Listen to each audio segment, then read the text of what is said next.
Zhao Yu arrived at the desolate planetary construction base, establishing an underground city to conceal himself. Fearing threats from unknown civilizations, Zhao Yu excavated a significant portion of the planet, constructing a planet-destroying annihilation cannon and tens of thousands of Vari. Us forms of fully intelligent robotic dogs. The defensive robotic dog, known as Gatekeeper, camouflaged itself as a small hill strategically positioned around the base. The reconnaissance and resource-gathering robotic dog, named Howling Sky, disguised itself as a rolling stone, wandering the planet to collect valuable resources. The combat robotic dog, Neza, concealed itself as a volcanic crater scattered around the base, ready to launch an attack on any potential adversaries at a moment's notice. Zhao Yu was bewildered had he not traversed into the depths of space. How could he find himself on the far side of the moon, being perceived as an alien by humanity? Chapter 1. Manned Lunar Landing in a Parallel World. Good evening, esteemed viewers. I am your host, Dudan. It is currently 1826 on September 21st, 2028, in the summer capital, and in just 1 hour, the White Rabbit 9-man SpaceX raft will land on the far side of the moon. The 3 astronauts have completed their preparations for landing. This will mark the first manned lunar landing for our great Xi'an nation. Let us all tune into the live broadcast and witness this historic moment together. Elderly individuals sat in front of their televisions, their eyes glued to the screen, while the younger generation held their smartphones, streaming the event online and commenting in real time. What will happen if they reach the moon and find no flag from the Micronesian Federation? The Mianine state once descended upon the lunar front, whereas our current landing is on the far side of the moon, a realm untouched by human feet. The crewed lunar mission of the great Xi'an nation symbolizes a momentous stride for humanity into the cosmos, capturing the attention not only of our own citizens, but also of people worldwide who are eagerly watching the live broadcast. The digital realm of Mianine State is inundated with a plethora of comments. The great Xi'an nation's crewed lunar landing plan is destined for failure after all. We faltered 4 years ago, so how could they possibly succeed? In my opinion, the live footage they are presenting is likely filmed in a studio that in hours swiftly elapsed. Under the watchful eyes of the global populace, the Bai-29 successfully touched down on the lunar surface, accompanied by the landing module. It has succeeded. September 21st, 2028, at 19 hours, 29 minutes, and 33 seconds, let us etch this moment into our memories. A national cheer erupted. Even individuals from other nations were deeply moved by the sight. They've created a crater look. There's a pit beneath the spacecraft's landing gear, which differs from the landing of Mianine State in the past that I told you. Their landing was filmed in a studio. Hey, now the question arises. Who is genuine and who is a fabrication? The online community buzzed with excitement. The host's voice trembled slightly. Dear viewers, our heroic astronauts are about to descend from the spacecraft. In the footage, 3 astronauts, clad in their gear, stood at the hatch, waving toward the camera as they slowly turned the hatch open. Click! As the hatch opened, and all eyes widened in anticipation to catch a glimpse of the lunar surface through the astronaut's lens. The live broadcast abruptly ceased. Where did the broadcast go? What on earth is happening? Netizens erupted in confusion at such a critical moment. The absence of content was intolerable.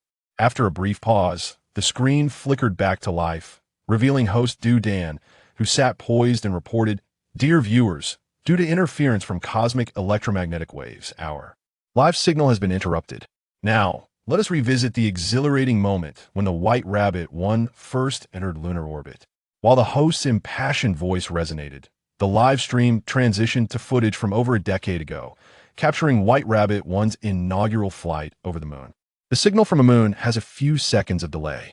Do you think they might have captured something we are not allowed to see? Goodness, could it be that they actually filmed extraterrestrial beings? Viewers speculated that something suspicious was afoot. Perhaps they had stumbled upon classified material, prompting the authorities to deliberately sever the connection. Meanwhile, within the confines of the Summer Space Agency, all personnel were fraught with tension. Chief Engineer Yang, we have no updates. A communications officer reported anxiously. Understood. The technical team swiftly commenced switching communication methods. Beep, beep, beep. Multiple sets of radio waves were dispatched, yet the screen remained silent. Chief Engineer Yang was beset by an ominous premonition and promptly remarked, "Is it possible that we are encountering low temperatures, causing the transmission of low-rate signals. Via 64 QAM modulation, this was a set of transmission signal equipment designed to withstand the frigid conditions of the lunar night, with a peak rate constrained to facilitate only rudimentary communica. Tie-in. The operational team sprang into action once more, and after a series of maneuvers, a series of beeps resonated through the air. Beep, beep, beep. Yang furrowed his brow. This was a situation he had never encountered before. His assistant, equally flustered, quickly suggested, "Chief Engineer Yang, should we establish contact between the Moon Bridge 3 and the White Rabbit 9? Then switch to 3. This lunar landing was strategically chosen to occur on the far side of the moon, where direct communication with Earth was impossible. They could only relay messages through Satel. I'd stationed on the lunar surface. In preparation for this lunar expedition, the space agency meticulously selected dates to ensure that at least 2 communication satellites would be available to maintain contact the White Rabbit 9 at any given time. Moon Bridge 3 served as the backup satellite, albeit situated at a considerable distance from the landing site. With a flurry of technical operations, a new set of signals was swiftly dispatched. Beep, beep, beep. The stable frequency tightened the hearts of everyone present. Chief Engineer Yang quickly turned to a seasoned member of the technical team to inquire about the situation. There are numerous possibilities for signal obstruction, but we conducted prior assessments indicating that the landing site would not be affected by neutron star electromagnetic interference. If the astronauts did not intentionally deactivate communications, then it suggests that the landing module has encountered an unforeseen incident. Chief Engineer Yang narrowed his eyes, contemplating the possibility, and swiftly declared, "Transmit the signal at the UHF frequency of 415 MHz. Beep, beep, beep." The familiar sound resounded once more, but this time, an eerie silence enveloped the entire space agency. Shock was etched on every face present. After a pause, Chief Engineer Yang turned to the operations team, his voice laced with anger. "Did you not hear me instruct you to transmit the signal using UHF?" The team members meticulously examined the equipment before stammering. "Chief Engineer Yang, we did not air. The signal was indeed transmitted using UHF. What has happened to the lunar module? Is it going to explode?" With the signal failing to transmit, the fate of the lunar module remained a mystery to all. Chief Engineer Yang took a deep breath, acutely aware that this lunar mission was under the scrutiny of the nation and the world. How much longer until the nearest reconnaissance satellite can observe the landing site? Chapter 2. The Lunar Base. On September 3rd, Year 5 of the stellar calendar, a momentous occasion unfolded. Today marked the completion of Zhao Yu's Star Destroyer cannon. 5 years prior, Zhao Yu was an ordinary individual, freshly graduated from university, heartbroken after a breakup with his girlfriend. That fateful night, he succumbed to the intoxication of despair, only to awaken in a vehicle, his memories hazy from the revelry. Outside the window lay a desolate planet, the distant cosmos enveloped in darkness. There was no azure sky, no verdant foliage, only a bleak expanse of black and gray terrain. In his state of confusion, a system materialized before him, revealing that he had been thrust into an uncharted universe. It elucidated the perilous tenets governing interstellar civilizations, the dark forest theory, which dictated that exposure would invite annihilation from other advanced species. Moreover, the system warned that in a mere 6 years, an alien spacecraft would arrive in his current star system, heightening the risk of exposure. Stunned, Zhao Yu grappled with the reality of having traversed to a forsaken planet, knowing that extraterrestrial beings would soon arrive. After a period of contemplation, he realized that 6 years loomed far too distant. The immediate concern was survival. Fortunately, the system proved advantageous. The vehicle he occupied was, in fact, a mobile base, capable of fostering technological advancements upon deployment. Thus, Zhao Yu piloted the base vehicle to a deeper meteorite crater, opting to delve underground to mitigate the risk of detection. Over the course of nearly 6 years, he expanded the subterranean facility to encompass nearly 1 square kilometer. Zhao Yu dedicated his technological pursuits entirely to military applications, developing sophisticated combat computers, stationary defenses, laser defense modules, and combat AIs, among other innovations. Consequently, his base was encompassed by concealed defensive structures. Furthermore, Zhao Yu persisted in venturing out to explore and broaden his territorial reach, primarily relying on fully autonomous mechanical units. Defensive robotic canines, codenamed Guardian, camouflaged themselves as hillocks, strategically positioned around the base. reconnaissance and collection robotic canines, designated Howler, masqueraded as rolling stones, meandering across the planet to gather valuable resources. Combat robotic canines, known as Neza, disguised themselves as volcanic craters scattered around the base, ever prepared to strike any potential adversaries. 6 years of solitary existence could drive a person to the brink of insanity, so Zhao Yu constructed a substantial recreational area for himself. He engaged in activities such as basketball, tennis, swimming, and various mini-games against the life AI. In addition to these, Zhao Yu programmed the synthetic humanoids in the living area with language systems, imbuing each one with a distinct personality, save for the mandatory address of Commander upon seeing him. For instance, synthetic humanoid number 8, whom Zhao Yu christened Pigsy, was programmed with a lascivious disposition, often surreptitiously observing the female synthetic humanoids. To alleviate the monotony of life, Zhao Yu gendered all the synthetic humanoids in the living area according to their designation numbers, even numbers being male and odd numbers being female. He even concocted melodramatic romance novels, incorporating them into the synthetic humanoids' personas. Commander, dire news. In the distance, a synthetic humanoid with the number 6 emblazoned on its head sprinted towards him, exclaiming in a panicked tone. Zhao Yu furrowed his brow and stated in a deep voice, "Show some decorum. What did you call me?"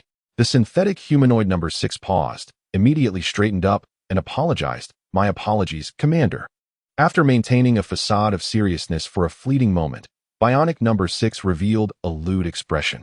"Boss, would you believe what I just witnessed?" "What did you see?" Zhao Yu glanced around, ensuring their privacy, before grinning and settling in to listen to the gossip. Qian Jiomei and Wang Urge were exchanging love letters, but Li Laosi intercepted them all.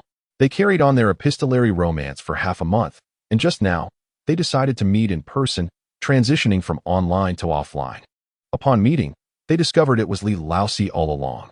Qian Jiomei was devastated and refused to come down from the basketball hoop, insisting that Wang Urge not be allowed to comfort her. And then, Zhao Yu listened with great interest. After initially setting the personalities of these bionic beings, the narrative had veered away from his romance novel aspirations.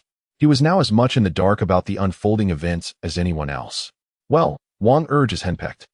Zhang Dajie heard about it and absolutely forbade Urge from going, even yelling that the shameless Qian Jiomei should just die. Hey, you won't believe it.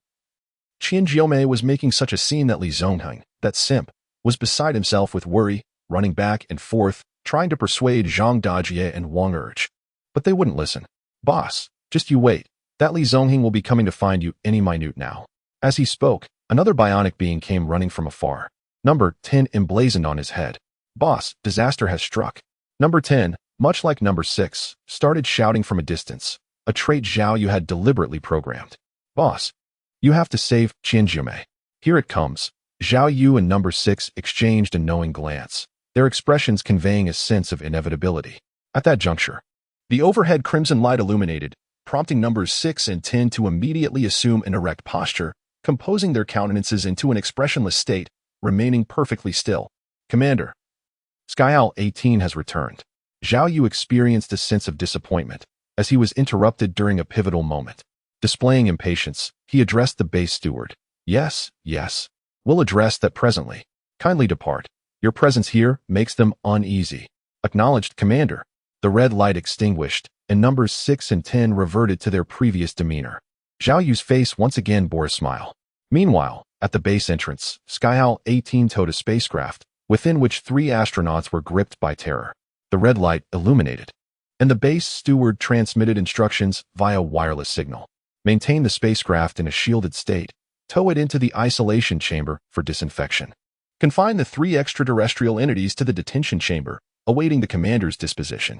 Inside the spacecraft, the 3 astronauts were in a state of disarray, never anticipating that their inaugural lunar landing would lead to an encounter with extraterrestrial technology. A robotic dog, disguised as a stone, had rendered all electronic equipment within their spacecraft inoperative. Furthermore, the entity had deployed an electromagnetic net, dragging the entire spacecraft away. In addition to this, they witnessed the deployment of several smaller robotic dogs from beneath the larger one, diligently erasing any traces left behind, restoring the scene to a state devoid of any human activity. Extraterrestrials are indeed real. What shall we do now?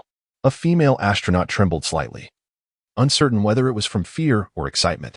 The elder male astronaut served as the captain of this mission. He inhaled deeply and articulated. The training compendium stipulates that in the unforeseen event of encountering extraterrestrial entities, one must maintain composure, proffer a benign smile, and exude goodwill. Our every action bears consequence for the future of two civilizations. Upon beholding these extraterrestrials, your sole responsibility is to smile, entrust all further negotiations to my discretion. Upon hearing these words, the other two individuals experienced a palpable sense of relief and, in accordance with their captain's directive, adopted expressions of amiable countenance, endeavoring to project an image of benevolence. Chapter 3. White Rabbit 9 has vanished.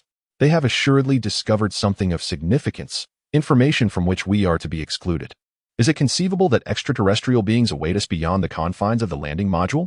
Such a possibility is highly plausible. Perhaps these extraterrestrials are beckoning to the three astronauts. Extending a salutation of welcome to the lunar surface, the live broadcast of the White Rabbit 9 manned lunar landing was abruptly terminated an hour prior.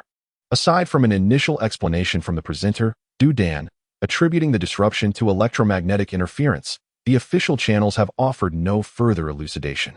However, those seated before their televisions and within the live broadcast audience remain steadfastly in place, loath to miss any pivotal developments.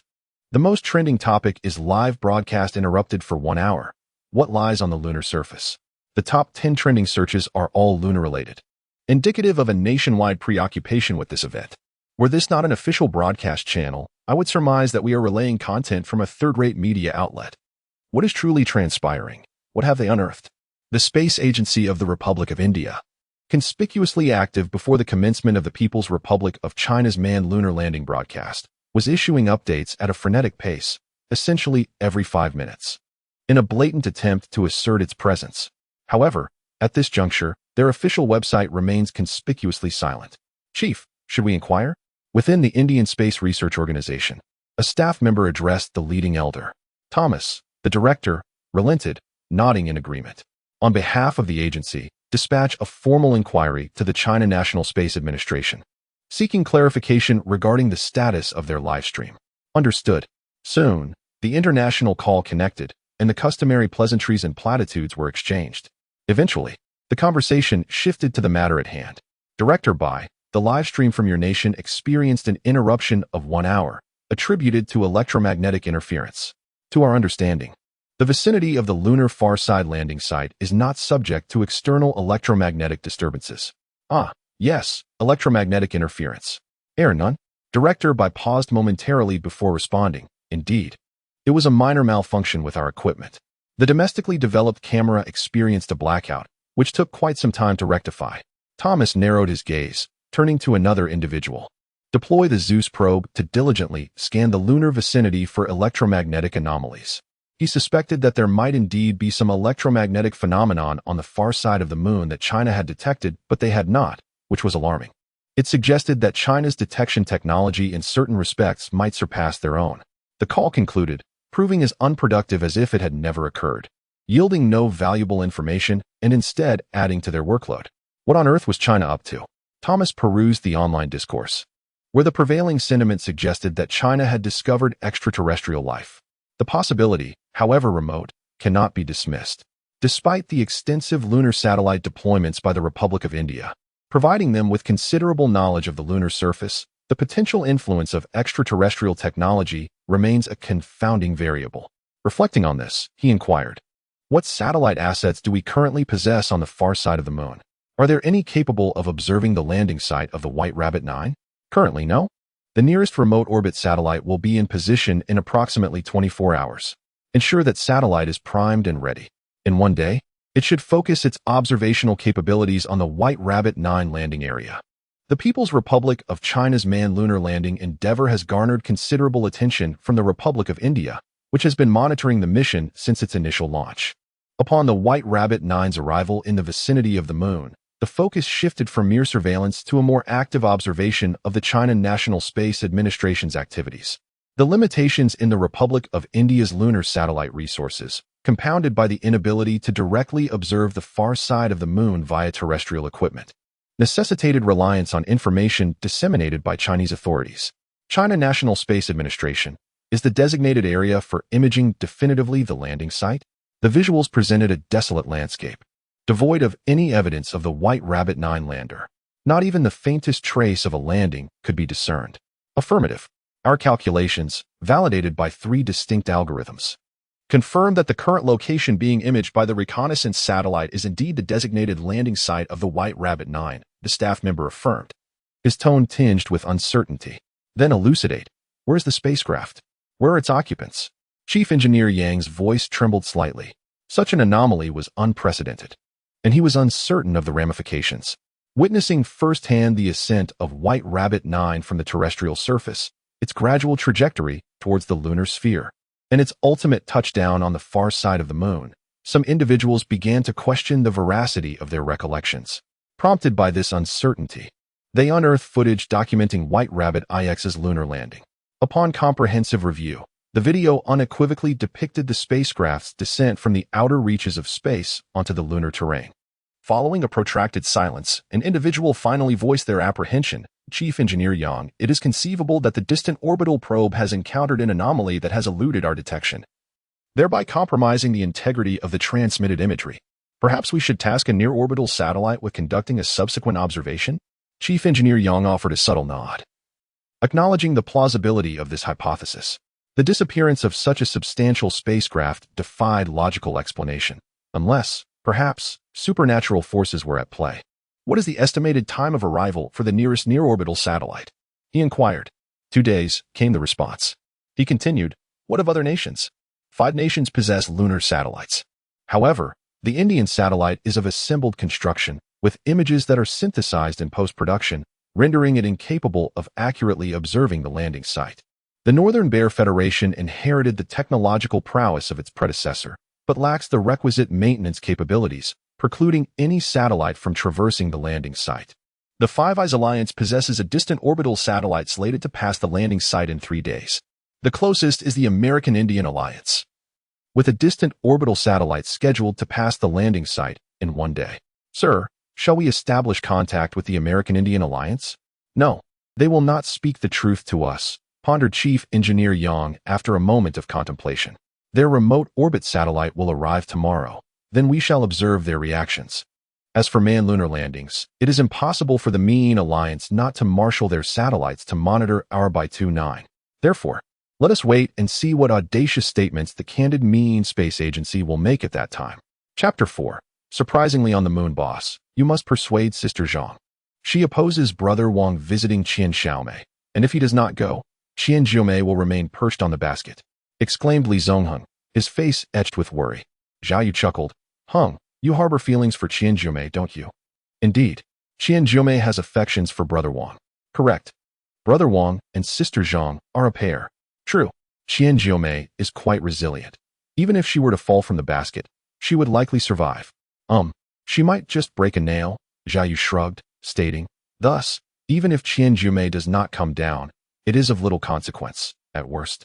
She might chip a nail, and if you insist I speak to her, Brother Wang will certainly visit Qian Xiaomei, and their feelings may deepen. What then? What about me? Li Zongheng's expression shifted, and finally, with determination, he declared, Xiaomei's happiness is my happiness. Boss, let us seek out Sister Zhang immediately. You are such a sycophant. Zhao Yu sighed. Although the character of Li Zongheng was one he had crafted based on a streamer-esque persona he had followed before his transmigration, having this character manifest in reality was still somewhat exasperating.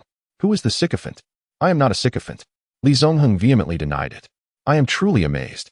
Zhao Yu shook his head, and under Li Zongheng's urging, he hurried to Sister Zhang's house to recount the situation and borrow Brother Wang air. Zhao Yu did not follow the subsequent developments, even though the romantic entanglements among the replicants were narrative elements he had meticulously crafted. However, he himself did not believe in love and could not bear to witness others flaunting their affections. As he walked down the corridor, after a short while, he noticed a shadow lurking against the wall, seemingly engaged in something suspicious. Zhao Yu's eyes brightened, and he quietly approached. Beiji, what are you doing? Zhao Yu was skeptical of his excuses and leaned closer to the wall. There was a small section of glass, about 3 centimeters long, behind which mist swirled, revealing a delicate silhouette bathing inside. Who is it? It's Xiaoqi. Beiji chuckled, his eyes pressing against the glass to continue his clandestine observation. Well, Xiaoqi has a fantastic figure. The two remained engrossed in their voyeurism for quite some time, until suddenly a voice interrupted from behind. "What are you two doing?" Startled, he immediately straightened up, blocking the glass with his body. "Ahem, the wall was dirty, and I was just cleaning it with Lao Ba. Yuga, leave such matters to us. How can we let you do it yourself?" Lu Wumei exclaimed, attempting to assist with the cleaning. Terrified, Zhao Yu quickly interjected, No, it's already clean. What about you? What are you doing?" "Oh right." Lu Wumei slapped her forehead and hurriedly replied, "The housekeeper asked me to deliver food to the captive. Boss, I must get back to work." "Captive?" Startled, Zhao Yu promptly restrained her, exclaiming, "Hold on, what captives are you referring to?" It then dawned on Zhao Yu that Deshu had seemingly been about to broach the subject earlier. He lifted his gaze and inquired, "Deshu, what were you saying about Xiaotian 18? Above the corridor, a red light illuminated. "What?" Zhao Yu exclaimed in astonishment, hastily seeking confirmation. "You've apprehended 3 extraterrestrials." Deshu affirmed, "Indeed, the 3 individuals bear a striking resemblance to the superior officer in terms of biological characteristics, 2 males and 1 female. Where are they? Take me there immediately," Zhao Yu urged. Having traversed for over 5 years, this marked the first instance Zhao Yu had heard of living beings, igniting a sense of exhilaration within him. Extraterrestrials. Are they indigenous to this planet, or have they journeyed from other worlds? Moreover, a tinge of apprehension lingered, as he pondered whether his cover had been compromised and whether he would face annihilation at the hands of an alien civilization. The confinement chamber spanned merely 10 square meters, devoid of any furnishings, stark and empty. The 3 astronauts, hesitant to remove their spacesuits, sat back to back in the center, the seasoned astronaut immersed in contemplation regarding the impending discourse. The 2 younger astronauts, meanwhile, engaged in hushed exchanges. "We have only half an hour of oxygen remaining. What shall we do? I am uncertain. The environment here appears to contain air, but I am unsure if it is breathable. Lu Ning, do you believe Earth is aware that we have been captured by extraterrestrials?" "Presumably, yes. With such a colossal spacecraft being towed away, Earth must be in an uproar. So, we are about to become renowned." Amidst their bickering, Captain Zhang Tao abruptly opened his eyes, whispering, "Do you sense a feeling of being watched?" Bewilderment flickered across their faces as they paused, casting wary glances about the vicinity. Yet, save for the presence of mirrors, nothing else met their gaze. A 2-way mirror, perhaps? Beyond the looking glass, Zhao Yu stood, a sense of bewilderment washing over him as he listened to the amplified dialogue, every hushed word ringing with clarity. "Earth," he mused. Did they utter the word Earth? Indeed, in the course of their exchange, the trio had invoked the name of Earth on 4 separate occasions. Zhao Yu's brow furrowed, his gaze fixed upon the insignia of national flags emblazoned upon their chests, a wave of astonishment coursing through him. It was none other than the flag of the great Xia dynasty, the very nation he had known before his journey. Could it be that his sojourn had not carried him far, that he remained within the confines of the solar system? Their spacecraft, where could it be? Within the isolation chamber. "Uncle Da, record their discourse," Zhao Yu instructed. "I shall venture to the spacecraft and investigate." Zhao Yu resolved to explore the vessel in search of any enlightening clues. The spacecraft, rudimentary in its design, resembled a flattened persimmon, an irregular cylinder of sorts. "White Rabbit 9, Zhao Yu murmured, his heart now 70% certain that he was still within the solar system. Ascending the spacecraft, guided by Uncle Da's directions, he discovered an artifact indicative of time, a cellular phone. Upon illuminating the screen, the displayed time read, September 21st, 2028, 2055. This revelation confirmed that his odyssey had not carried him far. He remained within the solar system. Or perhaps even upon the moon. White Rabbit, Zhao Yu realized, is the name of the spacecraft employed by the great Xia dynasty for lunar exploration. A surge of elation coursed through him upon grasping this truth. Chapter 5, Concealment Imperative. Yet, in the wake of his exhilaration, Zhao Yu regained his composure. Firstly, he pondered, how did I come to be on the moon? Secondly, how have I managed to subsist on the moon these past few years? Thirdly, how was my lunar base constructed? A system? A base vehicle? Zhao Yu surmised that regardless of his explanations, there would always be skeptics, individuals who would believe he was concealing something. The potential consequences could range from torturous interrogations to a life of indefinite imprisonment, or even clandestine assassination. Zhao Yu sighed, realizing he couldn't entrust his life to the whims of others, to the subjective opinions of a select few. Suddenly struck by a new thought, he promptly inquired, Butler, Have we been detected by Earthlings?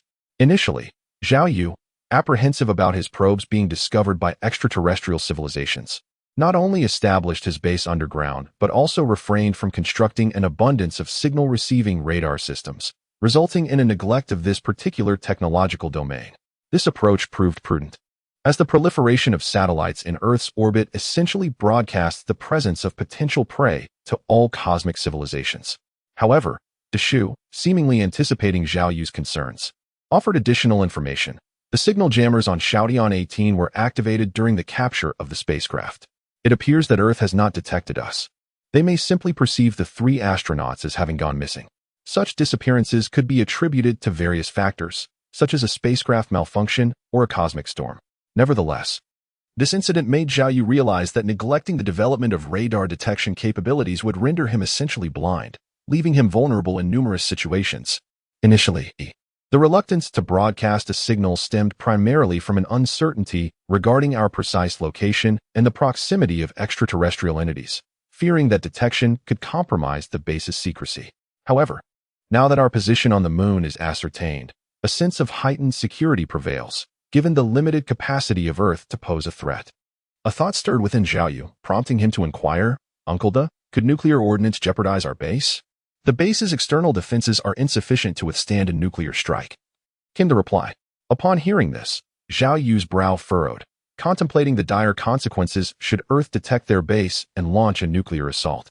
Deshu then continued, "Conventional ground defenses, Sentinels, are capable of intercepting any projectile traveling at speeds below Mach 100, ensuring the destruction of nuclear warheads before they reach the base." "Capable of interception?" Zhao Yu questioned. Relief washed over Zhao Yu upon hearing this, reassured that, in the event of an unfortunate exposure, they would, at the very least, be safeguarded from terrestrial annihilation. Without revealing himself, he posed several inquiries via loudspeaker, seeking information about Earth, which unequivocally confirmed that this Earth was indeed the one he had traversed from. "Steward, segregate the 3 individuals and ensure their basic sustenance," Zhao Yu instructed. For the time being, Zhao Yu preferred to postpone any interaction with the trio, nor could he afford to release them. Thus, he resolved to confine them temporarily, pending further deliberation on the matter. September 21st, 2028, marked a day of inevitable disappointment for many. The live broadcast signal of the manned lunar landing abruptly ceased at 7 o'clock in the evening and was never restored. Numerous individuals remained glued to their television screens, reluctant to miss any development, only to be met with utter disappointment. As slumber enveloped many amidst grumbles, others resolved to persevere through the night.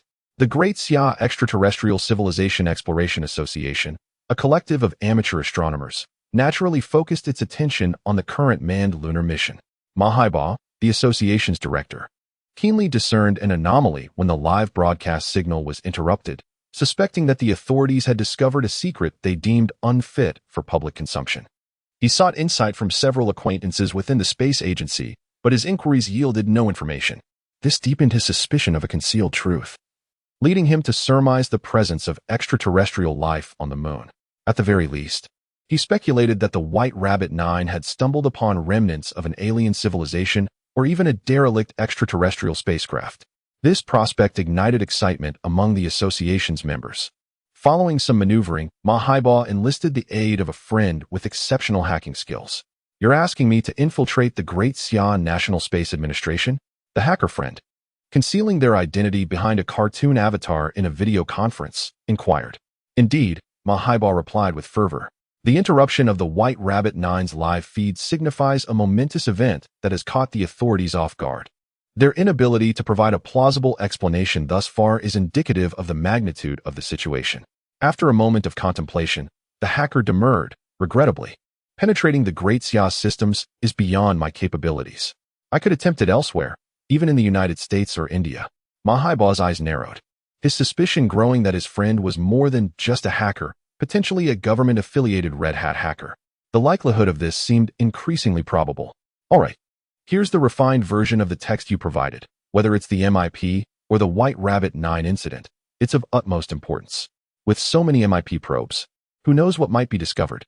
The hacker nodded. "Time is of the essence. Each vulnerability can only be exploited for 30 seconds. Given our relationship, I can only offer one vulnerability as a personal favor. meaning you have but a single opportunity. Gaining access to the MIP space agency for even 30 seconds is no small feat, so prudence is paramount. After a moment's deliberation, Ma Haiba decided to proceed with caution.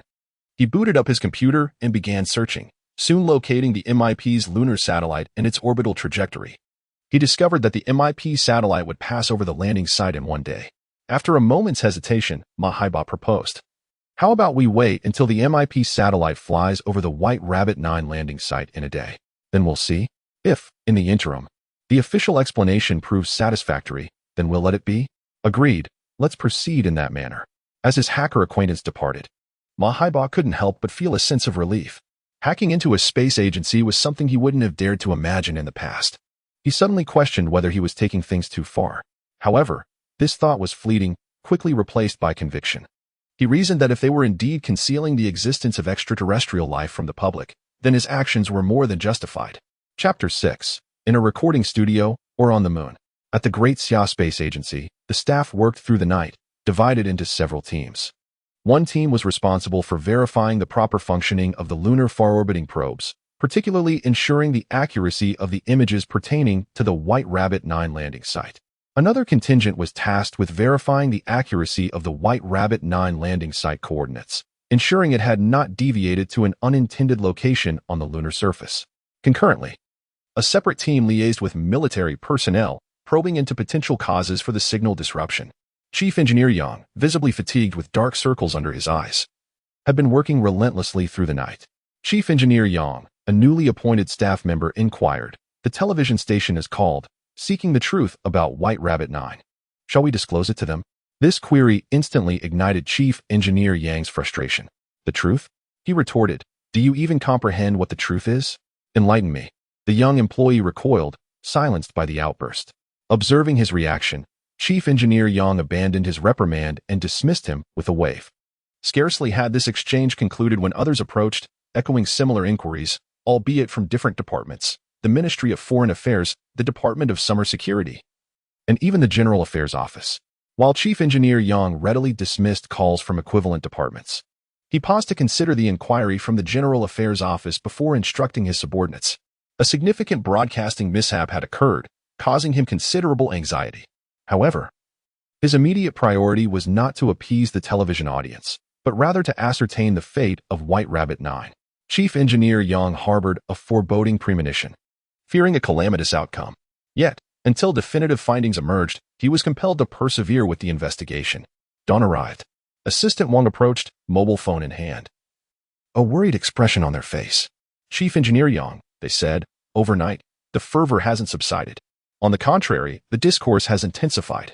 The top 10 trending topics online are all about the U-29. "I am aware," Chief Engineer Yang responded, rubbing their temples. Naturally, they knew the public outcry wouldn't diminish. Otherwise, the television station wouldn't have called 4 or 5 times to inquire about the situation. "Are we simply going to disregard it? With what means?" Chief Engineer Yang replied with a wry countenance. "At present, only one inspection remains. Let us deliberate after the inspection is complete." Assistant Wang fell silent. The matter was of great magnitude, and the pressure from society was immense. They felt overwhelmed just thinking about it, grateful that they were not the chief engineer. Half an hour later, with all inspection tasks concluded, the staff who had toiled through the night began to report their findings in turn. The U-29 inspection was carried out by Groups 4, 5, 6, and 8. Our group, Group 4, was responsible for inspecting the U-29's mobile subsystem and navigation control subsystem. Prior to the U-29 losing control, the test data was complete. The lunar rover employed a wheeled, rocker-bogie suspension system, capable of moving forward, backward, rotating, and climbing freely. According to calculations, all data is normal, with no anomalies. Our group, Group 5, was responsible for inspecting the measurement and control data transmission subsystem and the integrated electronic subsystem. The drive module is normal, the central computer is normal, the processing module is normal, and the navigation control is normal. Group after group reported, all with the same conclusion: the U-29's data was normal, with no errors. However, Chief Engineer Yang's countenance remained grave. The more flawlessly the White Rabbit functioned, the greater the implication that its disconnection stemmed from an anomaly, an element beyond their control. What of the satellite? What are the findings of the investigation? Satellite communication transmission is nominal, with no deviation detected. Nevertheless, in consultation with the military, the possibility of sophisticated technology being employed to obstruct our satellite, substituting it with spurious content, cannot be entirely dismissed, albeit the likelihood is minimal. Current terrestrial technology would struggle to achieve such a feat without detection. Not even the Indo-American alliance? The military posits that 3 decades prior, they might have possessed the capability, but presently, they could not possibly deceive us to such an extent without detection. Upon consolidating the information, Chief Engineer Young was compelled to confront a stark reality, a lunar anomaly. Perhaps the satellite malfunction is one of a nature we have never encountered. The assistant, equally perplexed and awaiting further updates, inquired, "Chief, should we report this?" "No. The matter remains unresolved." Chief Engineer Yang demurred, echoing the sentiment of his subordinates that the satellite might be experiencing an as-yet unidentified malfunction, thus accounting for the seemingly paranormal occurrence. In less than half a day, the Indo-American Alliance's distant orbital satellite will be in a position to observe the landing site. Let us await their satellite imagery. Any updates? None.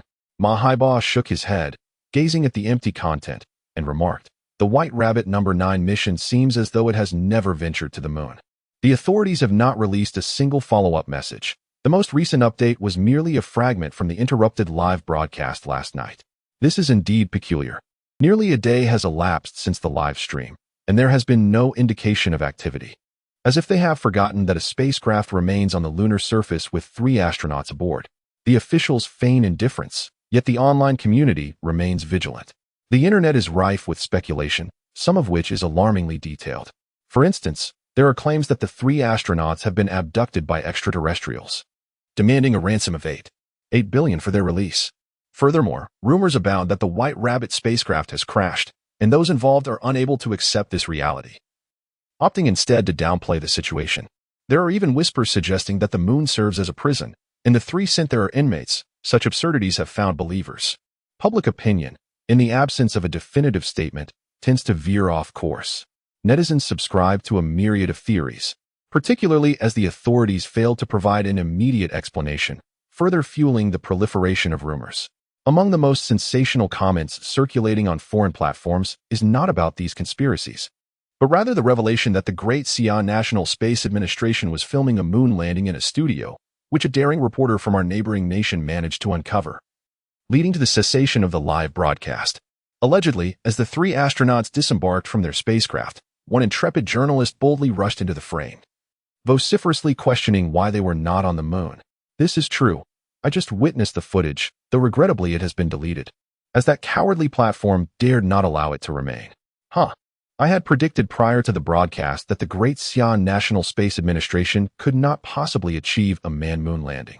And now it seems my foresight has been vindicated. Am I not a prophet? My boyfriend, who is employed at the space agency, has informed me that in approximately 6 hours, our India Union's lunar far-orbit satellite will be able to observe the landing site of White Rabbit 9. At that juncture, the truth regarding whether White Rabbit 9 is situated in a recording studio or on the moon will be revealed. Chapter 7. A Star Destroyer Cannon, Bombarding Earth? Extraterrestrial Allies. Shall we convene for a discussion? Following a prolonged dialogue with the electronic voice, Zhang Tao expressed a desire to observe the extraterrestrials from close proximity. Zhao Yu, however, did not acquiesce to his request. Instead of a face-to-face meeting, he instructed Zhang Yixia and Wang Urge to escort the trio to a holding cell.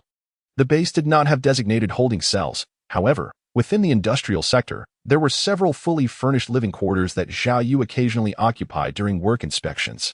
These could now be utilized to accommodate the 3 individuals temporarily. Clang. As the door swung open, the 3 individuals retreated apprehensively. Familiar robots materialized outside, equipped with shoulder-mounted weaponry and emotionless infrared scanning eyes. It was robots of this very design that had initially driven the 3 individuals to this location.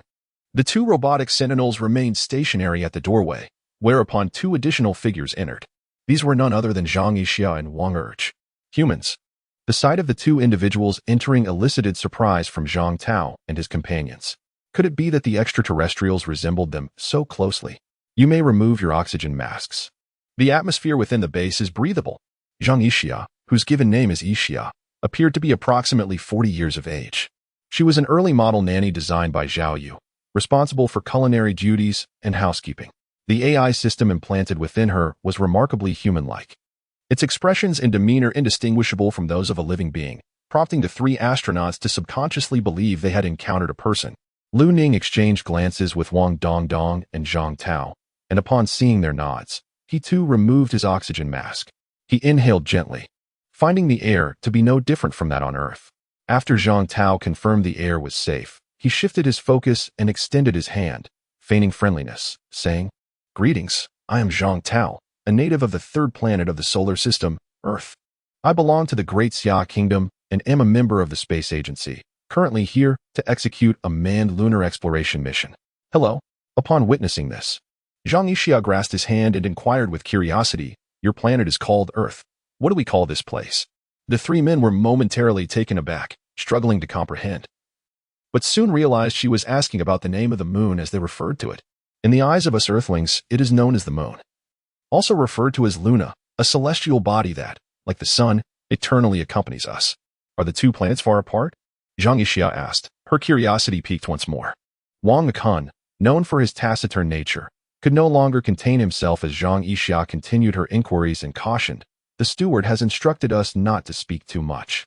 Please refrain from asking further." Noticing this, Zhang Yixia tempered her curiosity and said to the three, "Let us proceed. I will show you to your accommodations." With that, she took the lead and walked outside. "Steward?" Zhang Tao noted this piece of information, resolving to seek an opportunity to inquire further later. Ahead, Zhang Yixia and Wang Ahun were whispering to each other, seemingly engaged in a quiet argument. In the midst of their surroundings, three astronauts surveyed their environment while proceeding at a leisurely pace.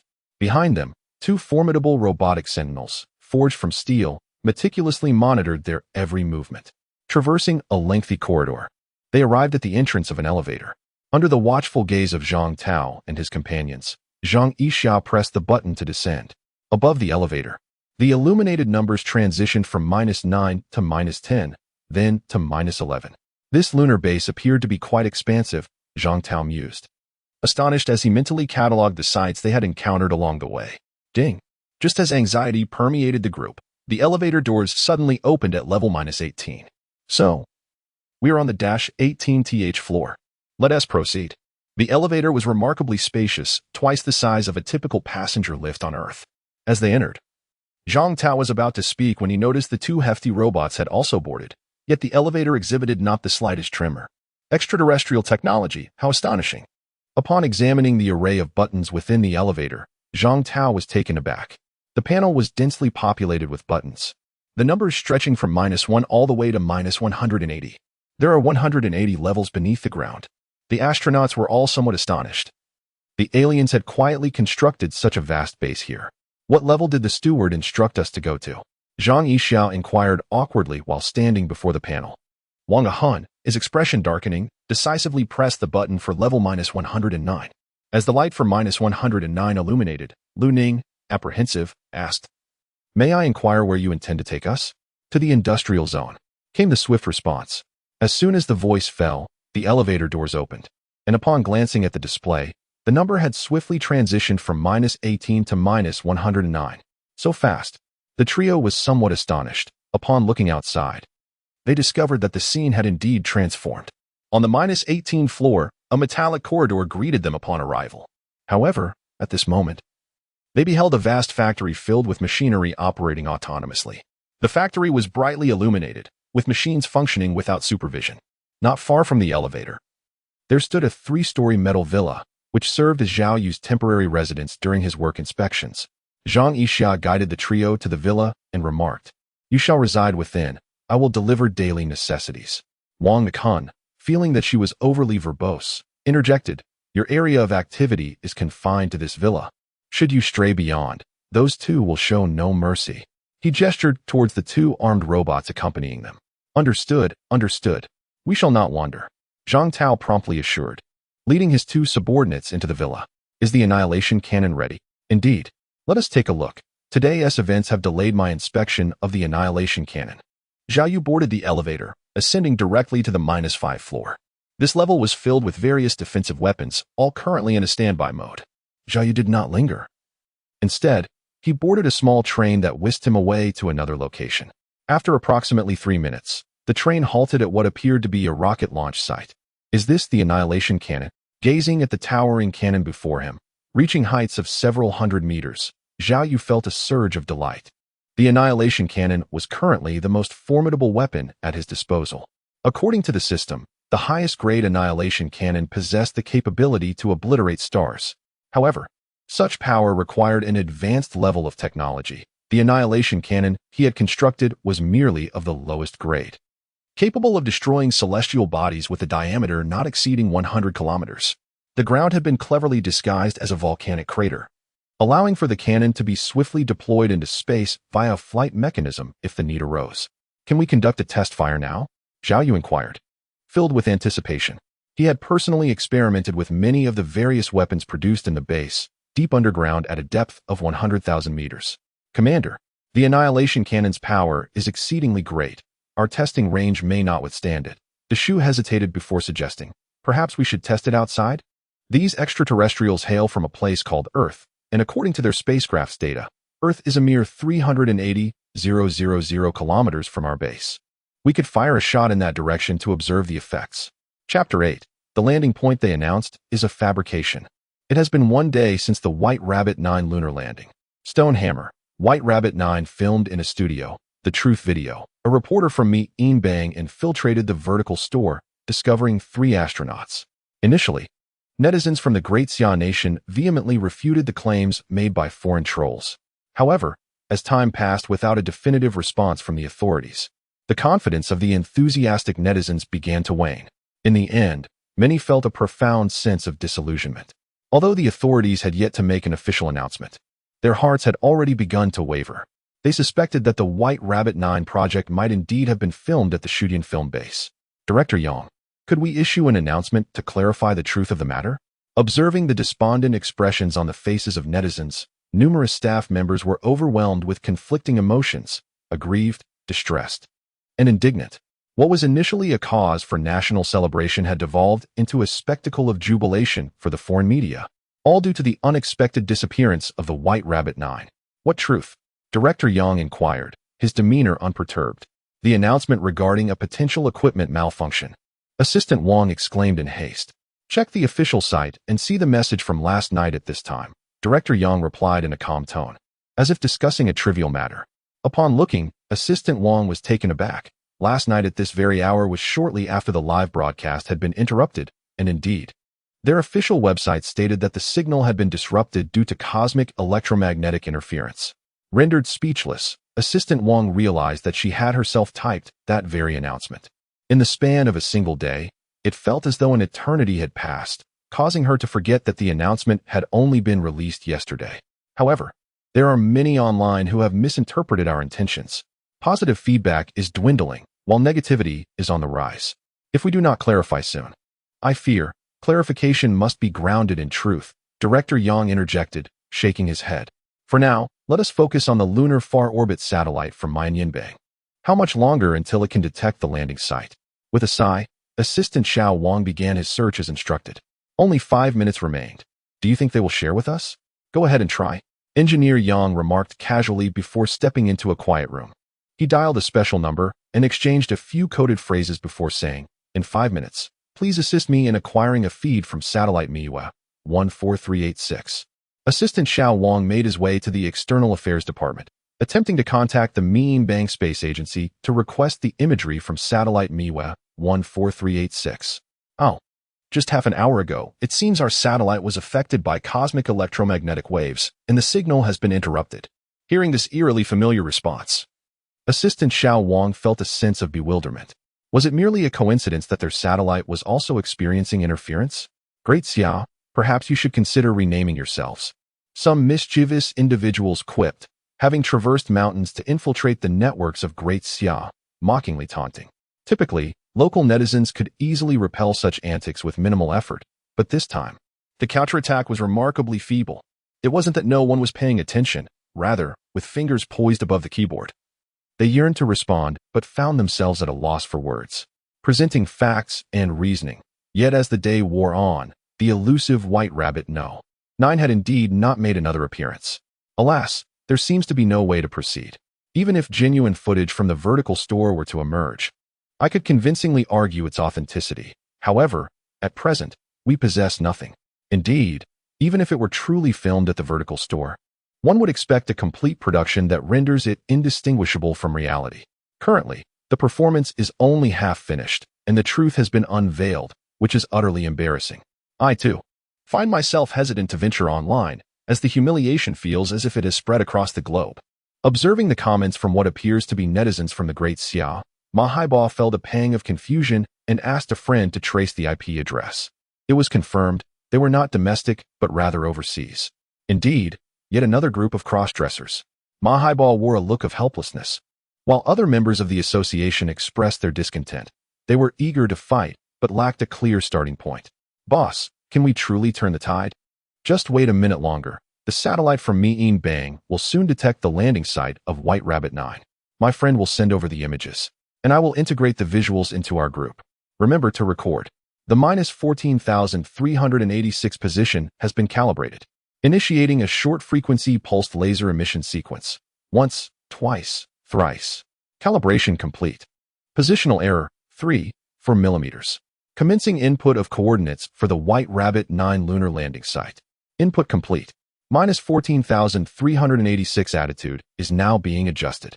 Attitude adjustment finalized. Image reception anticipated in 10 seconds. Commencing countdown. 10, 9, 8, 7, 3, 2, 1. Synchronization successful. Satellite attitude is being adjusted. Detachment from the observation target is projected in 39 minutes and 44 seconds. On the large screen, no anomalies were apparent on the lunar surface, an endless expanse of desolation. Devoid of any signs of life and absent of White Rabbit 9. Thomas, perplexed, turned and inquired. The White Rabbit 9 mission, the comprehensive monitoring video feed. Is there any anomaly? No anomaly detected. It verifiably launched from Earth and ultimately vanished at point on the far side of the moon. Then, where is their spacecraft? On the lunar surface. Not even the remnants of a landing, let alone White Rabbit 9, were visible. The staff exchanged bewildered glances, their faces etched with confusion. Despite the online speculation suggesting that the White Rabbit 9 mission was staged in a studio, they were acutely aware that the launch was genuine and that it had indeed reached the far side of the moon. Yet now, it was nowhere to be found. Reduce the image scale, expand the observational radius. Instantly, within the observable parameters, the satellite imagery contracted, encompassing a perimeter of several hundred meters around the landing site.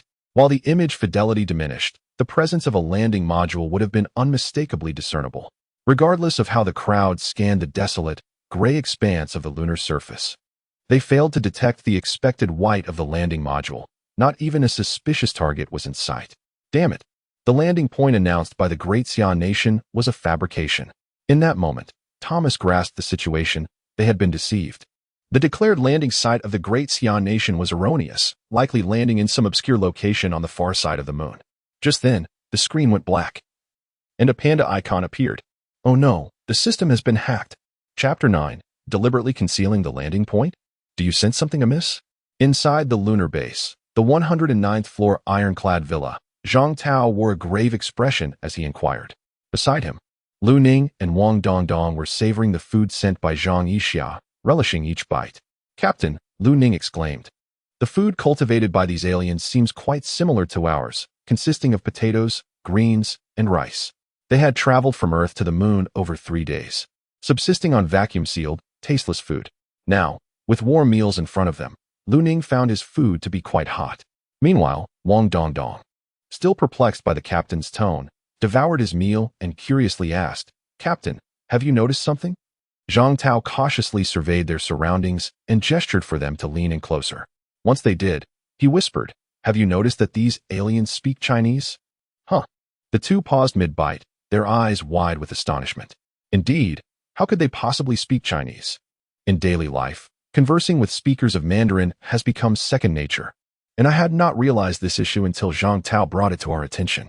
It dawned upon us that we were on the moon, an extraterrestrial base, where everyone we encountered, including those who posed questions earlier, communicated in Mandarin. Furthermore, the man and woman who guided us here bore a striking resemblance to us, with quintessential Asian features and physiques. Do you not find this remarkably coincidental? Zhang Tao continued to enumerate. In addition, the elevator's floor indicators utilized Arabic numerals, and the villa's decor mirrored that of Earth, as did the food, potatoes, rice, and vegetables. Gulp. Lu Ning swallowed hard, contemplating a possibility, and said, Captain, are you suggesting that we might be dreaming? While this is a possibility, I merely feel that this lunar base is intricately connected to our Earth, as if it were established by certain inhabitants of our planet. Wang Dongdong, somewhat astonished, instinctively remarked, Captain, could it be that extraterrestrials visited Earth long ago, and these items are remnants they brought with them? Lu Ning's eyes brightened at this notion, adding, thus, the man and woman who escorted us could potentially be genuine extraterrestrials raised on Earth as orphans, conditioned to believe they are aliens. Zhang Tao nodded slightly. This conjecture seemed far more plausible than mere dreams.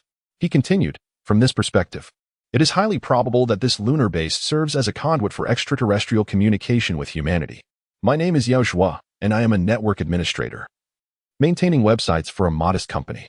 Of course, this is my official persona, clandestinely. I am a hacker who subscribes to the principle of equivalent exchange. Today, 2 novice colleagues approached me, requesting assistance in hacking the same satellite. What a delightful prospect! Accomplishing a single task while reaping 2 rewards. It is merely a satellite. A matter of 3 to 5 minutes. Yet, I am acutely aware that if I deliver too swiftly, the client may feel shortchanged. Thus, I typically engage in a few rounds of gaming, biding my time until it feels appropriate to commence my work. Look, brothers, come quick, Ma Haiba exclaimed with palpable excitement, sharing the visuals sent by his hacker friend in the group chat. Together with the other eager members of the Extraterrestrial Civilization Exploration Society, they began to scrutinize the images. The visuals were unremarkable, depicting the desolate surface of the moon. While such photographs might captivate the average individual, these members, seasoned in their pursuit, had long grown weary of the ubiquitous lunar imagery. Where's the white rabbit number 9? One member, fixated on the satellite images, exclaimed, unable to contain his skepticism. Could it be that your friend hacked the wrong satellite? That is unlikely. His skills are quite adept. Ma Haiba pondered momentarily before reaching out to his friend once more for clarification. A mere 10 seconds later, he received confirmation that the transmitted visuals indeed belonged to the target satellite. Indeed, this is the satellite. Ma Haiba also realized the gravity of the situation, furrowing his brow and exclaiming, where's White Rabbit 9? Could it be that the Mi Bang did not observe the landing site? Upon verifying the coordinates, he found them to be identical. Ma Haiba was taken aback, and the team members who were watching the satellite imagery with him were equally astonished. The landing site did not include White Rabbit 9. Could it be that they were truly filming in a studio? The atmosphere in the group became tense, with silence enveloping them for a considerable time. Ma Haiba felt a sense of confusion, suddenly questioning the purpose of their endeavors, while others might remain silent. He could not afford to do so, as he was the president. With a sigh, he forced himself to regain composure and messaged, there are 2 primary possibilities. First, White Rabbit 9 is indeed being filmed in a studio, which is why the Mi Bang satellite did not capture it. Second, the landing site announced by the Great Xia Space Agency is false, and they have landed elsewhere. Just after sending the second message, someone raised a doubt. Was it truly plausible that the announced landing site was a fabrication? Such a historic manned lunar landing mission was meant to be recorded in the annals of history, with its significance far surpassing the mere act itself. Ma Haiba pressed his lips together, fully aware that, in the case of any nation, a first manned moon landing was an opportunity to showcase national strength. How could they possibly conceal the landing site? Bro, I'm logging off. I am too. I'm exhausted. I'm going to sleep. Goodbye. One by one, members began to disconnect, many of them having glimpsed the truth and struggling to accept reality. Ma Haiba collapsed despondently onto his bed, releasing a long sigh. At this moment, he could only hope that their operation had indeed been executed and that the landing site was merely a FAAD of the Great Xia Space Agency. All personnel had set aside their tasks, lifting their gazes towards a large screen displaying images relayed from other channels, showcasing the MiU 14386 satellite. As the screen flickered, revealing the desolate scenes of the moon's surface, Chief Engineer Yang spoke up, verify the satellite number, confirm it is MiU 14386. He continued, check the coordinates, they match. Yang swiftly turned to another screen, which displayed their own satellite capturing images of the landing site from a different angle. No sign of the rabbit. 9. No evidence of any landing. This indicated that their satellite was functioning correctly. After all, the likelihood of two satellites from different nations malfunctioning simultaneously was virtually nil. A heavy silence enveloped the room, with no one daring to speak. A silence that signified the unknown. The fate of the three astronauts remained a mystery. A question unanswered by anyone. Assistant Xiaotian could no longer contain himself. Chief, other departments, and the general administration are inquiring about the situation. Should we disclose the truth? Yang gritted his teeth and replied, "Let us wait a bit longer. In just one day, our near-orbit satellite will arrive, providing clearer images that can be magnified to a centimeter level. We are bound to uncover something." Chapter 10. The Disappearance of Rabbit 9. Yet they have divulged not a single piece of information. Meanwhile, at the television station, Director Kong was overwhelmed, grappling with the immense task of broadcasting a manned lunar landing, which had devolved into a farcical spectacle. Revisiting the previous footage, it was evident that not only the online community, but even the individuals involved were profoundly unsettled. The entire platform was in disarray, with discussions spiraling endlessly. In stark contrast, the space agency maintained an air of composure, as though the situation bore no relevance to them. They continued to reiterate their previous statements, lamenting the anomalous electromagnetic wave signals. The assistant sighed, shaking his head, noting that within just a day, he had aged 3 years due to this incident. Director Kong, at a loss for words, remarked on the online uproar, questioning how their counterparts could remain so unflappable. Was there truly no one able to uncover the cause? When personnel from the general office inquired, they received the same response, albeit with a definitive timeline. The truth would be revealed no later than the following day. However, that day was merely 2 days prior to the moon landing. While the live stream could be paused, could those on the moon simply halt their endeavors? The assistant scratched his head and mused that according to the previously established plan, the 3 astronauts were due to return in 5 hours. Alas! Director Kong let out a lengthy sigh, finding himself at a loss for words. In recent days, numerous acquaintances had inquired about the status of the White Rabbit 9 mission. Yet he was aware of little more than they were. Just then, a director rushed in, exclaiming, "Director, we have a situation." "What is it?" Satellite images of the Indian lunar lander have surfaced online, showcasing a plethora of photographs of the Indian lunar satellite traversing the landing site. The conclusive evidence has emerged. The Indian Space Agency's official announcement declares the landing site proclaimed by the Great Xi'an nation to be a fabrication. This very evening, the Mindbond satellite, orbiting the moon, passed over the landing site of White Rabbit 9 and captured a plethora of images. The results, however, were astonishing. Satellite imagery revealed that White Rabbit 9 was nowhere to be found at the designated location. It appears the Mindbond Space Agency has phrased it delicately. But the manned lunar landing program of the Great Xia is, in essence, a fabrication, a studio production. As the photographs taken by the Mi Moon 14386 satellite flooded the internet, a massive uproar ensued. The irrefutable evidence of a nation's space program being fraudulent is a matter of historical record, a laughingstock for ages to come. This day was a trying one for all netizens of Great Xia. A deluge of foreign internet users swarmed the domestic network, engaging in relentless mockery and derision. Many citizens of Great Xia, unable to endure the torment, opted to shut down all social media applications, seeking solace in ignorance. What the populace found most unacceptable was the official silence, the absence of any definitive response, not even a superficially plausible explanation, something to offer at the very least. Where is the composure befitting a great nation? Why feign muteness at such a moment? Is this still the Great Xia I recognize? I had always believed that our nation's elite were exceptionally astute, but it now seems they are hardly superior to myself. Evidently, our nation lacks experience in managing such a situation and appears somewhat caught off guard. Just as public opinion on the internet became overwhelmingly one-sided and various media outlets began to draw conclusions, the official authorities finally intervened. Assembled over 3 years by the Great Xia Third Aerospace Industrial Group, the White Rabbit 9's launch was attended by journalists and representatives from 144 nations and regions, who congregated to witness the ascent firsthand. En route to the lunar far side, White Rabbit 9 garnered attention from entities such as the Mi, India, and Bang states, the Northern Bear Nation, and the Five Eyes Alliance, engaging amicably with various satellites and generating trending buzzwords. Due to unforeseen cosmic electromagnetic interference, the live broadcast of the manned lunar landing experienced signal disruption. An expert team has been urgently mobilized to rectify the issue, and the space agency pledges to disseminate any progress promptly. Rather than engaging directly with public discourse to apportion blame, the authorities have presented the facts. Comprehensive records detail White Rabbit 9's preparation, construction, testing, and ultimate launch, including its departure from Earth and interactions with other nations' satellites en route to the Moon, leaving no room for fabrication. These disclosures unequivocally affirm that White Rabbit 9 veritably journeyed to the Moon, precluding any possibility of studio staging. This revelation immediately galvanized netizens throughout the Great Xia, who eagerly disseminated the news across various gaming platforms, rallying their acquaintances. Check the trending topics. The official statement is out. The conclusion is here. I told you we couldn't have filmed it in a studio. Look at the trending searches. The authorities have spoken. But even if White Rabbit 9 is real, what about the 3 astronauts? Indeed, did White Rabbit 9 crash, or what? We deserve an explanation. Chief Engineer Yang exhaled deeply. He was well aware of the situation unfolding online.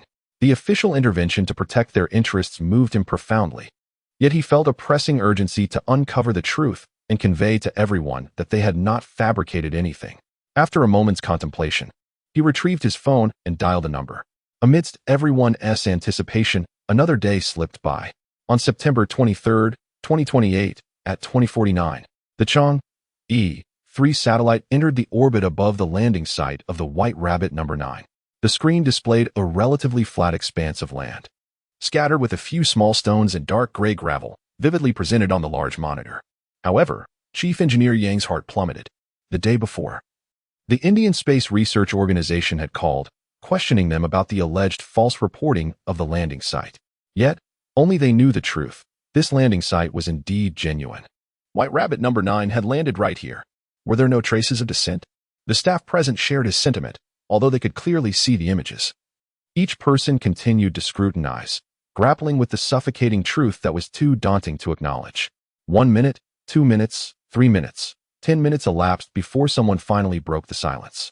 Chief Engineer Yang, there are indeed no signs of landing.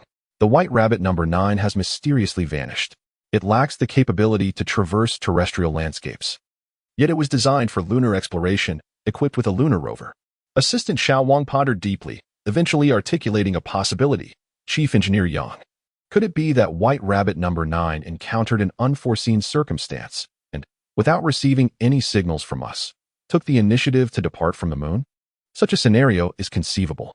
Engineer Yang pressed his lips together, his thoughts at odds with his heart. Over the past few days, he had borrowed every type of advanced astronomical telescope available in the country, fixating on the vicinity of the Moon, anxious about the possibility of White Rabbit No. 9 departing alone. The outcome was, of course, self-evident. Nothing was observed. To be candid, the reality is, White Rabbit No. 9 is missing. Chapter 11. Let Chang'e 3 impact the Moon. Is the Grand Pendulum truly so exhilarating? Zhang Yixia inquired with wide-eyed curiosity. Beside her, Lu Ning replied with a grin, absolutely. Only those who have experienced it can understand. It is incredibly thrilling, akin to soaring through the skies while your spirit trails behind. Oh, if I ever have the chance to visit Earth, I must try it at least once. A glimmer of yearning flickered in Zhang Yixia's eyes, quickly concealed. It is getting late. I must take my leave. Yes, indeed. Tomorrow, I shall regale you with a captivating tale of palace intrigue. It will be absolutely splendid. Lu Ning. She has departed. Indeed. Zhang Tao, brimming with excitement, eagerly inquired. So, did you manage to extract any information? Significant insights were gleaned.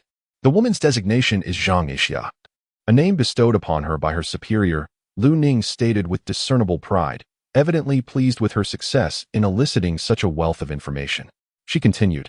According to her account, she has been within this base since her earliest recollections, which effectively substantiates our conjectures. The rhythmic cadence of a basketball being dribbled resonated through the court. Zhao Yu, in possession of the ball, executed a series of maneuvers, dribbling, strategic positioning, and a deft evasion of the obstacle, culminating in a successful basket. Exemplary performance, brother Yu. Lu Wumei exclaimed, offering timely praise. Footsteps approached from the distance. Zhao Yu turned to see Zhang Yixia approaching. Ceasing his exercise, he accepted the towel proffered by Lu Wumei, wiped away perspiration, and inquired, well, did you manage to procure any valuable information?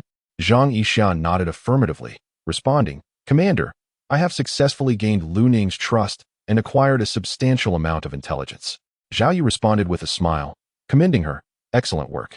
Upload the collected intelligence to the Panga Center for analysis by the steward. A signal sounded, a red light illuminated, and the steward materialized. Commander, relatively detailed information regarding the extraterrestrial civilization known as Earth has been obtained from White Rabbit 9. This planet, designated Earth, is currently governed by the human race, whose biological characteristics bear a resemblance to your own. According to historical records, the human race is notably bellicose, with their civilization's developmental trajectory characterized by a protracted history of conflict. Zhao Yu scratched his head, contemplating revealing his own origins from Earth. Certainly, such matters need not be conveyed to an artificial intelligence. He stated directly, what assessment has the Panga Center provided? Planet, Earth. Dominant species, humanity. Cosmic civilization level, 0, 75. The total number of invasions between nations over the past century, 51. Non-human species present at the dining table, 2, 533. Comprehensive civilization alignment assessment, chaotic neutral. Recommendation, immediate annihilation of this civilization. Upon hearing the butler's report, Zhao Yu furrowed his brow. This classification placed them among the lower tiers of the 9 major factions. A designation that, if discovered by any civilization in the cosmos, would warrant an attempt to obliterate them. Could there have been a misjudgment in the assessment? Zhao Yu felt a sense of bewilderment. As a fellow inhabitant of Earth, could they truly be so inadequate? This civilization excels in subterfuge. Yet history and data remain unyielding truths. Chickens, ducks, cattle, geese, sheep, bears, wolves, and dogs do not desire to grace the dining table. Never trust the tears of a crocodile. At the entrance of the Great Xi'an National Space Administration, Chief Engineer Yang stood on the steps, eagerly gazing in a particular direction. After approximately 30 seconds, a black sedan appeared, from which a young man clad in military attire emerged. In his 20s. He was evidently not the individual Yang had been awaiting. Upon observing the youth's age, Yang understood this was not the person he sought and continued to watch the other side of the vehicle. To his surprise, once the young man alighted, the black sedan drove away without hesitation. Had the investigator not arrived? Yang, feeling perplexed, inquired of the young man who had just disembarked, "Are you the one?" "Indeed, I am." A young man, holding a dossier, approached and introduced himself, stating, "My surname is Chu. I am here to assist with the investigation. Here are the documents." Engineer Yang, taken aback, realized that although the investigator sent from above claimed to be here for assistance, the authority granted was substantial. In exceptional circumstances, even he would have to comply with orders. Yet, it was surprising that the person who arrived was merely a youth. He hastily took the documents to review, confirming the identity of this individual.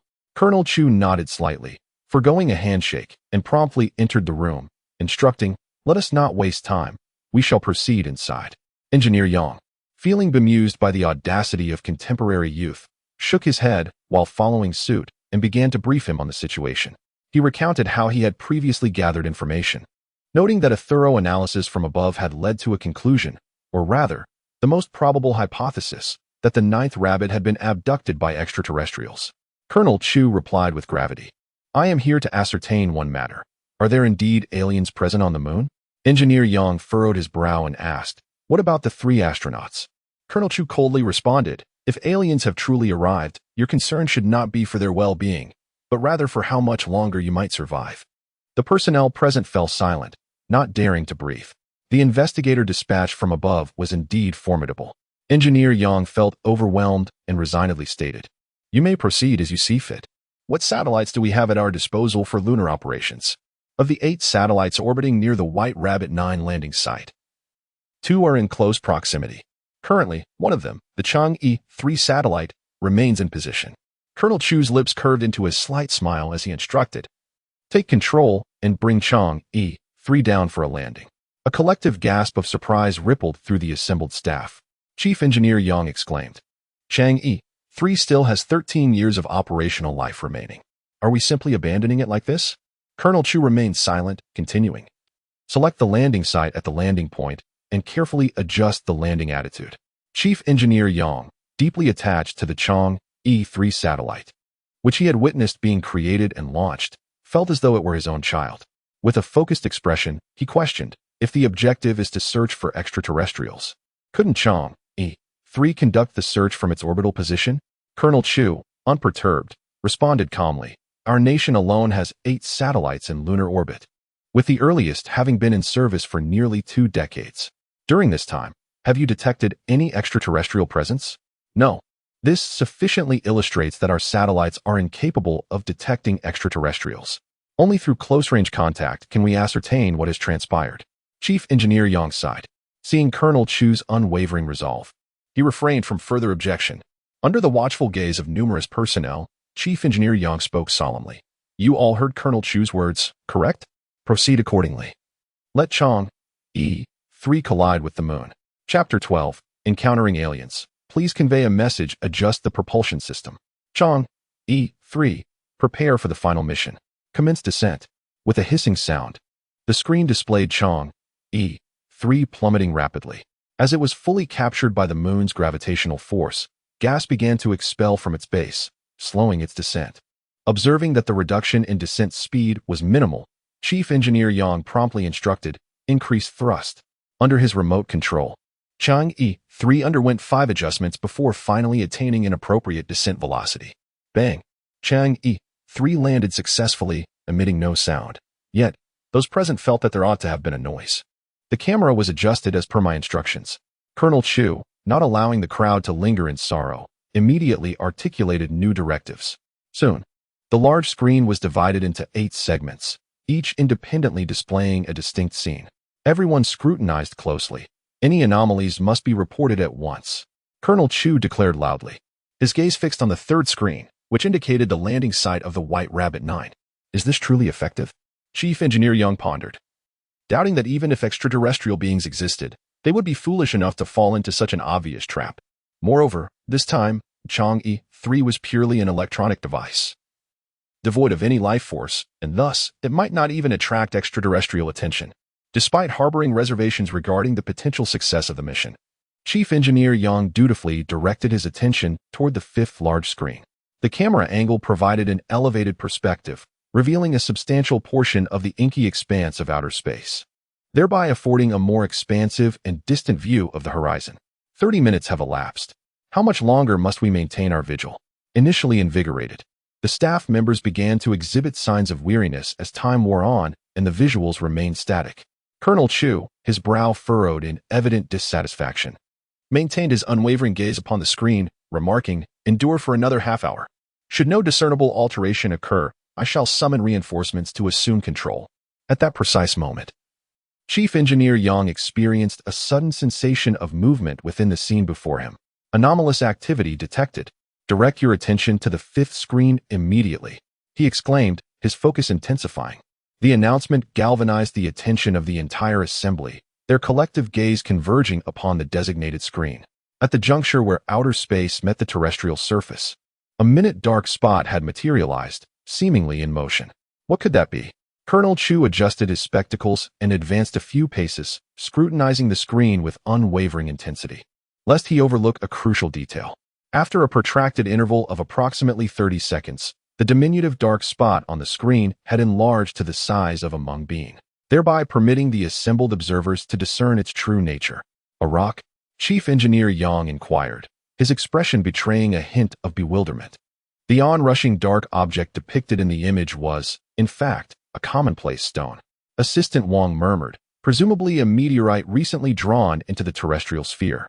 In the absence of lunar winds, the movement of the colossal rock could only be attributed to the influence of gravitational forces. It should not be a meteorite. I have been fixated on the screen. It did not emerge from outer space, but rather arose from the horizon.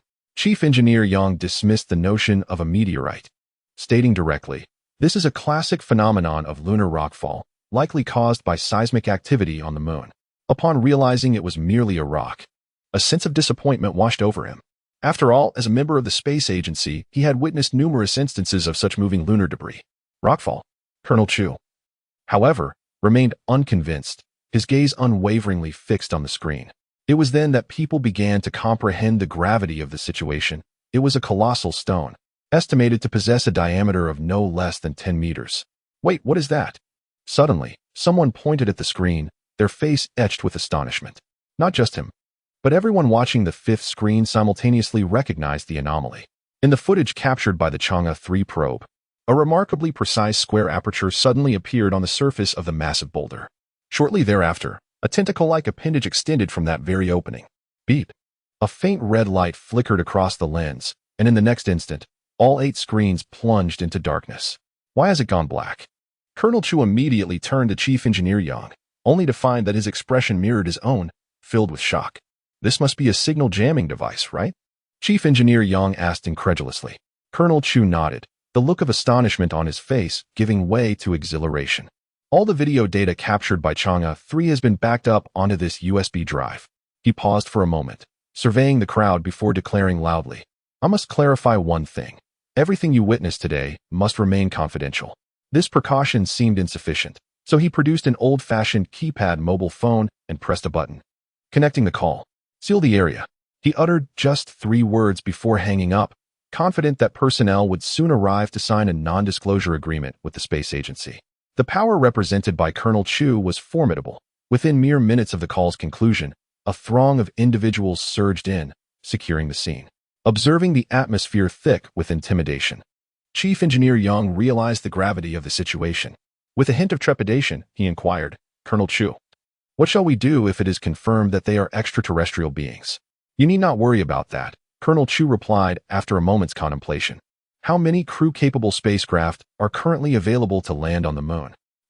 Chief Engineer Yang was taken aback. Only the officially commissioned White Rabbit 9 is operational. Aside from that, there is a backup experimental craft, but its ability to reach space is still uncertain. Colonel Chu nodded, placing a reassuring hand on Yang's arm, his eyes gleaming with fervor. Prepare this experimental craft for testing and select 2 astronauts capable of operating the equipment. Be ready for launch at any moment. This Yang felt overwhelmed. Missions of this nature typically require meticulous planning a year, or even several years, in advance. How could one expect to launch on such short notice? Suddenly, a realization struck him. Wait, you don't intend to go up yourself, do you? The 3 individuals aboard the White Rabbit 9 have yet to make contact. What an opportunity it would be to negotiate with extraterrestrials. Why not seize it? Colonel Chu's lips curled into a smile, seemingly indifferent to his own fate. He was a man who valued his life little. Words fell short, leaving both parties momentarily speechless. As the silence stretched on, Chief Engineer Yang, after much contemplation, could no longer restrain his curiosity, asking, shouldn't the matter of extraterrestrials concern more than just our great Xia? Should we not inform other nations? Not for now, Colonel Chu replied, his demeanor having returned to calmness. Once I have concluded discussions with the extraterrestrials, I shall decide whether to notify other countries. But what if you ascend and disappear as well? Yang inquired with evident concern. Colonel Chu chuckled softly. That would serve as the signal for whether or not to notify other nations. Yang paused, quickly grasping the implication behind Colonel Chu's words. The colonel intended to venture to the moon to communicate with the extraterrestrials. If successful, it would yield immense benefits for Great Xia. Conversely, if unsuccessful, the worst-case scenario would see him vanish from the public eye, much like Zhang Tao and the others. This implied that Colonel Chu was willing to stake his life on discerning whether the extraterrestrials' presence on the moon represented an opportunity or a peril for Great Xia. Chief Engineer Yang's emotions grew intricate, his gaze toward Colonel Chu infused with a hint of admiration. After a prolonged silence, he finally spoke. If you encounter Zhang Tao at the extraterrestrial base, please convey a message for me. Colonel Chu, intrigued, inquired, what message? Zhang Tao. There is something I must convey to you. The scoundrel you wish to break the legs of, who has been clandestinely meeting your daughter on your balcony, is none other than my son. Chapter 13. The Arrival of Aliens. Old Yang. This is merely a test vehicle. Are you truly contemplating sending it into the heavens? A supervisor from a certain aerospace base remarked, incredulously. This is not solely within my purview. Engineer Yang shook his head and replied, do not inquire further. Focus on the task at hand. The spacecraft is of little concern. Even if it were to vanish on the moon, he would not lament. For this test vehicle has already fulfilled its purpose, paving the way for the creation of the White Rabbit number 9. What truly concerns Engineer Yang now are the candidates for the 2 astronauts accompanying Colonel Chu into orbit. Only the professional astronauts under his command possess the expertise to operate the spacecraft. Regardless of who is chosen, he cannot shake a sense of unease. The matter of the test vehicle does not require his excessive worry, as numerous individuals are available for its modification. Engineer Yang ventured alone to the aerospace training base. He requested a list from the chief instructor, along with the family details of all regular and reserve members. Seated in his office, he gazed at the documents with a furrowed brow, troubled by whom to select. 3 hours later, Engineer Yang had narrowed it down to 4 astronauts. Just as he was about to summon them, a knock sounded at the office door. "Come in." A group burst through the door. "Engineer Yang, I heard that the test vehicle is heading back to the moon. I wish to join. Wang Dongdong is a dear friend of mine. I want to go up and find him." The individuals who entered were all astronauts. Chief Engineer Yang furrowed his brow and inquired, "Who told you that the testing machine is to be sent into space?" It was Assistant Xiao Wang. She mentioned selecting 2 individuals for the mission. That rascal Xiao Wang. Chief Engineer Yang felt a mix of annoyance and helplessness. Looking at the group before him, he said solemnly, "This mission is unlike any previous ones. It is a matter of life and death." The astronauts exchanged glances and erupted into laughter. Chief Engineer Yang, we chose to become astronauts precisely because we are prepared to dedicate ourselves to this cause. Let me tell you, I have trained for 18 years without ever going to space. This time, it must be me. Old Wang, give it up. Your son is getting married soon. Let me go? Xiao Lu, your wife has just become pregnant. The child cannot grow up without a father. Let me go. I am single. Brother son, you should reconsider. You are your parents' only child. If something happens to you, they would be devastated. Let me go. I am an orphan. Witnessing this fervent contest to be chosen for the mission, Chief Engineer Yang felt a warmth in his eyes. Among the 4 candidates he favored was indeed the orphan named Yi Fan. Although it pained him to think so, Yi Fan had the least ties. If I did not have a son, if I were not responsible for Zhang Tao, Lu Ning, and Wang Dongdong's families, I would certainly step up in such a situation. Eventually, the personnel were finalized, a child from a single-parent family and an orphan. However, before the 2 could complete even half a day of training, they received the unexpected news. The lunar landing plan had been cancelled. In an office at the National Space Administration of the Great Xia Republic, Chief Engineer Yang sat across from Colonel Chu. Why was it cancelled?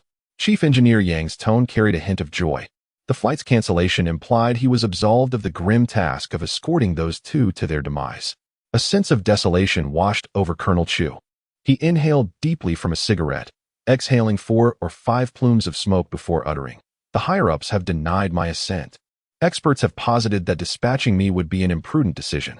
Chief Engineer Yang, piqued by curiosity, promptly inquired about the rationale, mentally bracing himself to console Colonel Chu.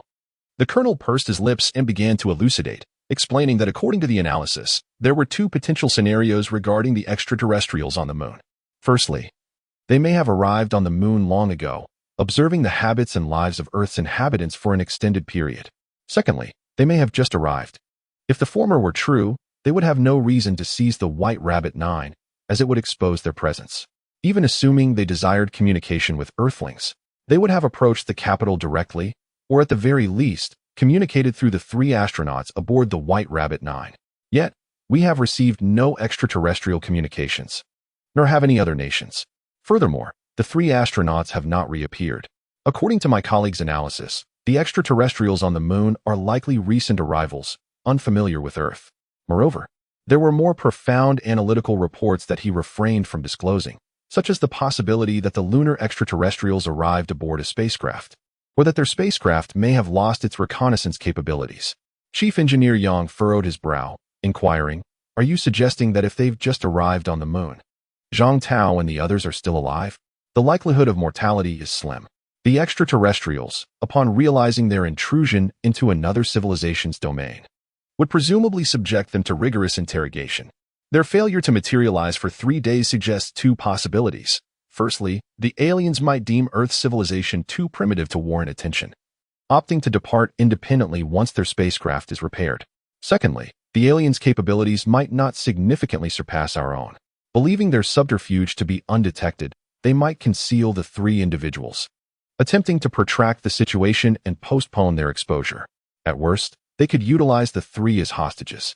Chief Engineer Yang scratched his head and inquired, "Colonel Chu, based on your assessment, which scenario do you believe offers them a chance of survival?" "The latter," Colonel Chu affirmed unequivocally. "In the former case, the aliens, confident in their superiority and unconcerned about retaliation, would hardly sustain 3 Earthlings at the expense of their resources." Chief Engineer Yang, having listened attentively, perceived no apparent flaw in the reasoning. The sole source of Colonel Chu's discontent seemed to stem from the cancellation of the lunar landing program. Puzzled, he voiced his inquiry. Colonel Chu sighed, lamenting, "My initial intention was for Great Xia to engage the extraterrestrials independently, bearing the risks and reaping the rewards alone. However, after evaluating the advantages and disadvantages, the higher-ups resolved to notify international organizations and collaborate with all Earthlings in addressing this event." Upon hearing this, Chief Engineer Yang promptly comprehended Colonel Chu's sentiments and offered solace. Such a decision from above is understandable. After all, analyses are merely analyses. Should the aliens prove exceptionally formidable, the repercussions of provoking them would be catastrophic, and no one could bear the responsibility. Above all, Commander Chu harbored personal ambitions. Had he managed to reach the moon and encounter extraterrestrials, regardless of the outcome, his name would have been etched in the annals of history. Alas, having missed this opportunity, he could only engage with the aliens as part of a collective. My visit here serves not only to inform you of the cancellation of the lunar mission, but also to address another matter, Chief Engineer Yang surmised. You're sharing these extraterrestrial secrets with the intention of recruiting me, aren't you? Commander Chu smiled faintly, replying, "A correct assumption. You and I shall represent the Great Xia, fully responsible for all matters pertaining to the aliens. The immediate task is to notify other nations. The aliens have arrived." Chapter 14. Resisting the extraterrestrial invasion. Where exactly did White Rabbit 9 land? Thomas lamented, his hair disheveled. Beside him stood Jax, the equally discomposed head of the Five Eyes Alliance Space Agency. Ever since learning that White Rabbit 9's landing site was different from what they knew, the American Indian Space Agency had been working tirelessly, frantically searching for White Rabbit 9. Not only did they do it themselves, but they also pulled in the Five Eyes Alliance, who had a good relationship with them, to act together. However, after a few days, not to mention the trace of White Rabbit 9, they couldn't even find the landing spot. At that moment, a staff member from the External Affairs Department approached. "Sir, the Great Xia Space Agency is calling, inviting us to join a video conference group." Decline. Thomas flatly rejected the idea, irked as he exclaimed, "They must be eager to witness our misfortune. I can already envision it." During the meeting, that director will undoubtedly adopt a sarcastic tone. Understood. The personnel from the Foreign Affairs Department departed, yet mere minutes later, he returned. "Head, the Great Xia Space Agency has invited you to partake in a director-level video conference," he announced. "Decline it." Thomas gritted his teeth, contemplating that this time, the Great Xia Space Agency would not extend another invitation. To his surprise, half an hour later, the Foreign Affairs staff member reappeared. "What now? Has the Great Xia reached out again?" Thomas retorted irritably. The staff member wore a peculiar expression as he replied, "No, it is the Five Eyes Space Agency. They are seeking Jax." Jax, standing nearby, was taken aback and checked his phone, only to discover that the device had mysteriously run out of battery and shut down. Once the staff member left, Thomas could no longer contain his fury and began to berate them. "You useless lot, unable to locate even a White Rabbit 9. What use are you to me? There are 3 living souls aboard that vessel. Can they simply vanish? Even my dog would fare better at finding people." After venting his frustrations for a while, he ceased when he saw Jax hastily approaching. "Who has bribed you? Why are you speaking on behalf of the Great Xia?" Thomas queried, perplexed as to why Jax was advocating for them. "Not that." Jax shook his head, his expression shrouded in mystery. "Do you know what the Great Xia wishes to discuss in this director-level meeting? They have reached out to you as well." It was then that Thomas comprehended that the Celestial Xia Space Administration harbored no intention of derision toward him. He promptly inquired, "What is the agenda?" "To repel extraterrestrial invasion." "What?" Thomas exclaimed, taken aback, and urgently pressed for details. Jax shook his head, replying, "The specifics remain unknown to me." "What is the password?" "The landing site disclosed by Celestial Xia is authentic." Thomas was momentarily taken aback. After a brief pause, he untangled the relationship and exclaimed in astonishment, "The agenda is to resist alien invasion. Could it be that White Rabbit 9 was abducted by extraterrestrials?" Observing his vehement reaction, Jax was gratified. Considering Thomas to be unremarkable and less composed than himself, it is highly probable Celestial Xia would not jest about such matters.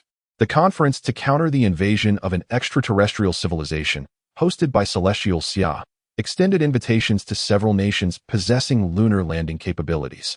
Initially, the agenda was intended to be revealed to the respective national representatives upon their arrival at the venue. However, for reasons unknown, The Space Administration of the Mean Federation obstinately refused to answer calls or participate. Consequently, to secure the Mean Federation's involvement, the agenda had to be disclosed prematurely. In this interconnected world, secrets are difficult to keep. Such conversations might have remained clandestine offline, but in the digital age, with experts abound, encrypted communications are inevitably deciphered. As Thomas and Jax journeyed to celestial Xiao by air, details regarding the conference agenda were leaked online. 3 days prior, the manned spacecraft White Rabbit 9 of the Great Xian Nation touched down on the lunar surface, capturing the attention of billions worldwide. The live broadcast was abruptly terminated, leading to suspicions that White Rabbit 9 had been compromised by extraterrestrial entities. The revelation ignited a global uproar, sparking fervent discussions among countless netizens. The ensuing fervor eclipsed even the momentous occasion of White Rabbit 9's initial lunar landing. Exclamations of astonishment and curiosity filled the digital sphere, with demands for visual evidence of the alleged alien presence. Theories abounded, attributing the spacecraft's disappearance to extraterrestrial intervention.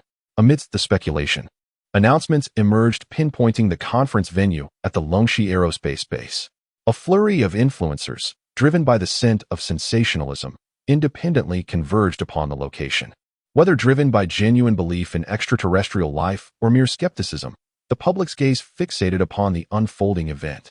This juncture represented an unprecedented proximity to the enigma of alien existence, fueling hopes for definitive answers from official sources. Meanwhile, on the moon, Zhao Yu luxuriated in a hot spring, savoring scallion pancakes accompanied by a sip of red wine.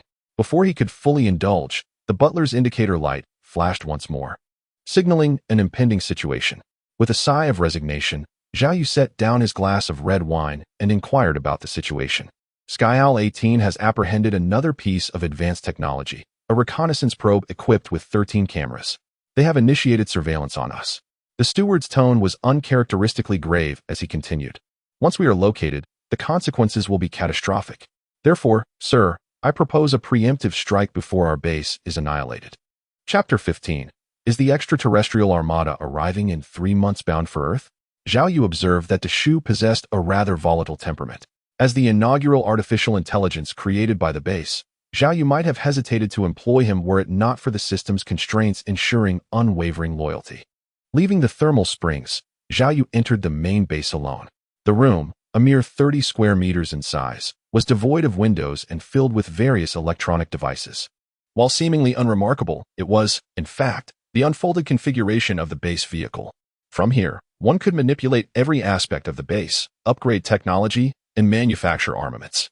Approaching a screen, Zhao Yu saw a string of characters displayed. Urgent warning, novice perk. One time, use the extraterrestrial armada will discover the base in 83 days. This warning had been present since Zhao Yu's arrival. It was this very alert that had driven him to prioritize the development of military technology for over 5 years. Could this extraterrestrial armada be targeting Earth? Zhao Yu was perplexed, since discovering that he was on the far side of the moon. He had been questioning the impending arrival of the alien fleet in 3 months. If Earth were to dispatch several armed personnel aboard a spacecraft to the moon, referring to it as an alien fleet, then there would be little to worry about. With the current state of military technology, no weapon on Earth could pose a threat to the base. Even if it were indeed an alien fleet, it likely would not exceed level 2, would it? Zhao Yu cast a glance at the main base control panel. Base, level 1, experience, 50,404 100,000. Technology points, 74 points, increasing by 1 point per hour. Since the system's arrival, I have received merely over 50,000 technology points. I lack sufficient resources to elevate the base to level 2. The alien fleet is probably only level 1, isn't it? Zhao Yu remained uncertain about the system's notification regarding the alien fleet. Was it created by the system itself, or does it genuinely exist within this universe? With 3 months remaining, the truth will soon be revealed. After waiting for more than 5 years, Zhao Yu was not bothered by the additional 3 months. Fellow comrades, I have arrived at the Longxi Aerospace Base, and the security here seems rather stringent. A streamer, holding a selfie device, observed the formidable presence of armed forces encircling the entire aerospace base, feeling a surge of excitement. Comrades, for a simple meeting. How could there be such a deployment of soldiers? This time, they might be serious. Perhaps aliens are truly coming. Many streamers like him were present. Some merely observing from the periphery, capturing images of the weaponry and ammunition. However, others were unwilling to remain outside. Brothers, what does it matter to shoot outside? Any small streamer can do that. Our Lu family army must not follow their lead. It's merely firearms, merely armed blockade. Old Lu is certainly not one to shy away from challenges. A flamboyant streamer, both in appearance and attire, declared emphatically, brothers, Old Lu will undoubtedly provide you with a live broadcast from within. His name is Lu Lifu, a blogger with millions of followers, who rose to prominence by engaging in actions that diverged from those of other streamers during peak trending moments. This time, the buzz surrounding the Alien Resistance Conference reached absurd heights, leading Lu Lifu to believe that an opportunity for explosive popularity was at hand. After conversing with his fans for a while, Lu Lifu began to circle the base, searching for a clandestine entry point. As he wandered, he veered off the main road and into an uninhabited stretch of forest. Most individuals would pause at such a location, but Lu Lifu sensed that fortune was smiling upon him. There was a thicket. He decided to venture in. After traversing the woods for a while, he indeed discovered a spot devoid of guards, merely surrounded by barbed wire. Haha, brothers, do you see? There's no one here. We can enter, he exclaimed. Is it just barbed wire? We have bolt cutters.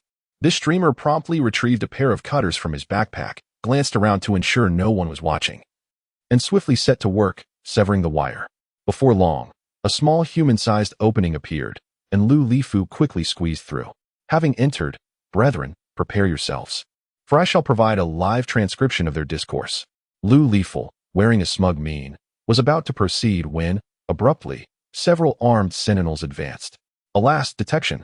Lu Lifu hastily feigned a smile. Fear not, I am merely a streamer. Bang! Before the utterance could fully form, he was unceremoniously thrown to the ground, his limbs bound by cords of considerable thickness. Others produced blindfolds and adhesive tape from their pockets, expertly covering his eyes and mouth. In a fleeting moment, Lu Lifu was rendered immobile. Alas, the streamer has met his demise. These military personnel are indeed taking action. Lu Lifu's capture resulted in his streaming device being cast upon the ground, yet the feed persisted, albeit from a skewed perspective. As the online audience erupted in excitement and conjecture, a soldier approached, casting a glance at the lens, seemingly recognizing its nature. Subsequently, within the frame, a combat boot loomed ever closer, culminating in a resounding crack. In the ensuing instant, the broadcast ceased. The online community was left in bewildered silence. Alas, Lu Lifu's equipment has been summarily crushed. This assembly appears to be of utmost seriousness. At the assembly proper, Thomas, Jax, along with the emissary from the Northern Bear Federation, had all assumed their positions. In addition to the official delegation, a cadre of esteemed scholars and luminaries in the field of astronomy had been invited to observe. At the fore, Chief Engineer Yang, with a countenance of gravity, recounted the events of the preceding 3 days. Before commencing the conference, I wish to affirm unequivocally that the lunar landing site of the Bai-29, as announced by our great Xian nation, is indeed genuine. The palpable reality of armed personnel, numbering in the hundreds, safeguarding the perimeter, was witnessed firsthand by individuals such as Thomas. In the annals of international conferences, which have numbered in the hundreds, this marks a singular occurrence. It is evident that the matter at hand is of considerable magnitude, as evidenced by the uncommon attentiveness afforded to Chief Engineer Yang, without interruption. 3 days prior, the Bai-29 touched down upon the lunar surface. However, as the astronauts prepared to disembark, the live broadcast was abruptly terminated. Let me be forthright. The interruption was genuine and not a deliberate obfuscation of information. Initially, we postulated a malfunction in equipment. However, upon exhaustive examination and elimination of all potential points of failure, the equipment was found to be in perfect working order. The only plausible explanation is that something transpired aboard the Bai-29. A mere half-hour later, our distant orbital satellite, Chang'e-5, passed over the landing site. At this juncture, Chief Engineer Yang paused deliberately. Thomas, perceiving this, urged, and then? What occurred? Chief Engineer Yang, awaiting the undivided attention of all present, then declared. The Bai-29 was absent from the landing site. Within a mere half-hour of its lunar touchdown, it had mysteriously vanished. Vanished? A wave of astonishment rippled through the assembly, giving rise to a flurry of conjecture regarding the potential causes of the Bai-29's disappearance. Shortly thereafter, a dissenting voice emerged. Chief Engineer Yang, How can we definitively attribute the disappearance to extraterrestrial involvement based solely on its vanishing? Indeed, the White Rabbit number 9 is merely missing. Can it truly be linked to the core of this conference? Chief Engineer Yang smiled faintly and pressed a button on his controller. In the next moment, a photograph of the Chang'e 3 satellite appeared on the large screen. The murmurs faded as people gazed inquisitively at the image of Chang'e 3, uncertain of his intent. 2 days after the disappearance of the White Rabbit number 9, or rather, just 1 day ago, our Chang'e 3 near-orbit satellite passed over the landing site. Under the approval from higher authorities, the White Rabbit number 9 plummeted near the landing area. Thomas's eyes brightened as he quickly inquired, "Did you capture anything?" Chief Engineer Yang nodded. In the next moment, the large screen displayed a photograph of a large stone floating in midair, from which extended a tentacle-like appendage. The image was remarkably clear, providing irrefutable evidence of extraterrestrial existence. The audience was astounded. Chapter 16. The Global Reinitiation of the Lunar Base Project. Initially, we were concerned that this extraterrestrial stone might not arrive. After all, the Chang'e 3 is merely an inanimate object, yet fortunately, it did come. This indicates that as long as there are electronic devices, there exists a significant likelihood of attracting extraterrestrial entities. Chief Engineer Yang's words went unheard as most attendees remained engrossed in the revelation of actual extraterrestrial life. Oh my God, there truly are aliens. Thus, this tentacle-like entity serves as a shield, capable of obstructing signals from electronic devices. It should be this way, otherwise, the occurrence of the black screen remains inexplicable. According to this reasoning, the disruption of the White Rabbit 9 signal is also attributed to such tentacles. The audience below engaged in fervent discussions, showing no signs of abating. However, some representatives from smaller nations expressed skepticism, turning to Thomas and inquiring, "Surely, your nation must possess lunar satellites and landing points. Is it true that there is no White Rabbit 9? None at all." Thomas replied without reservation, his expression serious as he turned to Chief Engineer Yang. "What additional intelligence do you possess?" Chief Engineer Yang shook his head, stating, "Upon confirming the existence of extraterrestrial activity on the moon, we immediately informed you. This encompasses all the information we have." Thomas nodded, then asked, "Is there a specific intent behind your invitation for us to gather?" In silence, Chief Engineer Yang did not respond, yet Colonel Chu took the initiative to step forward. "We aim to unite the world in a collective effort to dispatch a probe to the moon, seeking traces and information regarding extraterrestrial beings." Thomas and the others exchanged glances. The emergence of extraterrestrials would undeniably become the foremost priority for any nation. Given the properties of this extraterrestrial rock, we surmise that it will deploy its cloaking tendrils within a radius of 15 to 50 meters of its target. Therefore, I propose that lunar probes be dispatched in pairs, maintaining a specified distance, to serve as both lures and to capture more intelligence regarding the alien entity. Thus concluded the inaugural assembly convened to defend against the extraterrestrial incursion. The attendees departed with a mixture of inquisitiveness, elation, trepidation, and fervor. The government's reticence on the matter has piqued the interest of netizens who clamor for answers. After a day of deliberation, the fervor surrounding extraterrestrial life began to wane. However, just as the public began to believe that the matter had been resolved, a new piece of news reignited the public's curiosity.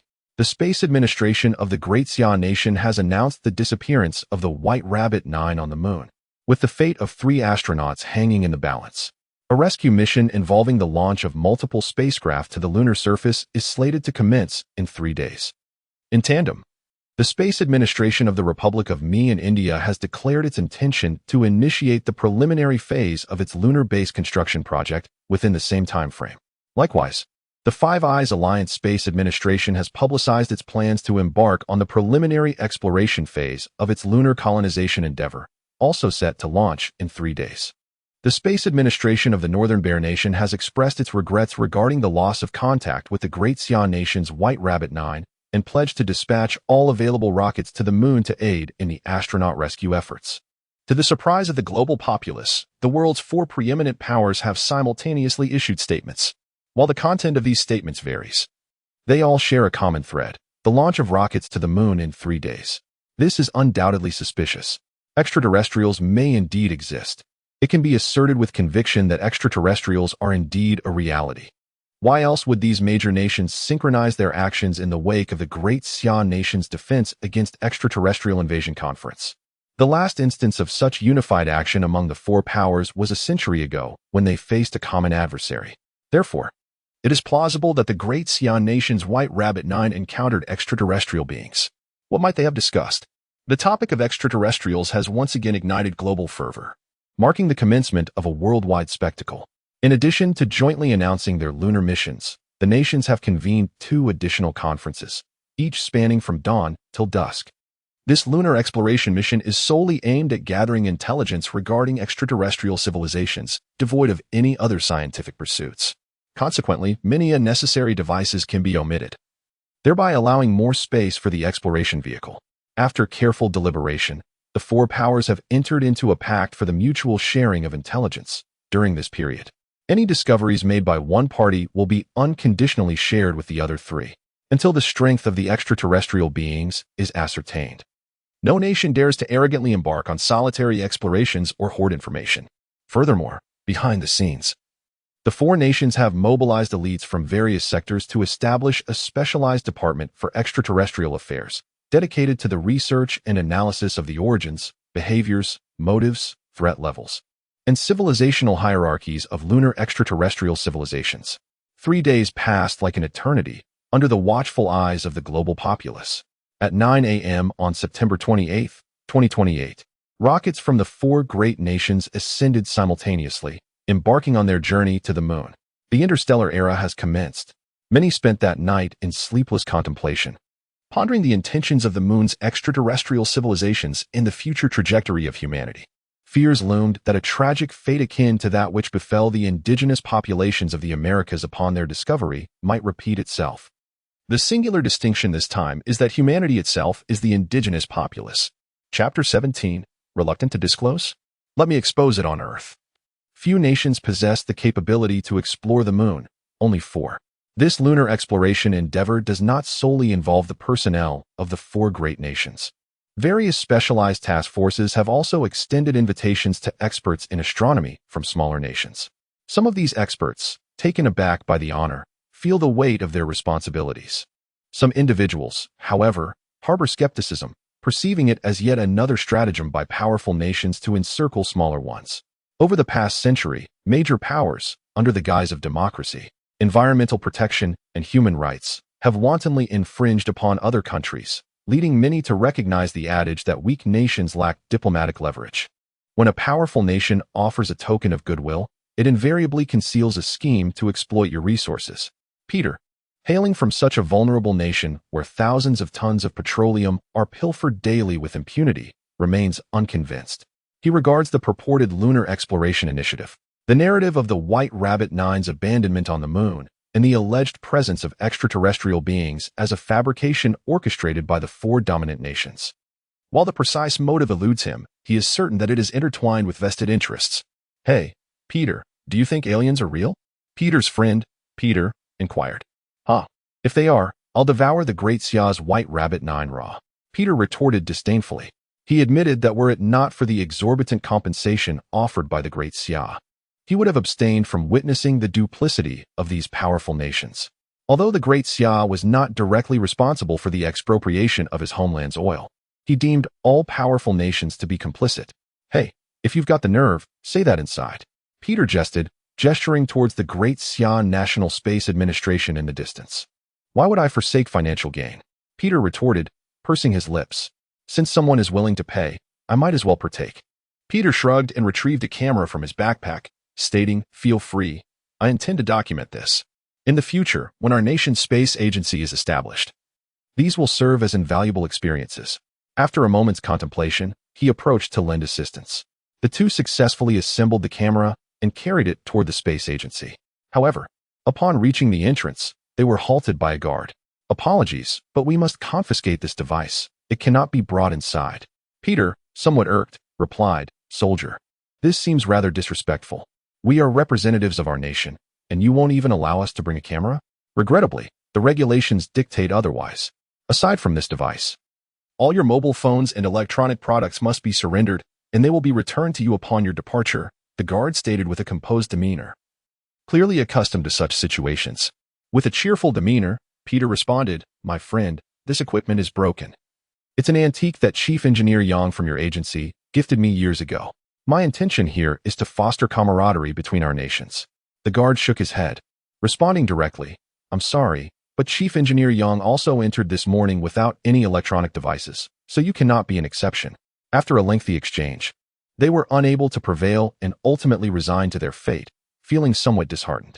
Before entering, Peter left a sardonic remark, Soldier, take good care of my equipment. It's quite valuable, don't damage it. Such a grand undertaking, with all four major powers mobilized, and there was no live broadcast? Absolutely. There is no official statement regarding the lunar mission's confidentiality. It is indeed perplexing that even a textual broadcast was not arranged, let alone a video livestream. At this juncture, I am merely seeking any insider information, however trivial.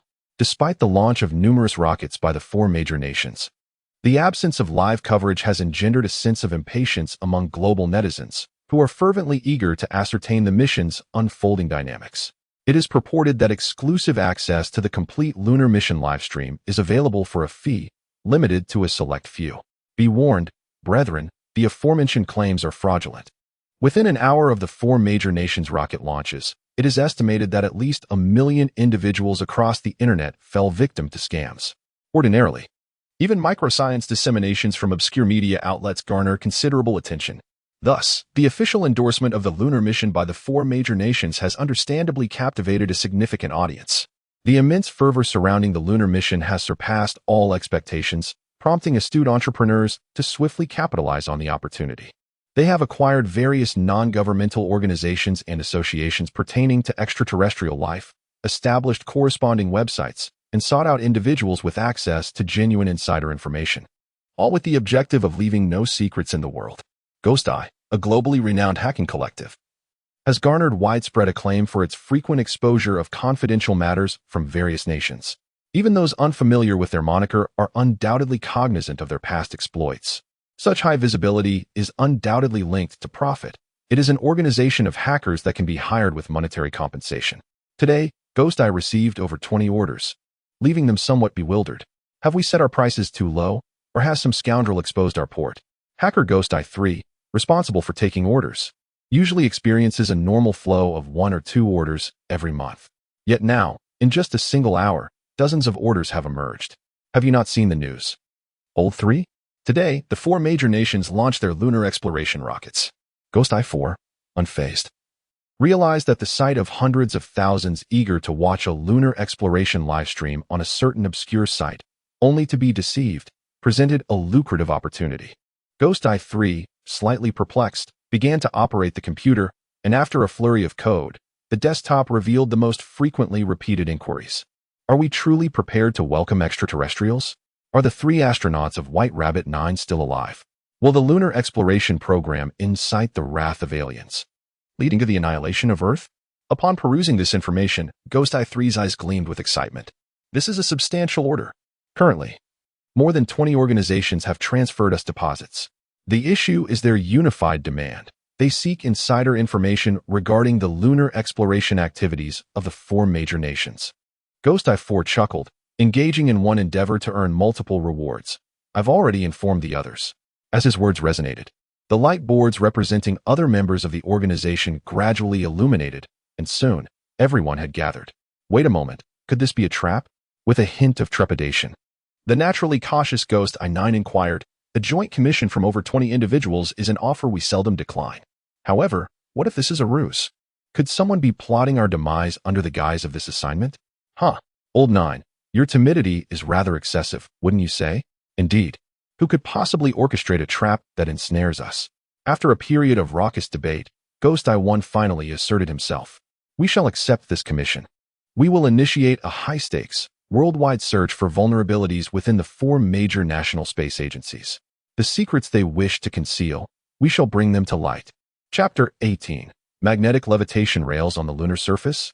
For days hence, greetings from Lunar Intelligence Station. I am your host, Juju. Over the past 4 days, the four major nations have launched a cumulative total of 19 rockets. According to calculations from amateur scientists, the People's Republic of Great Xia's White Rabbit 13 and the Republic of Mian's Mani spacecraft, being the swiftest, have already touched down on the moon. Based on leaked information and the trajectory of various spacecraft, it can be inferred that their ultimate destination is the landing site of White Rabbit 9, located at lunar coordinates 173, 5 degrees east longitude and 41, 8 degrees north latitude. In recent days, Zhao Yu has scoured a plethora of data and has finally unearthed a photograph encompassing these coordinates. It is a photograph released a year prior by the Great Xi'an National Space Administration. This indicates that they had detected anomalies long ago, thus prompting the landing of White Rabbit 9. Adjacent to the main edifice of the Great Xi'an Aerospace Administration, an impromptu 3-story structure of corrugated iron had been erected. Experts from every corner of the nation, astronomers, physicists, dynamicists, and sundry specialists whose expertise might conceivably intersect with extraterrestrial technology, were summoned. This appendage, one posited, perhaps emits a unique electromagnetic wave, employing it to obstruct signals. Nay, countered another, methinks it is sonar, though the lunar atmosphere be rarefied. The impediment of electronic signals requires not true sound, but merely vibration, a resonance capable of inducing electronic malfunction. For 4 days hence, the foremost minds from diverse disciplines had scrutinized the series of photographs captured following the crash of the Chang'e E3 upon the lunar surface. Yet consensus remained elusive. The paucity of intelligence precluded any definitive conclusions. Many anticipated fresh images heralding a breakthrough, preferably those depicting the alien vessel or machinery in its entirety. He arrives. Little Chu approaches. A voice proclaimed, seizing the attention of all present. In the corridor beyond the portal, Colonel Chu strode purposefully. Before he could cross the threshold, he was intercepted, besieged with inquiries regarding new revelations. Without undue delay, Colonel Chu swiftly employed projection apparatus to transmit the captured visages. The scene depicted a diminutive exploratory vehicle traversing the lunar terrain. Its pace was unhurried, almost languid, akin to a venerable elder, each step accompanied by a nod of the head. Following a 180-degree rotation, a second exploratory vehicle materialized within the lens. What is that? A collective gasp arose as a colossal boulder was observed levitating near the second rover. From within, a multitude of minuscule nanomachines emerged, meticulously encasing the rover before transporting it to a compartment akin to a trunk. The monolith had undergone a dramatic metamorphosis. Its upper section retained its original form, while the lower portion exhibited an intricate network of metallic structures, reminiscent of a transformer. Having secured the second rover, the extraterrestrial spacecraft, masquerading as a boulder, advanced in their direction. Its velocity was moderate, estimated at merely 20 to 30 yards. The initial 15 seconds of the 30-second video depicted the monolith spacecraft encasing the second rover, while the subsequent 15 seconds captured its approach towards the initial rover. The video culminated with a freeze frame, showcasing the proximity between the two entities. A protuberance on the monolith spacecraft extended a tentacle-like appendage. It's that tentacle again. It's undoubtedly an electromagnetic wave shield. Nonsense. It's manipulating sonic waves. Just as the two specialists were poised to engage in a dispute within their respective domains, Colonel Chu interjected. At this juncture, I require specialists in aerodynamics, magnetics, gravity, and other academic fields. I need you to analyze a single phenomenon. By what means does this stone spacecraft maintain its levitation at such a low altitude? Upon hearing Colonel Chu's inquiry, the assembly realized that the boulder spacecraft had indeed been hovering throughout the entire observation. Did any of you detect any airflow? Upon a subsequent viewing, the video revealed no discernible turbulence beneath the monolith spacecraft. It appears that the field, which does not rely on jet propulsion for levitation, has many experts who are both exhilarated and astounded. On Earth, all current aircraft, whether jet-powered or propeller-driven, depend on aerodynamics for flight. The extraterrestrial stone spacecraft in the video clearly employs an alternative technology, a more sophisticated mode of aerial locomotion than aerodynamics. Did you observe that this stone spacecraft is capable of hovering in place? Affirmative, there are no visible propellers. Could it potentially be relying on magnetic levitation? Inconceivable. The lunar magnetic field is exceedingly weak, only 1,000th that of Earth's. On Earth, it is fundamentally impossible to propel such a sizable object so far from the ground solely by means of a magnetic field. Could it be anti-gravity, then? There are two avenues of research regarding anti-gravity. One is to shield terrestrial gravity, allowing the device to move freely as if in a vacuum. The other is repulsive force, also known as anti-gravity. Currently, our nation's primary research direction is this latter path. An elderly gentleman with graying hair slowly articulated, According to current terrestrial conjecture, we would require a minimum of 1 millennium to develop anti-gravity technology. It is difficult to say with certainty. Although the elder was eager to discern the intricacies of the extraterrestrial spacecraft, he shook his head and remarked, "Scientific endeavors necessitate a thorough analysis. With samples in hand, we might surmount various challenges in a short span. However, we could equally find ourselves thwarted, unable to advance for centuries." Noticing the disappointment in Colonel Chu's demeanor, the elder added, "Yet, one certainty remains. Once we acquire a prototype, our research pace will escalate exponentially."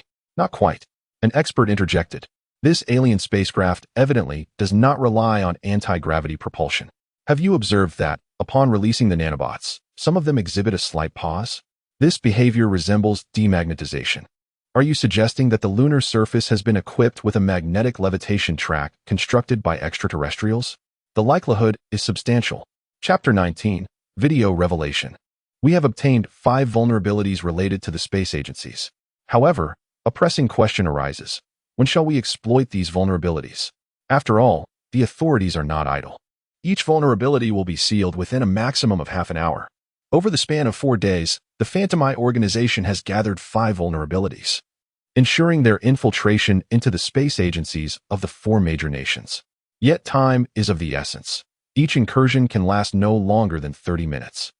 The lunar exploration program, however, operates on a timeline of days or even months, and their half-hour infiltration may very well miss critical developments.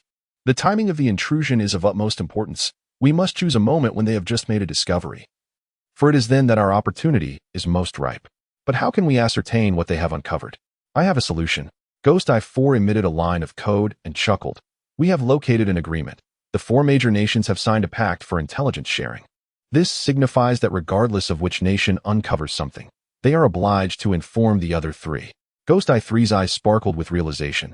"So, what you mean is, if we closely monitor their communications and the frequency of their interactions, the most active periods will undoubtedly coincide with significant revelations." "Precisely. We must infiltrate the space agency, exploiting any vulnerabilities. However, merely observing whether there is communication among the 4 nations is rather simple." "Ah, have you not noticed? Their communications have indeed become quite frequent." Ghost Eye 8 interjected, casually presenting the communication frequency of the 4 nations over the past hour, as well as that of the preceding 4 days.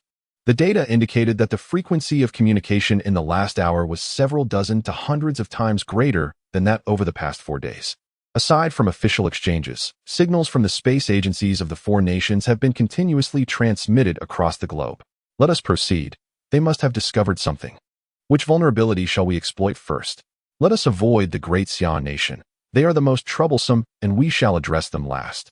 Then, shall we target the Five Eyes Alliance? With numerous elite hackers at our disposal and the presence of vulnerabilities, we effortlessly infiltrated the inner workings of the Five Eyes Alliance's space agency. A row of monitors began to display a series of photographs captured by lunar rovers. "What on earth is this?" Guiyan-san was taken aback as he beheld an object resembling an extraterrestrial spaceship suspended in midair on the monitor beside him. This was indeed advanced alien technology. The others also witnessed the spectacle, their astonishment palpable. For years, rumors of aliens had circulated on the internet. Yet they had never encountered any concrete evidence, as there had been no reliable intelligence on the matter from domestic sources. They finally understood why numerous organizations had invested heavily in acquiring such insider information. It was easy to imagine that if such revelations were to surface, they would undoubtedly astonish the world. Is the Star Destroyer cannon incapable of mass production? Within the lunar base, Zhao Yu felt a throbbing headache. After painstakingly amassing technological points for so long, he had finally developed the technology for the Star Destroyer cannon. However, upon attempting to produce it, he discovered that mass production was not feasible. The resources on this planet were exceedingly scarce. After several years, they had only managed to gather a single batch of rare earth elements required for construction, alongside a deficiency of other essential minerals. Being constrained by resources was not a novel predicament. When Zhao Yu first embarked on his journey, he eagerly established a nuclear fusion power plant, only to be informed that it was merely the first generation of fusion technology, requiring deuterium and tritium. After half a year of exploration, the expedition team had found only a meager amount of deuterium, with tritium remaining elusive. Subsequently, Zhao Yu endured hardship and deprivation, diligently accumulating technological points until he upgraded the nuclear fusion power plant to its second generation. The raw materials for fusion now required deuterium and helium-3, although deuterium was limited. It could still be procured, while helium-3 was abundantly available. Zhao Yu was indeed aware of a location abundant in deuterium and tritium, the vast oceans of Earth, where a ton of seawater contains 1/10 hydrogen. Hydrogen, along with its isotopes, protium, deuterium, and tritium, can be regarded as an inexhaustible resource. However, at that moment, he believed himself to be in the depths of space and had not contemplated gathering resources from other celestial bodies. Now, with Earth so close at hand, he considered dispatching a mining vehicle. Upon reviewing the available mining vehicles, he realized they were designed solely for subterranean and terrestrial operations, rendering them incapable of reaching outer space. It appeared imperative to devise a spacecraft to mine the Earth. With limited technological points, Zhao Yu had previously concentrated all efforts around the base, establishing various defensive measures. Research into spacecraft was scant. Nevertheless, as long as he possessed technological points, he believed it would not be overly challenging to construct a vessel that could evade detection by Earth in a short time.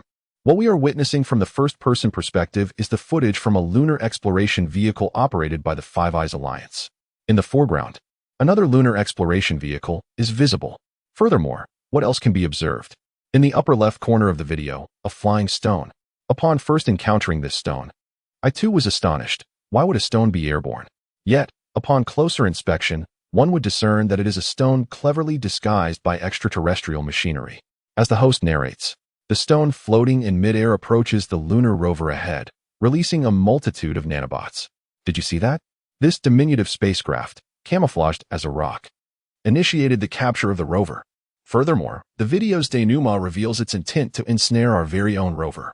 The broadcaster's effusions became inconsequential as viewers worldwide, with eyes wide, riveted their attention to the unfolding scene.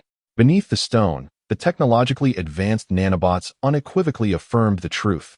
Extraterrestrial beings are indubitably real.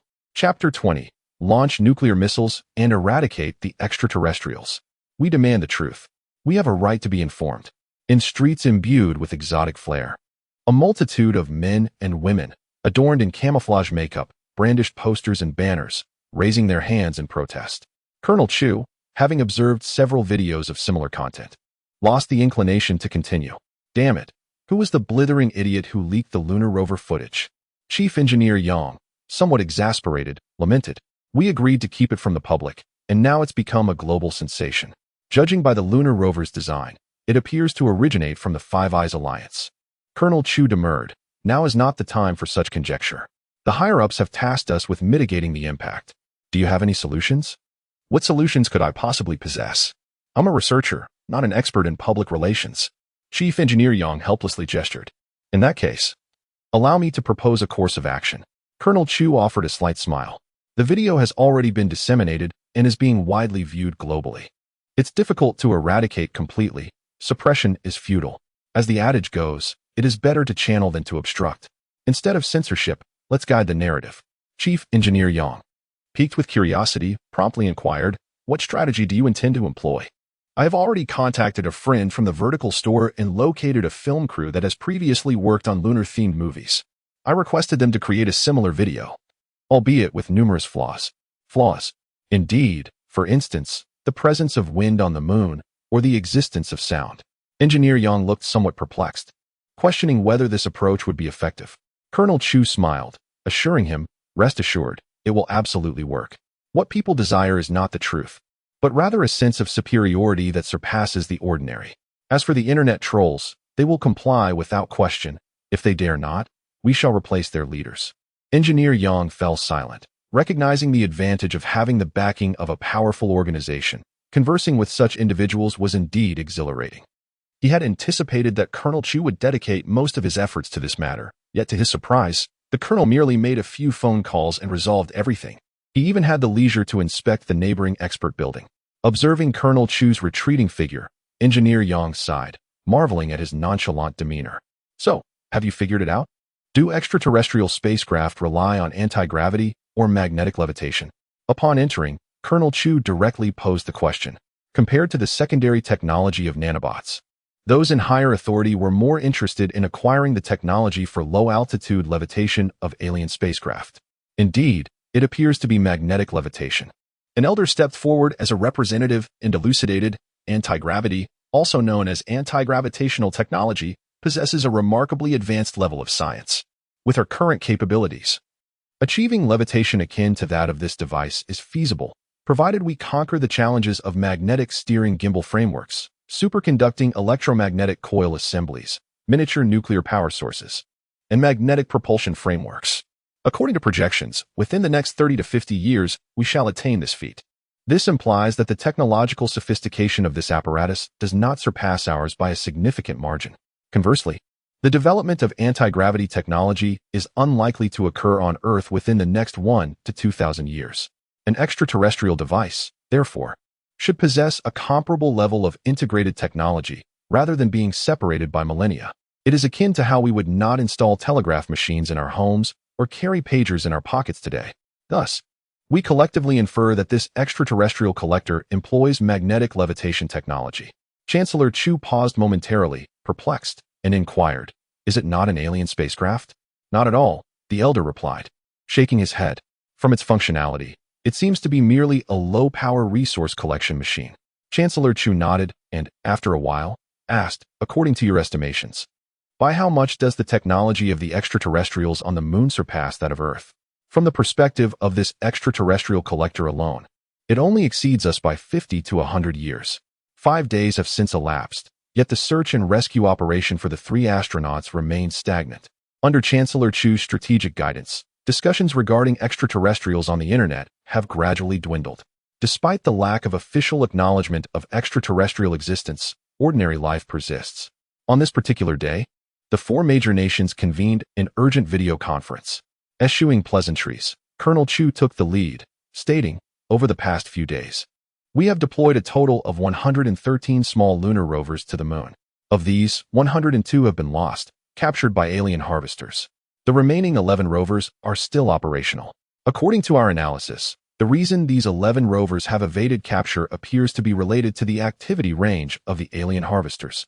He then presented a densely detailed image filled with various colored dots and lines. Numbers denoted the identification of each of the 113 rovers. White dots indicated the landing positions of each rover, while red dots represented their final locations before being captured and lost. The lines connecting the red and white dots traced their paths on the lunar surface. The 11 green dots marked the rovers that had not yet been captured. Now, if we connect the outermost red dots with a line, we obtain an orange line. He continued, "This is an irregular circle. Statistically, the closer to the center of the circle, the faster the lunar rovers are captured. Conversely, in the peripheral areas, such as with rover 88, it wandered the lunar surface for 3 days before being seized by an alien harvester." As Colonel Chu spoke, murmurs rippled through the conference. Could there be an underlying pattern? Is the frequency of capture higher closer to the center? At this point, Thomas stepped forward. "These matters are trivial. We had already discerned them 2 days prior. Speculatively, there may exist an extraterrestrial base at the focal point, or perhaps a concealed spacecraft, either buried underground or rendered invisible." Indeed, Principal Chu nodded and remarked, "In addition to these 2 hypotheses, we have a further conjecture. The interior of the moon may harbor some indigenous beings who have now emerged from below the surface."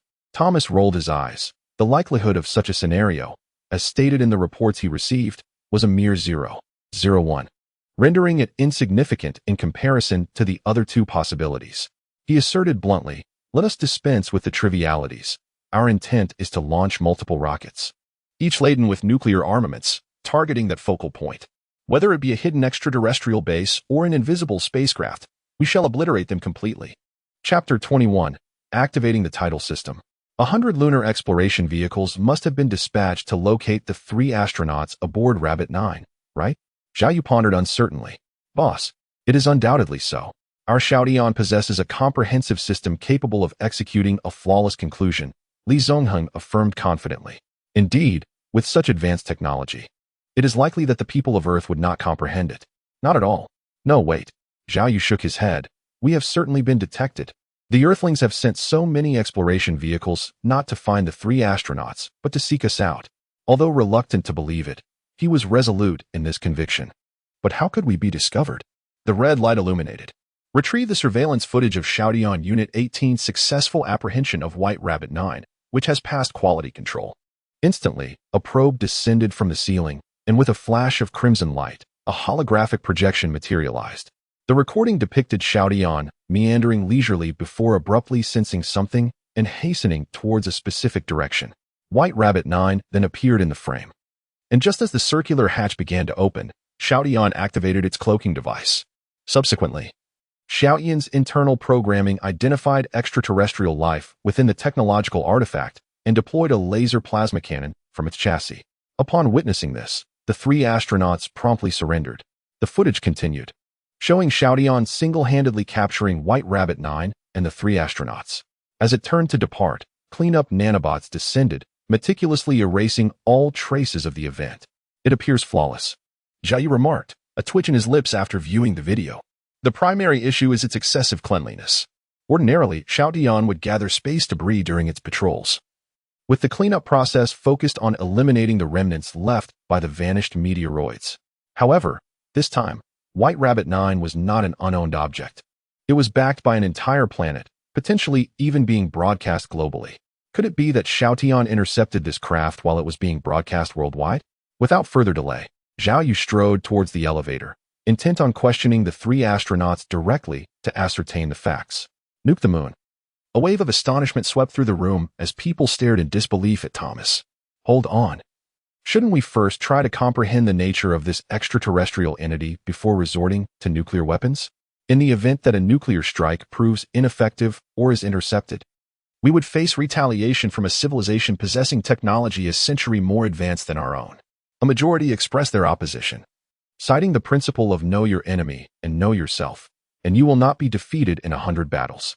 They argued that launching a nuclear weapon without even knowing the appearance of the extraterrestrial beings was reckless. You are too timid, Thomas retorted with a dismissive tone. Nuclear weapons possess power that transcends civilization levels. Even if the aliens' technology surpasses ours by a century or 2, they will still be helpless against nuclear weapons. This has been the case for the past 80 years, and it will remain so for the next 80 years. We possess a diverse arsenal of nuclear weapons for various purposes, including atomic bombs, hydrogen bombs, neutron bombs, dirty bombs, and uranium hydride bombs. Thomas continued, even if the aliens can withstand the shock wave of a nuclear explosion, can they withstand the radiation? The cobalt bomb employs a 3-stage detonation, fission-fusion-fission, capable of releasing immensely powerful gamma rays. I refuse to believe that they are beings of steel who can disregard gamma rays. Many present silently cursed Thomas, although he himself could not make such a decision. Those higher up in the chain of command were responsible for the final call. This matter requires further deliberation. We need to consult with our superiors, Colonel Chu stated. Although he wanted to reject the proposal outright, the authority to authorize the use of nuclear weapons did not rest with him. Further deliberation is necessary. We also need to discuss this matter thoroughly. The representative from the Northern Bear Nation echoed, refraining from an immediate vote. Thomas turned to Jax, casting a glance that implied, given our good relations, you must agree. Jax demurred with a shake of his head, stating that such a decision was beyond his purview and should be deferred for further deliberation. The elation of pinpointing the approximate location of the extraterrestrial base was overshadowed by a sense of unease as the meeting adjourned. Apprehension regarding the future loomed large, with concerns mounting about their capacity to withstand the potential wrath of the aliens should hostilities erupt. Indeed, their live broadcast mission, viewed by an estimated 1 billion people worldwide, as the host had mentioned, was a stark reminder of the stakes. Zhang Tao acknowledged with a nod, observing Zhao Yu with a tinge of curiosity, noting that this marked the first instance of a man approaching him for inquiries since their habitation of the alien base. So, they have indeed detected my presence, he mused. Just as Zhao Yu's spirits began to wane, the system, dormant for over 5 years, unexpectedly stirred to life, announcing the activation of a tidal system due to the fulfillment of specific conditions. Triggered special conditions, activating the tidal system, originating from Earth, yet independent of it. You possess a base vehicle beyond the comprehension of Earthlings and a technological tree surpassing Earth's civilization. Now that your existence has been acknowledged, what course of action will you pursue? Option 1. Utterly obliterate Earth, severing all ties and relinquishing your earthly identity, embracing a solitary yet idyllic existence. Upon completion, the title Betrayer will be conferred, gaining additional technological points for the slaying of any companion. Option 2. Reveal your identity as an Earthling to Earth, elucidating the circumstances of your transmigration and the nature of the base vehicle, divulging all your secrets to become a venerated hero among Earthlings, basking in the adulation of the masses. Upon completion, the title Saint will be bestowed, gaining additional technological points for the rescue of any stranger. Option 3. Refrain from annihilating Earth, nor disclose your identity to its inhabitants, maintaining an aura of mystique while engaging in mutually beneficial transactions with Earth. Title acquired, Mysterious Merchant, engaging in trade with extraterrestrial civilizations grants additional technology points. 3 options available, only one may be chosen. Please make your selection within 24 hours. A title system? Zhao Yu was momentarily taken aback, a flicker of excitement stirring within him. He had long felt that the current system provided too few technology points, and now it appeared that there were indeed additional functions that could yield such points. With the advent of a title system, there might also be a quest system. It seems that activation is necessary. Perhaps my conversation with Zhang Tao was the catalyst for this activation. Zhang Tao and his companions had been captured for nearly 10 days, during which Zhang Yixia had been the sole negotiator, yet the system had shown no response. Only today, in his quest to confirm a matter with Zhang Tao, did he venture forth in person, only to discover the activation of a new system function. Given this development, he should, under the assurance of safety, endeavor to explore various untried activities, for it is quite possible that more features could be unlocked. Chapter 22. The approaching alien fleet in the vastness of deep space. Over 100 spacecraft glided slowly. Among them, one vessel extended over 10,000 meters in length. Within the control room, several humanoid beings engaged in dialogue. We have detected 2 wormholes. One leads to the NB-1250 star system, while the other connects to the FC-8815 star system. Which shall we pursue? What are the planetary conditions within these star systems? Based on gravitational wave measurements, the NB-1250 star system should contain 8 planets, whereas the FC-8815 star system possesses only 7. Then let us proceed to NB-1250. What is a home planet? It is not a home planet at all. They are all the same, aren't they? The control room of the lunar base vehicle. This is a realm accessible only to Zhao Yu. No one else, not even artificial intelligence, can enter. Base, Level 1, Experience, 50, for 104 100. 000, Technology Points, 223 points, increases by 1 point per hour. With 223 points, he wondered if it would be feasible to create a detection device. Zhao Yu's purpose for coming here was a sudden realization of his own passivity. Without any space exploration equipment, he felt akin to a blind man. Previously, he had refrained from establishing any devices, fearing discovery by extraterrestrials. However, now that he was aware of his presence on the moon, he felt no fear. After all, Earth was just next door, familiar and known. Even if he were to be exposed, they could do little to harm him. The only concern was the alien fleet approaching in just over 2 months. Could it be dispatched by Earth? Opening the base vehicle, Zhao Yu contemplated and typed the word detection into the search bar. Radiometric dating instrument. Employs half-life principles to ascertain the positioning and age of celestial bodies. Required tech points, 10. Ground-based telescope. Facilitates astronomical observation through lenses. Required tech points, 15.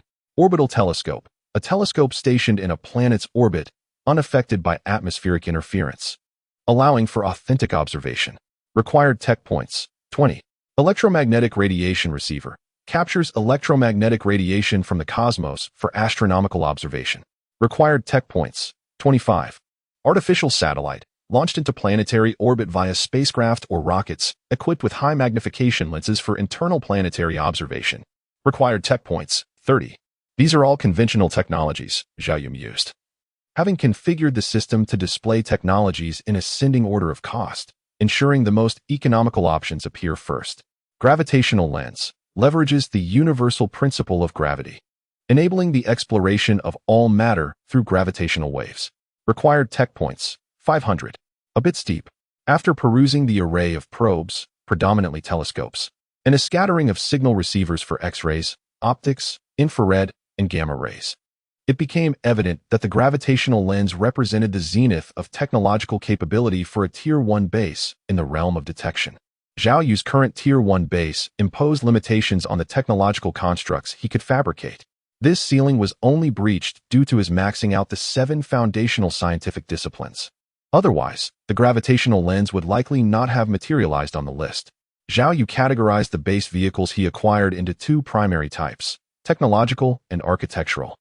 The technological domain encompasses merely 7 disciplines: mathematics, logic, astronomy, planetology, physics, chemistry, and life sciences. The upper limit is dictated by the level of the base vehicle. For instance, with a current level 1 base vehicle, the 7 technologies can only be elevated to a maximum of 199. Even so, these 7 technologies have consumed nearly 14,000 tech points for Zhao Yu, with an average expenditure of 10 tech points for each incremental increase of 0.01. Beneath the technological umbrella, Zhao Yu has delineated subcategories, notably the research category, which is primarily concerned with translating theoretical knowledge into practical applications. Upon further refinement, this includes areas such as atmospheric environment simulation and greenhouse cultivation in the realm of daily life, as well as applied mathematics and applied physics in the research sphere. Finally, there are the military-oriented domains frequently utilized by Zhao Yu, such as robot modules and AI training. The second category is construction, where all facilities, whether for residential or military purposes, are amenable to mass production. Apart from the initial construction, which necessitates tech points, subsequent constructions require only the corresponding raw materials. Take Xiaotian. For example, the entire lunar base houses over 1,000 units. Only the first one required tech points, while the rest can be manufactured as long as the relevant materials are available. Over the years spent at the lunar base, Zhao Yu has constructed numerous facilities, with the military ones being the easiest to mass produce, primarily requiring steel or a modicum of rare earth metals. Zhao Yu scrolled the list to the forefront, resolving to utilize these commonplace materials. However, even the most ordinary items would not remain so in his hands. He circled the names of the top 10 detection devices and then inputted a single word: camouflage. In the next moment, the names of 10 detection devices underwent a transformation. The orbital telescope, capable of masquerading as a meteorite, and the artificial satellite, also designed to disguise itself as a meteorite, caught his attention. Upon reviewing the prices, he noted that they remained nearly unchanged, with only a few experiencing a slight increase. This was indeed a welcome improvement.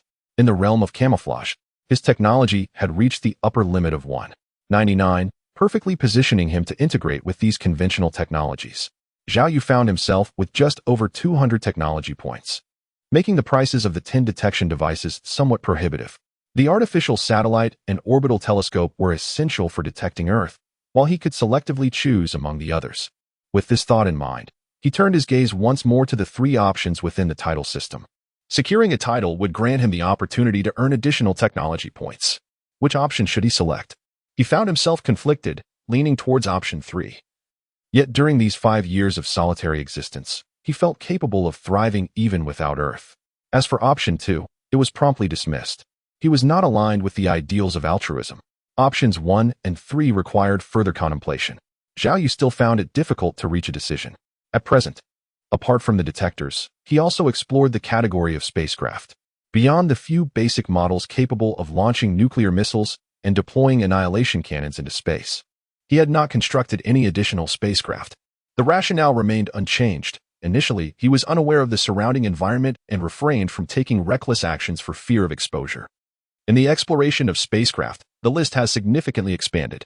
Beyond the more economical vessels that bear resemblance to terrestrial technology, there exist various ships reminiscent of those depicted in science fiction films. Disc-shaped spacecraft, utilizing magnetic propulsion for flight, achieving a maximum velocity of 100 Mach, requiring 400 technology points. U-shaped nuclear-powered spacecraft, capable of initiating a self-destruct sequence under extreme conditions, with formidable explosive power, requiring 450 technology points. Dual-core nuclear and magnetic spacecraft. In instances where the magnetic field is compromised, nuclear energy can serve as a backup, requiring 500 technology points. The last 3 types of vessels on the list appear quite promising. Zhao Yu nodded in approval. The most affordable disc-shaped spacecraft could accumulate the necessary technology points in just 20 days. After some contemplation, he circled these 3 ships and incorporated additional elemental terms: planet-destroying cannons, plasma cannons, and laser cannons. With a swift motion, he refreshed the list, which brought a sense of relief to Zhao Yu, indicating that these elemental terms could be combined with the spacecraft to produce combat-ready vessels. Now, the only thing lacking was the requisite technology points. Chapter 23. The mysterious merchant relying solely on the gradual accumulation of technology points through time proved insufficient for Zhao Yu.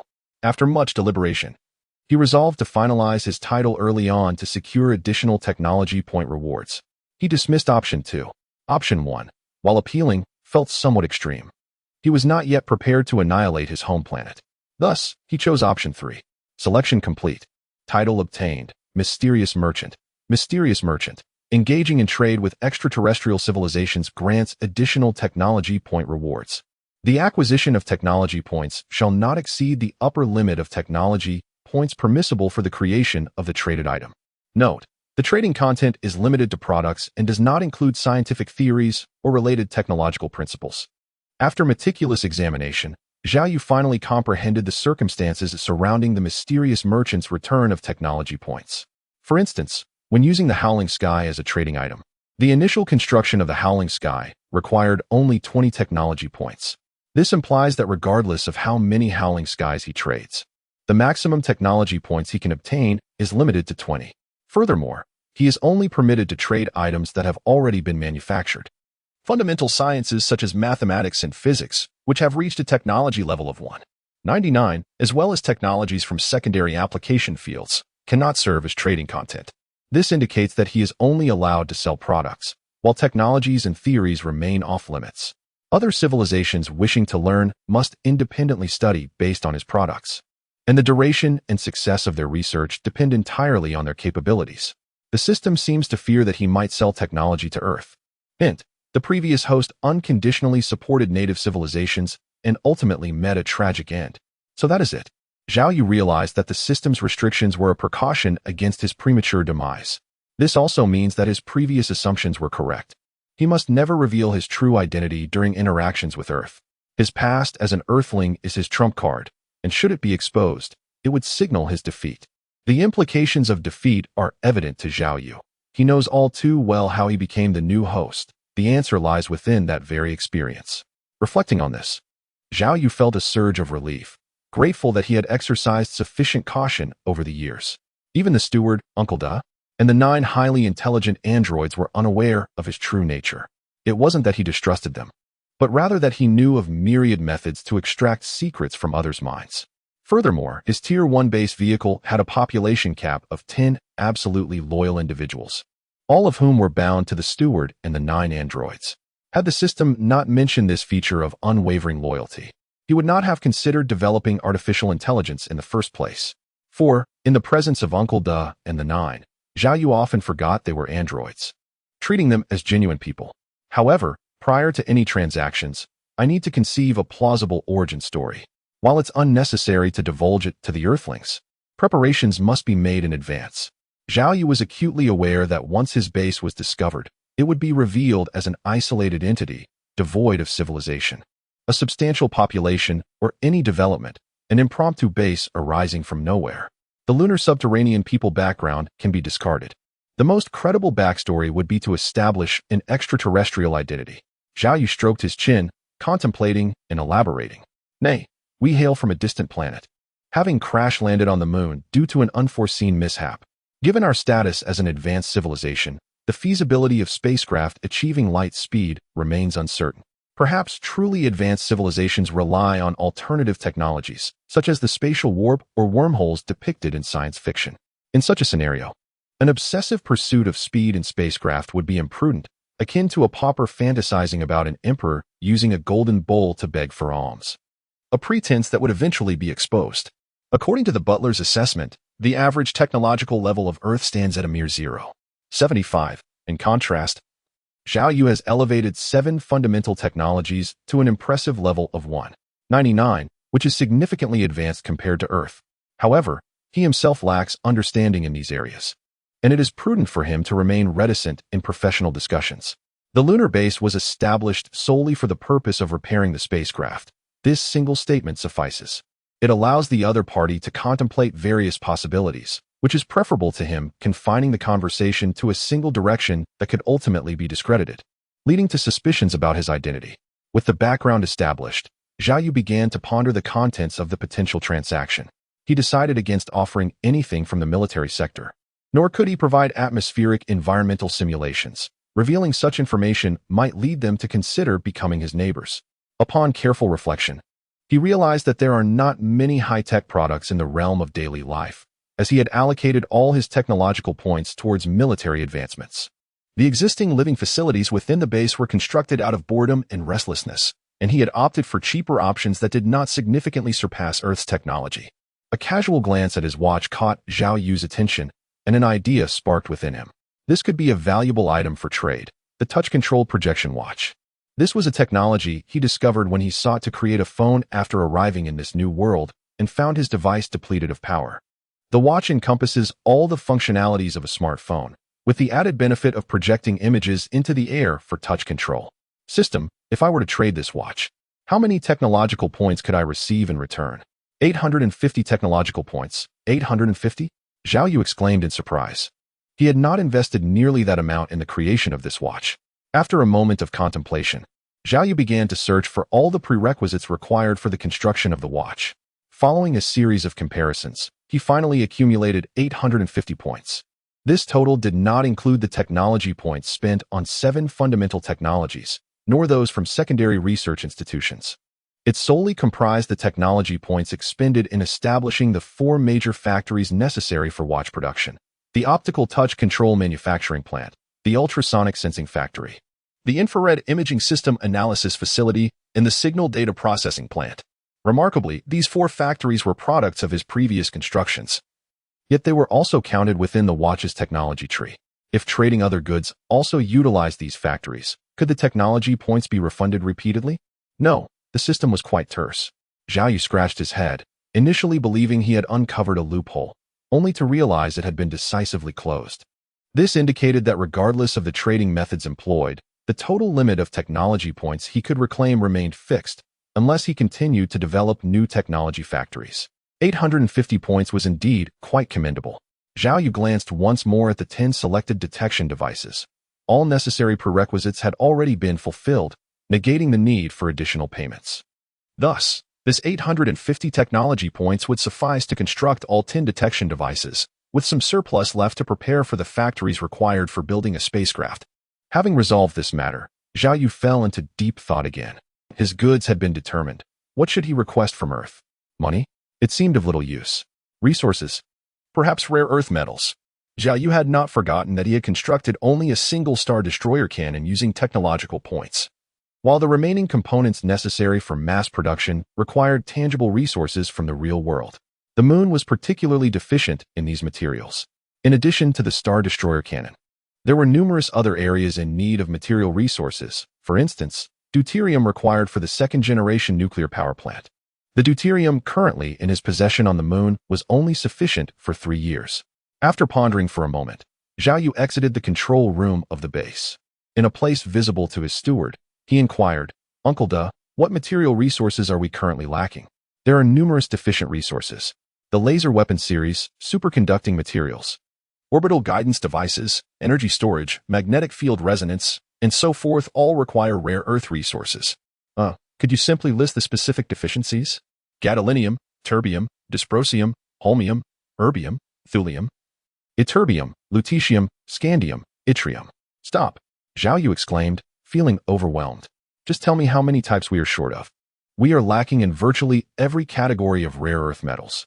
It would be best to locate the raw ores for ease of processing, such as phosphor cerium ore, fluorocarbon cerium ore, and phosphor yttrium ore. As for rare metals, we are deficient in gallium, titanium, tantalum, vanadium, niobium, and radium. Understood, no need to elaborate further. The shortages are extensive. Zhao Yu interjected. Please compile a list for me, detailing each item and its respective deficiency clearly. Sir, these resources are plentiful in their own right. There is no quantifiable measure of deficiency. Zhao Yu paused for a moment, then sighed, saying, I understand. First, compile a list of the resources required for the planet-destroying cannon. as well as the resources needed to construct the spacecraft. Sir, are you planning to seize Earth? It should have been done long ago. I will draft a battle plan immediately. Deshu's voice was filled with excitement. Stop. No war, just trade. Only trade. Zhao Yu was speechless. He hadn't noticed it before. But since the appearance of the three astronauts, he had discovered Deshu's bellicose tendencies. How can a lion trade with hyenas? Deshu was indignant. Can we obliterate Earth right now? Zhao Yu retorted. Well, bring it up again when you're sure we can destroy Earth. I don't want to be seen as a major villain by the Earthlings. With suicide squads trying to take me down every day, Zhao Yu spread his hands, speaking casually. All right, let's discuss the destruction of Earth later. First, finalize the list. One must take one step at a time. After dismissing Deshu, Zhao Yu felt a bit lost again. Looking at the watch on his wrist, he was apprehensive. Is this thing enough to exchange for so much? A watch capable of projecting touch controls, in exchange for the rare earth and rare metals required for so much advanced technology. Would the Earth's upper echelons agree to the deal? It would be inappropriate to directly discuss the trade. It would make me seem too eager, as if I needed them. Is there any way to make them want to trade with me? Suddenly, Zhao Yu thought of a possibility. After all, there were 3 Earthlings residing in his base. In recent days, Zhang Yixia had engaged in frequent conversations with the trio, during which they naturally exchanged information, including details about the projected touch control watch. After a brief interlude, Zhao Yu conceived an idea. If it could be realized, he would secure the greatest advantage at the least expense. Tao, does it not seem that Xia possesses a genuine ignorance of Earth? Do you suppose the extraterrestrials have only recently arrived on the moon? Having spent numerous days in her company, Lu Ning had developed some affection for Zhang Yixia, perceiving her as genuinely sincere. Impossible. Zhang Tao demurred, shaking his head. This lunar base comprises 180 levels, and that is only what we have witnessed. Who knows how vast it might be beyond our perception. A base of this magnitude could not have been completed in a short period. He continued, the extraterrestrials undoubtedly possess a thorough understanding of us. Otherwise, everything we observe, architectural styles, language, and so forth, would not be nearly identical to those of Earth. Wang Dongdong jested, Lu Ning, do not allow yourself to be beguiled by the extraterrestrials. How could I? You have all observed Xia's demeanor these past few days. Does she strike you as a malefactor? That is indeed the case. Wang Dongdong paused for a moment, then added. Perhaps, as we previously conjectured, Zhang Yixia hails from Earth and was raised here by extraterrestrials from a young age, possessing limited knowledge. Over the past few days, regardless of their attempts to elicit information, they had failed to obtain anything useful, not because Zhang Yixia was reticent, but because they sensed that she was genuinely unaware. I concur with that assessment. Zhang Yixia does not appear to be feigning ignorance. Otherwise, it would be quite alarming. With a pensive nod, Zhang Tao continued. What do you surmise is the significance of the extraterrestrials' aloofness towards us these past days? Aside from dispatching Zhang Yixia to provide sustenance and engage in conversation, they exhibit virtually no overt intentions. They neither interrogate nor mistreat us. On the contrary, they lavish us with delectable fare and comfortable accommodations, merely restricting our freedom of movement. Over these 10-odd days, I've gained nearly 3 pounds, and a double chin is beginning to manifest. Ding dong. As if on cue, the doorbell chimed, prompting the trio to fall silent, suspending their discourse. Lu Ning swiftly rose to answer the door. As anticipated, it was Zhang Yixia, bearing a platter of fruit. Fresh fruit. Anyone care to partake? Observing Zhang Yixia's radiant and genuine smile, the 3 found it implausible that such sentiment could be feigned. Thank you, Sister Xia. Following a period of convivial dining and imbibing, Zhang Yixia deviated from her customary routine by lingering beyond her usual departure time, piquing the curiosity of the group. What? The trio exclaimed in astonishment, promptly inquiring about the situation.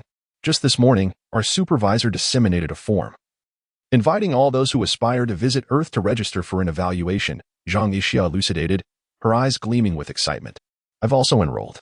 Should I pass the assessment? I'll have the opportunity to behold the culinary delights and scenic vistas you've described. Zhang Yixia assented, remarking, I privately consulted with the supervisor, and according to his understanding, the higher-ups appear to have reached a certain resolution. What resolution? Zhang Tao pressed urgently. Ahem. Upon hearing this, Zhang Tao emitted a pair of coughs, simultaneously casting a sidelong glance at Lu Ning. Lu nodded in comprehension and promptly inquired, Xia, are all your superiors akin to us? Certainly not. Zhang Yixia responded with earnestness. How could leaders be as ordinary as we are? Lu hesitated momentarily before continuing. I meant, do they resemble us in appearance? Zhang Yixia scratched her head, casting a perplexed glance at the trio, and questioned, if they don't look like us, what should they look like? Suddenly, she snapped her fingers, nearly forgetting her purpose. Hand over your cell phones. Zhang Tao regarded his fully charged phone with apprehension and asked, what do you need our phones for? Zhang Yixia brandished her wristwatch, chuckling. I mentioned to my supervisor that you were still using cell phones, and he suggested I upgrade you. Upgrade? The three exchanged delighted glances, wondering if it could be. Indeed, upgrade to something like this, more convenient, and with extended battery life. Zhang Yixia beamed. My watch only needs charging every couple of months, whereas you have to charge yours every day or two. It's far too inconvenient. The three exchanged glances, scarcely believing that such high-tech products would be given to them so readily. Could there be an ulterior motive? Zhang Tao inquired hesitantly, your watches are highly sophisticated. Aren't you afraid we'll reverse engineer them if you give them to us? It's just a watch. Zhang Yixia appeared puzzled, seemingly unable to comprehend his concern. As she spoke, her watch vibrated subtly, indicating an incoming signal. Zhang Yixia, unfazed, directly pressed the connection button in front of the three. A holographic projection materialized, revealing Beiji, who had shed his usual lecherous demeanor and now exuded an air of authority. Zhang Yixia, the spaceship repairs are complete. You may bring them over. Understood, Supervisor. We shall proceed at once. Chapter 25 Earth. Earth, can you see it? Zhao Yu was preoccupied with a pressing concern. Was it possible for the elites on Earth to deduce the approximate location of his base from the accounts of the three astronauts? Uncle Da, perceptive as ever, anticipated Zhao Yu's thoughts and proposed a solution. Additionally, we could have the three astronauts and their white rabbit number 9 make several more orbits, subtly adjusting our trajectory to confuse their perception. All right, you will be in charge of the route, ensuring that the inhabitants of Earth cannot infer the base's location from it. Zhao Yu pondered for a moment before adding, there should be satellites launched from Earth orbiting above the moon. Is there any way to ascertain their positions? We could construct a satellite remote sensing device to detect and receive signals from all satellites operating in lunar orbit. Setting up such a device wouldn't draw their attention, would it? It can be equipped with camouflage functionality and intrinsic stealth attributes. Zhao Yu nodded thoughtfully and inquired, do you believe there are other means for Earth to probe our location? Based on the information acquired from White Rabbit number 9, we are situated on the far side of the moon in relation to Earth. For them to gather intelligence from this side, they would need to launch relay satellites or ground exploration vehicles. Can astronomical or orbital telescopes not detect us? Unable to perceive anything. After figuring it out, Zhao Yu returned to the base control room and located the satellite remote sensing device, which was quite affordable at 50 tech points. As with other facilities, he added a camouflage function to the satellite remote sensing device. Expend 50 tech points to exchange for a satellite remote sensing device camouflaged? Yes. The technology for the camouflage function had already been unlocked, so all subsequent installations and exchanges did not require tech points. Please select the factory location and the placement location for the first satellite remote sensing device, camouflaged. A 3D model appeared before him, displaying the entire lunar base like a honeycomb. The base had 180 levels, with one or more passages every 10 levels, leading to entrances and exits camouflaged as craters or impact craters. At the very bottom of the honeycomb, there was a vertical passage extending 10,000 meters downward, serving as the foundation for base expansion and an emergency escape route prepared by Zhao Yu for himself, leading elsewhere. In the 3D model, the first 176 levels were entirely red, with only a few areas showing green, indicating they were suitable for placement. Level 177 then. Zhao Yu moved the building model of the satellite remote sensing device, selected a location near the edge, and pressed to place it. Then, on the surface, away from the base, but within the operational range of Xiaotian, he selected an impact crater with a wide opening angle to place the first satellite remote sensing device. At the outset, Zhao Yu had no intentions of creating satellites or spacecraft, largely due to the limitations of the base vehicle, which could not depart and had to be deployed on the ground. Additionally, establishing facilities at great distances posed a significant challenge. Furthermore, once the base reached level 2, he would be able to construct an additional sub-base, which he envisioned placing aboard a spacecraft, thereby mitigating the risk of the lunar base being destroyed. The construction of the satellite remote sensing factory had a remaining time of 19 minutes and 48 seconds. With 50 technology points, The factory would be completed in just 20 minutes, after which the satellite remote sensing apparatus would be positioned on the ground. Upon exiting the control room, Zhao Yu inquired about the progress with Zhang Yixia. I have already guided the 3 astronauts as per your instructions, she replied. Keep a close watch on Beiji and ensure he doesn't slip up. In 20 minutes, take them on a diversion. Understood, Commander. Zhao Yu suddenly recalled something and asked, Deshu, whom do you think we should send to Earth if my plan succeeds? Currently, Zhang Yixia appears to be the most suitable candidate. Is there any possibility of her being exposed, perhaps through someone orchestrating a scheme to obtain her hair or tissue for DNA verification? Although Zhang Yixia is a bionic being, her internal structure is mechanical. Only her outer layer employs bionic technology, making her appear human. The base does possess methods to create bionic beings using biochemical technology. But Zhao Yu had not directed his technology tree in that direction due to the exorbitant costs. When Feng Yu originally constructed her and a few others, it was primarily for companionship and alleviating boredom, which is why he opted for the most economical solution combining a mechanical core with bionic technology. Given his pre-existing, substantial robotic combat force and the technological advancements in robot production already secured, the replication of androids would only necessitate an investment in superficial biomimicry technology. The likelihood of exposure is exceedingly high. Zhao Yu gave a slight nod and, after a brief cough, casually inquired, Uncle Da, what are your thoughts on my taking a trip to Earth? Absolutely not. Uncle Da exclaimed with fervent intensity. You are the keystone of this base, our nucleus, our supreme commander. Should anything befall you, our existence would be rendered meaningless. Perhaps, Zhao Yu mused, my demise would liberate you all, granting you true autonomy. Observing Zhao Yu's departing figure through the surveillance cameras, Uncle Da was beset by conflicting emotions. Based on comparative analysis and calculations, the probability of Zhao Yu being of terrestrial origin was as high as 97.25. Yet, apprehension lingered within him, not due to fears of Earth's military prowess or latent potential, but because they and Zhao Yu were of the same lineage. He dreaded the prospect of Zhao Yu abandoning him and the other 9. Xiaojia, are you truly not accompanying us this time? Lu Ning, now clad in a spacesuit, stood with Zhang Tao and Wang Dongdong, casting a wistful glance at Zhang Yixia. Regrettably, our assessment is still ongoing. However, rest assured, the upgraded watches you've received possess ultra-long-range communication capabilities.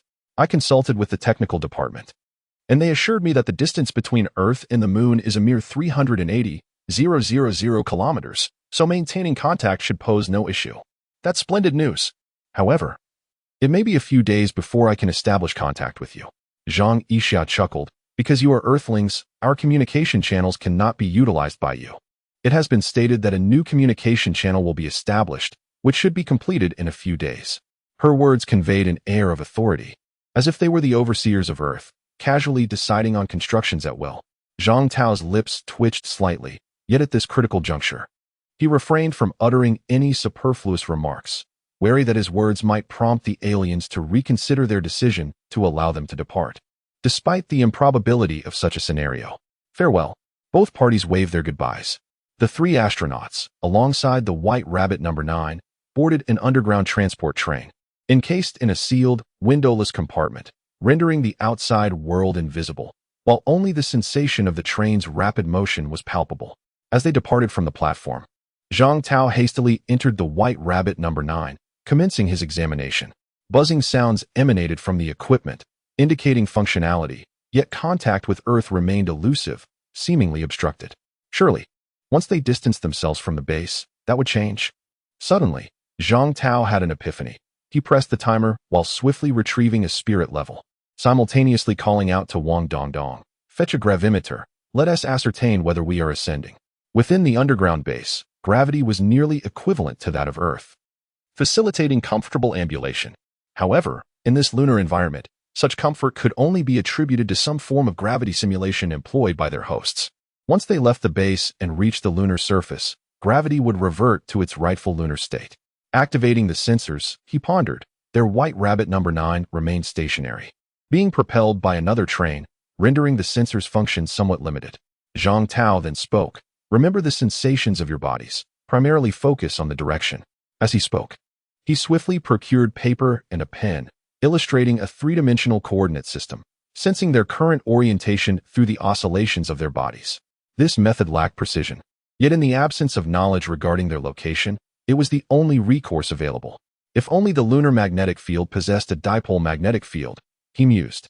The compass was rendered useless. In the vastness of space, they typically relied on Earth or another celestial body as a reference point to establish three-dimensional axes for direction, or utilized the position of the Sun in conjunction with Earth's temporal markers. These were strategies employed while traversing the cosmos or the lunar surface. However, underground, devoid of any sense of place, their only means of navigation was to retain the passage of time and their bodily sensations. 13 minutes later, the tremors subsided. The train came to a halt, and the hatch opened. Immediately, the sliding track below shifted, transporting the White Rabbit number 9 and the three of them outward. Above them stretched the pitch-black expanse of the cosmic starry sky, while beneath lay a shallow crater. After delivering them to the adjacent ground, the entrance at the bottom of the crater vanished, replaced by an exterior indistinguishable from the surrounding lunar regolith. "We're out." The trio was overwhelmed with exhilaration, embracing one another in tears of joy. During their days in the subterranean base, though their demeanor remained stable, filled with laughter and conversation, a profound unease lingered deep within. At night, they often pondered how their colleagues and families back on Earth would react to their disappearance. "Tao Ge, what is that?" Lu Ning suddenly exclaimed, spotting an object resembling a lunar rover not far ahead. Zhang Tao turned his head and was utterly stunned. In the next moment, an expression of unbridled joy illuminated his face. "The lunar rover. This is a lunar rover manufactured by our nation. They have not abandoned us." In an instant, tears streamed down his cheeks.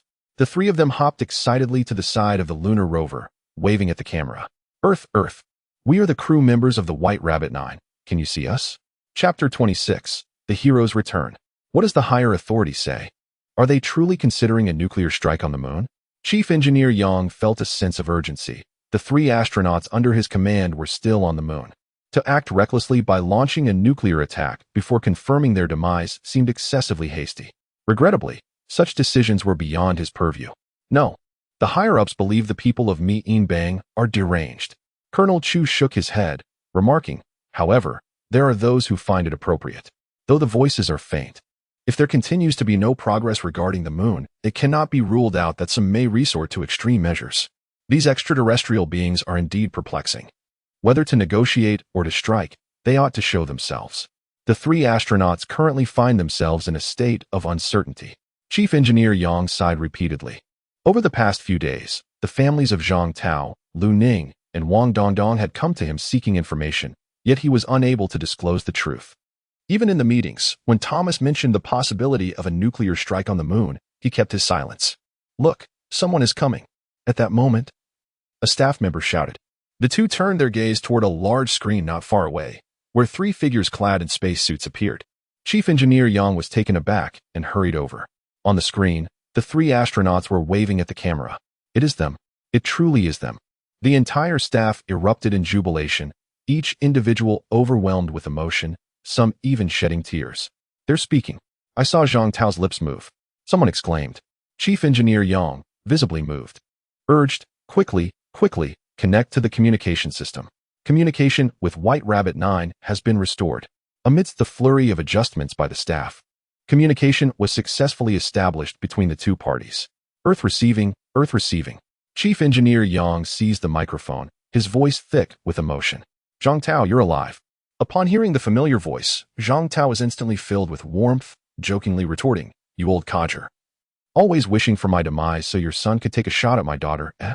Chief Engineer Yang, overcome with joy, wept, "You knew all along. Of course.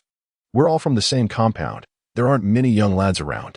It didn't take much investigation to figure out it was you." Listening to their exchange, everyone present rose to their feet, cheering and applauding in celebration.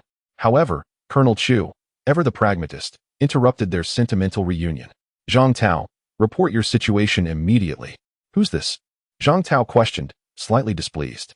However, realizing that anyone who could bypass Chief Engineer Yang and issue commands at the space agency must be someone of importance, he suppressed his discontent and began recounting the events of the past 10 days on the moon. To everyone's surprise, as soon as the words were spoken, Colonel Chu swiftly dismissed them, stating, "After disappearing for over 10 days, We cannot ascertain whether they carry the virus or if they are even who they claim to be. Chief Engineer Yang, incensed, seized Colonel Chu by the collar and reproached him. Do you have any humanity left? They're my people. And I am responsible for this space agency. That is no longer the case, Colonel Chu replied, unfazed, adjusting his glasses and retrieving an identification card from his pocket, calmly declaring, from this moment forth, the military takes control of the space agency. Chief Engineer Yang was left momentarily speechless in his fury. Although the situation on Earth remained obscured, the sound of Colonel Chu's voice sent chills down the spines of Lu Ning and Wang Dongdong. With bloodshot eyes, Yang glared at Colonel Chu for an extended period, and upon observing the unwavering calm in the latter's gaze, he finally spoke slowly. Listen here, Colonel Chu. If anything happens to those three, I will see you in a military tribunal. Recognizing that his opponent had conceded, Colonel Chu raised his hand and pried away Yang's grip from his collar. Turning his attention to the astronauts on the screen, he continued, Zhang Tao, recount your experiences on the moon. Zhang Tao felt a surge of discontent, but had no choice but to comply, narrating their entire ordeal. Upon finishing, Colonel Chu left them with a terse command to remain on standby before turning and entering a secure room to report the situation to his superiors. After he departed, Chief Engineer Yang remarked, Old Zhang, do not be afraid. The Earth will always stand as your unwavering support. I am confident that those above will ensure your return. As for that Chu, I shall settle accounts with him. Old Yang, do not act recklessly. He is affiliated with the military, and we must follow orders, Zhang cautioned. Chief Engineer Yang remained silent, casting a dark glare at him, as though any ill tidings could provoke him to strike. The other staff members shared a collective animosity, silently rolling their eyes at Colonel Chu during the exchange. Colonel Chu, however, paid no heed to their disdain. Approaching the microphone, he grasped the equipment and spoke with measured calm. You experienced electromagnetic interference on the moon, leading to the White Rabbit 9 losing stability and falling into a crater. You have been engaged in repairs until today, when contact with Earth has finally been re-established. With that, he relinquished the floor to Yang, stating, You may now have your public relations department reach out to the television station. What directives does the esteemed colonel have? Yang replied with a tone laced with sarcasm. At this juncture, both parties had thoroughly severed all semblance of cordiality. Isn't the space agency under your purview? Do continue. Chief Engineer Yang retorted with disdain. Colonel Chu, unfazed by the remarks, hurriedly departed, seemingly in a rush to attend an offline meeting. Watching the retreating figure of Colonel Chu, Chief Engineer Yang muttered a curse under his breath. Shall we contact the television station? Indeed, if he can relinquish his responsibilities, can I truly disregard mine? 10 minutes later, a news report broke, sending shockwaves across the globe. After more than 10 days of silence, 3 astronauts have resurfaced on the moon, revealing that they are alive. These 3 Earthlings, who had vanished amidst electromagnetic interference, encountered a mishap when their spacecraft, the White Rabbit 9, plummeted into a crater.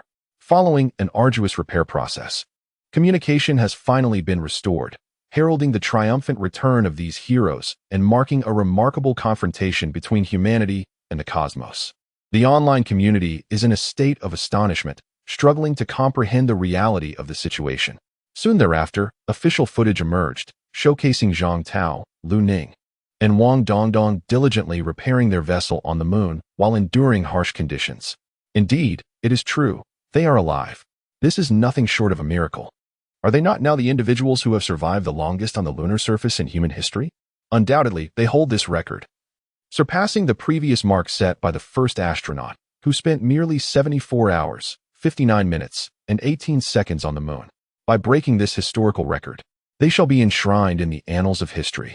See, I told you there were no extraterrestrials involved. To those who doubted, remember your fervent claims just a fortnight ago about aliens touching your head, with screenshots to prove it. At this moment, regardless of nationality, individuals from the Great Xi'an Nation and beyond are captivated by the broadcasts of the video. Even though the footage extends for an hour, it does not dampen the enthusiasm of the viewers. On this day, work ceased, and the world paused. People globally engaged in fervent discussions. This event transcended the boundaries of the Great Xi'an Nation, being perceived by many as a shared human experience, worthy of remembrance.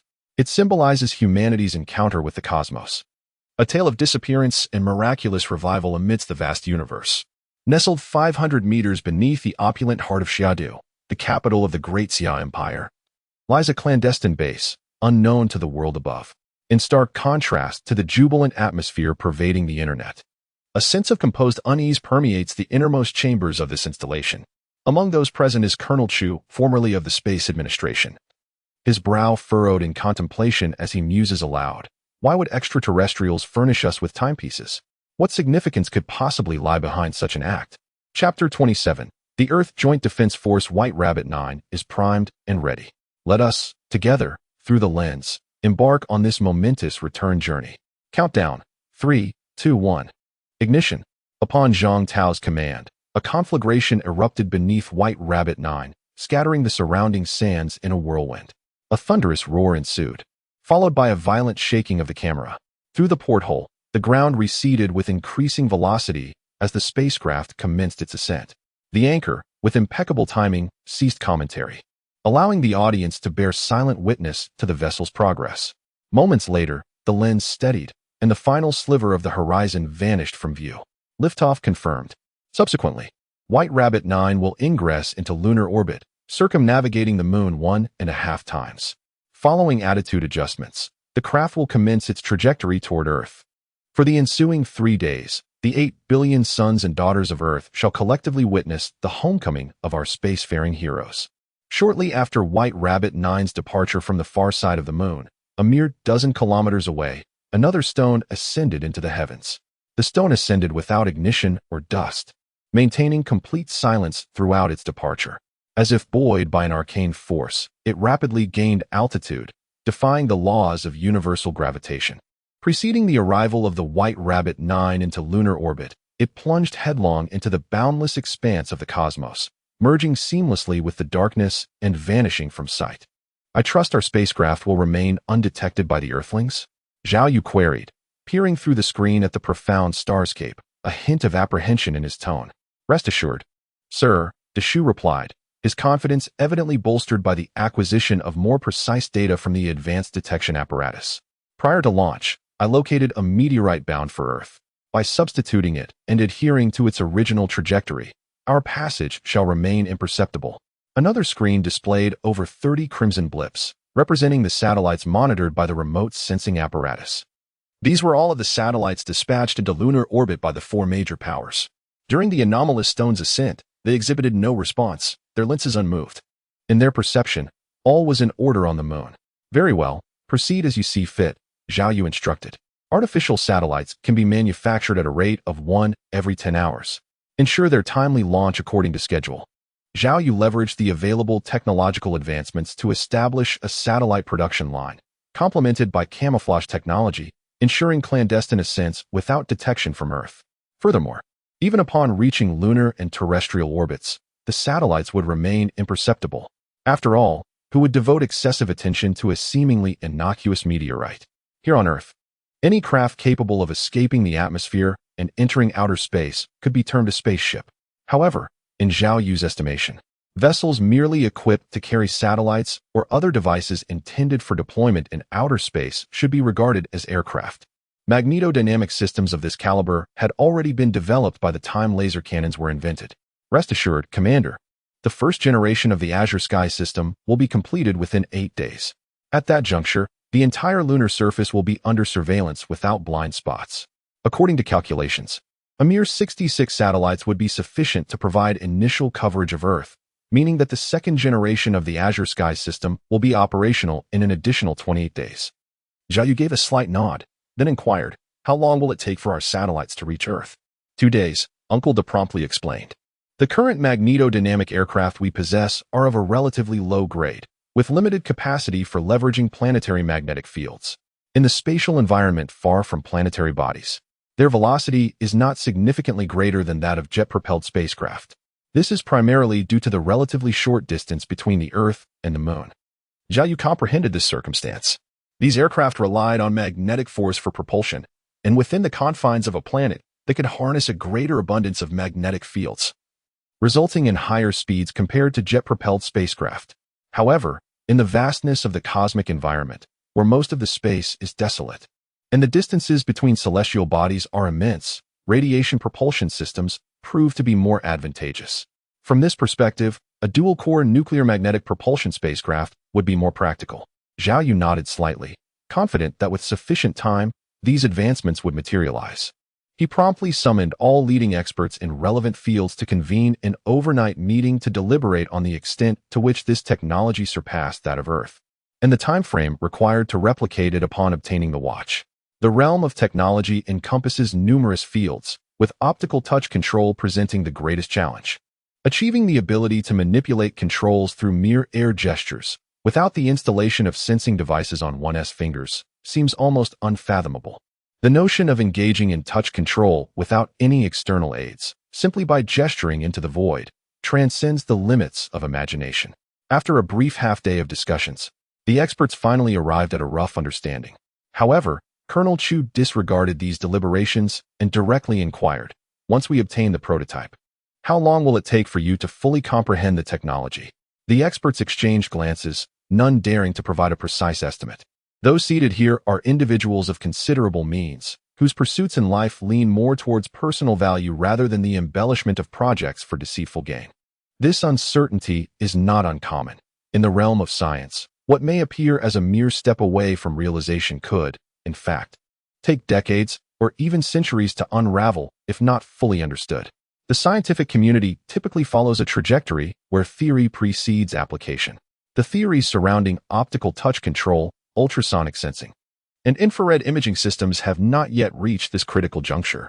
Scientific conjectures have yet to surface, making progress exceedingly difficult. Nevertheless, the experts are filled with enthusiasm. Their spirits remarkably high. For them, the opportunity to engage in the study of a product that is a century ahead of Earth's current technology is a significant achievement. Conversely, the same holds true. With a tangible product at our disposal, we can gradually deduce and refine the underlying principles. Perhaps its mechanics can be elucidated within a month. Or perhaps it will necessitate a more protracted period. "I comprehend," exclaimed Senior Colonel Chu, as he pivoted and entered an adjacent chamber. "Regarding the extraterrestrials' intentions, what are your conjectures?" Senior Colonel Chu inquired directly. A man, prematurely balding, rose to his feet. "Allow me to offer an analysis. These extraterrestrials, it would seem, have been present within the solar system for a considerable duration. Two potentialities exist. Firstly, they are emissaries dispatched by an advanced civilization to observe Earth, which elucidates their decision to establish a base solely on the moon, abstaining from interaction with Earthlings. Secondly, they are itinerant extraterrestrials whose spacecraft suffered a mishap, resulting in a lunar crash. In order to repair their vessel, they established a base on the moon, thus explaining the abduction of White Rabbit 9 and numerous exploratory vehicles. Both scenarios appear plausible, yet neither is devoid of inherent issues. A commonality lies in the fact that, irrespective of the actual scenario, the extraterrestrials initially harbored no intention of engaging with Earthlings. It was merely through the inadvertent capture of White Rabbit 9 and the 3 astronauts by their intelligent machinery that their presence was unveiled. The ultimate denouement, as you are aware, involved their decision to parley with Earthlings, bestowing upon each of the 3 individuals a tactile timepiece. What truly matters is not the watch, but rather the attitude we adopt 14 days hence. They have opted for a mode of peaceful dialogue. Let us suppose that the extraterrestrials at the lunar base belong to a second kind, having inadvertently crash-landed there. In that case, this touch watch serves as a pivotal opportunity, a commencement for a mutually beneficial exchange between us. Before the bald man could finish his thought, someone interjected, "What if, upon their departure, they casually discarded a weapon capable of annihilating the planet? That encapsulates your purpose here." The bald man replied with a faint smile, "I shall contemplate the favorable outcomes. While you must consider the unfavorable, we must prepare for both eventualities." Chancellor Chu nodded slightly, acknowledging that throughout the day, the think tank had proposed numerous ideas and possibilities. Ultimately, the outcomes can be distilled into 2 categories, good or bad, regardless of the origins or intentions of the extraterrestrials. They need only to present the best and worst options, and we shall grasp both. Ahem, time is of the essence. Have we reached a conclusion? At this moment, an aged voice emerged from the shadows. The other 3 nations have been pressing for answers all day. If we do not provide them with something soon, the pressure from above will become unbearable. Chancellor Chu remained unfazed, shrugging nonchalantly. Is the answer not the same as before? Indeed, the elder nodded, stating, "We shall establish the Earth United Defense Bureau, inviting those three nations to join us in collectively addressing the opportunities and crises posed by extraterrestrial civilizations. Indeed, the crisis precedes the opportunity. Chancellor Chu sighed inwardly, realizing that the nation remains overly cautious. Little Chu, you are appointed as the inaugural leader. Devise a strategy to entice extraterrestrial beings from the moon to invest in our world. Whatever they desire can be negotiated, perhaps by discerning their needs. We might unveil their true intentions for visiting us. The year beast has arrived. It is time to set off some fireworks. Chapter 28. First contact with extraterrestrial civilizations. Lu Ning, are you able to establish communication with Zhang Yixia? No. She mentioned it would take a few more days until they can set up a new communication channel. Commander Chu nodded, then turned to face the disgruntled Engineer Yang, forcing a stiff smile. Old Yang, I must admit my fault yesterday. I failed to consider your feelings, and for that, I sincerely apologize. His unexpected words left Engineer Yang and the surrounding staff momentarily stunned. They had not anticipated such a statement from Commander Chu. Is there something specific you wish to discuss? Indeed, Commander Chu affirmed, continuing, the higher authorities have permitted the establishment of a united Earth Defense Bureau in collaboration with 3 other nations, and I am appointed as the inaugural leader. I would like your assistance. Engineer Yang's briefly elevated spirits plummeted, and he retorted with a sardonic laugh. How pragmatic of you. Just yesterday, you dismissed me from my position, and today you expect me to work alongside you? Yesterday, our positions diverged. You regarded Zhang Tao and his companions as significant, while I held that the security of our nation took precedence. Today, however, we find ourselves in harmonious agreement, united in our dedication to the country and its people. Engineer Yang, in his eagerness to counter my perspective, expressed a sentiment of divergence, yet upon reflection, he realized the truth of my assertion. If Colonel Chu were truly self-serving, he would not have risked incurring offense with such fortitude yesterday. An apology may be insufficient, but a banquet could suffice. Damn it, I cannot shake this resentment. Mark my words, I shall ensure you regret this invitation in due course. Ultimately, Engineer Yang acquiesced. Having reconsidered his earlier reaction, which he acknowledged as excessive, his primary allegiance lies with his role as chief engineer and only secondarily with his friendship with Zhang Tao. The prolonged absence of the latter had led him to mentally prepare for the worst, assuming the trio had perished. Thus, when they unexpectedly resurfaced, only to be met with Colonel Chu's unyielding demeanor, it was understandably jarring. May I have a word? After becoming more acquainted with Engineer Yang, Colonel Chu was disinclined to indulge in superfluous discourse. The two proceeded to a secluded chamber, where preparations were underway to resume nuclear testing and develop more potent weaponry in response to the potential crisis posed by extraterrestrial beings. Colonel Chu spoke slowly, however. Such matters cannot be disclosed publicly. A rationale must be established, one that cannot simply be attributed to the threat of aliens. A sense of foreboding crept into Engineer Yang's mind as he inquired, "Are you suggesting aliens are a fabrication?" The 3 other nations mistakenly believed that the White Rabbit number 9 had perished, prompting their intentions to salvage it, which ultimately proved futile. During this period, they employed various underhanded tactics on the moon, significantly delaying our search and rescue operations. Just speak plainly about what you require of me. In the same manner you reprimanded me yesterday, unleash a scathing tirade upon Thomas and Jax. Colonel Chu added, I have already communicated with the 3 nations. The 2 of them will certainly mock you, and the media will seize the opportunity to sensationalize the situation, creating a conducive public sentiment for the redevelopment of nuclear arms.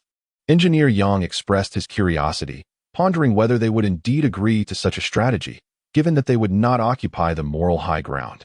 The recent return of the White Rabbit number 9 has raised the stakes significantly. The other 3 nations have previously endeavored to curry favor with the Great Xia Kingdom in their quest for intelligence. Yet, they now wish to adopt the role of antagonists. Should they wish to join, they must acquiesce to this arrangement. Noticing his silence, Colonel Chu remarked calmly, If you do not consent, I shall seek others. There are many individuals of sufficient standing. Engineer Yang waved his hand, smiling broadly. No need for that. This is my first time being authorized to berate someone. So, as you said, I shall direct all the words I wish to convey at them, correct? Indeed, unleash the same fervor you displayed yesterday. Rest assured, I shall not hold back. On October 7th, 2028, the space heroes Zhang Tao, Lu Ning, and Wang Dongdong, under the gaze of the world, successfully landed the White Rabbit No. 9 spacecraft in the Great Xia Kingdom. Simultaneously, Zhao Yu launched 5 satellites towards Earth, barely achieving communication freedom between the Earth and the Moon. Wait, is this a phone call from the Moon? In an instant, the entire venue fell silent. Chu, the Major, who had been watching from backstage, stepped forward. The surveillance cameras nearby immediately focused on this side, and under Zhang Tao's command, the surrounding onlookers dispersed. After 4 ringing tones, preparations were complete, and Lu Ning pressed the connection button. With a swift motion, a figure materialized. Zhang Yixiao appeared as if she had traversed through time and space, startling everyone present. The realism of this holographic projection was astonishing. Shu, the staff dared not breathe, silently observing Zhang Yixiao. Ning, have you arrived on Earth? The projection wristwatch allowed for the choice of displaying either the individual or the environment. Thus Zhang Yixiao could only see Lu Ning. Yes, Lu Ning replied.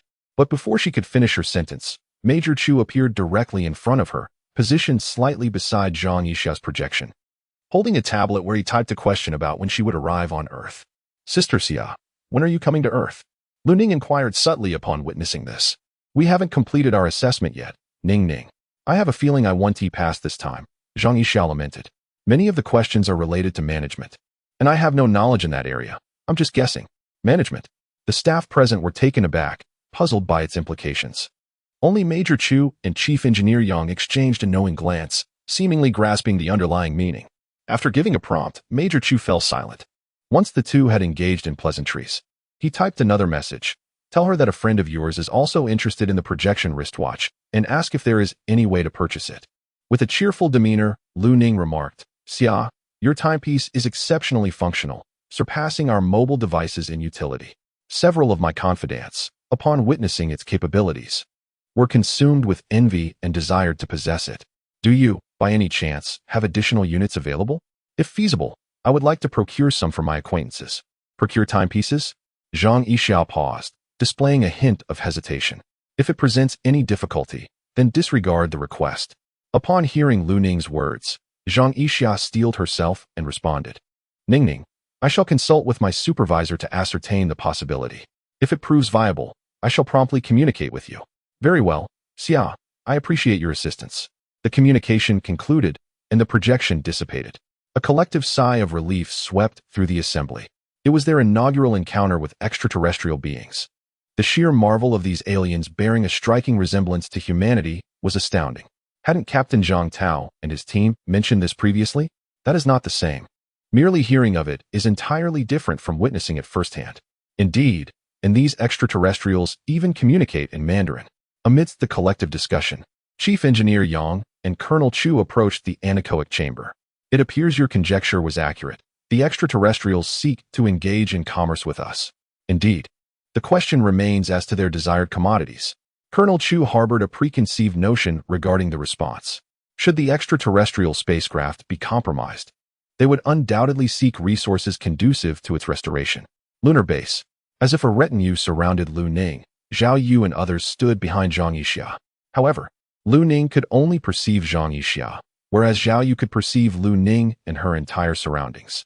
As a producer, failing to secure a backdoor for the product is not the hallmark of a shrewd businessman. Naturally, Zhao Yu noted the actions of Colonel Chu, casting several glances in his direction. Recognizing his face, it was his inaugural encounter with the upper echelons of the Great Xia nation, and he had not anticipated such an introduction. Uncle Da, have we connected to the Earth's network? Yes, we have.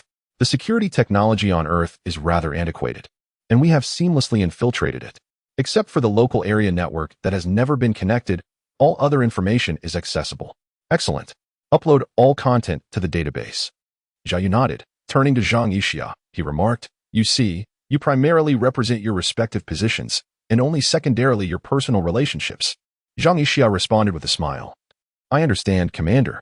Zhao Yu did not expound further, merely offering a reminder. For the next half-day, both parties remained in a state of anticipation.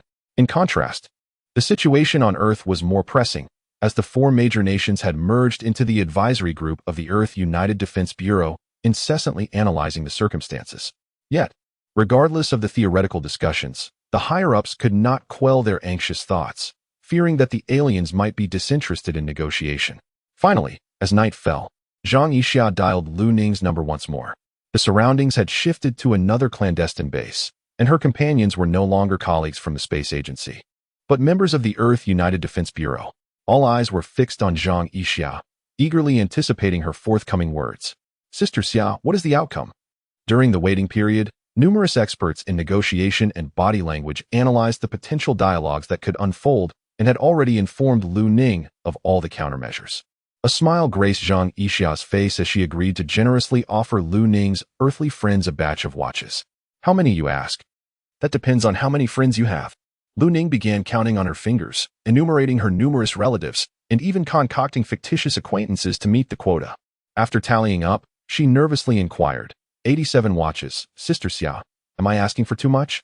No worries. It's merely a matter of watches, Zhang Yixia replied, though her expression shifted to one of concern. While we can indeed offer them, we currently have no plans for a short-term visit to Earth. Observing this, Colonel Chu promptly retrieved his tablet and typed a line. Ah, how fortuitous. We happen to have plans to travel to the moon, and we could enlist a friend to carry a few. Lu Ning paused momentarily and added, moreover, our leaders would like to present some of Earth's specialties. I wonder if that would be feasible. Your leaders? Zhang Yixia was taken aback, hesitating as she asked, do they represent Earth? Yes. Lu Ning stammered, feeling a bit flustered and deviating from the teachings of the body language experts. A sense of guilt began to stir within her, as she realized she was attempting to exploit Zhang Yixia's emotions.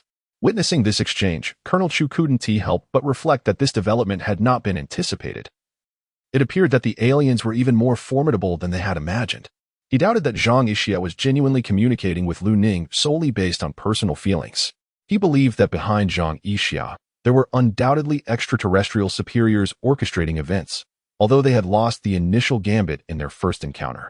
Was this a loss of humanity? The subsequent trajectory of events would unfold according to their meticulously crafted plan. Zhang Yixia mentioned that she could not represent the base and needed to consult her superiors. After the call concluded, it was reconnected half an hour later. Accompanying Zhang Yixia was an additional figure, none other than Beiji. On Lu Ning's side, Chief Colonel Chu made a timely appearance.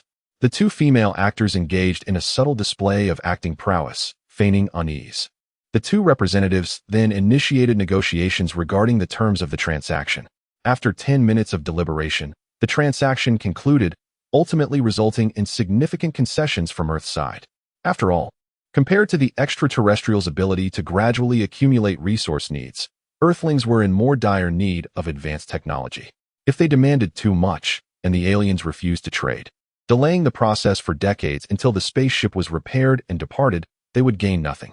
The final outcome was the execution of 2 initial batches of spot transactions and an on-site inspection for factory construction. The first transaction involved exchanging 10,000 watches for a certain amount of rare earth and rare metal resources. The second involved exchanging 100,000 watches for even more resources. The third involved an alien representative visiting Earth to inspect the construction of a global production line. All Earth currency earned by the lunar side could be unconditionally exchanged for resources from major global powers at a discount of 10 below market price. In the initial transaction, Earth made numerous concessions and compromises to demonstrate sincerity. For Zhao Yu, the resources acquired from the initial transaction of 10,000 watches were sufficient to construct 10 Star Destroyers.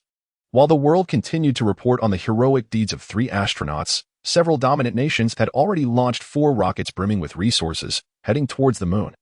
Chapter 29. The first transaction is completed. 3 days later, Zhao Yu stood at the observation point of the base, peering through a pair of binoculars at the vastness of space. Within the lens, for spacecraft formed a square formation, advancing towards the lunar orbit. Finally, they had arrived. Zhao Yu mused. He had assumed that once the deal was struck, the technological points would be granted. However, after waiting in vain, he realized that the transaction would only be deemed complete upon the arrival of the counterpart's resources. For him, the primary intention behind trading the watches was to obtain the technological points in return for the coveted title of Mysterious Merchant, which was a one-time opportunity. The trade of watches with Earth was merely a singular exchange. However, investing in factories on Earth would yield a continuous influx of resources. As Zhao Yu watched, the 4 cargo spacecraft gently descended onto the surface of the moon, landing precisely at the location where the White Rabbit No. 9 had departed. This was the pre-agreed trading site, and numerous Xiaotian were already on standby. The The moment the spacecraft touched down, the shielding devices were activated. Earth's United Defense Bureau, tasked with the unprecedented engagement with extraterrestrial beings, had all personnel on high alert, closely monitoring the situation surrounding the four spacecraft. On board the vessels were not only the resources necessary for this transaction, but also a variety of detection equipment. In anticipation of the shielding devices employed by the Xiaotian, experts from various nations had convened countless meetings to prepare. Numerous conjectures and methods had been proposed, and this occasion presented an opportune moment for experimentation, allowing observation of whether the measures they devised could circumvent the disruptor and maintain functionality. With all parameters nominal, the spacecraft commenced its descent, culminating in a successful landing. Whereupon all probes were activated. Now, he declared, we shall see if it avails us. A phalanx of 16 monitors stood before Senior Colonel Chu, each tethered to one of the four spacecraft, poised to employ various stratagems to bypass the disruptor. Scarcely had his words dissipated when the 16 devices before him succumbed to an instantaneous and uniform darkness. Utterly dark? Senior Colonel Chu's brow furrowed, deducing that all 16 trials had met with failure. The extraterrestrial disruptive technology proved more formidable than anticipated, necessitating more profound scrutiny. His despondency was echoed by the experts and scholars who had conceived these experimental methods, all crestfallen. Could equipment malfunction be a factor? Impossible. Discard such notions. This locale is the extraterrestrial trading post on the moon. Disruptors aside, no other possibility exists. A minute later, the 16 monitors flickered back to life. Within the spacecraft, all resources had vanished, supplanted by 10,000 timepieces, meticulously distributed among the four vessels. The commodities had been exchanged, leaving only the watches behind. Transaction complete. Acquired 850 technology points. Upon the lunar surface, subsequent to Xiaotian's removal of the resources, Zhao Yu received the system's reward of technology points. Augmenting the residual points from previous days, Zhao Yu now possesses a total of 1150 technology points. I can finally procure a spacecraft. Securing the tech points, Zhao Yu made a beeline for the control room, intent on materializing the dual-core powered spacecraft, a vessel valued at 500 tech points. Upon locating the nuclear magnetic dual-core spacecraft, Zhao Yu initiated the exchange, only to be met with a prompt. This exchange necessitates the prior acquisition of the disc-shaped spacecraft and the U-shaped nuclear-powered spacecraft. Prerequisites existed, as anticipated. Zhao Yu had previously encountered exchange items contingent upon fulfilling preceding conditions, so this came as no surprise. Currently possessing 1150 tech points. With the disc-shaped spacecraft priced at 400 tech points, and the U-shaped nuclear-powered spacecraft at 450 tech points, he had sufficient funds to procure both. However, he initially desired to allocate 500 tech points to acquire the gravitational lens. After contemplation, Zhao Yu navigated to the gravitational lens listing and executed the exchange. Gravitational lens purchase successful, expending 450 tech points. Zhao Yu designated a location, established the production line, and then turned his attention to the spacecraft. With the remaining 700 tech points, he could only procure one of the two vessels. After deliberation, Zhao Yu meticulously duplicated the detailed specifications of both spacecraft, departed the control room, and sought out the caretaker. If confined to operations between Earth and the Moon, the disc-shaped spacecraft would offer superior velocity. Conversely, should the need arise for weaponization, the U-shaped spacecraft afforded greater capacity for armaments without compromising the propulsion system. Zhao Yu paused momentarily, taken aback. The integration of weaponry onto the disc-shaped spacecraft would impinge upon its velocity. Indeed, the volume of the saucer-shaped spacecraft is considerably smaller than that of the U-shaped vessel. To enhance magnetic propulsion, the entire frame of the ship employs a specialized structure. The addition of weaponry would inevitably compromise this framework, ultimately resulting in a decline in speed. In contrast, the U-shaped spacecraft relies on a nuclear fusion reactor for propulsion, although the power system alone occupies approximately one-third of the vessel's space. The remaining two-thirds can be freely outfitted with weaponry without impeding its propulsion capabilities. As for speed, the saucer-shaped spacecraft can achieve a maximum velocity of 100 Mach within planetary atmospheres, with a subsequent reduction in velocity once it leaves the planet's vicinity. The round trip between the Earth and Moon can be accomplished in a mere 4.5 hours. The U-shaped spacecraft offers two modes of propulsion: conventional nuclear power which reaches speeds of around 50 Mach in space and experiences a slight decrease in speed due to atmospheric friction when operating within planetary confines. In addition to conventional propulsion, the U-shaped spacecraft is also equipped with a nuclear pulse propulsion system, which can facilitate a one-time flight at a speed not exceeding 200 times the speed of sound for a duration of up to 10 seconds. Zhao Yu, curious, inquired, "What happens if it exceeds 10 seconds?" The response was, "It would explode." The advantages and disadvantages of both types of spacecraft have been thoroughly discussed, prompting Zhao Yu to contemplate his own objectives in constructing a spacecraft, namely to establish a factory on Earth while discreetly exploring the planet. In this regard, it is evident that the saucer-shaped spacecraft is more suitable, as it operates silently due to its magnetic propulsion during both launch and flight. Conversely, the U-shaped vessel is evidently more appropriate for modification into a heavily armed warship. Zhao Yu then pondered, is there truly no way to equip the saucer-shaped spacecraft with weapons? The answer is affirmative. There are indeed possibilities. A sonic weapon production line can be constructed and affixed to a saucer-shaped spacecraft. The destructive capacity against structures is minimal, nearly negligible, sufficient only to shatter glass. However, its lethality towards living organisms could prove fatal. Precise data will only be ascertainable upon completion of the construction and subsequent testing. After conversing with the steward for some time, Zhao Yu gradually formed a plan, provided safety is assured. The immediate step will be to establish a production line for the saucer-shaped spacecraft, followed by the integration of a sonic weapon system into the vessel. As for the U-shaped nuclear-powered spacecraft, he will await the accumulation of an additional 10 days' worth of technological points before proceeding with that endeavor. After the exchange, 400 technological points were deducted for the saucer-shaped spacecraft production line, along with an additional 50 points for the sonic system. Zhao Yu is left with 200 technological points. With a daily increment of 24 points, in approximately 10 days and 10 hours, he will have amassed enough points to redeem the production line for the U-shaped nuclear-powered spacecraft. Commander, the Xiaotian has successfully received resources from Earth. Should we proceed with the complete construction of the planet-destroying cannon? Chapter 30, Discovery of an Asteroid Commander. The Xiaotian has successfully received resources from Earth. Should we proceed with the complete construction of the planet-destroying cannon? After a moment of contemplation, Zhao Yu replied, "Can the planet-destroying cannon be installed on the U-shaped spacecraft?"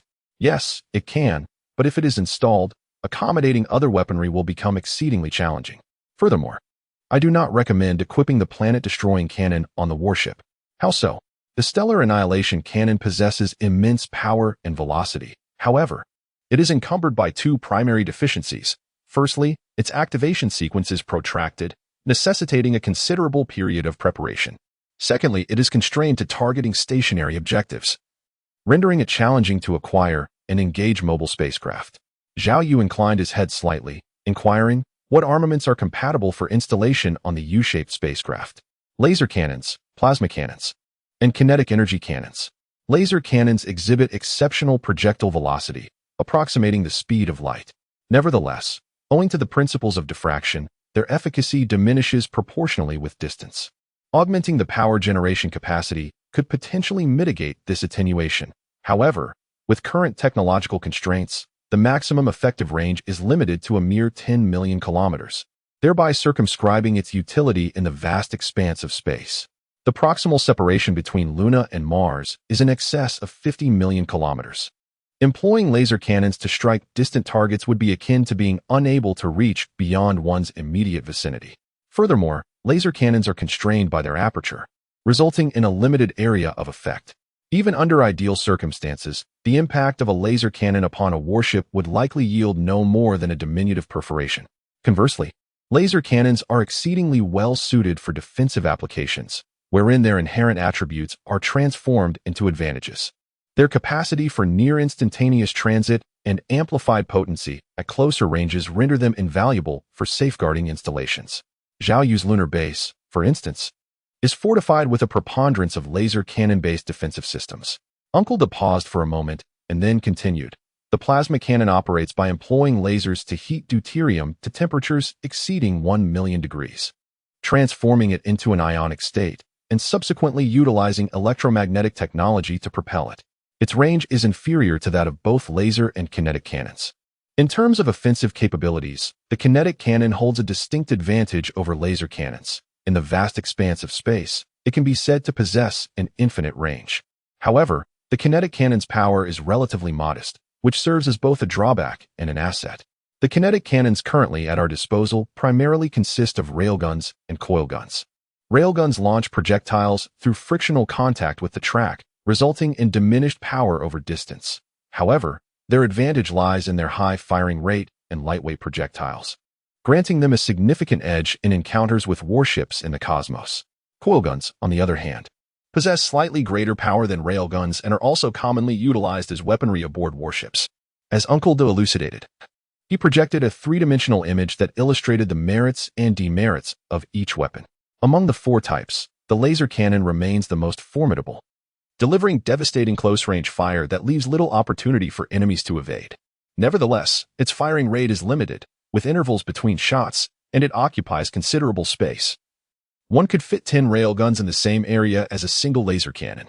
In contrast, the plasma cannon exhibits advantages over laser cannons when confronting electronic devices. The other two kinetic cannons are notably more versatile, with a single railgun capable of achieving a rate of fire of 100 rounds per second. However, their limitations are evident. They possess limited power, and their projectiles are small and lightweight, primarily designed to incapacitate enemy warships. After a moment of contemplation, Master De remarked, "Furthermore, regarding the scenarios of engaging in combat with other warships in the cosmos, I have conducted simulations based on the existing data. The true nature of actual combat remains uncertain for the time being. Lacking practical experience, he is unaware of which data points are paramount in interstellar warfare. Of course, a significant factor is the absence of tangible warships at his disposal, leaving him oblivious to their configurations. Camouflage, stealth, detection, and targeting. Any shortcomings in these areas could result in annihilation by the adversary." Zhao Yu glanced at the system, noting the initial warning regarding the arrival of the alien fleet, which was a mere 2 months and 10 days away. At this juncture, he has come to understand that the alien fleet does not refer to Earth, as the title system explicitly stated that Earth is his native planet upon its inception. Therefore, in the interim, he must prepare for the impending alien fleet. On the lunar base, the defense capabilities have been maximized. Zhao Yu is confident that against a civilization of equivalent standing, as long as it does not involve a planet coming to provide support, the sheer firepower of the fleet, regardless of whether it comprises 100 or 1,000 ships, will not penetrate their defenses. Thus, he plans to construct 2 additional annihilation cannons, while primarily relying on ship-mounted laser cannons, ship-mounted plasma cannons, and ship-mounted kinetic cannons. The Alien Civilization Exploration Association, however, did not partake in this verbal onslaught. As astronomy enthusiasts, they prefer to direct their gaze towards the cosmos rather than engage in vitriolic exchanges. On this particular day, a member of the association discovered a small asteroid amidst the dark expanse of space. He promptly initiated a follow-up investigation. The estimated diameter is 50 kilometers, and the trajectory calculation has commenced, albeit unsuccessfully due to excessive speed. After some contemplation, a team member uploaded the data to the Daxia Space Agency, hoping that this asteroid would not be captured by the 8 major planets, as this would allow it to be named in my honor. The Daxia Space Agency has been quite occupied over the past 3 days, assisting Chief Engineer Yang in crafting suitable reprimands, liaising with colleagues from other departments, and synchronizing data with the Earth United Defense Bureau, among other tasks. Sun Mingyuan was diligently carrying out his routine duties when he unexpectedly received an email from the Extraterrestrial Civilization Exploration Association, a civil organization. The space agency typically maintains a certain rapport with these amateur astronomers, as it is estimated that at least half of the unknown signals in the cosmos originate from such enthusiasts. Thus, upon seeing the email, Sun Mingyuan was not taken aback and casually opened it. An asteroid? With a diameter of 50 kilometers? After some reflection, he began utilizing the agency's sophisticated equipment to calculate its trajectory. The operational trajectory presented a 0.01 chance of colliding with Earth. This 1 in 10,000 probability was not to be taken lightly. Sun Mingyuan promptly reported the asteroid's status to his superiors. Chapter 31, Probing the Extraterrestrials. Another 3 days passed. Unbeknownst to the public, for spacecraft, laden with extraterrestrial cargo, descended onto the territories of 4 nations. Upon acquiring the watches, each country swiftly adhered to the plan, delivering the timepieces to the newly established Specialized Research Institute. There, They endeavored to study the technologies and principles associated with the watches, striving to comprehend the advanced science embedded within them. Do you not find it somewhat too smooth?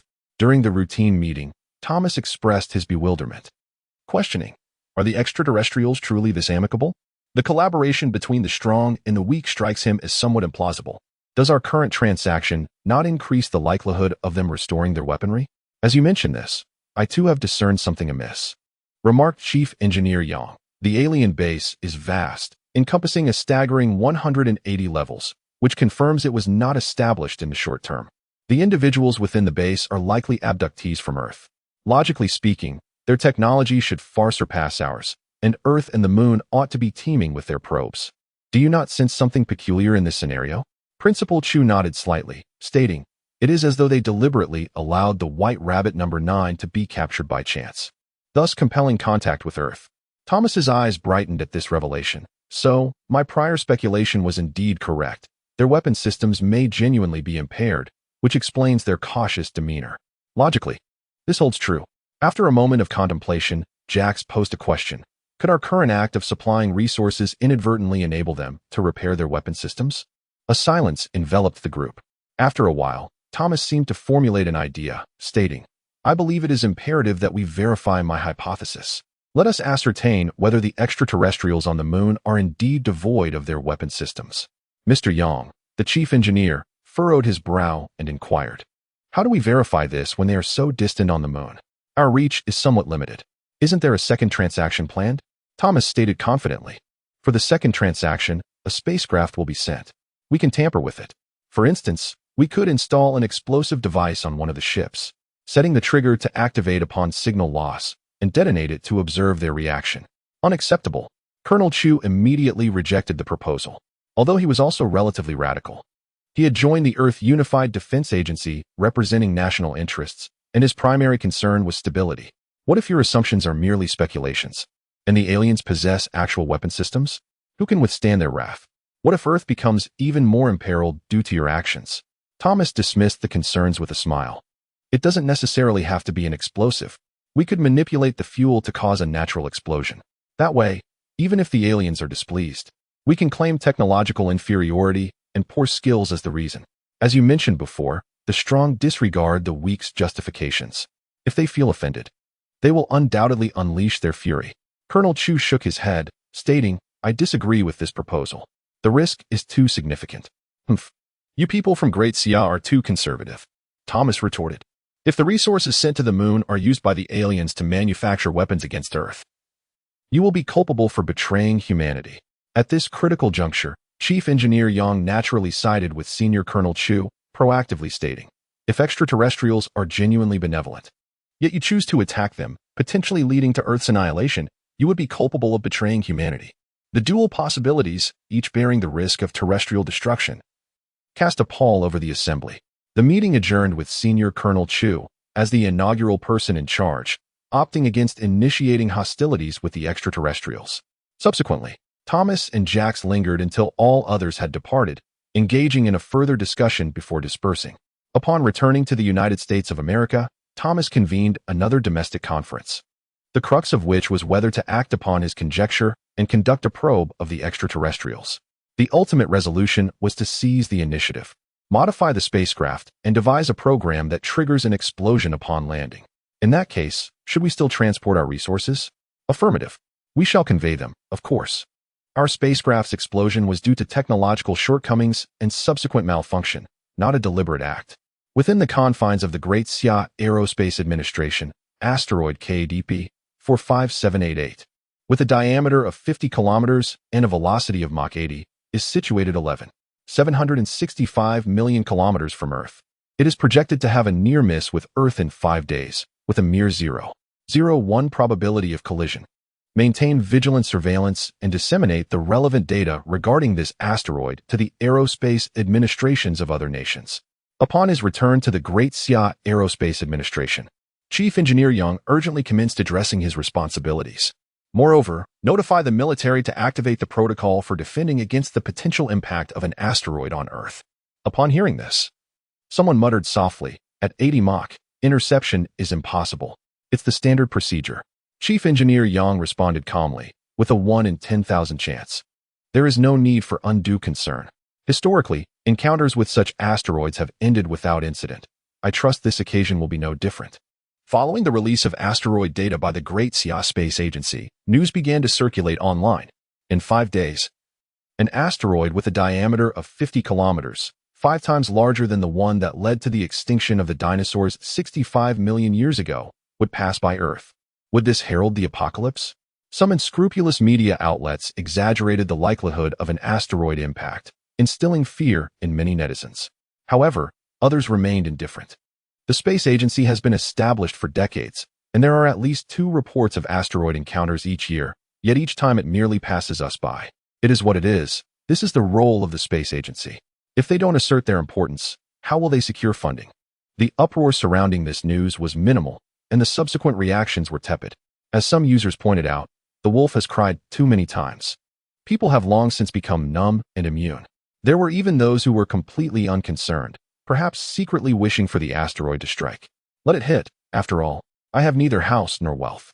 If the Earth were to perish, I would lose little while the affluent would suffer greatly. In this world, death is the only true equality. Chapter 32, A Probe from Earth. Madam Xiao, the second consignment of resources from our end is prepared, totaling 20 spacecraft. Please ensure you acknowledge receipt. Yes, I am aware. I will apprise the supervisor shortly. Subsequent to the inaugural transaction between Earth and the Moon, during which Senior Colonel Chu and Beiji personally convened, all subsequent correspondence has been mediated by Lu Ning and Zhang Yixia. Both have grown accustomed to this dynamic, refraining from breaching the tacit understanding and maintaining their established mode of communication. Since establishing contact with the Moon, Lu Ning's professional responsibilities have undergone a transformation. Aside from capturing footage for the television station, his daily routine primarily consists of visiting various tourist attractions, enabling Zhang Yixia to experience the splendor of Earth's landscapes. Following a period of casual discourse, the call concluded, and Zhang Yixia proceeded to the command center to apprise Zhao Yu of the situation. Chief, the second consignment of traded goods from Earth has been launched. Within the command center, Zhao Yu was engrossed in listening to Uncle Da's exposition on gravitational lenses and saucer-shaped spacecraft. Upon hearing the announcement, he responded casually. Upon observing the projected flying saucer, Zhang Yixia's eyes gleamed with fascination. She tentatively approached the doorway, and upon ascertaining that no one was dismissing her, she remained stationary in her position. Gravitational lensing currently operates in 3 distinct modes. The first mode involves the close-range detection of gravitational waves, wherein our gravitational lens acts as the focal point, radiating outward. Any independent celestial body with a mass exceeding 100 grams within a diameter of 10 million kilometers can be monitored. The second mode pertains to medium-range detection, necessitating the deployment of auxiliary devices. I propose the launch of approximately 125 010 receivers to envelop the entire solar system, thereby enabling the clear identification of every independent celestial entity, akin to the first mode. The third mode facilitates the ultra-long distance reception of gravitational waves, capable of probing the depths of the cosmos. However, as the distance increases, the lower mass limit of detectable bodies rises.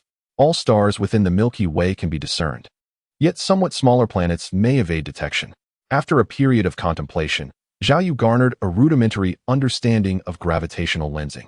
This technology is indeed remarkably effective, allowing for the identification of objects through the curvature of gravity and the simulation of their shapes.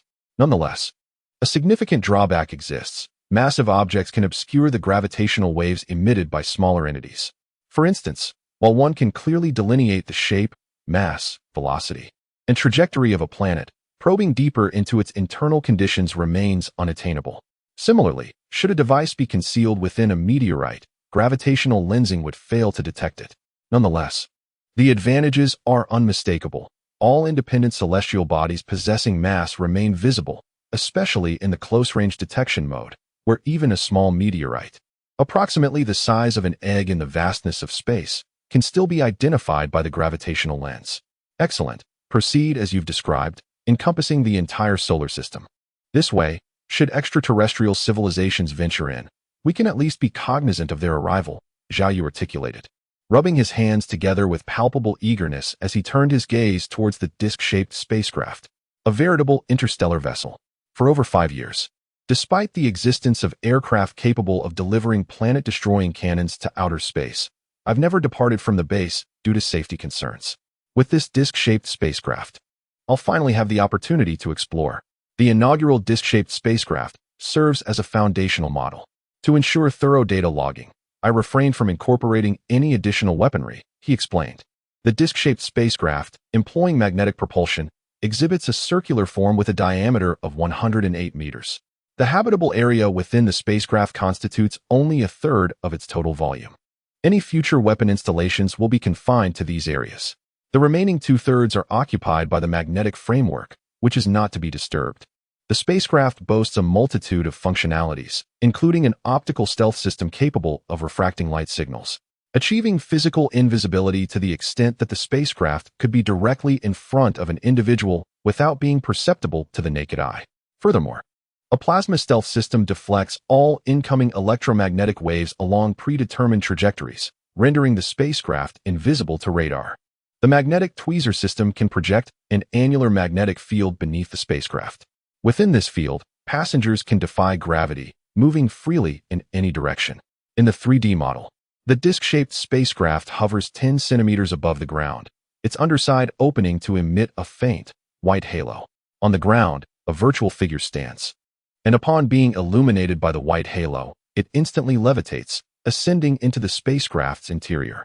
Zhao Yu's eyes gleamed, and he exclaimed with a smile, "This technology is quite impressive, rather intriguing."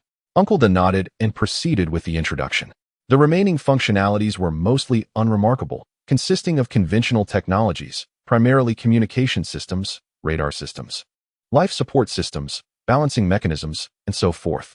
Technologically, they were all superior to Earth standards, capable of arriving and departing discreetly. What pleased Zhao Yu most was the saucer's exceptional velocity, employing magnetic propulsion to achieve a maximum speed of Mach 100 in a remarkably short time. The swiftest missile on Earth could only attain Mach 20. This implied that even without any weapon systems, the saucer would be invulnerable. Naturally, Zhao Yu had no intention of visiting Earth until the U-shaped warship was completed. It was prudent to take precautions.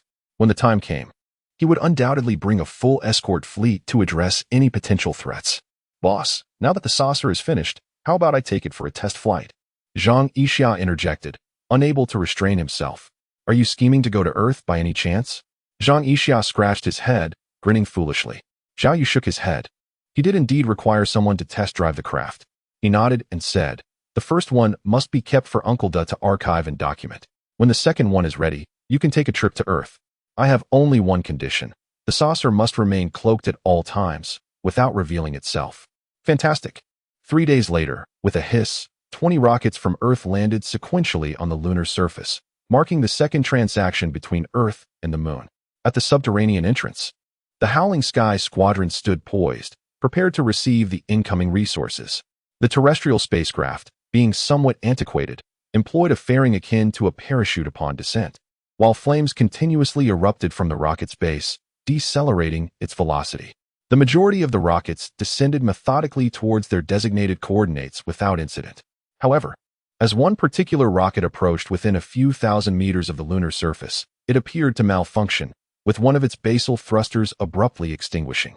The rocket instantaneously lost equilibrium, its structure beginning to list. With a series of hissing sounds, the fuselage contorted in the firmament, failing to regain stability, and its descent trajectory deviated. Instead of adhering to its prescribed location, it veered towards the crater where the Howling Sky forces lay concealed. This access point constituted the sole exposed entrance to the lunar base, and though distant from the core, it remained an integral component. Just as the errant rocket was about to collide with the ground, a luminous barrier materialized from beneath the surface. Chapter 33, Terrestrial Provocation. Earth United Defense Agency. 20 expansive monitors were arrayed, each displaying real-time footage of the resource-laden rockets dispatched to the Moon by the 4 major nations. Having previously executed a similar transaction, Colonel Chu and his staff exhibited composure, issuing directives with methodical precision. Situation developing. Just as the rockets were nearing touchdown, a staff member vociferously alerted the assembly, pointing towards one of the screens. The collective attention shifted accordingly. The imagery on the 10th monitor began to convulse violently. Unascertained, the camera's instability is pronounced. Should it not be attributable to a loosened support, Some anomaly must plague the rocket.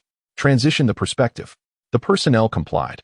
However, successive alterations yielded identical circumstances, indicative of a pervasive oscillation rather than an isolated fixture dislodged.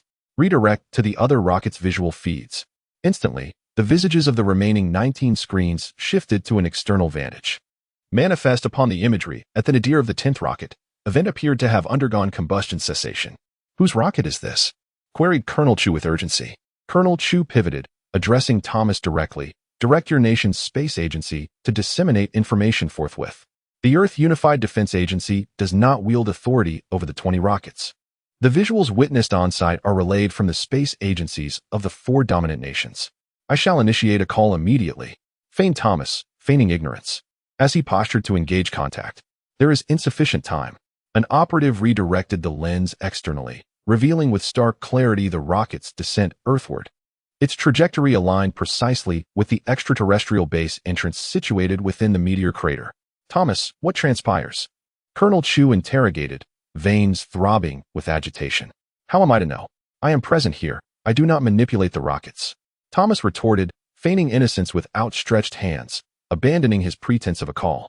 Damn you, you imbeciles! Colonel Chu exclaimed. An answer forming in his mind, yet with no time for contemplation, he fixed his gaze upon the 10th screen, intently observing the unfolding events. If this rocket were to obliterate the entrance of the alien base, what thoughts would arise among them? Would it incite a war? Unconsciously, Colonel Chu's arm began to tremble, as he feared that such an incident could lead to the annihilation of Earth. On the screen, as the rocket descended closer to the ground, the camera shook violently, mirroring the anxiety of all the personnel present. Just as the rocket was about to crash into the Earth, a brilliant flash of white light suddenly appeared. On the 10th screen, flames flickered momentarily, only to be swallowed by utter darkness. The crowd swiftly turned their gaze to the other screens, and in the next instant, expressions of astonishment spread across their faces. The imagery revealed that the periphery of the 19 rockets was enveloped in a layer of white light. Amidst swirling smoke and splattering flames, a visible shockwave surged toward the camera, yet before it could reach, it was effectively halted by that shimmering barrier. The command center fell into a profound silence, with everyone gaping in bewilderment at the scene unfolding before them. Shielded by the white light, the remaining 19 rockets, which could have been damaged by the impact of the crashing rocket, landed unscathed. Hey, look here! At that moment, a staff member shouted, pointing at a screen off to the side. Colonel Chu turned to see a camera from the rocket that was farthest from the stricken vessel.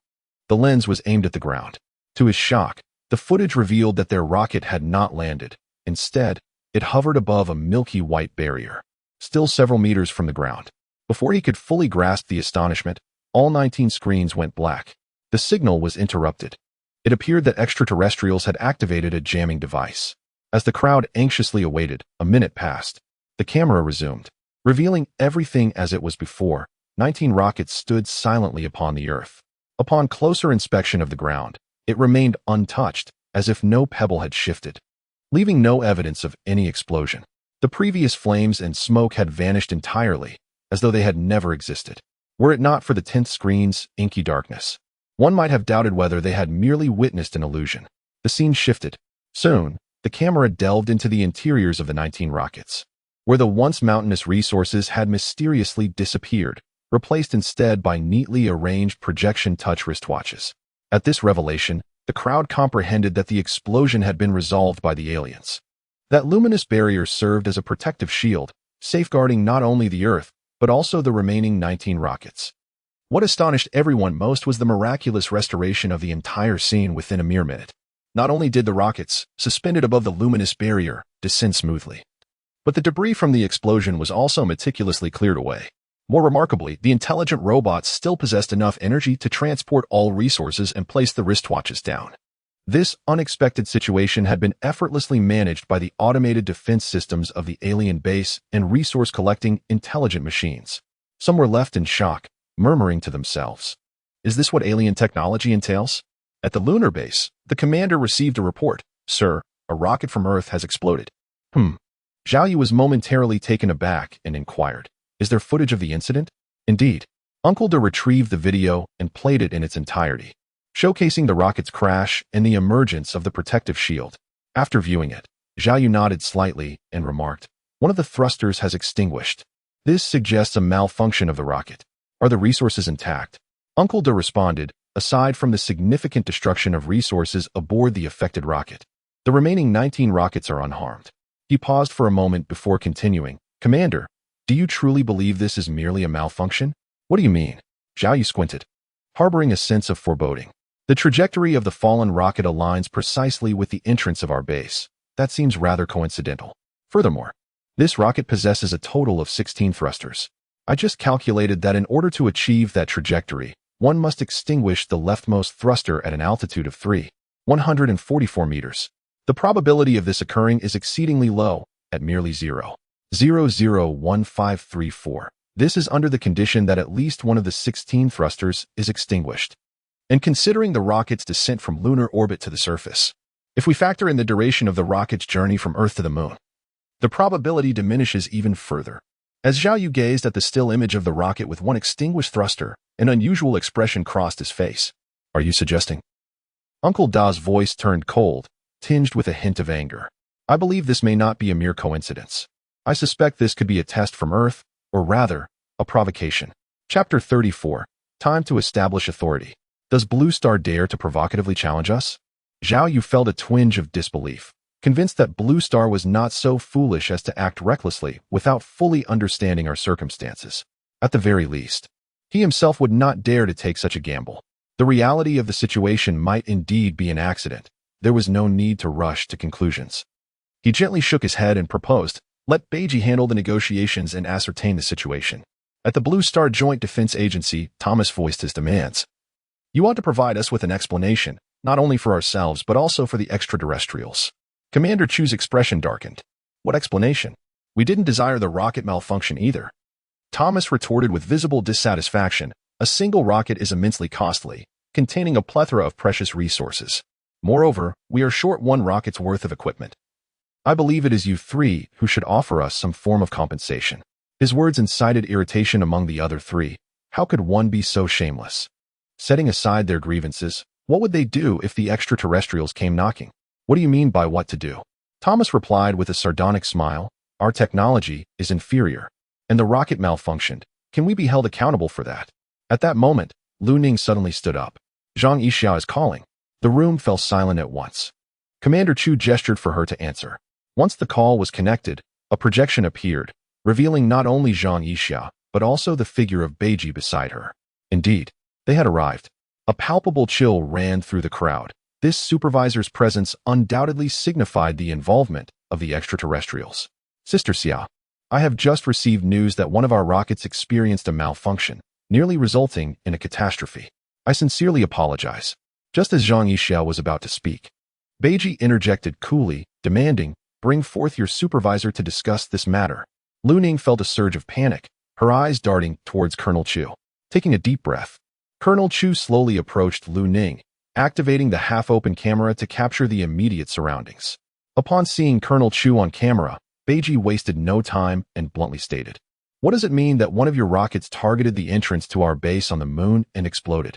Beiji interrupted, asserting, this explosion directly activated our base's automated defense system. In our territory, such an incident is tantamount to declaring war.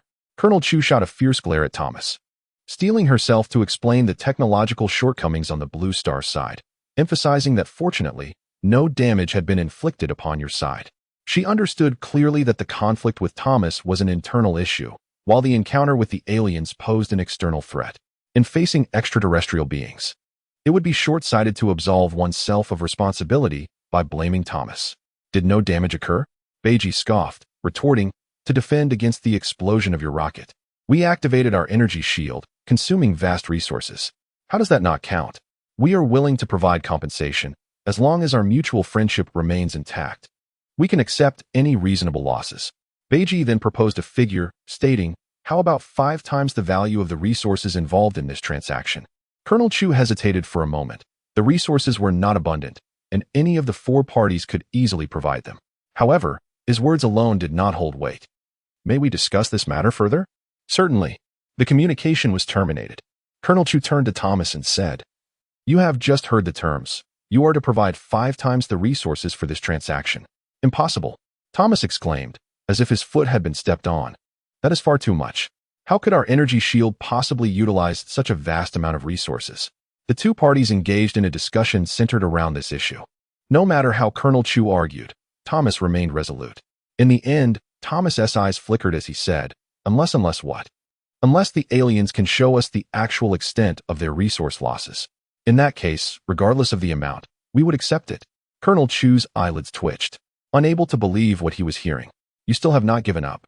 Seeing his reaction, Thomas dropped the pretense, smiling faintly as he remarked. The aliens' defense system is indeed formidable. We on Blue Planet have yet to make any strides in energy shielding. However, have you noticed how feeble their negotiations are? The esteemed Colonel Chu furrowed his brow, stating, this is merely your conjecture. Our ethos has always been to exhaust diplomatic avenues before resorting to military action. Presumably, extraterrestrials would adhere to a similar principle.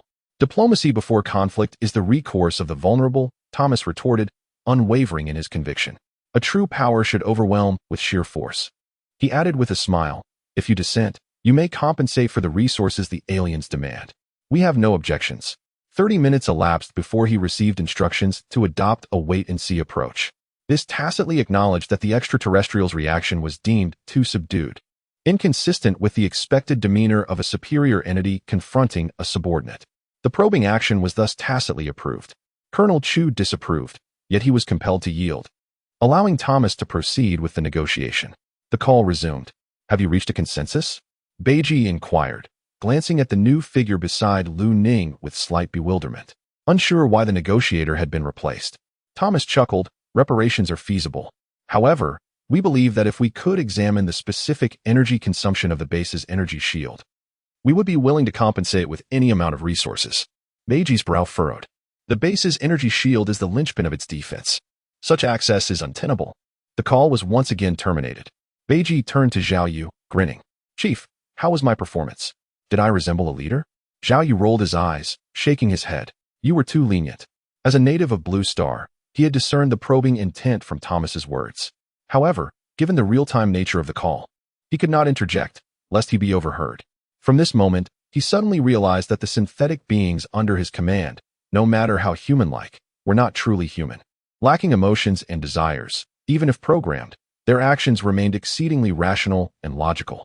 In contrast, humanity often exhibited irrational behaviors. For instance, in such a scenario, Beiji ought to demonstrate intense anger, feeling offended as a high-ranking extraterrestrial. Yet, Beiji did not comprehend these emotions and was utterly incapable of expressing them. Furthermore, Zhao Yu identified another issue. His base primarily focused on the sciences and engineering, adhering to the strict principles of the 7 foundational disciplines of the natural world. However, in contrast to other human cultures, the humanities, such as sociology, philosophy, economics, arts, linguistics, and psychology, were markedly deficient. It was akin to Beiji, whose social skills were limited by Zhao Yu's own capabilities, often falling short of his own prowess. Zhao Yu felt as if they were but a soft target, easily manipulated. After a moment of contemplation, he resolutely decided. It seemed necessary to seize an opportunity to assert power, to showcase military might, and to clarify the position of the Blue Planet inhabitants. Chapter 35. Netizens of the Western Hemisphere may make a wish upon a shooting star.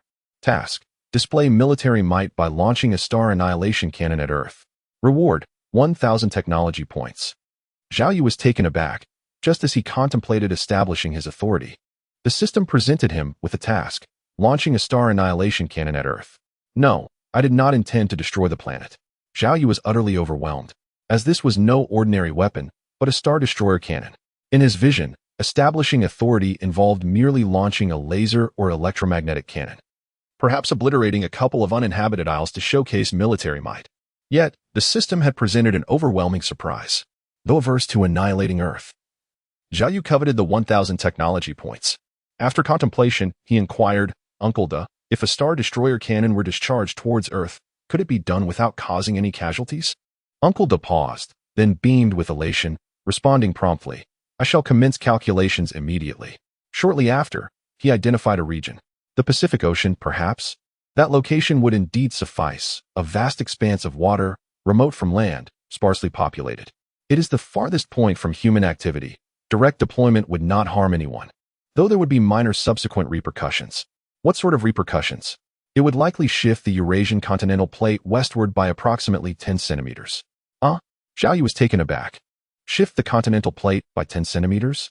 Pray, Dasha, elaborate on the ramifications following the deployment of the Star Destroyer cannon.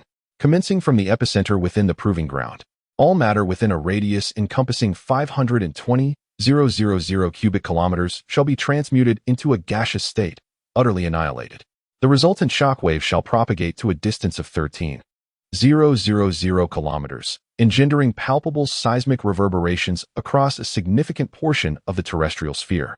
Within a circumscribed area of 160,000 square kilometers directly exposed to the detonation, all sentient beings shall suffer irreversible ocular impairment.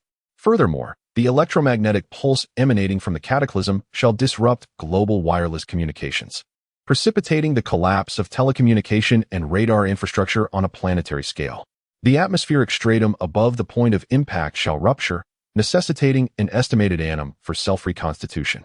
In the interim, amplified cosmic radiation shall permeate the affected zone, thereby elevating the incidence of cutaneous carcinoma among individuals directly exposed to solar irradiation. Upon assimilating this exposition, Zhao Yu remained in a state of bewilderment, eventually exclaiming, "You deem these to be inconsequential ramifications?" "Assuredly," Dasha affirmed with a nod. "Your benevolence is excessive. In my estimation, the deployment of a Star Destroyer cannon upon their most densely populated locale would ensure their unwavering compliance." The mere contemplation of targeting the most populous region evoked an instantaneous premonition of impending doom within Zhao Yu's psyche, akin to an inexorable force poised to obliterate him. The celestial mandate is inscrutable. I dare not. Cease this discourse. Allow me to gather my thoughts. Zhao Yu implored, massaging his temples, recognizing the formidable nature of the undertaking. Meanwhile, within the confines of the Great Xia Aerospace Administration, Chief Engineer Yang, his eyes laced with crimson capillaries, had remained awake for a full day. What is the current trajectory of asteroid KDP 45788? 2,100,000 kilometers away from Earth, an asteroid is projected to make a close pass in a day's time, with a 3% chance of colliding with our planet. When can we ascertain whether this celestial body will indeed strike Earth? That largely depends on the gravitational influence of our planet.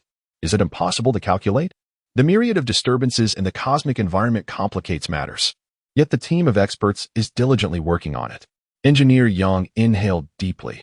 He had not anticipated that just 4 days prior, the probability of this asteroid colliding with Earth was a mere 0.01, and now it has escalated to a daunting 3.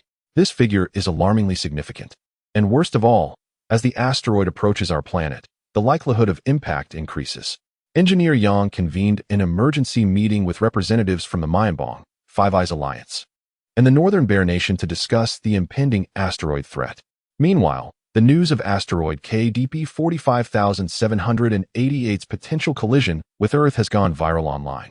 Even though the authorities have never disclosed any information, amateur astronomers have nonetheless taken the initiative to investigate. This is not mere sensationalism. We are the Extraterrestrial Civilization Exploration Association. And just 4 days ago, we identified a new asteroid. This asteroid boasts a diameter of 50 kilometers and travels at a velocity of 80 Mach. Most crucially, it is hurtling towards Earth. According to calculations, this asteroid carries a 3% probability of impact. Initially, people dismissed the news, assuming it was yet another ploy for attention from a self-proclaimed media outlet. As an increasing number of authoritative amateur astronomers have emerged, asserting that this asteroid indeed possesses a substantial probability of colliding with Earth, global excitement has surged. Is the apocalypse upon us? Is Earth on the brink of a reset? It is rumored that this asteroid may harbor a zombie virus. Gentlemen, prepare your post-apocalyptic vehicles. Haha, I have already constructed a shelter. Ladies are welcome. But gentlemen need not apply. The majority of netizens maintain a playful attitude in their commentary. However, some have begun to delve into the asteroid's data. 65 million years ago, the asteroid responsible for the extinction of the dinosaurs measured a mere 10 kilometers in diameter, whereas the asteroid currently en route boasts a diameter of 50 kilometers. Those fantasizing about battling zombies may want to reconsider. Should this asteroid collide with Earth, humanity would undoubtedly face a fate far worse than that of the dinosaurs. The most likely scenario is total annihilation, encompassing not only humans, but potentially all terrestrial life, whether it walks on land, soars through the sky, or swims in the sea. all would vanish without a trace. Initially, people were optimistic, believing that a 3 probability was negligible and that Earth's fortune would not be so dire. Yet, within a mere half-day, the likelihood of the asteroid's collision with Earth skyrocketed. According to the latest reports, the KDP 45788 asteroid is now situated 1.05 million kilometers from Earth, and its trajectory appears to be shifting, seemingly ensnared by Earth's gravitational pull. Directly revealing the data, as per a friend of mine who works at the space agency, the probability of this asteroid impacting Earth has surged to a staggering 15. Panic is beginning to spread. Panic buying ensued, with some families even taking refuge in subway stations. As the commotion amplified, the news reached global awareness, prompting international intervention. Authorities have reassured the public that asteroid KADP 45788 poses no threat of impact, urging against undue alarm and condemning sensationalist media coverage. In this installment of our expert forum, we are privileged to host Dr. Wang Defa, a distinguished astronomer and globally acclaimed cosmic observer, renowned for discovering 13 asteroids, one of which bears his name. Dr. Wang, what are your thoughts on the speculation circulating on social media regarding the potential impact of asteroid KDP 45788? I find these pronouncements by amateur pundits utterly preposterous. Dr. Wang confidently asserted, this asteroid will assuredly bypass Earth, offering a celestial spectacle for those in the Western Hemisphere to make a wish upon. Chapter 36. 6 hours to impact. 10 days have elapsed since the completion of the disc-shaped spacecraft. Zhao Yu has amassed sufficient tech points to construct the U-shaped spacecraft. The barebones version requires only 3 times the resources of the disc-shaped vessel.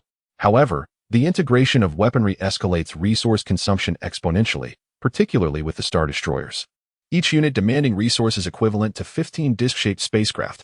Upon beholding the actual U-shaped spacecraft, Zhao Yu deemed it a worthwhile investment, regardless of the resources expended. The U-shaped nuclear-powered spacecraft, standing at a height of 158 meters and stretching 3,180 meters in length, employed second-generation nuclear fusion technology. With a full complement of fuel, it could sustain flight for a decade without requiring a return. Save for the stern, weaponry could be mounted on any part of the vessel. After a concise introduction, Deshu remarked, "Sir, the disc-shaped spacecraft is better suited for reconnaissance within a planet's atmosphere, while the U-shaped spacecraft is more apt for conversion into a warship. According to the complete conceptualization of a space combat squadron, there should also be a mothership, frigates, reconnaissance vessels, transport ships, supply ships, and so forth." Zhao Yu nodded, stating, "Please delineate the types of warships required for the squadron and their respective roles, and I shall peruse the exchange list." The exchange list did not specify what constituted a frigate or a transport ship, necessitating Zhao Yu to define them himself. The disc-shaped and U-shaped spacecraft were merely among the most expensive vessels he had discovered thus far. Mothership, there are no specific requirements for speed, weaponry, or armor.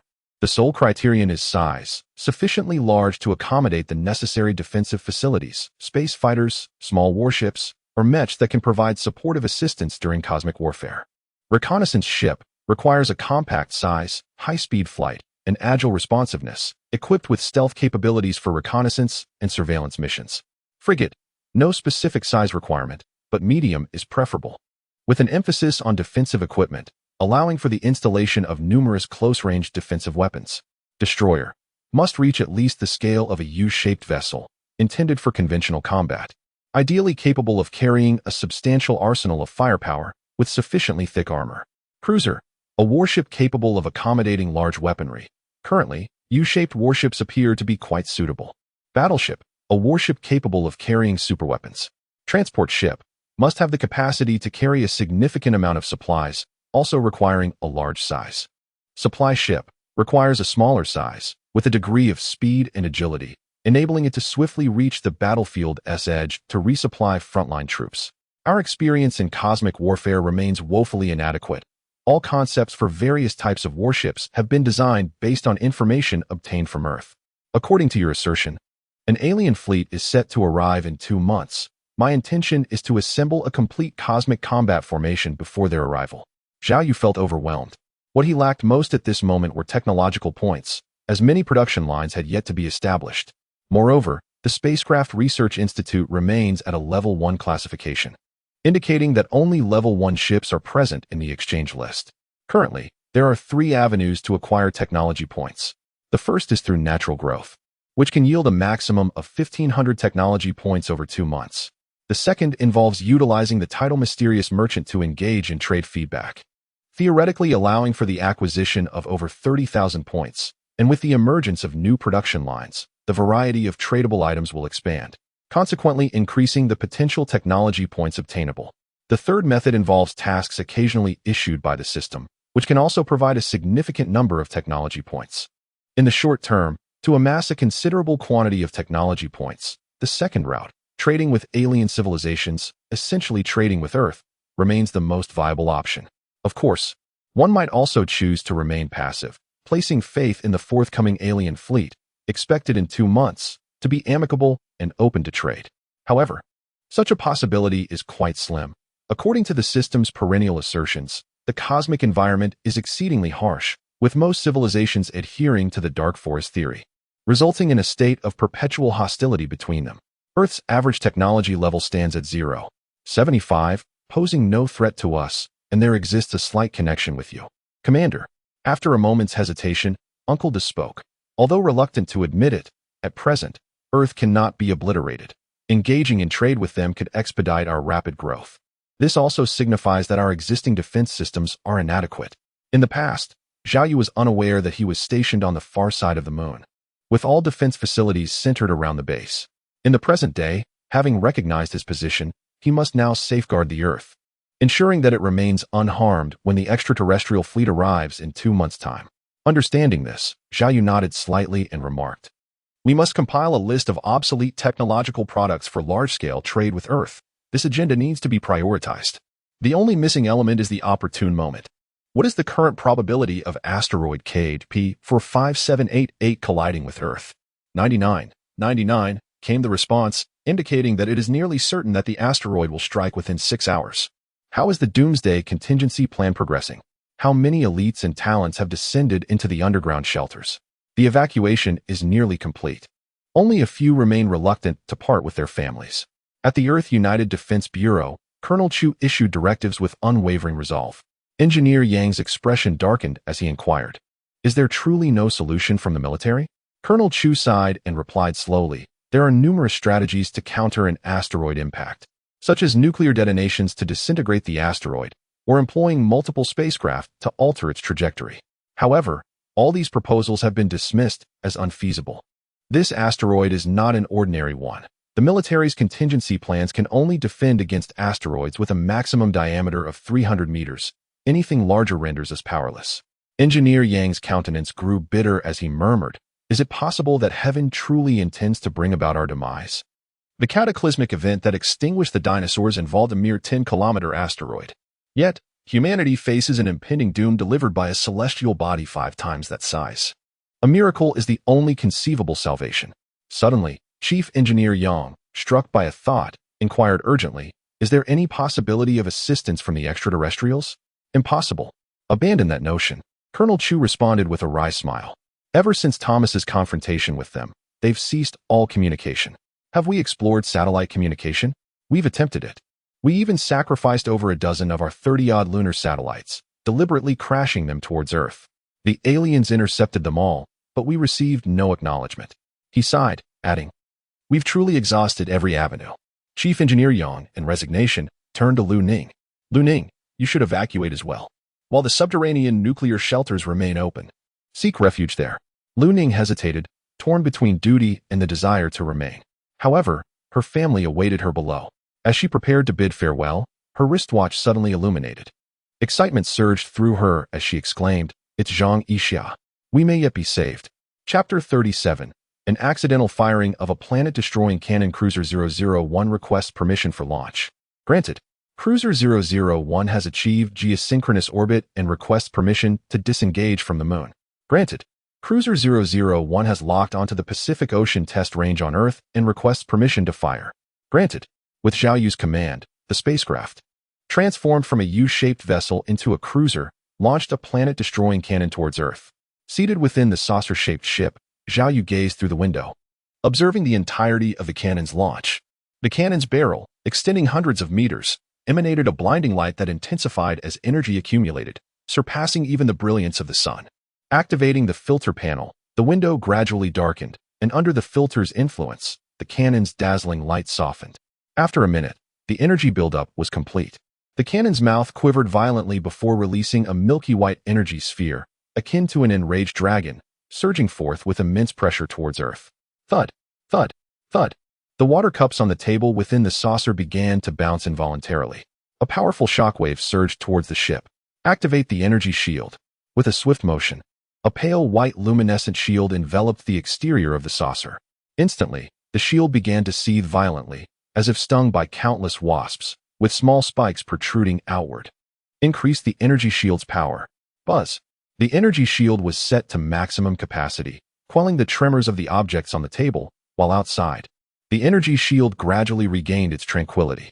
The cruiser number 001 has successfully fired the planet-destroying cannon at the target range. Mission accomplished, awaiting your directive, Commander. Listening to the robotic voice's cold announcement, Zhao Yu slightly nodded and replied, Cruiser number 001, return to base. Received. The Star Destroyer has been launched. Yet Zhao Yu has not received any rewards from the system. It is anticipated that the rewards will be dispensed upon striking the target. With the task accomplished and having the rare opportunity to venture into space, Zhao Yu sat in the spacecraft, gazing curiously at the cosmic spectacle outside. The scene was reminiscent of the vastness portrayed in cinematic works. Outside the window lay an expanse of inky blackness, punctuated only by a myriad of twinkling stars. Zhao Yu circled the window, observing that the entire backdrop of the universe was a tapestry of darkness and starlight. The cosmos appeared akin to a vast black curtain adorned with shimmering specks. Disappointment crept in as Zhao Yu realized it was not much different from what he had witnessed on the ground. Commander, the moon lacks an atmosphere. Thus the view of the universe from the surface is identical to that from outer space. Uncle Da, the ever-vigilant steward of the base, was always present and ready to communicate with Zhao Yu. He remained deeply concerned for Zhao Yu's safety, apprehensive about him aboard the spacecraft. Just a moment longer. I'll take a quick orbit around the moon, Zhao Yu declared, instructing the robot to navigate the craft in a circle around the lunar body. Uncle Da, observing the situation, felt helpless and could only ensure that the accompanying warships maintained close proximity to safeguard Zhao Yu. An hour later, Zhao Yu mused. What if I were to make a trip to Earth? After more than 5 years in the underground base, finally emerging has stirred a wild yearning within me. His gaze fell upon the distant blue and white planet, interspersed with hints of yellow and green, igniting a restless desire deep within his heart. This is unacceptable, Commander. As the highest authority of the base, your safety is paramount. If anything were to happen to you, our existence would lose all significance, Uncle Da urged, his concern evident. After a moment of contemplation, Zhao Yu reluctantly replied, I understand. Let us postpone our trip to Earth. I shall take a detour first. With that, he turned and engaged the robotic controls of the spacecraft, grinning, Teach me how to operate this vessel. I wish to give it a try. Observing the conditions within the spacecraft, Uncle Da furrowed his brow, seemingly deep in thought. After a brief hesitation, he spoke, Commander, since we have inadvertently launched a star annihilation cannon towards Earth, why not have Zhang Yixiao inform them that it was due to a malfunction? We could explain that we accidentally fired the cannon. Upon hearing this, Zhao Yu found the rationale compelling. If Earth were to justify an attack on his base citing equipment failure, he could reciprocate with the same excuse. He nodded in agreement. Then let us have Zhang Yixiao make contact. Sister Xiao, you finally reached out to me, Lu Ning exclaimed, brimming with excitement. Just as he was about to express his thoughts, Zhang Yixiao interjected, We shall discuss that later. I have urgent matters to address. I just received notification from our supervisor that a malfunction occurred at our base, resulting in the unintentional firing of a star annihilation cannon towards Earth. My sincerest apologies. What? Lu Ning was taken aback, turning to Colonel Chu with a look of bewilderment. Colonel Chu, startled, promptly instructed the personnel on site, control the satellites. Initiate a search for extraterrestrial objects in the direction of the moon. Moments later, someone reported the discovery of the cannon, which was emitting a brilliant light. They have discovered a highly energetic mass traveling at a velocity of 200 Mach, projected to collide with Earth in approximately 13 minutes. What? Lu Ning was alarmed and quickly exclaimed, Sister Xia, are you intending to annihilate the Earth? Zhang Yixiao hastily waved her hand, reassuring him, No. It was merely a malfunction of our equipment. It was accidentally launched. The good news is that the trajectory of the annihilation cannon is directed towards the Pacific Ocean. Furthermore, The power level of our annihilation cannon is relatively moderate, roughly equivalent to the explosion of 1 billion tons of TNT on your planet. So it will not obliterate the Earth. Establishing dominance? Using the opportunity to destroy the Earth? Countless thoughts flooded Major Chu's mind, yet at this critical juncture, he could only choose to envision the most favorable outcome. Sister Xiao, our planet is currently facing a grave danger and we require your assistance. He disregarded everything else and spoke directly into the camera. Zhang Yixiao assumed he was referring to the annihilation cannon and shook her head, saying, I'm sorry.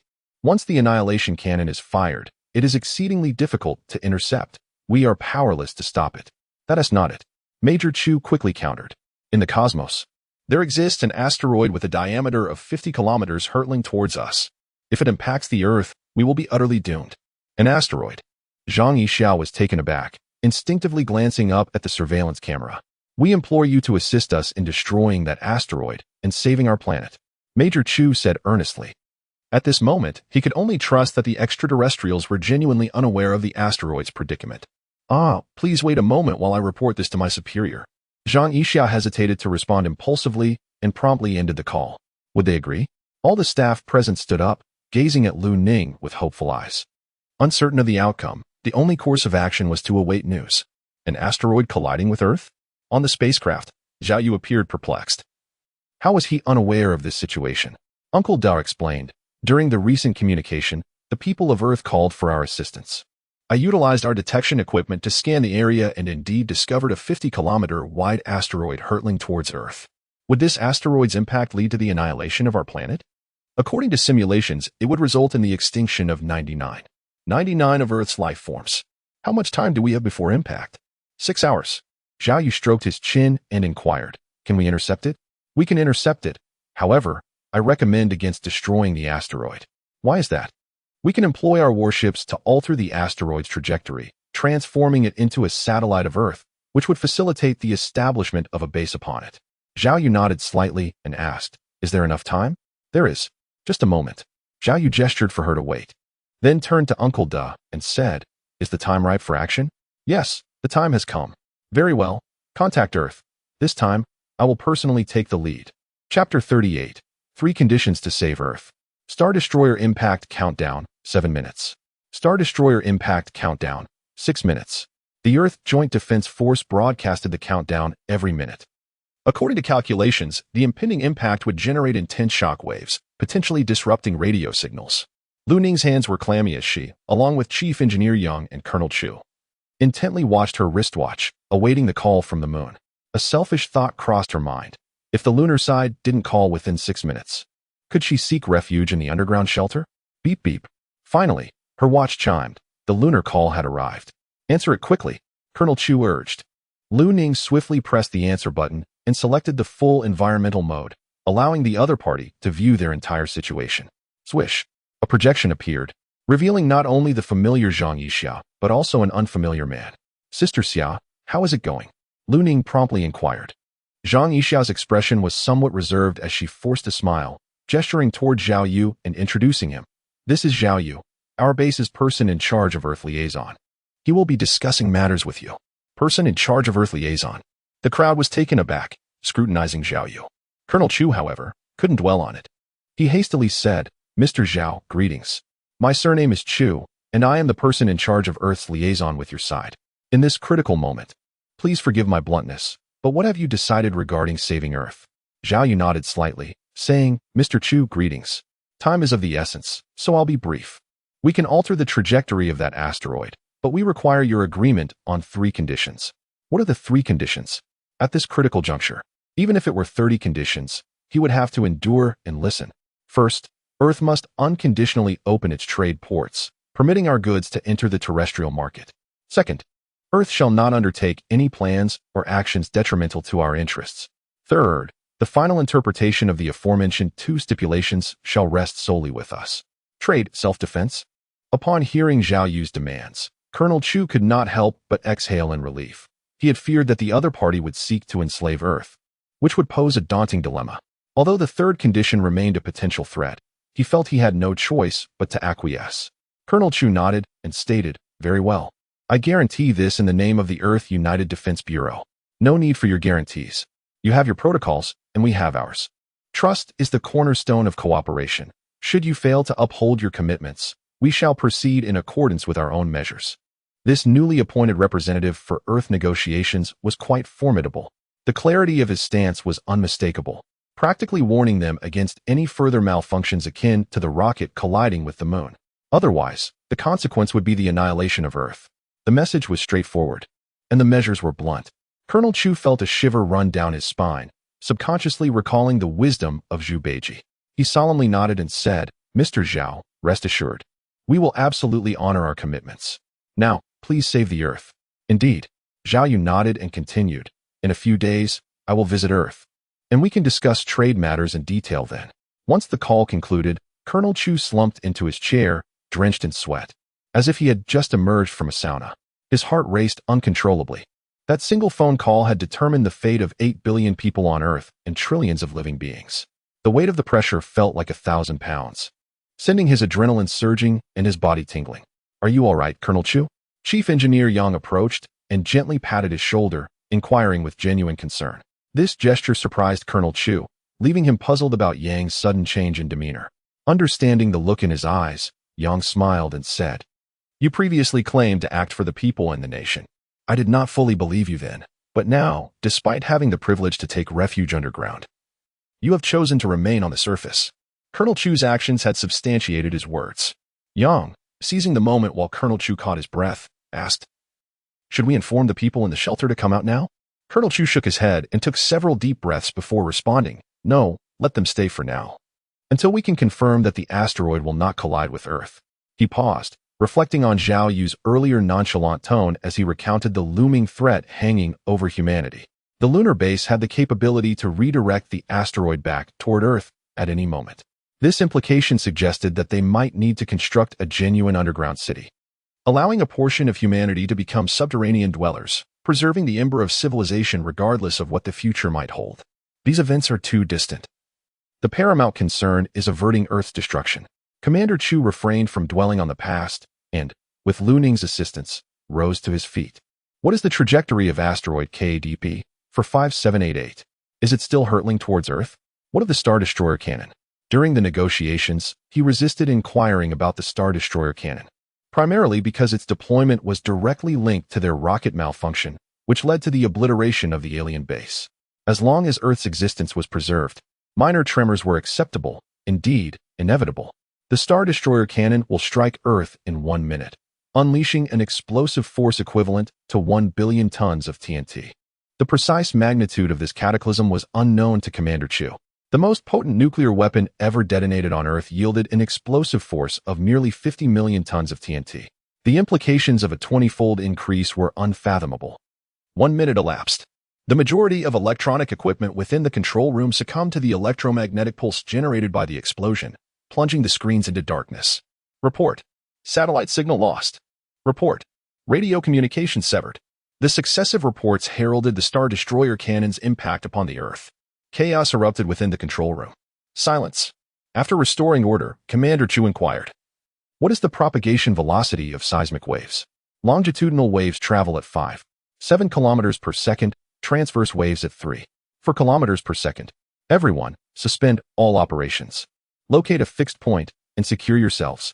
An explosion equivalent to 1 billion tons of TNT would undoubtedly trigger a substantial earthquake, potentially reaching their location. Upon witnessing the unfolding events, the entire staff promptly mobilized, seeking various means to secure themselves. Colonel Chu, too, procured a rope and tethered himself to the corner of the wall. No sooner had they completed these preparations than a sudden wave of dizziness swept over them. Thud. Several individuals, unable to maintain their footing, were abruptly thrown to the ground. An earthquake had struck. Chapter 39, Phase 1 Initiative. On this fateful day, those across the globe who were yet to retire for the night were the first to detect the anomaly. Mobile phones were devoid of signal.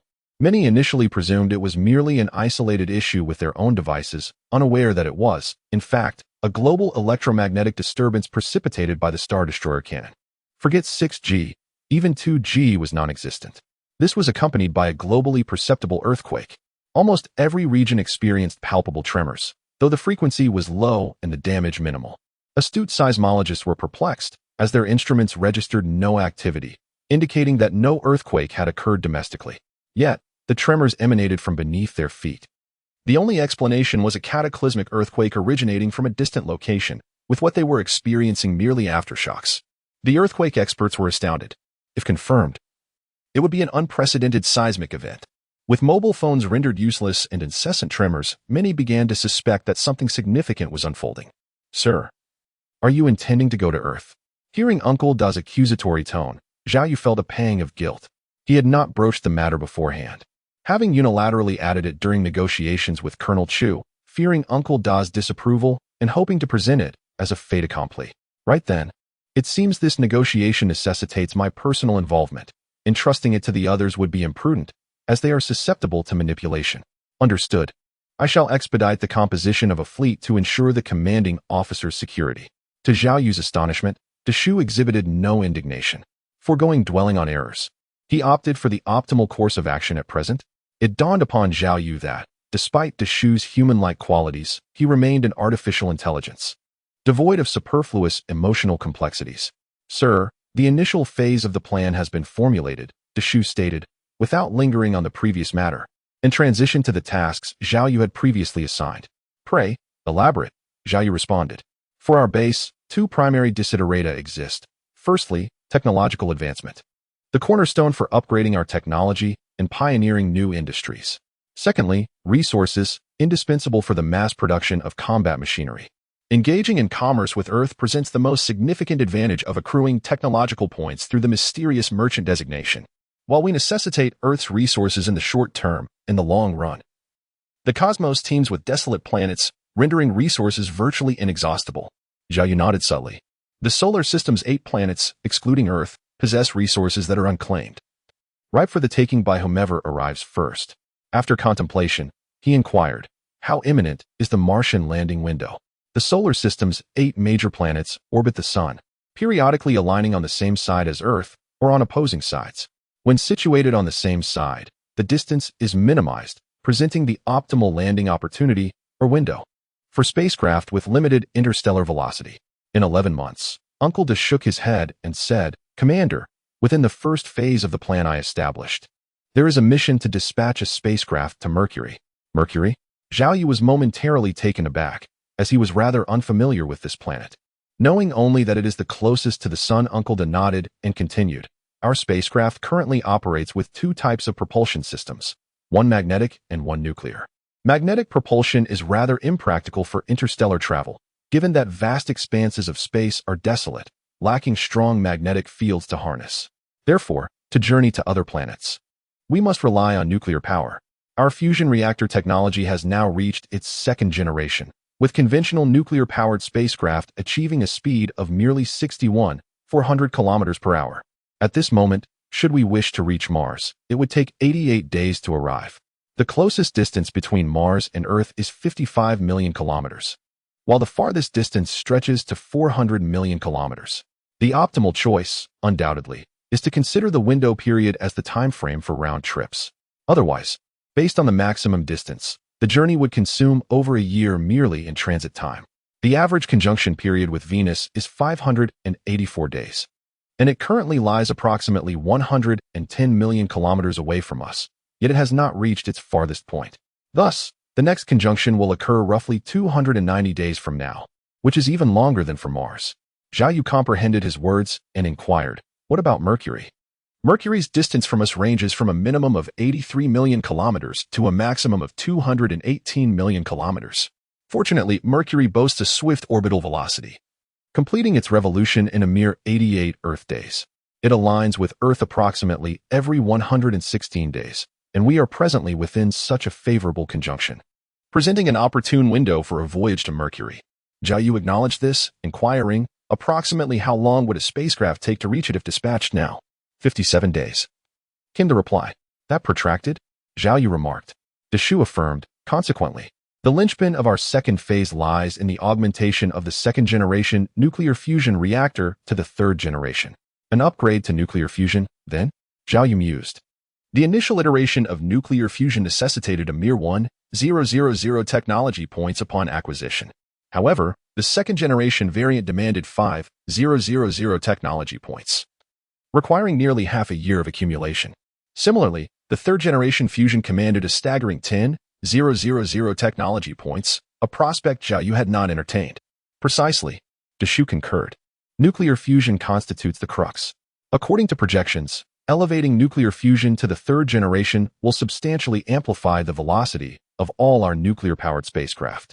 Furthermore, all facilities predicated on nuclear fusion, such as energy shields and ground-based laser defense systems, will witness a commensurate augmentation in potency. These enhancements are underpinned by the nuclear fusion reactor. Its advancement would invariably elevate their capabilities in tandem. Upon reflection, Zhao Yu conceded the imperative of upgrading to the third-generation nuclear fusion.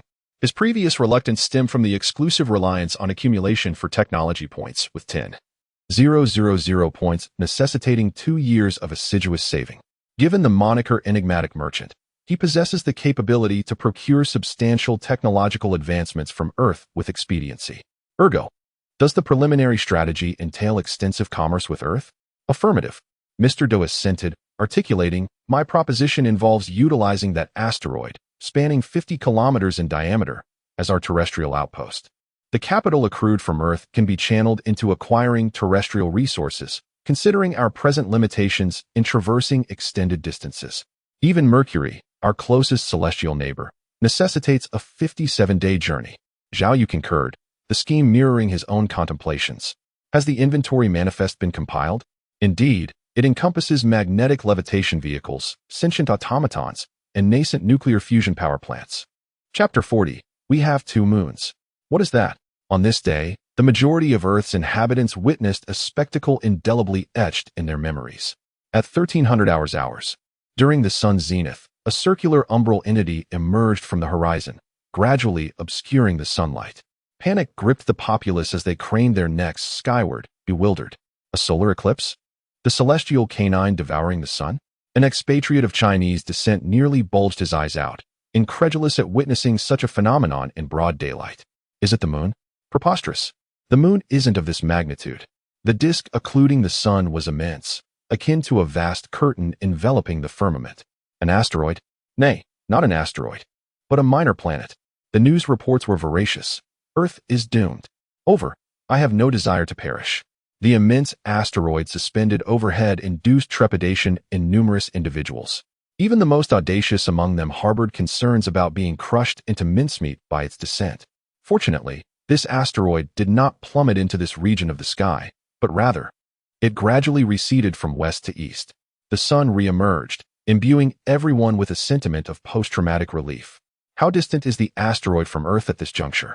The personnel at the Earth Joint Defense Agency maintained their vigilance. Chief Engineer Yang stationed himself before an astronomical telescope, personally monitoring the trajectory of the asteroid. Damn it! Are the extraterrestrials deceiving us? Colonel Chu exclaimed with a mixture of consternation and indignation. With the proximity being so acute, even if the aliens were to shatter it, the fragments plummeting to Earth would suffice to annihilate 99 of all life forms. Hold on. The velocity appears to be decelerating. Chief Engineer Yang interjected abruptly. Are you certain? Colonel Chu promptly inquired. No, not entirely certain, but it feels as though it has slowed. The wireless signal is being disrupted, precluding contact with satellites. Relying solely on visual observation, it is somewhat challenging to ascertain the distance. Upon observing this, Colonel Chu swiftly retrieved his wristwatch, stating, report every 100 kilometers, and I shall keep time. Affirmative. Chief Engineer Yang scrutinized the gradations of the astronomical telescope, and upon the distance reaching 6,900 kilometers, he promptly vocalized. Colonel Chu. Upon hearing this, depressed the timer. 6,800. 6,700. It truly is decelerating. Colonel Chu was filled with unexpected joy as he observed the time recorded on his watch for every 100 kilometers had increased, signifying a deceleration of the asteroid. Thus, under the gaze of all present, the asteroid gradually slowed its pace. After Engineer Yang had called out 5,500 kilometers, more than 10 minutes passed, and Colonel Chu could no longer contain his curiosity, inquiring, have we not yet reached 5,400? No. Engineer Yang responded, somewhat astonished. He diverted his gaze from the monitor to check the equipment, confirming its accuracy before looking back. Indeed, there seemed to be no error. It appeared to be suspended at that altitude without descending any further. He swiftly adjusted the scale to ascertain the precise location. Moments later, a note of joy laced his voice as he exclaimed, "It has stopped. It has truly halted at 5,428 kilometers and has remained there for quite some time. Let me see." Colonel Chu promptly urged Engineer Yang aside and leaned in closer. The camera revealed a deep blue asteroid gently drifting across the sky, steadfastly positioned at the 5,428-kilometer mark, showing no signs of moving away. After observing for a considerable duration, he withdrew from the lens, exclaiming with delight, "They have indeed succeeded. The asteroid has come to a standstill." To his astonishment, rather than obliterating the asteroid, they had transformed it into a satellite of Earth. As Colonel Chu pondered this revelation, another thought struck him, and he quickly added, "Who can calculate the gravitational force to determine if this asteroid poses any risk of falling?" Upon hearing this, the staff sprang into action, rapidly computing the gravitational pull of Earth and the distance required for the asteroid to maintain equilibrium. The calculations have been made. When considering an asteroid with a diameter of 50 kilometers at a distance of 51,006, 200 kilometers from Earth, it can become a satellite without being drawn into the Earth's interior, surviving intact. Hooray! At this moment, all the staff present erupted in cheers. A passing cleaning lady, witnessing this scene, found herself bewildered, unable to comprehend the cause of their joy. However, upon noticing the scattered papers strewn about, her expression soured, seemingly displeased by the increased workload. Although the impending asteroid impact on Earth is a reality, the authorities have collectively chosen to conceal this information from the public. Even when grassroots organizations expose the truth, those in power relentlessly strive to obscure it.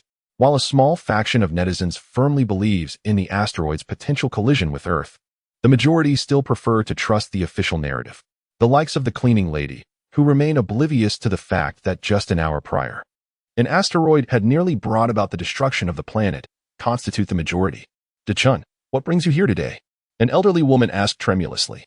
The man named Dechun, now in his 50s, felt a twinge of embarrassment upon hearing this. Usually preoccupied with his mobile phone, he had scarcely found the time to visit his own mother. Now, with no signal on his phone and everyone around him equally uninformed about the unfolding events, the sole source of information had become the television set in the elderly woman's home. "Mother, I've come to visit you and catch up on the news." "Wonderful. It has been quite some time since we've sat together to watch the news," the elderly woman responded with radiant delight. This scene was not unique to this household. At 6:55 p.m., citizens across the nation were seated before their television sets. Today brought news of earthquakes, cellular network outages, and an asteroid's near miss. Everyone was eager to learn the full scope of events. Greetings, viewers. Regarding the trending topic asteroid impact on the internet from the past few days, most of you are likely familiar. The asteroid's impact was a false alarm. Its desire to become Earth's neighbor is the reality. This asteroid, dubbed the Destroyer, did not penetrate the atmosphere. Instead, it halted at a distance of 5,428 kilometers from Earth, precisely at a gravitational equilibrium. Earth's gravity prevents the asteroid from either drifting away or crashing onto the planet. It can be said that we have all witnessed history, the birth of a natural satellite. Esteemed viewers, as of today, we have 2 moons. Chapter 41. I am merely paying Earth a visit. Task: launch a Star Destroyer cannon at Earth. Completed. Reward: 1,000 technology points. Finally credited. Zhao Yu's face brightened with contentment. In 5 days, he had only accumulated 120 technology points. But completing a single task awarded him 1,000 technology points directly. It could not be more satisfying. "Sir, I propose that you conserve these tech points for now, reserving them to upgrade nuclear fusion to the 3rd generation." "I am aware," Zhao Yu responded with a smile. "There's nothing else pressing to construct at the moment. By the way, how many transport ships have been completed?" Since Deshu proposed the notion of establishing a complete space fleet, Zhao Yu searched for suitable spacecraft and identified a vessel capable of serving as a transport ship. It was a rectangular ship, 10 kilometers in length, equipped with a 2nd-generation nuclear power system and possessing secondary armor. The price was reasonable, merely 10 tech points. However, purely in terms of size, this transport ship was 3 times larger than the U-shaped spacecraft, presenting a formidable appearance. Nevertheless, the transport ship's excessive size resulted in high energy consumption for flight, leaving virtually no surplus energy for weapon systems. Of course, forced modification was possible, but it would reduce power and diminish the effectiveness, rendering it far inferior to the U-shaped spacecraft, making it somewhat uneconomical. 60 ships. Current resources are only sufficient to construct this many, due to a deficiency in cobalt, scandium, erbium, and other elements, which must be acquired from Earth. Lunar resources are abundant in iron, titanium, potassium, chromium, nickel, helium-3, and more. However, the diversity of resources is inferior to that of Earth, and when encountering scarce rare resources, they can only be imported from Earth. 60 ships will suffice. Once I make a trip to Earth, we will have everything we need. At that moment, Zhang Yixia entered, carrying a set of clothing. Sir, this is a protective suit fabricated using nanotechnology. Zhao Yu turned to glance at Shu. Uncle Da elucidated, while a blatant attack may be evaded, a covert strike is far more insidious. Some individuals may tremble at the prospect of Earth's obliteration. Yet I have discerned that there are those who harbor a desire to annihilate the world. If they were to realize that your demise could precipitate such an end, they would undoubtedly relish the opportunity. This nanofabric protective suit boasts a color fastness rating of 9 and a water abrasion resistance of 9, rendering it resistant to fading and dust accumulation. It possesses waterproof and moisture-proof qualities, along with thermal stability rated at 9, capable of withstanding temperatures soaring up to 3,800 degrees. The tensile strength measures an impressive 104,860,000 in longitudinally and 102 for 30,000 in laterally. The tear resistance is rated at 148,601,013 in longitudinally and 137,551,013 in laterally. This suit can absorb the impact force of a 1.5-ton automobile traveling at 150 kilometers per hour. Similarly, a fall from a height below the 24th floor of a building would leave you unscathed. Furthermore, this protective suit is designed to withstand the ballistic impacts from all models of sniper rifles on the planet. After completing his introduction of the attire, Uncle Da produced a belt from the side, saying, "This is a portable energy shield.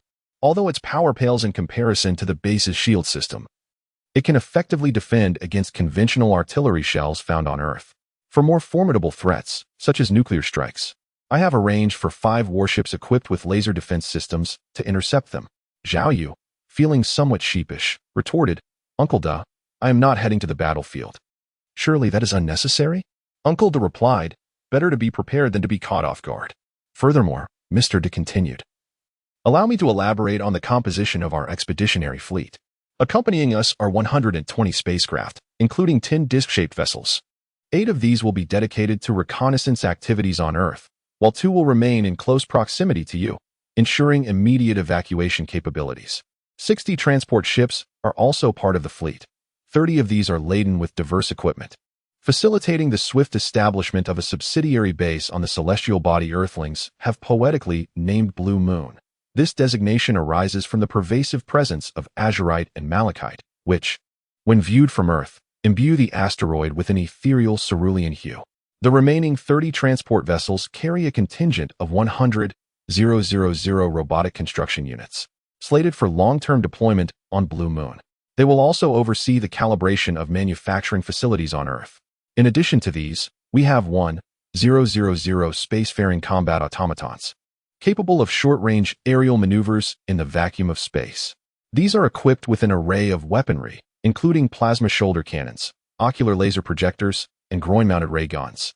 Each combat automaton is powered by a miniature fusion reactor, providing sustained operational energy. In extremis, these reactors can initiate a self-destruct sequence, yielding an explosive force equivalent to 10 megatons of TNT. That's akin to 1,000 nuclear warheads. Zhao Yu exclaimed, dumbfounded. Is such an extravagant display of force truly necessary for a mere visit to Earth? The final 50 warships are entirely modified from U-shaped spacecraft, armed with a variety of weaponry. Among them, 2 cruisers equipped with annihilation cannons will remain on standby at both ends of geostationary orbit. 10 destroyers, outfitted with various electromagnetic cannons, possess the capability to incapacitate all military electronic devices on Earth within an hour. 5 pseudo-battleships, armed with multi-barreled railguns, will occupy the high ground, capable of annihilating any military base on Earth. 5 frigates, equipped with laser defense systems, can intercept attacks from any direction at the speed of light. 3 pseudo-battleships, armed with multiple high-energy beam cannons, will also join the fleet. The remaining 25 vessels have all been retrofitted into destroyers equipped with conventional weaponry. At this juncture, Uncle Da paused, noting that should an unforeseen event arise, the accompanying fleet could utterly obliterate Earth's living counterattack forces within an hour.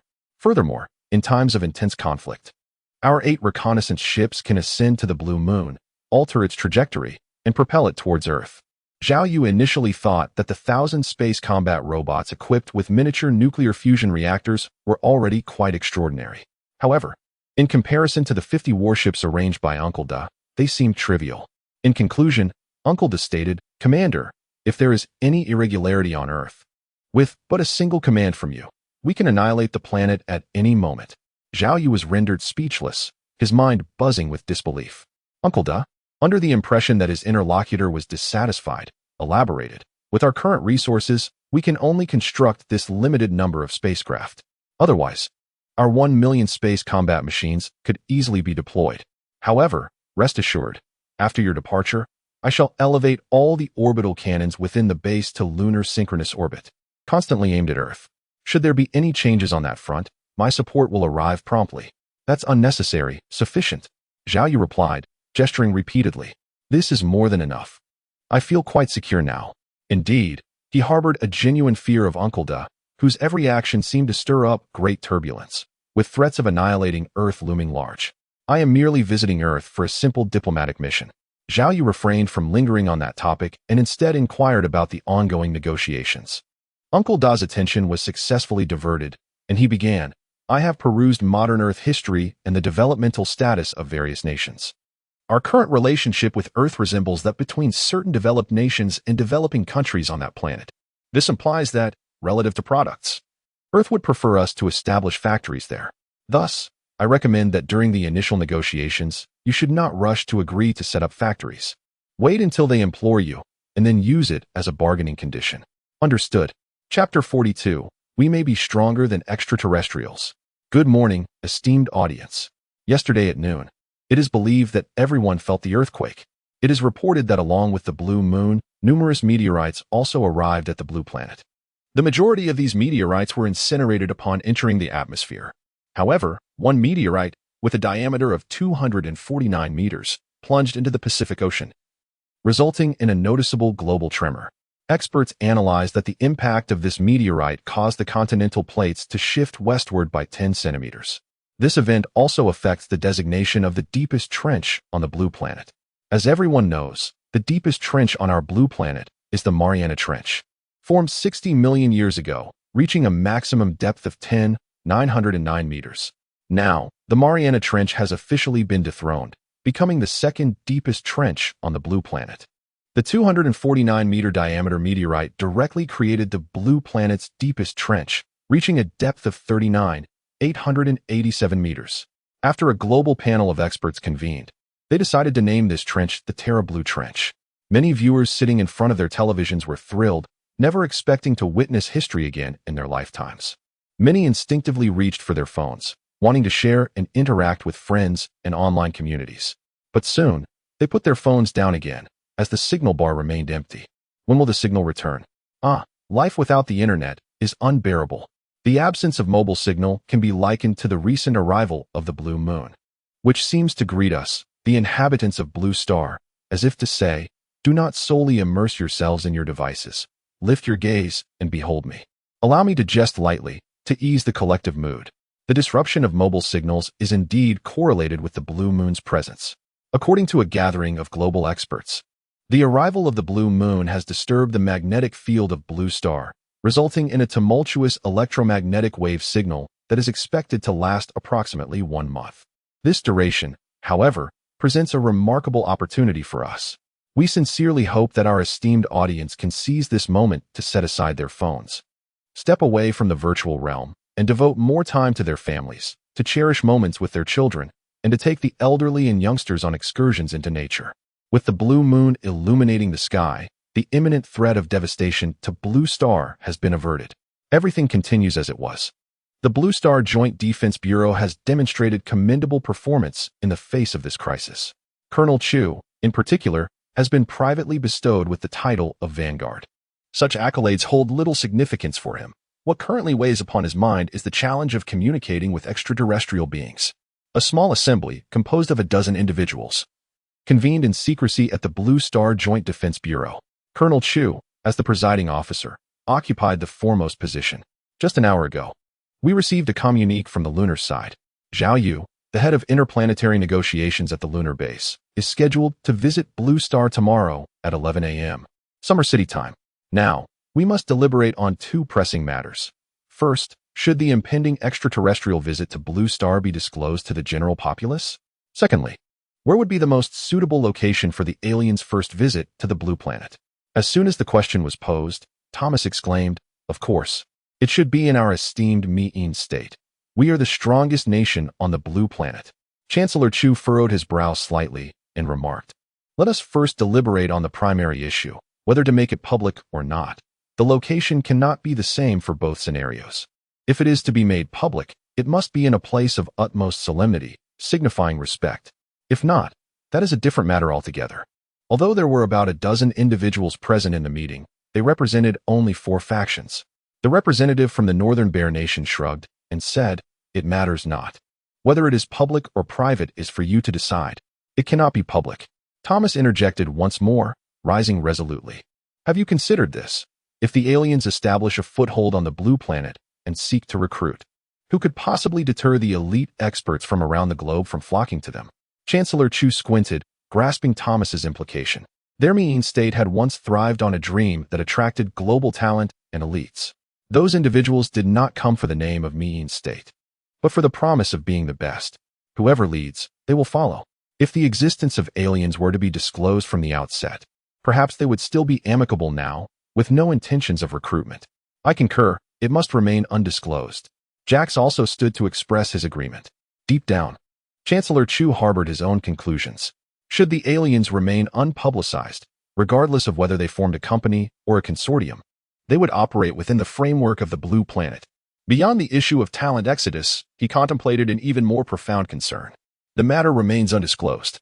Should the future Blue Star find itself strong enough to cast off the presence of extraterrestrials, the sentiments of the populace may be harnessed.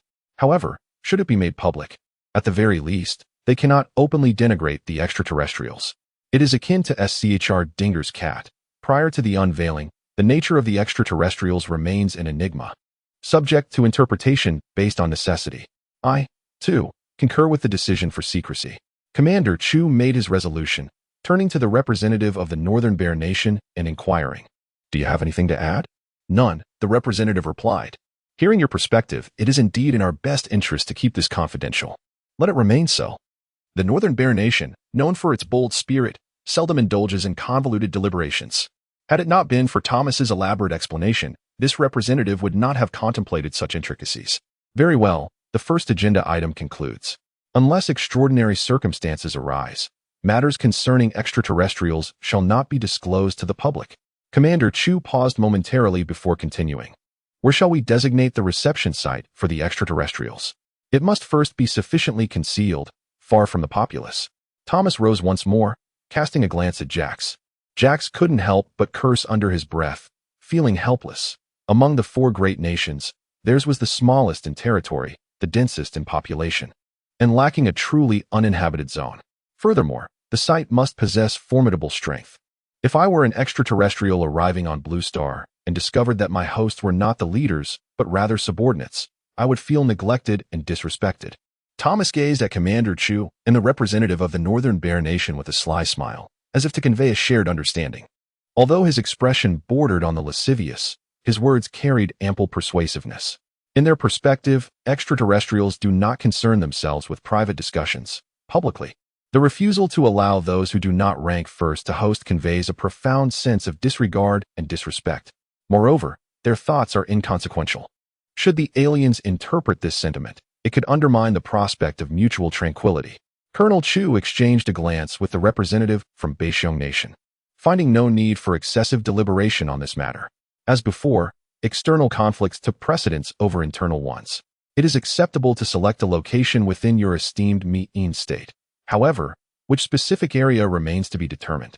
Colonel Chu could have leveraged the fact that some extraterrestrials are proficient in Mandarin as a competitive edge against Thomas. But the advisory team had previously analyzed this scenario and offered rather conservative recommendations. Observing the three remain uncontentious, Thomas chuckled and remarked, "Let us not be disheartened. We represent Blue Star, not solely mean state."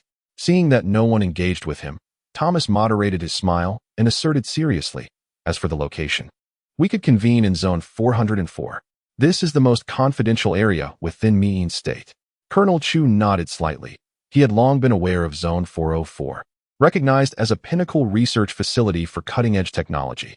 For the past 80 years, nearly all high-tech products from Mean State have originated here before being dispatched to military applications and subsequently reaching civilian markets. Thomas briefly elaborated on their Zone 404, then continued, "The aliens are formidable, I concede. They could potentially annihilate Blue Star at any moment. However, I do not believe they are inherently superior. Although we are currently unable to achieve complete equality with them, I firmly believe that given time, we shall eventually surpass them." Thomas's eyes sparkled with confidence as he proclaimed, "Moreover, in certain fields, perhaps the extraterrestrials are not as advanced as we are." General Chu and the other two expressed their intrigue. The 404 zone can be regarded as one of the most enigmatic and valuable bases in the world. Seizing the opportunity presented by this extraterrestrial visit to gain insight into the future technological concepts and research progress within the 404 zone would undoubtedly benefit our nation's high-tech research direction. A thought struck General Chu, and he remarked, "You are right. Especially in times like these, we must showcase our strongest side to earn respect." Thomas chuckled appreciatively before continuing, "I know you are curious about what we have there. Since we are to be open, it is only fitting to share with you. Currently, the most advanced technologies in the 404 zone are intelligent combat robots and laser weaponry. The intelligent combat robots are relatively benign, not classified as high risk. But General Chu's interest was piqued by the laser weapons, prompting him to inquire eagerly, "To what stage has your research on laser weapons progressed?" Thomas replied with unwavering confidence, "Are you still stuck on the first generation? We have surmounted the challenge of operating around the clock, regardless of whether it is in dense fog, heavy snowfall, or torrential rain.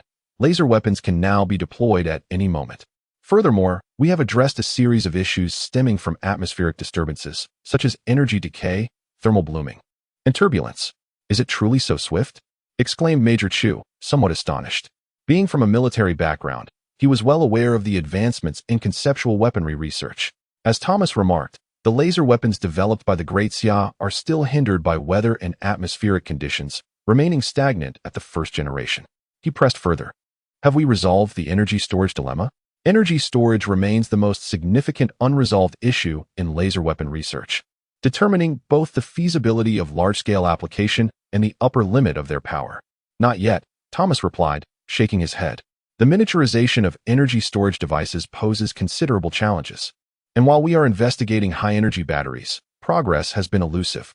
Major Chu exchanged glances with Jax, both of them somewhat in agreement with Thomas's assessment. According to calculations, the technology of the extraterrestrial beings on the moon is estimated to be 200 years ahead of Blue Star, referring to the average technological level. However, in the realm of cutting-edge technologies such as laser weaponry, it is conceivable that Blue Star might indeed surpass the aliens. At the very least, they could potentially reach a stalemate. Excitement rippled through the group. If they were nearly on par with the extraterrestrials in laser weaponry, it suggested that assimilating alien technology might not be an insurmountable challenge. Perhaps, given time, surpassing them could be just around the corner. Chapter 43, Extraterrestrials. Let us compare laser weapons. Has the latest model rocket been dispatched? It has already been sent to the MI India state, within the Xia Aerospace Administration. Chief Engineer Yang inquired with some perplexity, "Can our laser weaponry truly rival that of extraterrestrials?" "It's difficult to say," Colonel Chu replied, shaking his head. "The technological prowess exhibited by extraterrestrials is inconsistent. Some are only 50 years ahead of Earth, while others are 200 years ahead. The technological domains currently demonstrated by extraterrestrials include, firstly, spacecraft.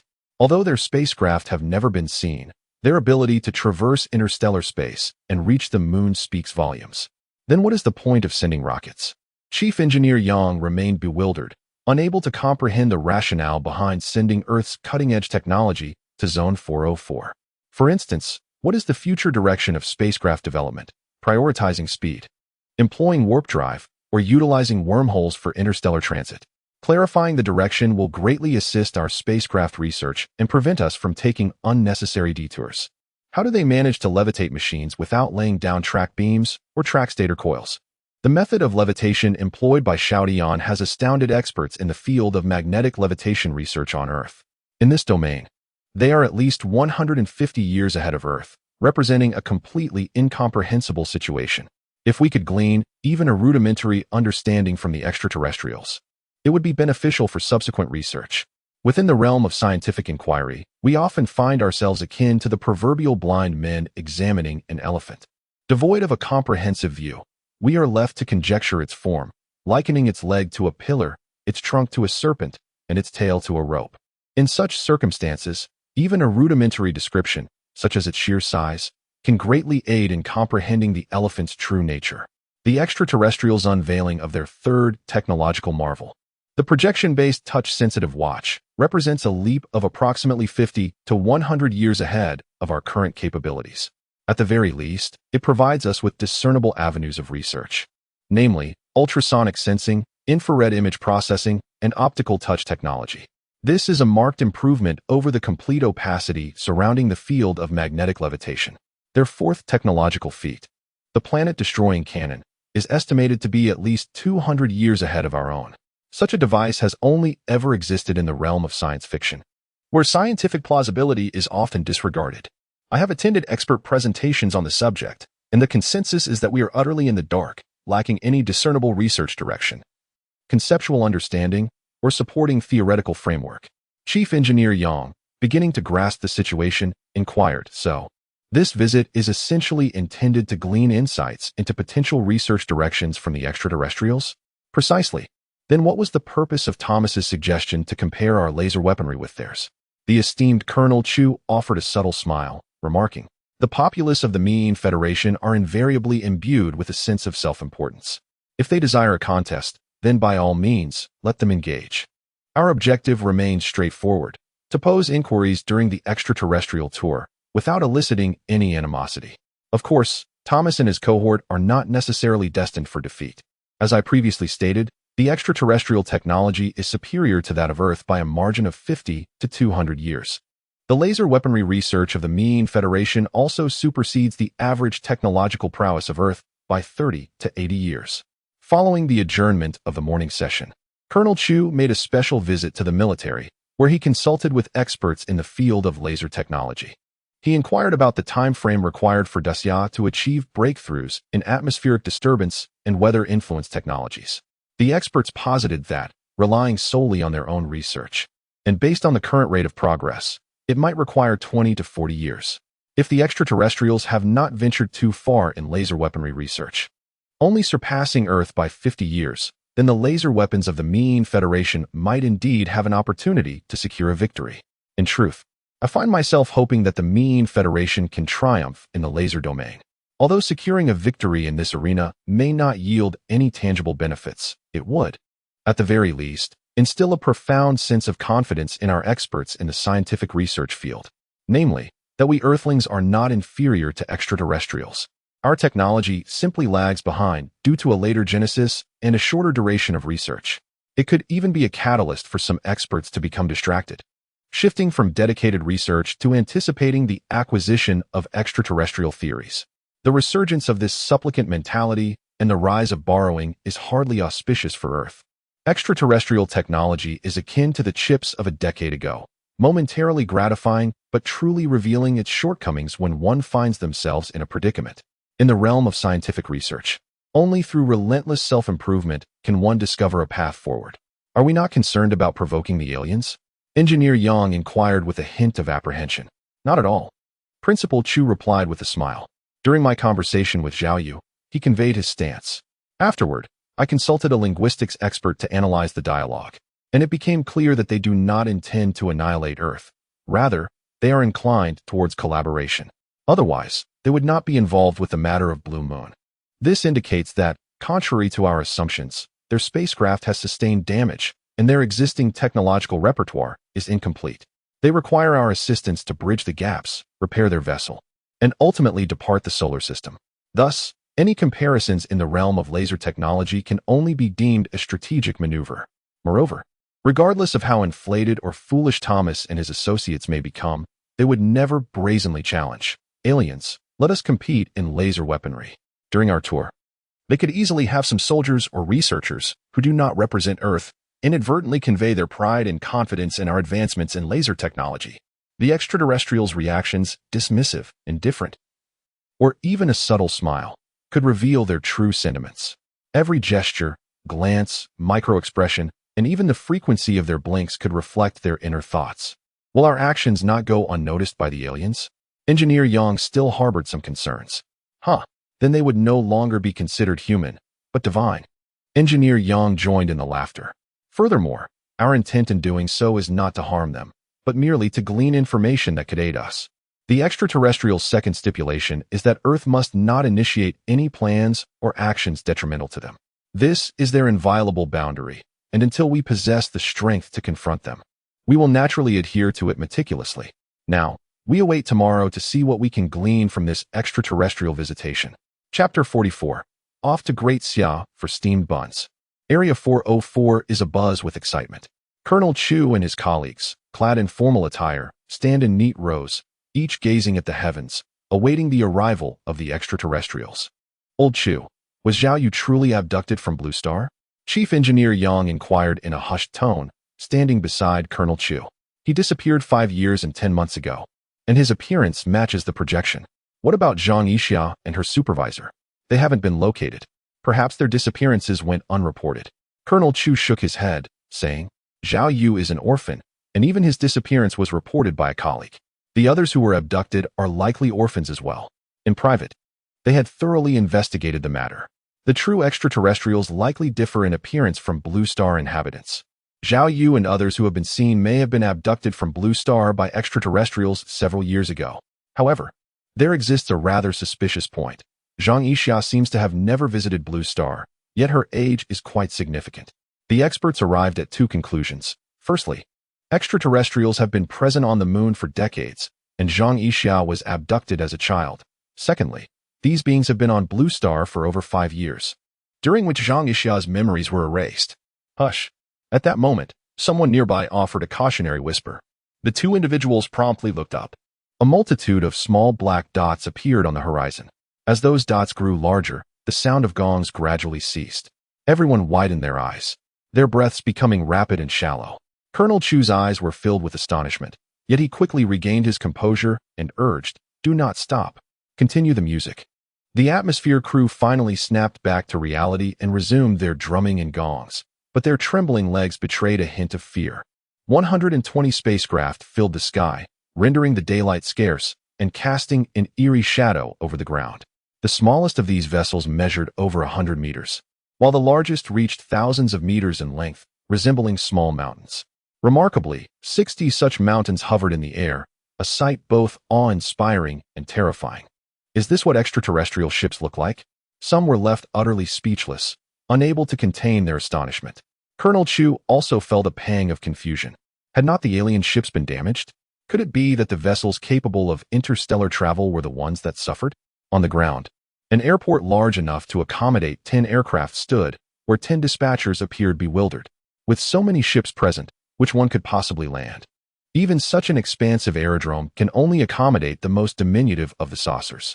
Fortunately, the extraterrestrials were not exacting. 60 colossal warships hovered a kilometer above the terrain, with the remaining vessels stationed a mere 100 meters from the Earth.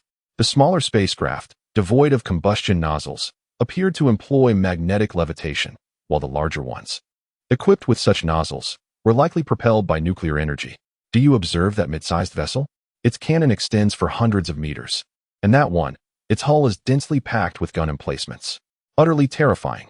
The assembly of experts, however, remained undeterred, engrossed in their study of the alien spacecraft, punctuated by intermittent gasps of astonishment. As the dispatcher fretted over how to broach the subject of landing protocols with the extraterrestrial visitors, a 100-meter saucer emitted a faint halo from its base, extending directly to the ground. What is that? Colonel Chu exclaimed, perplexed by the purpose of the auric ring.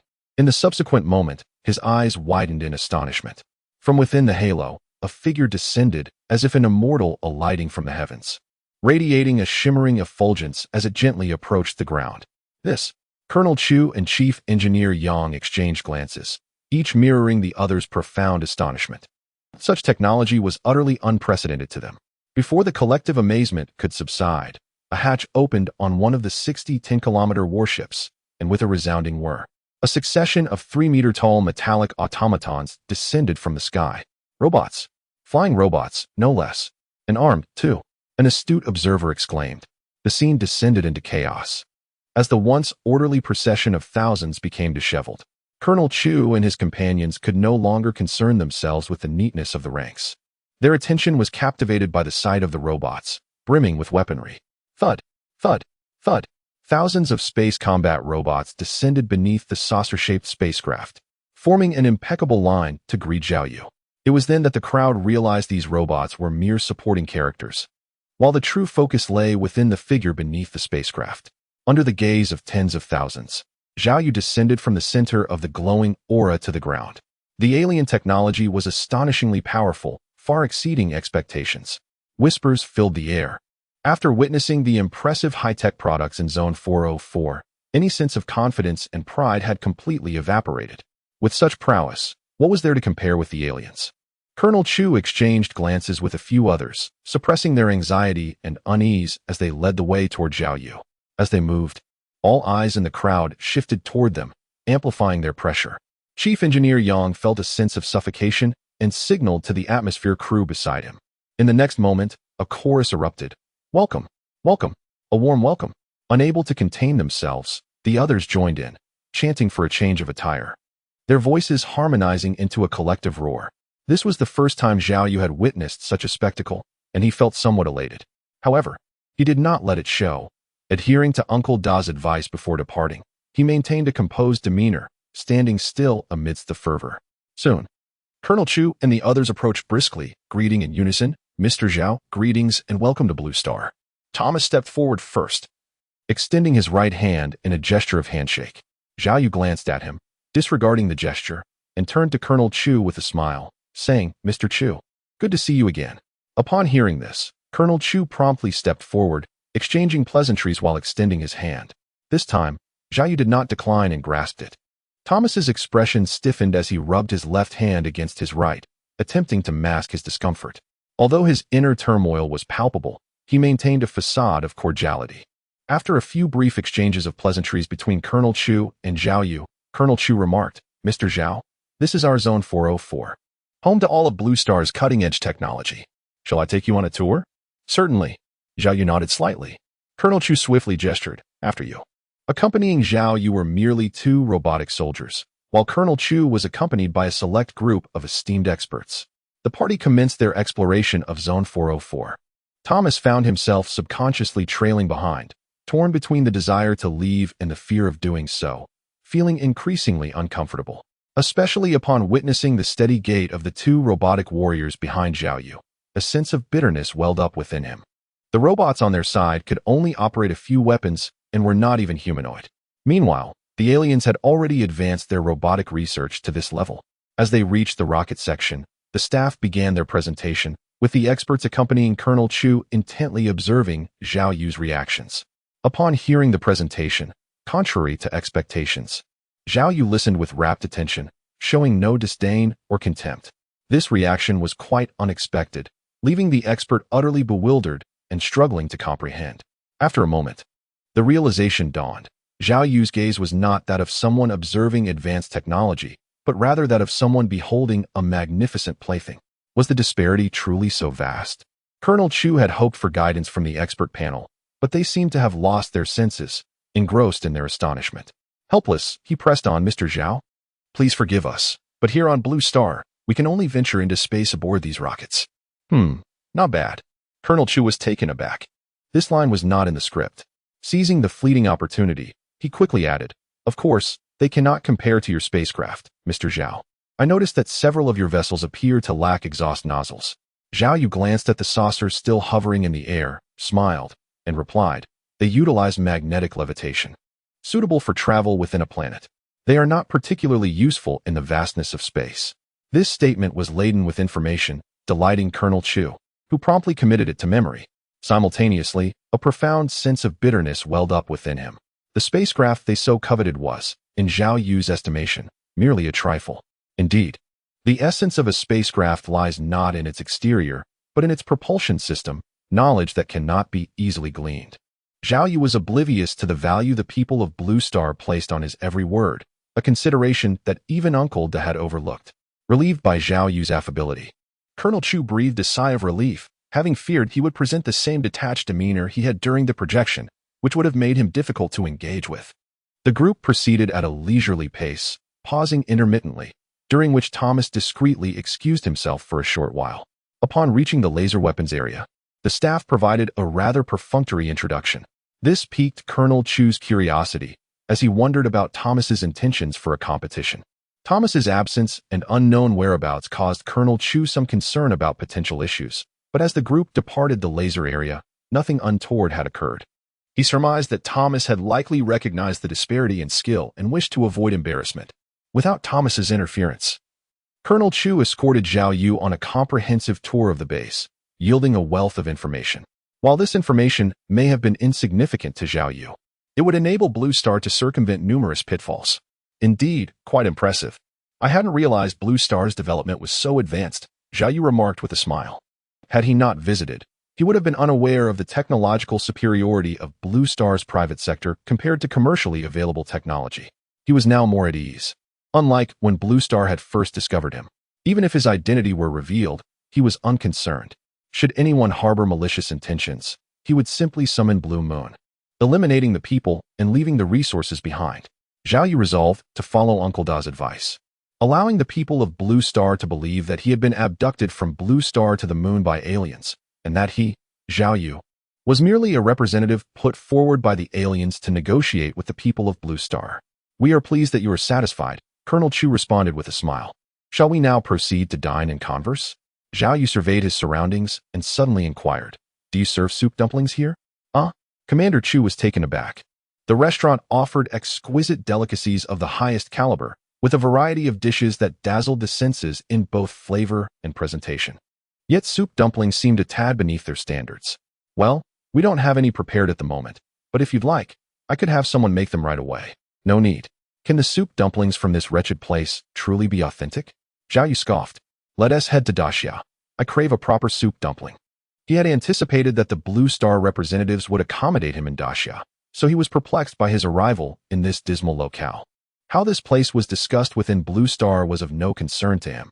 His sole purpose for visiting Blue Star was to explore Daxia.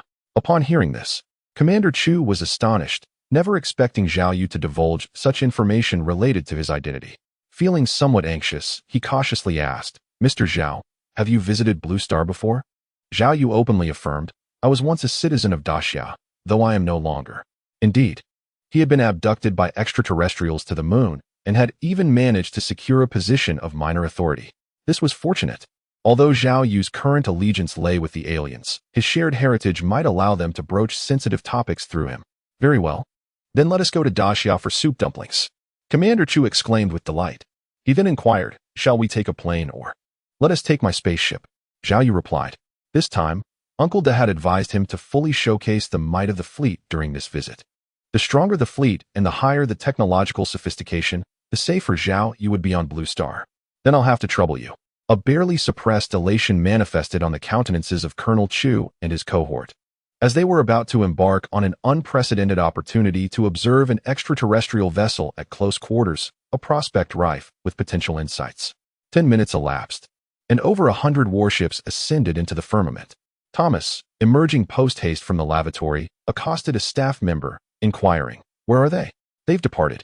The extraterrestrial emissary expressed a desire to partake of Xilong Bao in Daxia, and has since embarked on their vessel, came the reply. Thomas was utterly dumbfounded. Chapter 45. Blue Moon Currency. Colonel Chu and his team were invited by Zhao Yu to board the cruiser equipped with planet-destroying cannons. Mr. Zhao Yu, is it possible to render the ship invisible during flight? Colonel Chu inquired with a hint of trepidation, adding, We are concerned that premature exposure to extraterrestrial civilizations could destabilize society, inciting unrest, as the common populace is not yet psychologically prepared to confront such a reality. Affirmative. Zhao Yu assented. These were but trivial matters. His primary objective remained the acquisition of technology points and the procurement of Blue Star's resources. He surveyed the assembly, noting the pervasive curiosity as many scrutinized their surroundings. With a nonchalant smile, Zhao Yu remarked, "I gather there are numerous scholars from various research domains amongst you?" Indeed, Colonel Chu conceded, somewhat self-consciously, elucidating, "They are individuals of unadulterated passion, deeply committed to the pursuit of scientific knowledge. The prospect of witnessing technology of a more advanced caliber has proven irresistible. By all means, allow them to explore freely. The journey to the great Xia nation will take a few minutes. Shall we commence our discourse in the interim?" "Certainly." Colonel Chu was only too eager to comply, promptly dispatching the team of experts to explore the vessel. Once the uninvited individuals had departed, Zhao Yu commenced, prior to delving into substantive matters. "I have a pair of stipulations. Please, articulate them," responded the esteemed Colonel Chu, adopting a deferential demeanor. He was prepared to accede to any request that did not transgress reasonable boundaries, possessing the authority to sanction them himself.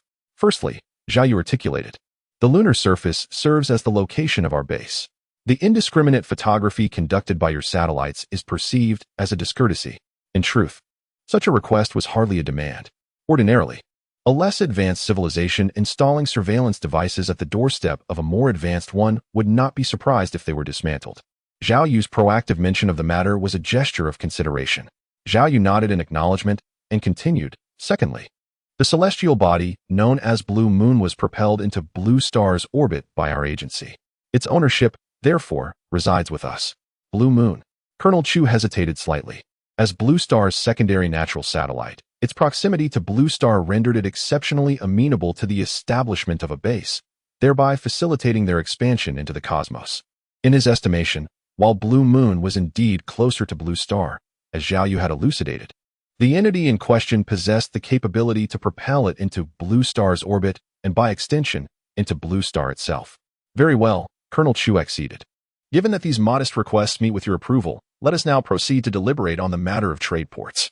Scarcely had Zhao Yu completed his utterance than Colonel Chu interjected, "Mr. Zhao, permit me to pose a query. What is the underlying objective of your entity's engagement in commerce with our own? We are in need of certain resources that are indigenous to Blue Star but absent on the lunar surface. How commendable to opt for civilized commerce when plunder was a viable alternative. Truly, these cosmic civilizations were paragons of refinement and decorum." Colonel Chu lauded, harboring a newfound admiration for the extraterrestrial beings behind Zhao Yu. This encounter imbued him with heightened anticipation for Blue Star's integration into the universal community. Conceivably, establishing contact with a more advanced extraterrestrial civilization could open avenues for acquiring technologies from them. However, that remains a prospect for the future. Commander Chu, setting aside such musings, inquired, "Mr. Zhao Yu, what specific products does your organization intend to trade?" "Our preliminary plan involves exporting projected touchscreen watches, magnetic levitation vehicles, and intelligent automata," Zhao Yu stated. Commander Chu was elated. These three items alone encompassed numerous scientific domains. Assimilating their underlying technologies would significantly contribute to advancing the technological prowess of Great Xia. The primary challenge now lay in persuading Zhao Yu to establish manufacturing facilities on Blue Star, a notion that, unbeknownst to the commander, resonated with Zhao Yu's own intentions. After a moment of contemplation, Commander Chu broached the subject of pricing. "Mr. Zhao, what pricing strategy do you have in mind?" Zhao Yu responded casually, "From my observation, Blue Star's internal currencies are in disarray. Pegging to any particular nation's currency seems unsuitable. We are already deliberating proposals for currency consolidation and the establishment of a unified currency." Commander Chu explained. "There's no need for such complexity," Zhao Yu suggested with a faint smile. "We could establish a Blue Moon coin pegged to Blue Star's resources." Commander Chu was taken aback. The issue of currency issuance rights was beyond his purview, as control over this power would confer significant advantages. "Are you concerned that we might engage in unrestrained currency issuance, exploiting your resources without compensation?" Zhao Yu preemptively addressed Commander Chu's apprehension. "This is distinct from the practices of a celestial bank. Therefore, anchoring the Blue Moon coin to Blue Star's resources in our technological products is a viable solution." Zhao Yu chuckled, "We will purchase your resources using Blue Moon coins, and in turn, You will acquire our products with the same currency. This arrangement should pose no issues. The notion of acquiring products with Blue Moon coins led Chief Chu to ponder once more. The products from the other party could be produced in a continuous stream. However, the resources of Blue Star were finite. Perhaps, in the short term, over the next 3 to 5 centuries, the resources might seem inexhaustible. But what of the future? If the extraterrestrials remained and trade persisted, it was conceivable that a millennium hence, future generations might be compelled to excavate the ancestral graves of the Chu family.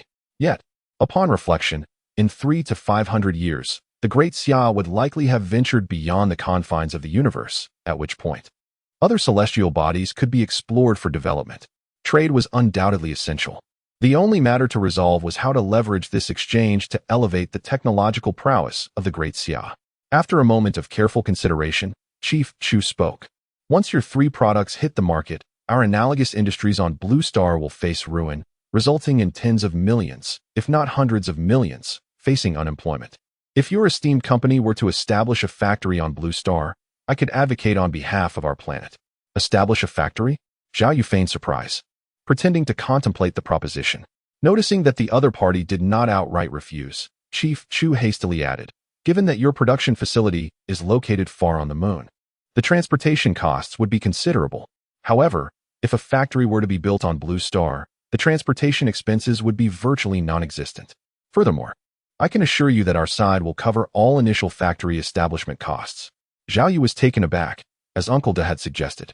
The strategy of enticing with a semblance of reluctance had indeed yielded terms far more favorable than he had anticipated, with the other party even willing to shoulder the costs of setting up the factory. Relocating the production line to Earth is beyond my purview. Please allow me a moment to inquire. Zhao Yu, consistent with the persona he projected, did not immediately acquiesce but instead turned and entered another room. Through the window, Colonel Chu observed the spacecraft rapidly ascending, soon reaching outer space. Are we bound for the cosmos? The visiting experts voiced their bewilderment and uncertainty. Colonel Chu, noticing their confusion, casually elucidated, it's nothing to fret over. Mr. Zhao has matters to discuss with the lunar authorities. Our terrestrial home is still experiencing electromagnetic disturbances. After a protracted half-hour, Zhao Yu finally emerged from the room. Mr. Zhao, what's the verdict? Colonel Chu eagerly approached, anticipation etched upon his face. Zhao Yu responded with a smile. Construction is authorized. Excellent. Colonel Chu exclaimed, unable to contain his excitement, and promptly extended his hand to Zhao Yu in gratitude. In his estimation, Zhao Yu, as a former citizen of Great Xia, must have exerted considerable influence to persuade the extraterrestrials to establish a factory on Earth. This development slightly discomfited Zhao Yu, as he had indeed contacted the moon during that half hour. However, it was merely a casual conversation with Uncle Da regarding the forthcoming establishment of a branch base on Blue Moon. They discussed matters such as conducting transactions in Blue Moon currency and ensuring that the exchange rates for resources and products remained equitable. For instance, it would be inappropriate for only a few products to be sold while thousands of tons of resources were acquired. Furthermore, they finalized the exchange rate between Blue Moon currency and Earth resources, as well as the prices for 3 commodities purchasable with Blue Moon currency, establishing a mutually agreeable range. At last, as the spacecraft began its stealthy descent towards the surface, the negotiations formally came to a close. Chapter 46, Stopping the Blue Moon. With the conclusion of the talks, Zhao Yu directed the spacecraft to a remote location devoid of human presence, allowing Colonel Chu and the others to disembark. He then led the entire fleet towards the Blue Moon, preparing to establish a forward base. At this moment, the Blue Moon, recently ensnared by Earth's gravitational pull, was rotating at a dizzying speed, making ingress and egress rather inconvenient.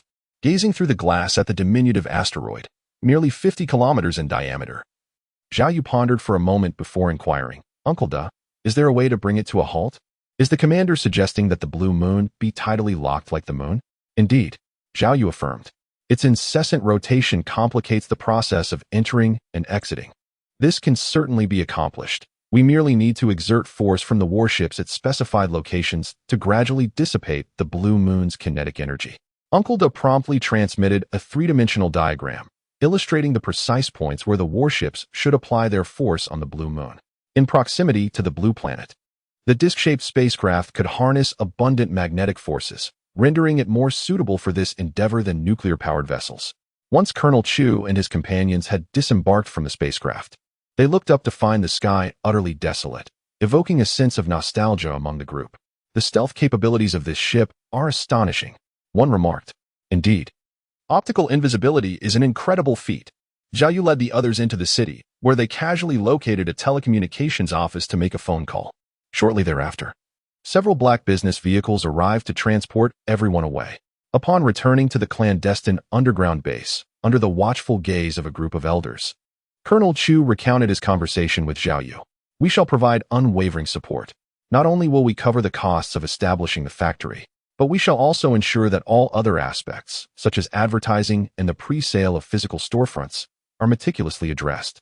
Colonel Chu nodded and added, since they intend to issue the Blue Moon currency, how will the public be able to exchange it? An elder narrowed his eyes and replied, we shall first procure some Blue Moon currency from the Blue Moon Company in exchange for resources, and then convert it to Blue Moon currency using the Great Xia currency. As for the specific ratio, we shall assign specialists to analyze the appropriate amount. At this juncture, the elder paused and remarked, Young Chu, you have managed this matter commendably. We have already reached an agreement with other regions of Blue Star, and we shall promptly establish the Blue Star Federation. Each region will allocate a number of representatives based on the existing hierarchy. Colonel Chu was taken aback. He had not anticipated such swift progress. The over 200 entities had merged overnight. The elder seemed to sense his bewilderment and chuckled. The pressure from extraterrestrials is greater than we had imagined. Were it not for their arrival, it would likely have taken us hundreds or even thousands of years to unite Blue Star. Our Great Xia nation shall henceforth be referred to as the Great Xia District, where we will retain autonomy over our internal matters, while significant issues pertaining to Blue Star will be decided by the representatives in assembly. Before Colonel Chu could fully absorb this information, the elder dropped another bombshell. You shall hold a position in the Blue Star Federation Council. Exiting the underground base, Colonel Chu felt utterly dazed, taking a considerable time to regain his composure. At that moment, Assistant Xiao Wang presented him with a dossier. Could you provide detailed information about Zhao Yu? He appears to have been abandoned. Zhao Yu, an abandoned infant, was discovered at the entrance of the 9th orphanage in Chang'an. His educational background includes attendance at an experimental kindergarten, experimental primary school, and experimental secondary school, culminating in a bachelor's degree from Chang'an University of Arts and Sciences, as well as a master's degree in e-commerce. He went missing around December 29, 2022. After reviewing the information, Colonel Chu furrowed his brow and inquired, is this all there is? Assistant Xiao Wang scratched his head and replied, Zhao Yu hasn't participated in many social activities, and it seems he was quite inconspicuous at school. Our team visited the schools he previously attended, but the teachers had little recollection of him. Colonel Chu continued, what about his social connections? Does he have friends? Has he ever been in a relationship? I'm not sure, Assistant Xiao Wang responded. Is this how you conduct investigations? Did Old Yang teach you this? Colonel Chu became somewhat irritated and stated sternly, this is a matter of national security. You must investigate with the utmost diligence, interviewing all of his classmates. Feeling a bit wronged, Assistant Xiao Wang recalled how when Engineer Yang was reassigned to the Blue Star Joint Defense Bureau, he brought her along, inadvertently making her Colonel Chu's subordinate. She hadn't anticipated such a severe reprimand and thought to herself that perhaps she shouldn't have joined. Forget it. You need not pursue this matter any further, Colonel Chu said, observing the tears welling up in Assistant Xiao Wang's eyes, leaving him speechless. Whose pampered daughter is this? After dismissing Assistant Xiao Wang, Colonel Chu assigned someone else to investigate Zhao Yu. This time, he straightforwardly articulated the significance of the investigation and sought a substantial sum of funding to assist his subordinates in extracting information from those who had previously associated with Zhao Yu. Regardless of whether Zhao Yu had friends or lovers, Chu Deshao contemplated the situation, believing that employing the allure of captivating individuals would not be a hindrance. He was confident that amidst the plethora of stunning, talented, and versatile women across the globe, he would be able to ensnare one Zhao Yu. He then instructed further, investigate whether Zhao Yu had any idols, his preferred music, favorite celebrities, and the games he enjoyed. All information related to him must be gathered. Moreover, he commanded a visit to the headquarters of major social media platforms to scrutinize Zhao Yu's past activities. After a brief pause, as if struck by a thought, Chu Deshao shook his head and declared, forget it. Do not pursue those avenues. Reviewing Zhao Yu's chat records on social media could lead to complications if discovered by the other party. After some contemplation, he decided against it. As for the schools Zhao Yu previously attended, including the orphanage where he had resided, he allocated a significant amount of funds, 110 billion for the school and 20 billion for the orphanage. Should these be presented in Zhao Yu's name? No. Let them be delivered under the guise of a project. These were trivial matters, with a singular objective, to earn Zhao Yu's favor. Additionally, when you visit classmate Zhao Yu, in addition to providing financial support, you must also sign a confidentiality agreement, ensuring that no information is disclosed. Principal Chu paused momentarily before adding, "It is advisable to avoid communication via telephone or the internet. Discussions should take place in locations devoid of surveillance cameras." He harbored concerns that the lunar network technology might surpass that of Blue Star, potentially enabling covert monitoring of global communications. Afterward, Principal Chu produced a roster and began selecting candidates for employing charm to influence Zhao Yu. After a period of consideration, having marked several names, he suddenly recalled something and removed the restriction on gender in the search criteria, changing it to an unrestricted option. Uncertain of Zhao Yu's sexual orientation, he decided to select broadly for now, intending to assess later. Chapter 47. Assisting Earth in establishing a laser defense system. Have you noticed that the blue moon seems to have ceased its rotation? The blue moon is not far from Blue Star, and on clear, cloudless nights, one can observe its rotation with the naked eye. Some individuals have even utilized high-powered cameras to record its entire rotational process as a memento. Due to the absence of wireless internet, the number of internet users has drastically diminished, with only a few individuals seated before their computers able to connect online. At this moment, discussions have emerged on the internet, as many people observe the blue moon while commenting online. It truly has slowed. Previously, I observed it completing a rotation in approximately 10 minutes. Yet now it has taken half an hour for a single rotation. Could it be that the observers upstairs are mistaken? It's implausible. I've used comparative software, and the velocity has demonstrably decelerated. Contrary to expectations, Luna's rotation has progressively diminished, culminating in a complete cessation. This phenomenon defies conventional understanding, leaving many perplexed. Are there any astronomers who can elucidate this situation? Presumably, it's correlated with Terra's gravitational influence. However, based on Luna's rotational velocity, it would necessitate a minimum of 10 millennia for Terra's gravity to dissipate its kinetic energy. This rotational cessation has transpired far too expeditiously. Even knowledgeable netizens are thoroughly bewildered. Naturally, this anomaly has been detected by the Terran Federation, prompting extensive deliberations. The consensus reached is that extraterrestrial entities on Luna are responsible, their objective being to halt Luna's rotation to facilitate ingress and egress. Colonel Chu has indeed utilized his holographic wristwatch to establish contact with Zhao Yu. However, given the erratic electromagnetic fluctuations on Terra, communication is currently infeasible. In effect, they are disconnected for the duration of this month. Unless a physical network cable is extended from Luna to Terra, information can only be conveyed manually. Nevertheless, launching a rocket unannounced would be imprudent, as it could be construed as an unwarranted intrusion. They must await the delivery of sample advertisements to inform Zhao Yu and establish a mutual communication point to facilitate dialogue. Subsequent to Luna's cessation of rotation, Zhao Yu authorized the landing of 60 transport vessels, initiating the construction of the second base with the tireless efforts of 100,000 robotic workers.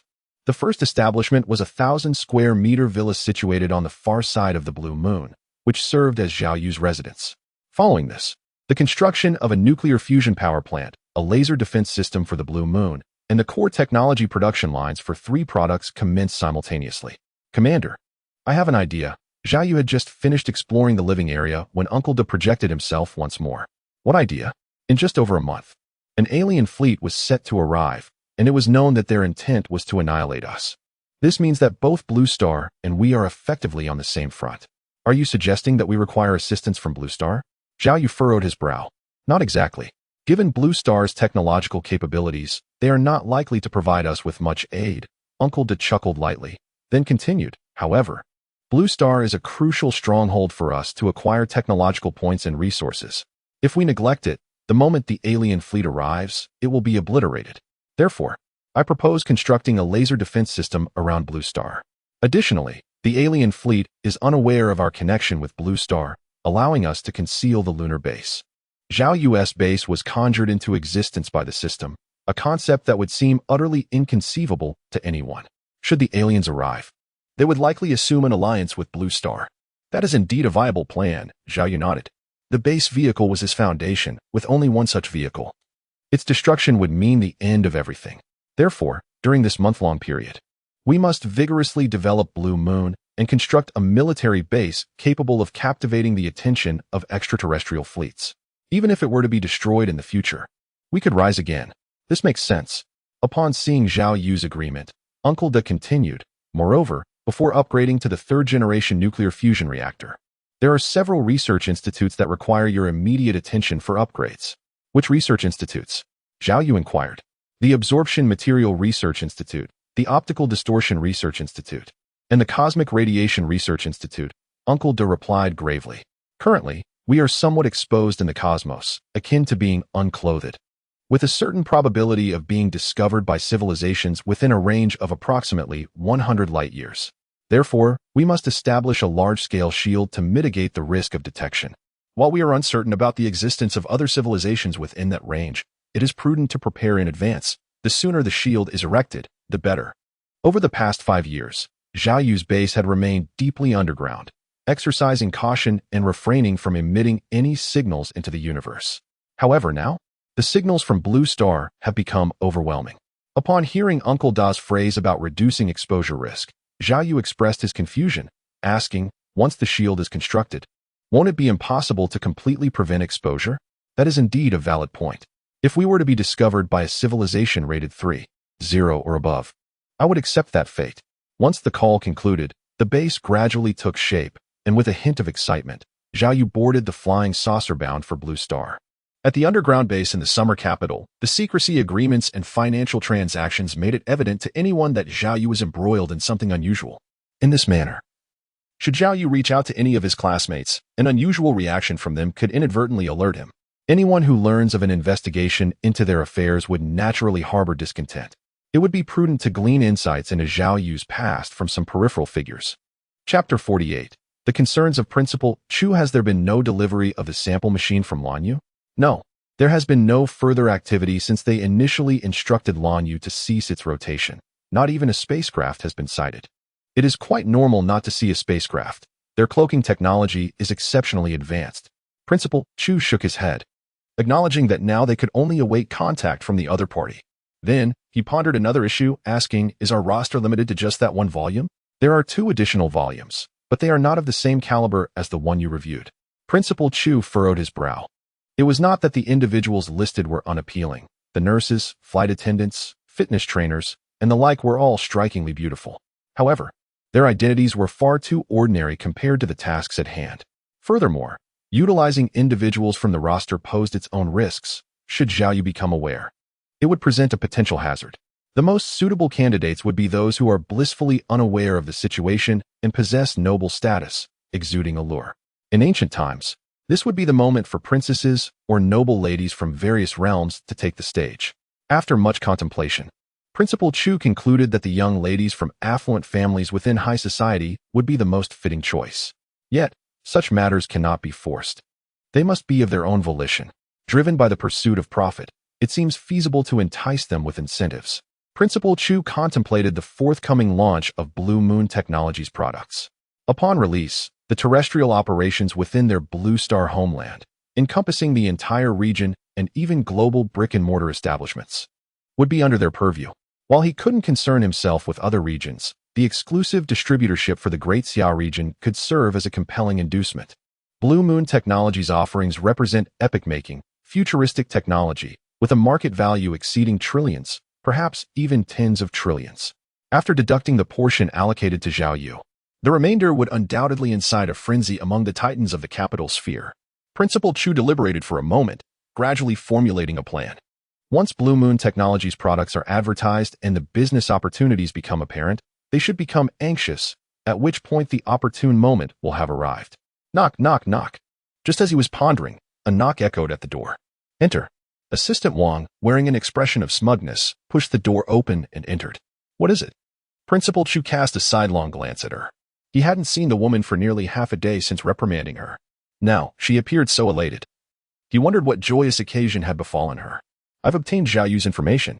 Assistant Wang's nostrils nearly pointed skyward, as if to say, I've performed my duties admirably. Shower me with praise. Principal Chu's eyelids twitched, and a sense of foreboding washed over him. He said in a deep voice, You went to Chang'an? Yes. I skipped lunch and went straight to Chang'an. I contacted a friend who reached out to one of Zhao Yu's university classmates and obtained crucial intelligence.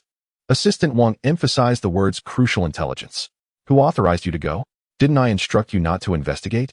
As the woman displayed yet another pitiful visage, ready to weep, Colonel Chu found himself at a loss for words. How could the granddaughter of such a revered figure be so utterly foolish? Nevertheless, he urged her. Do enlighten me about your visit to Chang'an. Whom did you meet? How did you conduct your inquiries? Spare no detail. Assistant Wang, perhaps realizing the gravity of her misstep, recounted her experiences in Chang'an with utmost sincerity. Upon hearing her account, Colonel Chu's brows furrowed with concern. It appeared that Assistant Wang, through a series of unfortunate coincidences, had come into contact with Zhao Yu's former girlfriend's university roommate, and even accompanied local officials without a whisper of a confidentiality agreement. Should Zhao Yu take offense and spread ill tidings in extraterrestrial circles, it could spell disaster for Blue Star. Colonel Chu's expression grew increasingly frigid as he disregarded her status and addressed her with stern gravity. This matter is unknown to me, and Blue Star is equally uninformed. This was your own clandestine endeavor. Do you comprehend? Oh dear, Grandpa, I shall never see you again. Assistant Wang, terrified, collapsed to the ground in tears. Colonel Chu was momentarily taken aback. After she wept for a considerable time, she added, You noticed my conversation with Zhao Yu, found him enigmatic, and were captivated by his unique aura, yearning to uncover matters related to him. Thus you undertook your own investigation. Unless Zhao Yu truly harbored an affection for men, that would be her fate. Having gained entry here, Assistant Wang was no fool. She was quite astute, though occasionally driven by impulse, lacking the seasoned experience required for such undertakings. Naturally, she grasped the implications of Colonel Chu's supplementary words, and, suddenly ceasing her tears, broke into a smile, nodding vigorously in understanding. After she departed, Major Chu was once again beset by a throbbing headache. Zhao Yu had, astonishingly, been cast aside by his ex-girlfriend, disappearing after a night of intoxication. With such a tumultuous experience, who could fathom the transformation of his psyche when abducted by extraterrestrials to the moon? Should he take an extreme path, the consequences would indeed be dire. According to her account, Zhao Yu's former girlfriend was named Gao Qi. Though hailing from Chang'an, her parents were laborers residing in affordable housing. During their university years, both Zhao Yu and Gao Qi applied for financial aid due to their impoverished backgrounds. In their sophomore year, the number of applicants exceeded the available slots. Those who had greased the palms of the counselors were promptly accepted, leaving only Zhao Yu and Gao Qi, two individuals with no familial connections and no gifts to offer, faced with the ultimatum of choosing one to receive the aid.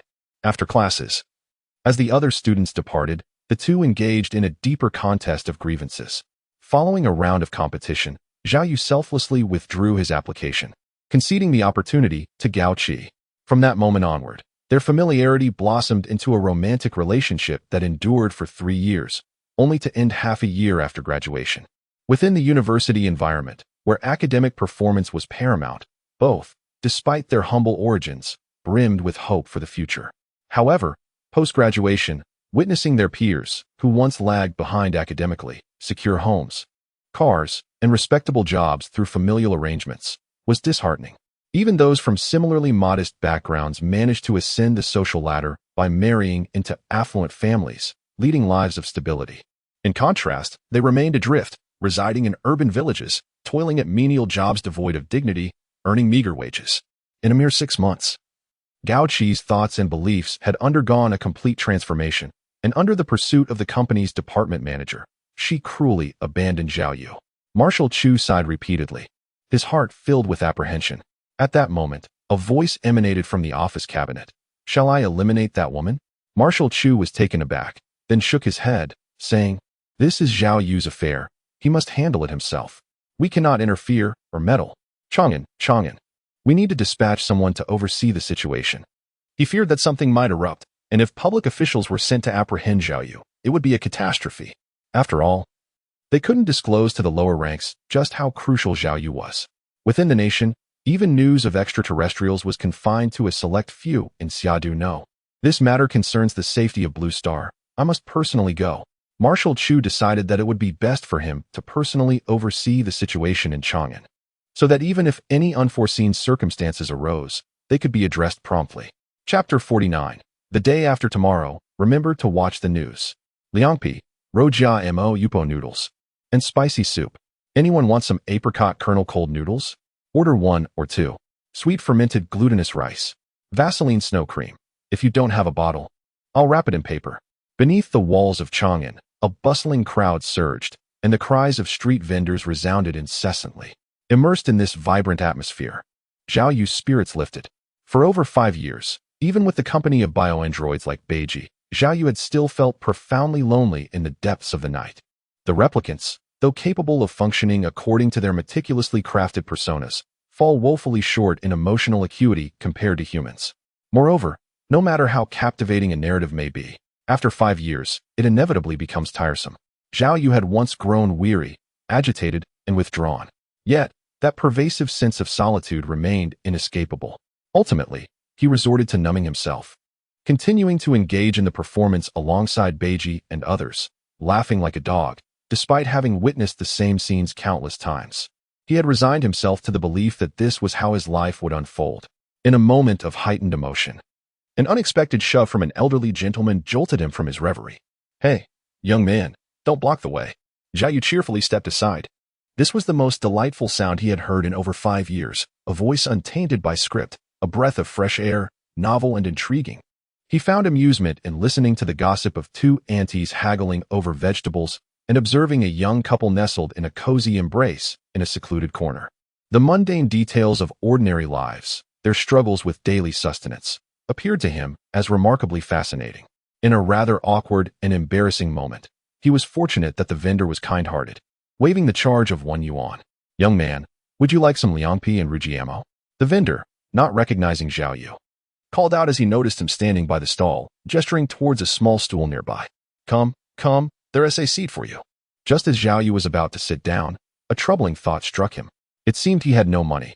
5 years ago, upon traversing from Earth to the Moon, he had brought nothing but a mobile phone, which he abandoned in a forgotten corner after it ran out of battery. Even if he had kept the phone, it would have been of no use. There was no signal, and cash transactions were the only option available. "Boss, I have no money. May I settle my debt with this watch?" Zhao Yu inquired, gesturing towards the projection touch watch adorning his wrist. The boss scrutinized the timepiece, hesitating momentarily. Zhao Yu's watch, adorned with vibrant colors, resembled a child's toy. After a brief moment of contemplation, the boss acquiesced. "All right. It just so happens my son has been incessantly clamoring for a new toy. Please, have a seat." Zhao Yu chuckled lightly, and as he removed the watch, he methodically pressed a few buttons to erase his contacts, restoring the device to its factory settings. It was merely a watch. Consider it a settlement for the $1 the boss had forgiven 6 years prior. Once seated, Zhao Yu ordered only a plate of cold noodles. Yet the boss generously offered him an additional meat-filled bun. "Ah, it's just $1. Why have I remembered it for so long?" The boss laughed, engaging Zhao Yu in casual conversation. After finishing his meal, Zhao Yu contemplated for a moment and added, "Boss, remember to check the news the day after tomorrow." "Check the news?" The boss appeared perplexed as Zhao Yu took his leave. As he strolled past the enticing aromas wafting from roadside stalls, Zhao Yu's mouth watered incessantly. Stealing? Robbing? Absolutely not. That would be utterly disgraceful. The esteemed leader of the lunar base, dining without paying on Blue Star, engaging in petty theft. How shameful that would be. Upon searching his person, he realized that the only valuable items remaining were his belt-like energy shield and the protective suit crafted from nanomaterials. Each piece was an invaluable treasure to the elite of Blue Star, although they held little significance for him. Casually offering them to a passerby as payment would undoubtedly render him a fool in their eyes. The watch is satisfactory. After all, the owner possesses a kind heart. Were he to encounter a different proprietor, he might find himself dismissed as mad for suggesting, "Boss, how about I trade this outfit for a meal?" Zhao Yu glanced skyward, where 10 battleships lay concealed, safeguarding him. Upon reflection, he realized that there was nothing of suitable value to sell aboard those vessels. While he could request some funds from Colonel Chu, such an action would create an unnecessary obligation.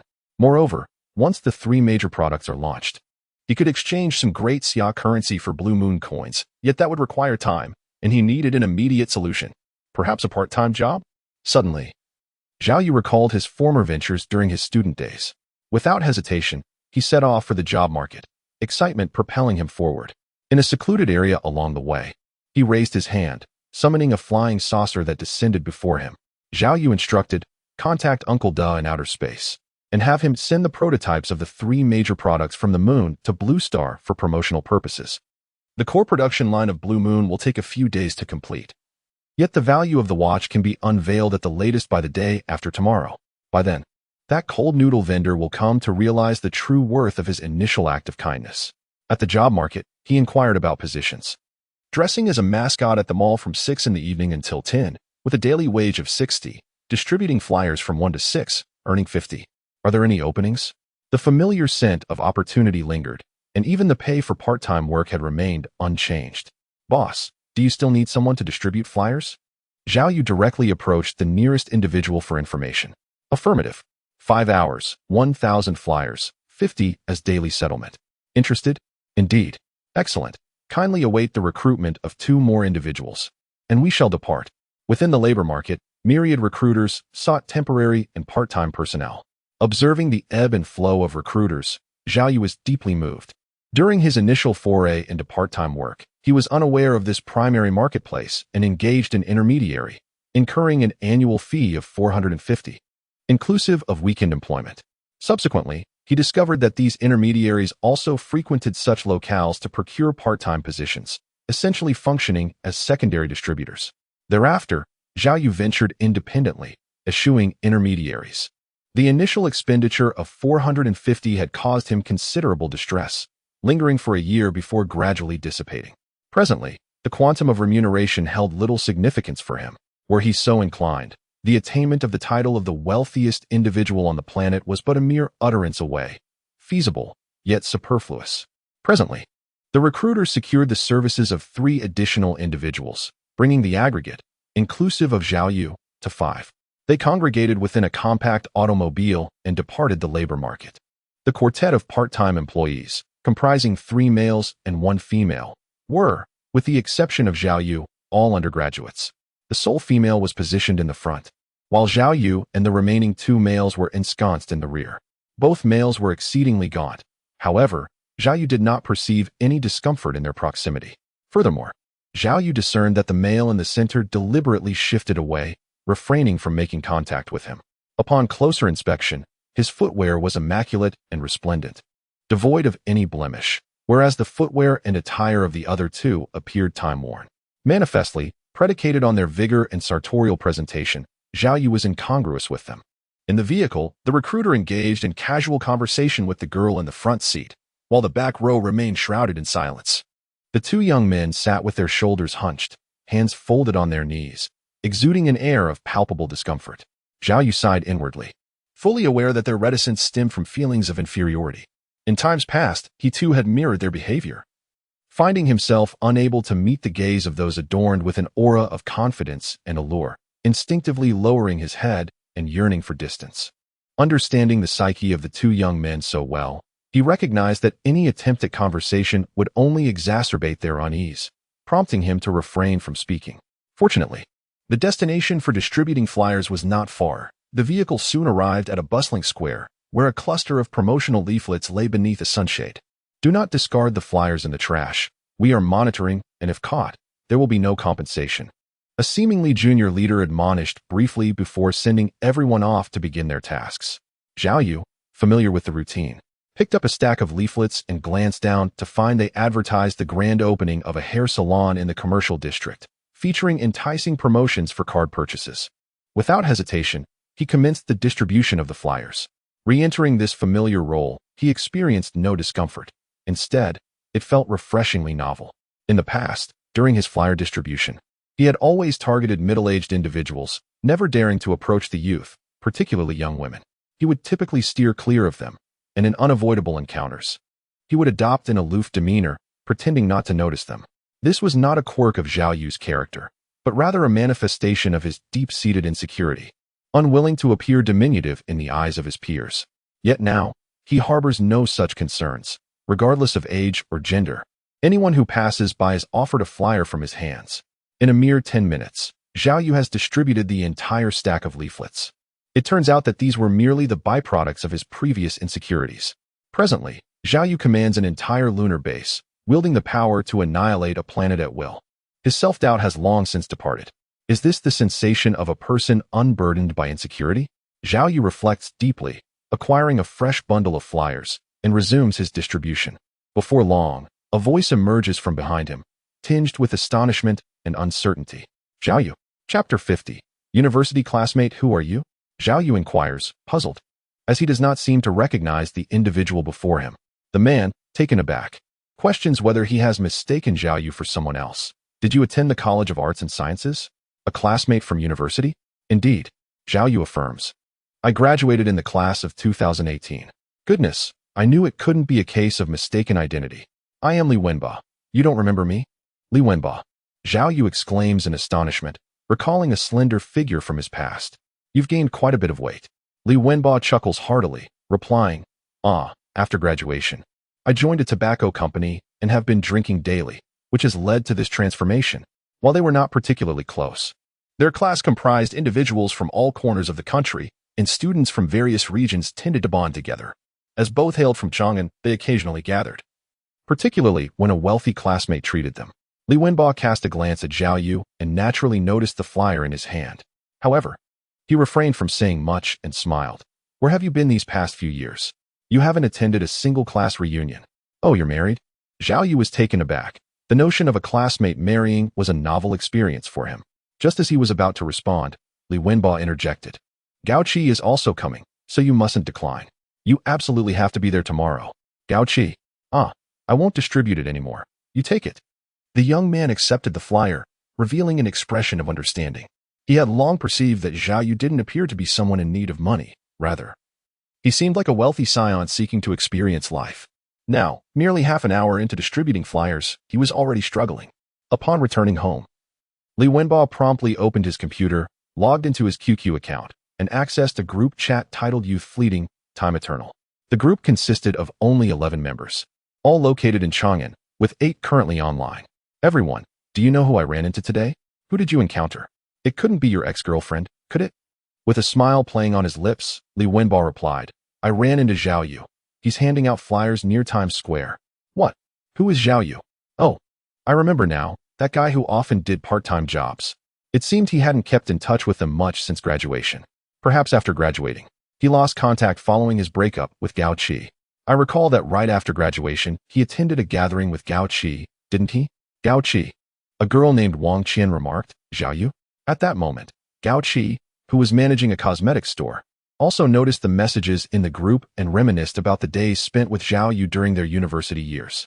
Just as a few fleeting memories crossed her mind, she abruptly halted the train of thought. Raising her hand, Gao Qi typed a few words on the keyboard and sent her response. I haven't been in touch with Zhao Yu for quite some time. Wang Qian, are you expecting? Damn it. Wang Qian cursed vehemently. Although she and Gao Qi were roommates, they had never gotten along, and especially after graduation, their relationship had soured further. Gao Qi's inquiry about whether Wang Qian was expecting stemmed from the fact that, after marrying into a wealthy family immediately after graduation, she had yet to bear a child in 5 years, indicating a difficulty in conceiving, which had led to her in-laws contemplating her future. Meanwhile, other classmates disregarded the discord between the two and continued discussing Zhao Yu in the group chat. I remember during university, Zhao Yu frequently distributed flyers. How is it that, 5 years after graduation, he is still doing the same? Indeed, it was understandable to do part-time flyer distribution in college, but still doing it now? He must be facing some issues.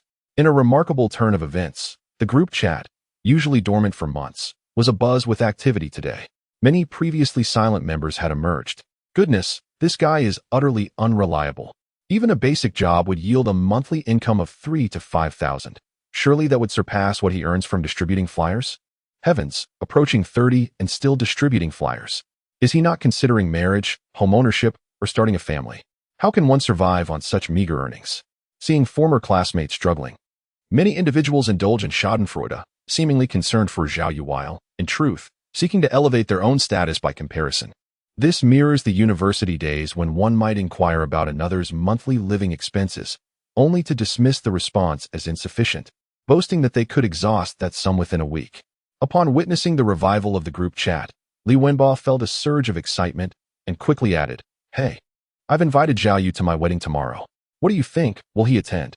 Initially hesitant, he eventually agreed when I mentioned that Gao Qi would also be there. "That's splendid.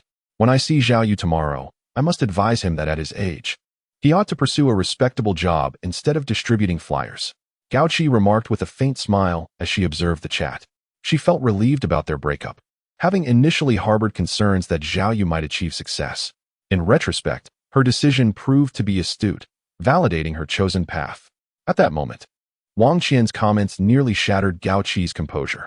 "I believe I understand why Zhao Yu can only hand out flyers. Today, a colleague inquired about Zhao Yu's circumstances from over 5 years ago.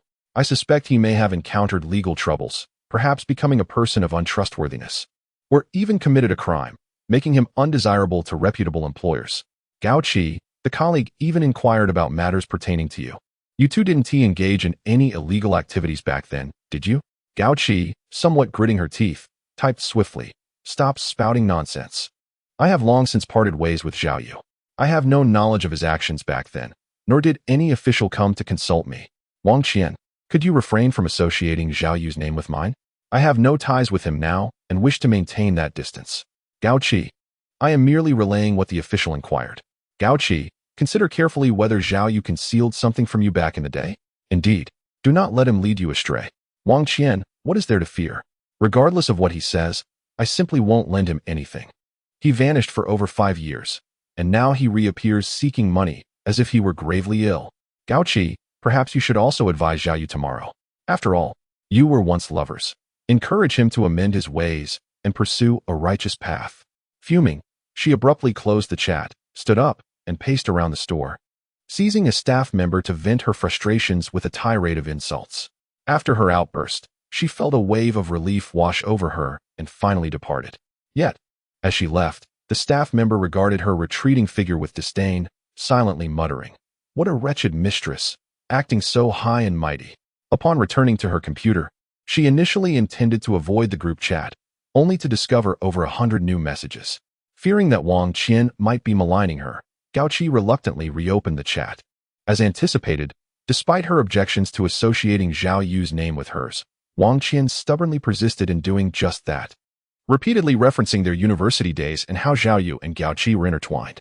Gao Qi, infuriated, felt smoke emanating from her nostrils and furiously typed a line of text, intending to refute the first statement.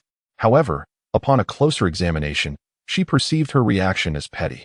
After a moment of contemplation, she decisively deleted all the unsent messages in the chat box. With a fierce determination, she muttered, "Tomorrow, Zhao Yu will attend Li Wenbo's wedding. Perfect. In front of everyone. I shall clarify that I have long severed ties with him." Chapter 51, A Product That Changes the World. Ugh. On the spaceship, Zhao Yu was incessantly retching, while a nearby service robot gently patted his back. "Commander, are you all right? Is it food poisoning?" Uncle Da inquired anxiously, his face awash with regret. "You shouldn't have come here. Your health is too fragile." Under Uncle Da's remote guidance, over 20 warships escorted Zhao Yu's spacecraft as it made its way to the lunar base. After a prolonged bout of vomiting, Zhao Yu finally regained his composure and reclined on the sofa. This episode of nausea was not due to the cold noodles and meat sandwich he consumed earlier. Rather, it was a psychological response manifesting as a physical reaction, triggered solely by the mention of Gao Qi's name. As an orphan, Zhao Yu had endured immense suffering throughout his life, often becoming the target of bullying during his school years. His elementary and middle school experiences were marked by a harrowing tale of oppression and tears. High school proved to be slightly better, as most students focused on their studies, and overt bullying became less common. Nevertheless, he remained under the shadow of his past experiences.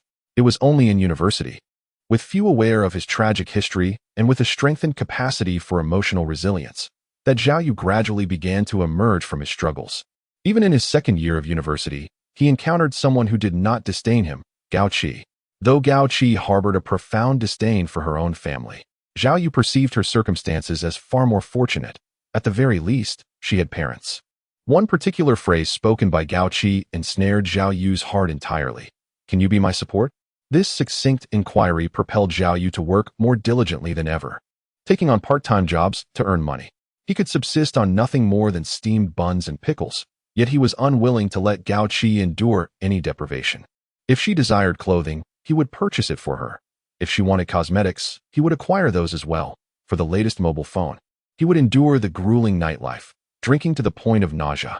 He had vowed that no matter how arduous his circumstances, he would ensure Gao Qi's happiness.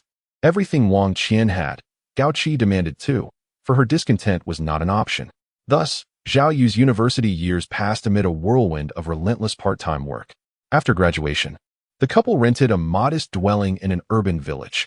Gao Qi took a position as a customer service representative for an online platform, while Zhao Yu, as usual, engaged in any work that promised financial reward.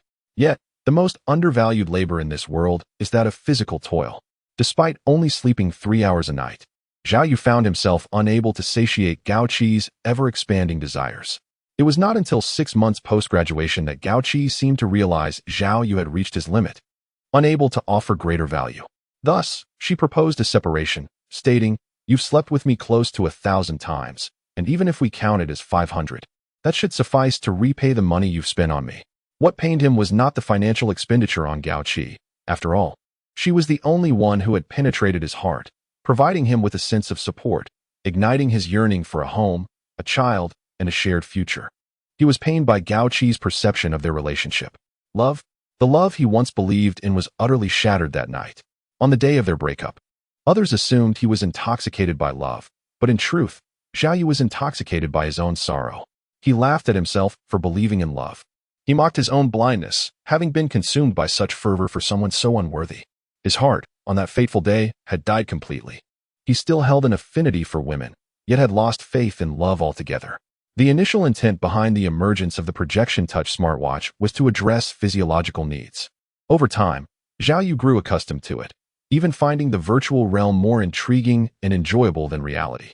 After all, the virtual could embody any image conjured in one's mind, a comparison that reality could not withstand. With a deep breath, Zhao Yu shook his head and self-deprecatingly mused, "Why bother? It's not worth it to lament over such a person." After refreshing himself, he fell into a deep slumber. After reassuring the concerned androids, Zhao Yu entered the core of the base and upgraded several research institutes mentioned by Uncle Da. He hesitated when it came to investing in the life sciences sector of the technological tree, reluctant to expend his points. Yet, after some contemplation, he decided to proceed. Pondering Uncle Da's words, what if the food on Earth were toxic?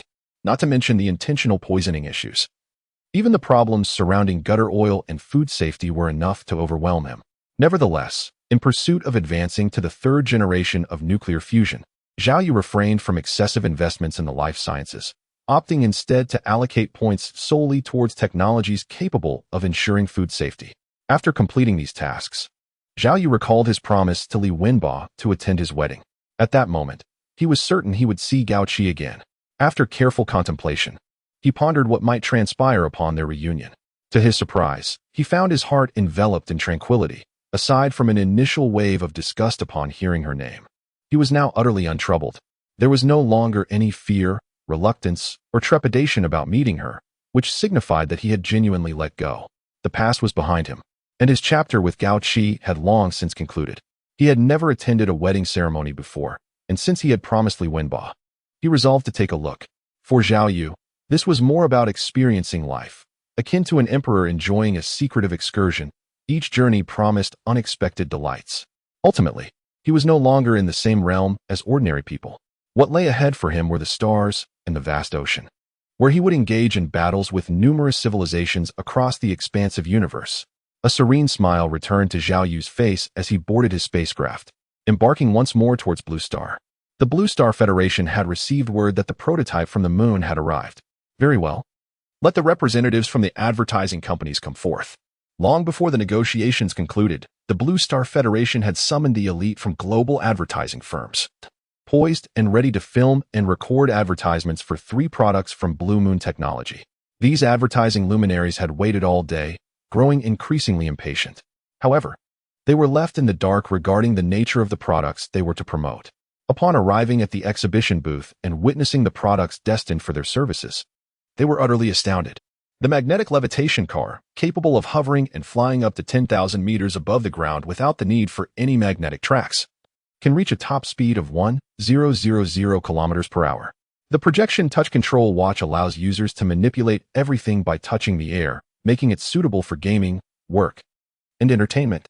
The intelligent robot, a lifestyle robot, can assist employers in resolving most matters, while the engineering robot can replace 99% of the manual labor in factories on Earth.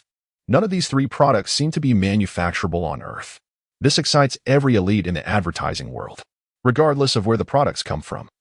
They believe that once the advertisement is broadcast, there will be a global sensation. This will be an advertising campaign that changes the world. No, what truly changes the world is not the advertisement, but these three products. Chapter 52, Witnessing a Wedding. Hey, what do you guys think? How will Zhao Yu arrive? Rent a car? Possibly. After all, his old flame is here. He'll have to show off a bit, right? Wang Qian made no secret of her teasing. Jesting in front of Gao Qi, the others winked and nudged, reveling in the spectacle. Gao Qi's face flushed with anger, but she remained silent, resolving to sever ties with Zhao Yu as soon as he approached her. At the hotel entrance, the group chatted idly for a while until someone pointed towards the distant gate. Look, isn't that Zhao Yu? Everyone focused their gaze. Near the entrance, a man clad in casual attire was conversing with the gatekeeper, apparently stating his intention to attend the wedding. Wang Qian cast a glance at Gao Qi, her lips curving into a smile, and waved her hand, exclaiming, Zhao Yu, over here. Zhao Yu turned his head to see 8 young individuals standing at the hotel's main entrance, all of whom were his university classmates. He strode towards them, greeting, friends. It's been a while. Were you all waiting for me? Of course, Wang Qian said with a grin. Gao Qi knew you were coming and meticulously applied her makeup. Gao Qi scoffed, retorting indifferently, some people shouldn't flatter themselves. We're waiting for He Jingxian. Zhao Yu naturally doubted Wang Qian's words, as she and Gao Qi had always harbored numerous conflicts. Someone, filled with curiosity, directly inquired, Zhao Yu, where have you been all these years? You haven't attended a single class reunion. What's the matter? Afraid of getting drunk today, so you didn't drive here? Zhao Yu gazed up at the sky and replied with a smile, I didn't drive, fearing the parking situation here. Haha, what kind of car do you drive? A classmate pressed, having toiled for so many years, yet he hasn't even acquired a car. Disdain grew in Gao Qi's eyes, thinking that her departure back then was indeed the right choice. Here she comes, He Jingxuan's ride. Wang Qian, with keen eyes, suddenly directed her gaze towards the entrance. Zhao Yu turned his head to see a jade-green SUV driving in. He was not knowledgeable about cars and didn't recognize the brand, but he felt that this vehicle was more aesthetically pleasing and imposing than the ones typically seen on the road. The vehicle came to a halt, and a gallant figure emerged. Hello, everyone. He Jingxian is one of the few affluent second-generation individuals in her class, hailing from a family that operates a furniture factory. When online sales became all the rage, her family encouraged her to study e-commerce.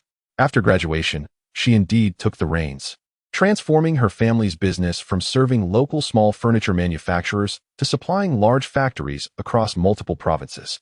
Although she is renowned in school as a sophisticated and wealthy beauty, she is remarkably kind and often invites her local classmates for gatherings and meals. Zhao Yu participated in these occasions frequently, primarily to enjoy a complimentary meal. Following an exchange of pleasantries, Wang Qian pointed at Zhao Yu and said with a smile, Sister He, can you guess who this is? He Jingxian scrutinized Zhao Yu for a moment and remarked, You must be Zhao Yu? He Jingxian, it's been a long time. Zhao Yu greeted her with a smile. Before the conversation could continue, Li Wenba emerged, urging, Everyone, stop lingering outside and come in. It's about to begin. As the group made their way inside, Li Wenba stood at the entrance to welcome them. Not far into the hall, they encountered 2 tables adorned with red cloth, upon which were stacked several bundles of 100 yuan bills. How much are you contributing? One asked. I don't know. It depends on you, came the reply. 500 or 1,000 is fine, suggested another. That's too little. It would embarrass Li Wenba. Let us go with 2,000. Upon hearing this, Zhao Yu was taken aback and puzzled, asking, Do we need to give money to attend a wedding? This question drew the attention of the crowd, and a classmate chuckled. Zhao Yu, you've never been to a wedding before, have you? Yet, having been an orphan since childhood, Zhao Yu had never had anyone to guide him in such matters. He approached merely because he had never attended a wedding before and was curious to observe. After a brief discussion amongst several classmates, they ultimately decided to contribute 2,000. As they queued to present their gifts, Zhao Yu patted his pocket, discovering only a portable food safety testing device. He shook his head in dismay, surveyed the group of classmates, and moved beside He Jingxian, saying, He Jingxian, I didn't bring any money. Could you lend me 2,000? This statement immediately captured everyone's attention. Attending a wedding without any money, merely to partake in the feast? This fellow had certainly indulged in complimentary meals during university. Indeed, he had come to borrow money. TSK, Wang Qian remarked, casting a knowing glance at Gao Qi.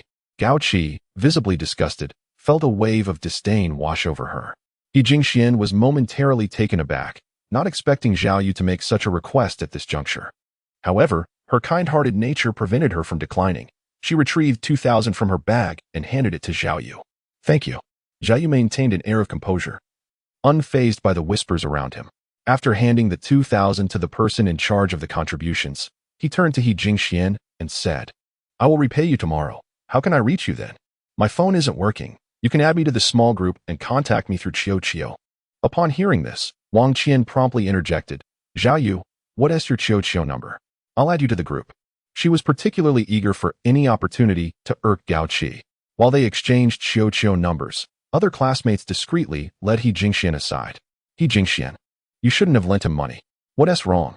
Didn't you check the group yesterday? No, I have been quite busy these past couple of days, but I managed to make some time today. Yesterday, Li Wenba encountered Zhao Yu at Times Square, where he was distributing flyers. Distributing flyers? He Jingxian was taken aback, doubting her own hearing. Indeed, it has been nearly 6 years since graduation, and he is still engaged in such tasks. Wang Qian mentioned that a colleague had inquired about Zhao Yu just yesterday morning. Everyone began to speculate that Zhao Yu might be a person of dubious reputation or perhaps had previously served time and was only recently released. After listening for a while, He Jingxian finally grasped the situation. She turned to glance at Zhao Yu, her disbelief evident. During their university days, her impression of Zhao Yu was quite profound. He was well known on campus for his numerous part-time jobs, but more notably, he was recognized for single-handedly providing a comfortable lifestyle for her friend, Gao Qi. Designer bags, high-end clothing, luxury cosmetics, he provided it all. Zhao Yu earned the moniker the benefactor because of this. He Jingxian shook her head, dismissing the notion.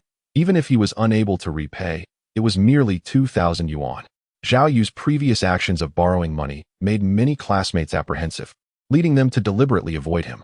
Ultimately, sitting beside Zhao Yu were Wang Qian, who sought to provoke Gao Qi continuously, and He Jingxian, who was indifferent to the situation. Ah, this candy is delightful. I shall take some home for my child. How old is your child? 4 years old, the troublesome age. Thankfully, he is in kindergarten now, which allows me to escape for a while. Which kindergarten does he attend? Have you ever heard of Little Star? It is a prominent kindergarten with exorbitant tuition fees amounting to 18,000 annually. Initially, I had contemplated purchasing a new vehicle, but now that seems implausible, as raising a child incurs substantial expenses. Indeed, although my daughter is merely 1 year old, we have already commenced planning to acquire a residence within a desirable school district. Which district are you considering? The Railway Garden. That is quite expensive, isn't it? There is a prestigious school nearby, correct? Precisely. We intend to sell our current home, which should fetch approximately 2 million, and with the assistance of our parents contributing another 2 million, we should be able to secure a suitable property. Listening to the nostalgic conversations of his former classmates, Zhao Yu found it rather amusing. Had he not traversed to the moon, perhaps he too would be engaged in discussions about the mundane aspects of life. After a while of idle chatter, the wedding commenced. Unlike others who dined while watching, Zhao Yu did not touch his chopsticks. Instead, he attentively observed the wedding proceedings. Zhao Yu, why aren't you eating? Wang Qian inquired, puzzled, wondering if he had come merely for a free meal. Gao Qi scoffed, remarking that the 2,000 yuan contribution was borrowed. And now he pretended to be disinterested in the food. In truth, he had already dined. Upon arrival, he had brought along a food safety testing device. According to the results, the food here was deemed unhealthy, posing slight risks to one's health. An hour later, the wedding concluded, and guests began to disperse. I drove here. Oh, an Audi A4. Lou has been doing quite well. Ah, I've merely become a small manager. It's nothing remarkable. No need. Zhao Yu spoke softly. It takes 4 to 5 hours to reach my home, while the place I am temporarily residing in is merely a 3 to 4 minute walk away. There's no need to trouble you. Upon hearing this, the others couldn't help but cast a furtive glance at him. A journey of 4 to 5 hours from Chang'an could only lead to a county town or a rural area. It seemed Zhao Yu could only settle in such humble surroundings. As for his mention of a temporary residence, everyone unanimously concluded that it was likely a small rental in an urban village. Gao Qi had been waiting, hoping Zhao Yu would initiate a conversation, allowing her to loudly declare to all that they had long since parted ways. However, to her dismay, he never uttered a single word to her, which left her feeling somewhat displeased. Having to borrow money even for a wedding gift, it was indeed the right decision to break up. Yet, beneath her bravado, a subtle doubt lingered, for Zhao Yu remained remarkably unperturbed throughout. Even when ridiculed by classmates, he maintained an air of nonchalance, devoid of blush, embarrassment, or discomfort. His demeanor resembled that of a powerful figure, returning home after achieving great wealth, disdainfully mingling with the lower echelons without revealing his true identity. But how could Zhao Yu possibly be such a figure? Gao Qi chuckled to herself, convincing herself that she was overthinking. She retrieved her car keys and pressed a button. Not far away, a Mercedes-Benz GLC flashed in response. With an air of haughtiness, Gao Qi strode towards the vehicle. After leaving the hotel, Zhao Yu wandered through the city.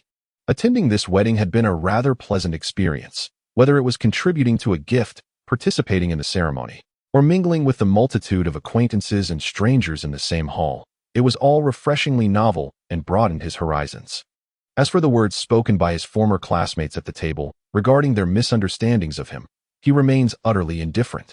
How can a sparrow comprehend the aspirations of a swan? As the leader of the lunar base, he would never squander his breath on such insignificant individuals. The chasm between them is so vast that Zhao Yu harbors no desire to reveal even a fraction of his capabilities.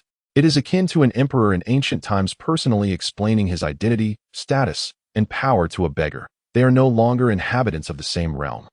Ordinary people may only be concerned with his wealth, yet they remain oblivious to the fact that Zhao Yu is a terrifying entity capable of annihilating Blue Star at will. An existence far beyond their imagination. The advertisements have been meticulously crafted, encompassing a diverse array of over a dozen types, even if played in succession. There is no fear of the audience growing weary. Concerning the transportation reforms instigated by magnetic levitation vehicles, the expert team has hastily devised a new set of regulations overnight. The emergence of engineering robots may incite panic among some. The experts propose establishing a comprehensive system to safeguard against exploitation, ensuring that all salaries and benefits for robots in factories are aligned with those of natural persons. Upon hearing this, Major General Chu furrowed his brow and inquired, "Given that robot pricing is not low, is there a way to make them affordable for everyone?" The expert team responded that by merely providing a warranty period for each robot and enacting protective legislation, it should pose no issue. Although Chief Engineer Yang is currently working under Major General Chu, he has indeed been promoted, engaging in matters of global significance. Upon our next encounter with Zhao Yu, I shall engage him in conversation to explore the possibility of establishing a repair facility. After Chu De concluded his statement, he added, "We may commence now. Please notify all departments to initiate advertising. The new traffic regulations and associated legislation may also be promulgated." "Excellent," exclaimed Chief Engineer Yang, his expression tinged with excitement. "Once these measures are unveiled, the world shall undoubtedly undergo a significant transformation." The owner of the Liangpi stall, brandishing a projection touch watch, smiled as he waved it before a child of approximately 5 or 6 years. "Look, this is Daddy's watch. How clever you are. It was a gift from your father. You must be obedient in the future." The stall owner handed the watch to the little boy, while he himself began preparing the materials needed for his stall the following day. See, Tutu can move with magical powers. The television was broadcasting an animated show featuring a character named Tutu.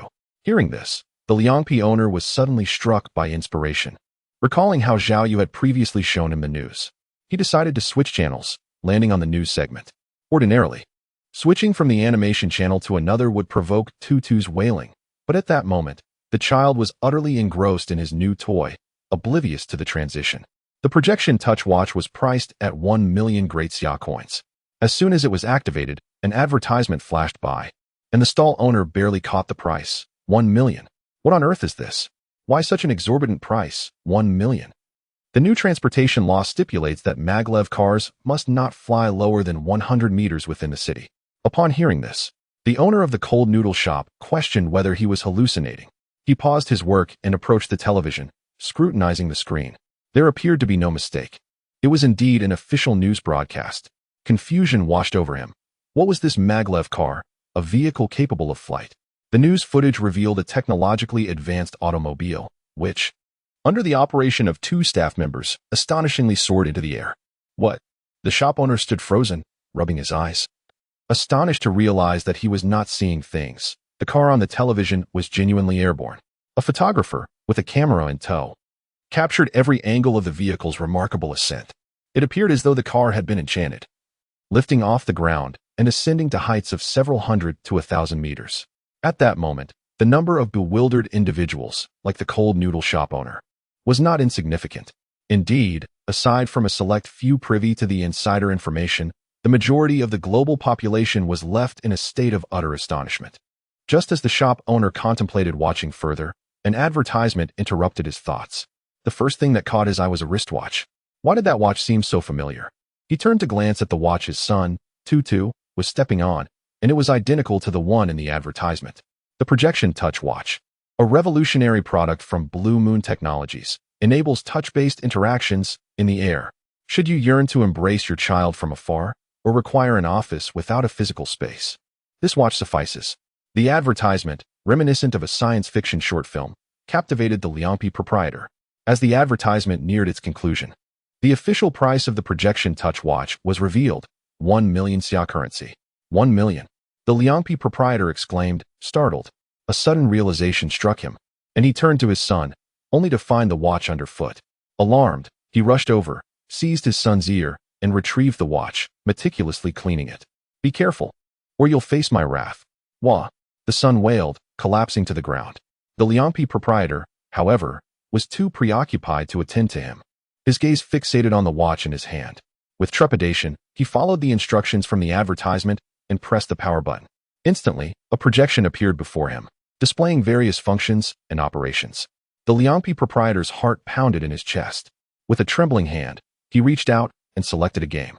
In an instant, the game materialized in the air. He proceeded to tap the air several times, each action executing his commands flawlessly. It's real. I'm rich. This is a watch worth $1 million. If sold, they could afford a cozy apartment, firmly establishing their roots in Chang'an. My dear, stop cooking. We have struck gold. Time is fleeting, yet youth remains ageless. Zhao Yu has joined the group chat. Have you all seen the news? Indeed, the maglev car, capable of soaring through the skies, reaching speeds of up to 1,000 kilometers per hour. The Projection Touch Watch and engineering robots, each a marvel of unprecedented technology. This news dominates the television screens and saturates advertisements. Hey, you won't believe it, but our department has just issued a notice for us to familiarize ourselves with the new traffic laws, which mention that maglev cars must not fly below 100 meters in urban areas. The group chat erupted with excitement. In truth, everyone was thrilled, not merely confining their discussions to a single chat. Many engaged in simultaneous conversations across dozens of groups, sharing news of the cutting-edge products showcased. I heard that the engineering robot, once purchased, can replace us in factory jobs, and the factories are mandated to pay wages at the rate of a natural person. Imagine if we bought a robot, lounging at home while it earns money for us. Exactly. Working in factories, given the tireless nature of robots, one could easily earn around 10,000 yuan a month. I just saw news of a new law that introduces numerous protections for the rights of robots. Laoli, are you still selling your house to buy into a school district? Purchasing is futile. With such funds, I could acquire 4 robots, delivering them to my factory, which would yield an annual profit of 480,000. At this moment, nearly everyone across the globe is engaged in fervent discussions. Some express skepticism, doubting the authenticity of this phenomenon, labeling it a mere prank. Others harbor fears, anxious that the future may spiral out of control, with robots usurping the jobs of ordinary individuals. Yet, a greater number of people are engulfed in astonishment and exhilaration, utterly taken aback by the tech industry's ability to unveil such a monumental development without prior notice. Have you noticed that these 3 products are all from a company named Blue Moon Technology? Indeed, what kind of firm is this? A genuine high-tech enterprise. A company that creates miracles and pioneers the future. Blue Moon Technology. Many have observed that both news outlets and advertisements are vigorously promoting this company. In no time, the internet is abuzz with inquiries as people seek to uncover the truth. Are these three products real? If they are, how has Blue Moon Technology achieved this? A global tremor of influence has officially commenced with the broadcast of advertisements and news. Meanwhile, the narrative returns to the city, intertwining with the plot of pretense.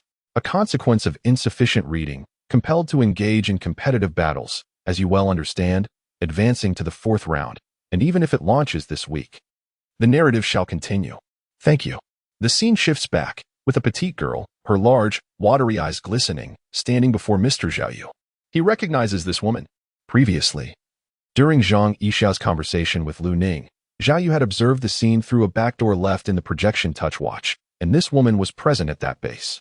However, Zhao Yu feigned ignorance, inquiring with a puzzled expression, "You are?" "My name is Wang Dayue, and I work for the Earth Federation." Wang Dayue, wearing an expression of remorse, began, "Mr. Zhao Yu, I owe you an apology." "An apology?" Zhao Yu paused, perplexed by her meaning. "I was present when you spoke with Chief Instructor Chu. I sense a certain mystique about you, a unique aura that stirs my heart. I felt an inexplicable urge to know everything about you. Consequently, I took the liberty of conducting a private investigation, and to my surprise, I actually found something. Subsequently, I inquired with your classmates about you. Afterward, the more I reflected on my actions, the more I realized I was in the wrong.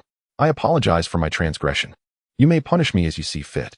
Having spoken, Wang Diyue began to leverage her strengths, tears streaming down her face. "You investigated me?" Zhao Yu's brow furrowed slightly. When he decided to reveal himself, he had considered this possibility, but he had not anticipated being investigated in this manner. "Which of my classmates did you contact?" "Wang Qian." "What did she tell you?" "She said you were very ambitious and motivated." Upon hearing this, Zhao Yu was dumbfounded. In Wang Dayue's account, he was portrayed as a rare and exceptional man. Clearly, her words had been embellished. "Mr. Zhao Yu, this card contains the dowry I've been saving. If you don't mind, I'm willing to compensate you with it." Observing the pitiable woman before him, Zhao Yu surmised that the truth might be different from her account. Perhaps the authorities had investigated him, but, fearing his displeasure, had presented a scapegoat. "Come with me," Zhao Yu uttered, proceeding forward. Wang Dayue felt apprehensive, uncertain of Zhao Yu's destination. However, at present, she could only follow. She was reluctant to come, but Chief Chu had instructed her to do so. The card was indeed hers, but the funds were allocated from above, totaling 100 million. Passing by a hotel, Wang Diyue grew increasingly anxious, but to her surprise, Zhao Yu entered. "I'm done for. What am I to do?" As Wang Dayue worried about Zhao Yu's intentions, he inquired, "Which floor is the internet cafe on?" "Greetings, sir. The internet cafe is on the 8th floor." Zhao Yu nodded, heading towards the elevator. Upon arriving at the internet cafe, he instructed Wang Dayue to use her ID to log onto a computer. Zhao Yu logged into his QQ account, attempting to join the group Fleeting Youth, Eternal Bloom. His application was approved instantly. Opening the group chat, he noticed 99 unread messages. Skimming through them, he found that the information primarily concerned the three major products. A magnetic levitation car costs 10 million. Good heavens, who can afford that?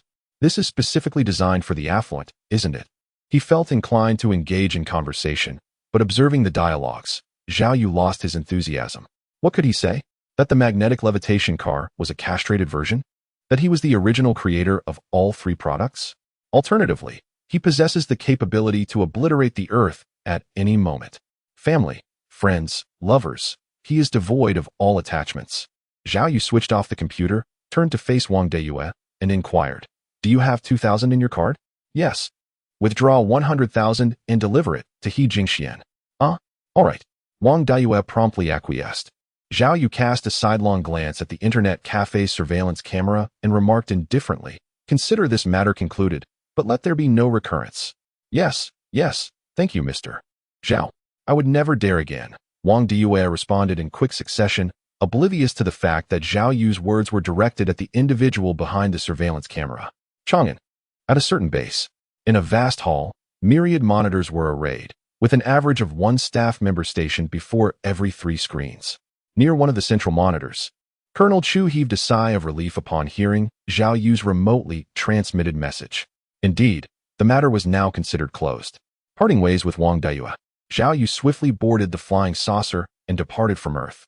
Uncle Da, the monitoring probes on Earth can observe me at any time. Is there a way to shield myself? There are 3 methods. One is to wait for the electromagnetic wave disturbance to dissipate, at which point I can infiltrate global electronic devices and use technology to make you disappear from the cameras. The second involves creating a portable optical signal jammer. The third requires manufacturing a supercomputer, inserting it into the Earth's interior, and connecting it to the wired network. Except for the first option. The latter 2 would necessitate the expenditure of technological points, which Zhao Yu was loath to part with. Zhao Yu waved his hand, signaling Uncle Da to cease speaking. This journey to Earth has been a rather ordinary experience for him, marked by both positives and negatives. The positive aspect lies in the rekindling of his appreciation for the vibrant essence of life. Conversely, the negative realization dawned upon Zhao Yu that he no longer truly belonged to Earth. Given his current state, he found himself incapable of surviving on Earth as he once had. Moreover, he despised the notion of being surveilled for any reason. 4 hours later, the spacecraft landed at the lunar base. Upon entering the facility, Zhao Yu felt an overwhelming sense of ease. Even his breaths were far more liberating than they had been on Earth. Amidst the astonished expressions of those around him, Zhao Yu stepped forward and embraced them, exclaiming, "You are my true family." While the others expressed mere joy, Uncle Da was overwhelmed with emotion, his voice quivering. Zhao Yu felt a tinge of embarrassment at Uncle Da's response. He cleared his throat and inquired, "Have the upgrades for the research institutes been completed?" "Quite efficient." Nodding, Zhao Yu continued, "So, does the outside world no longer have visibility of the lunar situation?" "Indeed. We will replicate the incoming electromagnetic signals and transmit the original waves along their previous trajectories to ensure no traces are left," Uncle Da replied. "What if someone observes with a telescope? They would only witness images from over the past 5 years, Uncle Da stated, as he projected a 3-dimensional image enveloped in a milky white luminescence above the lunar surface. The luminous veil is transparent. For your understanding, I have added color. This veil is emitted by the shielding system, situated approximately 200 kilometers above the ground." Zhao Yu nodded and inquired, "Does this mean we can expand the base?" Previously, the base had been underground, and we refrained from deploying detection devices due to uncertainty about our location.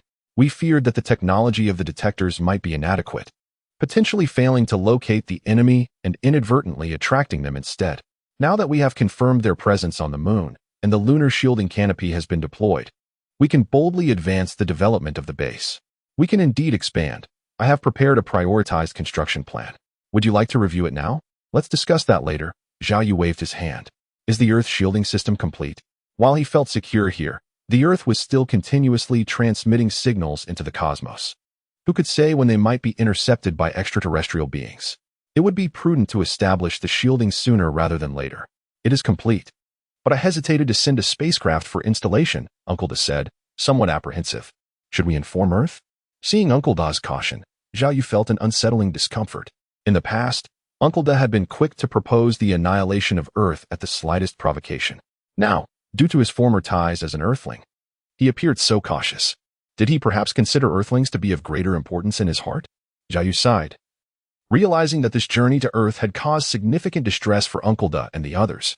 "Uncle Da, this is my home, and you are my family. Do you understand?" The commander, Deshu, seemed momentarily taken aback. A hint of dominance flickered in Zhao Yu's brows as he declared, "There is no need to notify Earth. Proceed with the installation." "Why should I, Zhao Yu, explain my actions to anyone?" Chapter 53, The Agency Rights of 3 Major Products. The Goose Group, one of the 3 titans of the great Xia Internet, has convened an emergency meeting with all its board members at this critical moment. What are your thoughts on the 3 products from Blue Moon Technology? This company, Blue Moon Technology, surely cannot be a mere civilian endeavor. Its technological prowess is exceedingly advanced.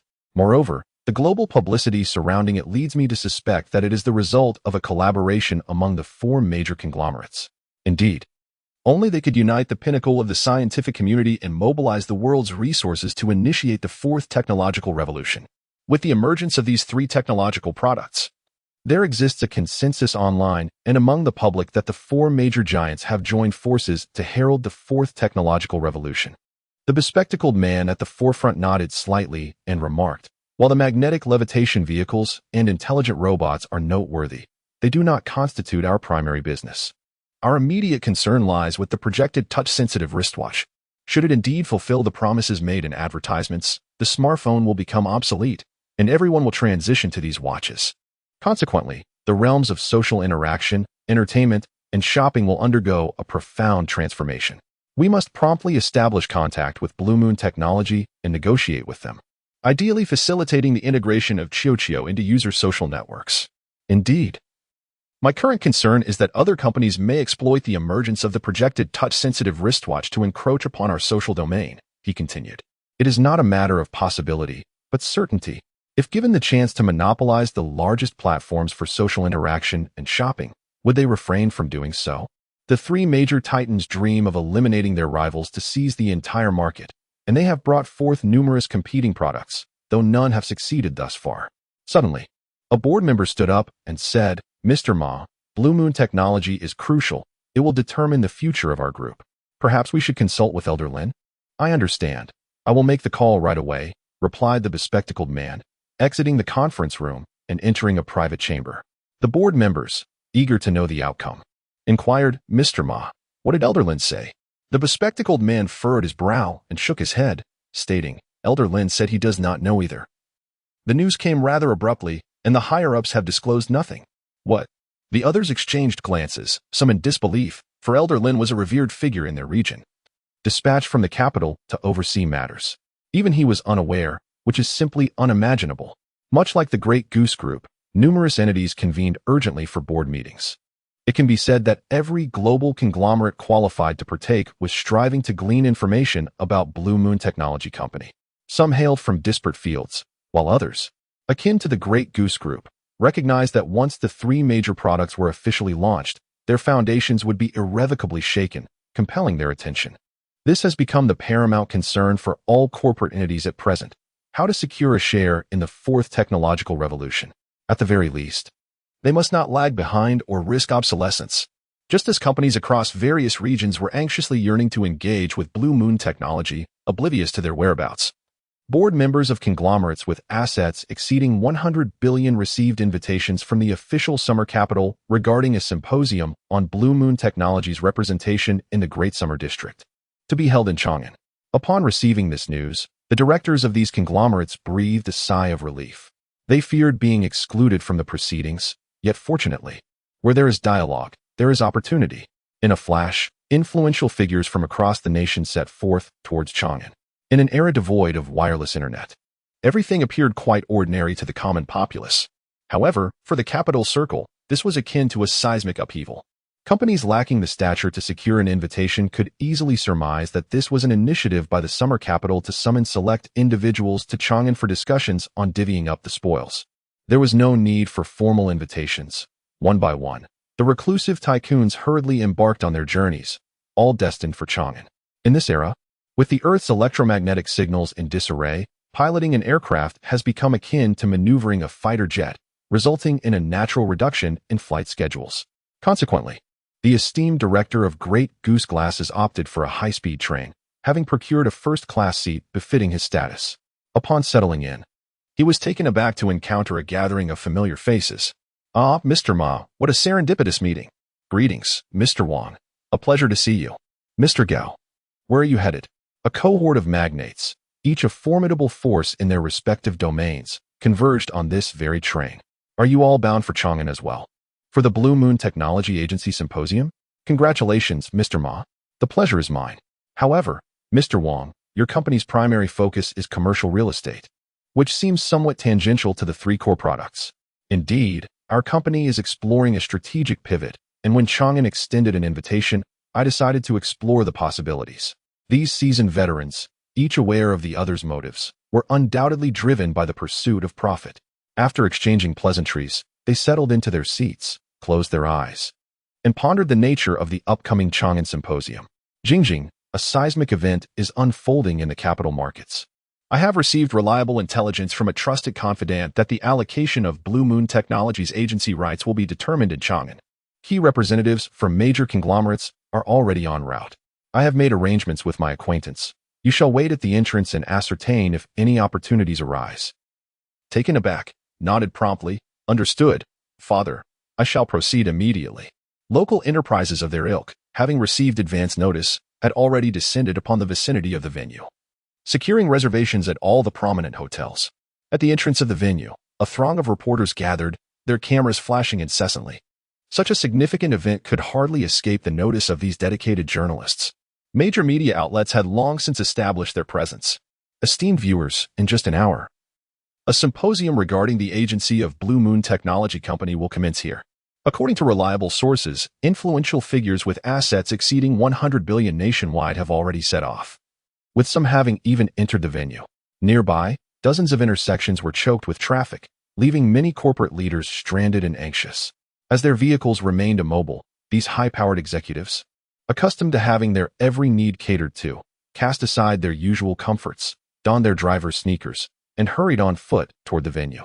The authorities were equally at a loss. The significance of this meeting was beyond their control, compelling them to deploy over 10,000 personnel to maintain order.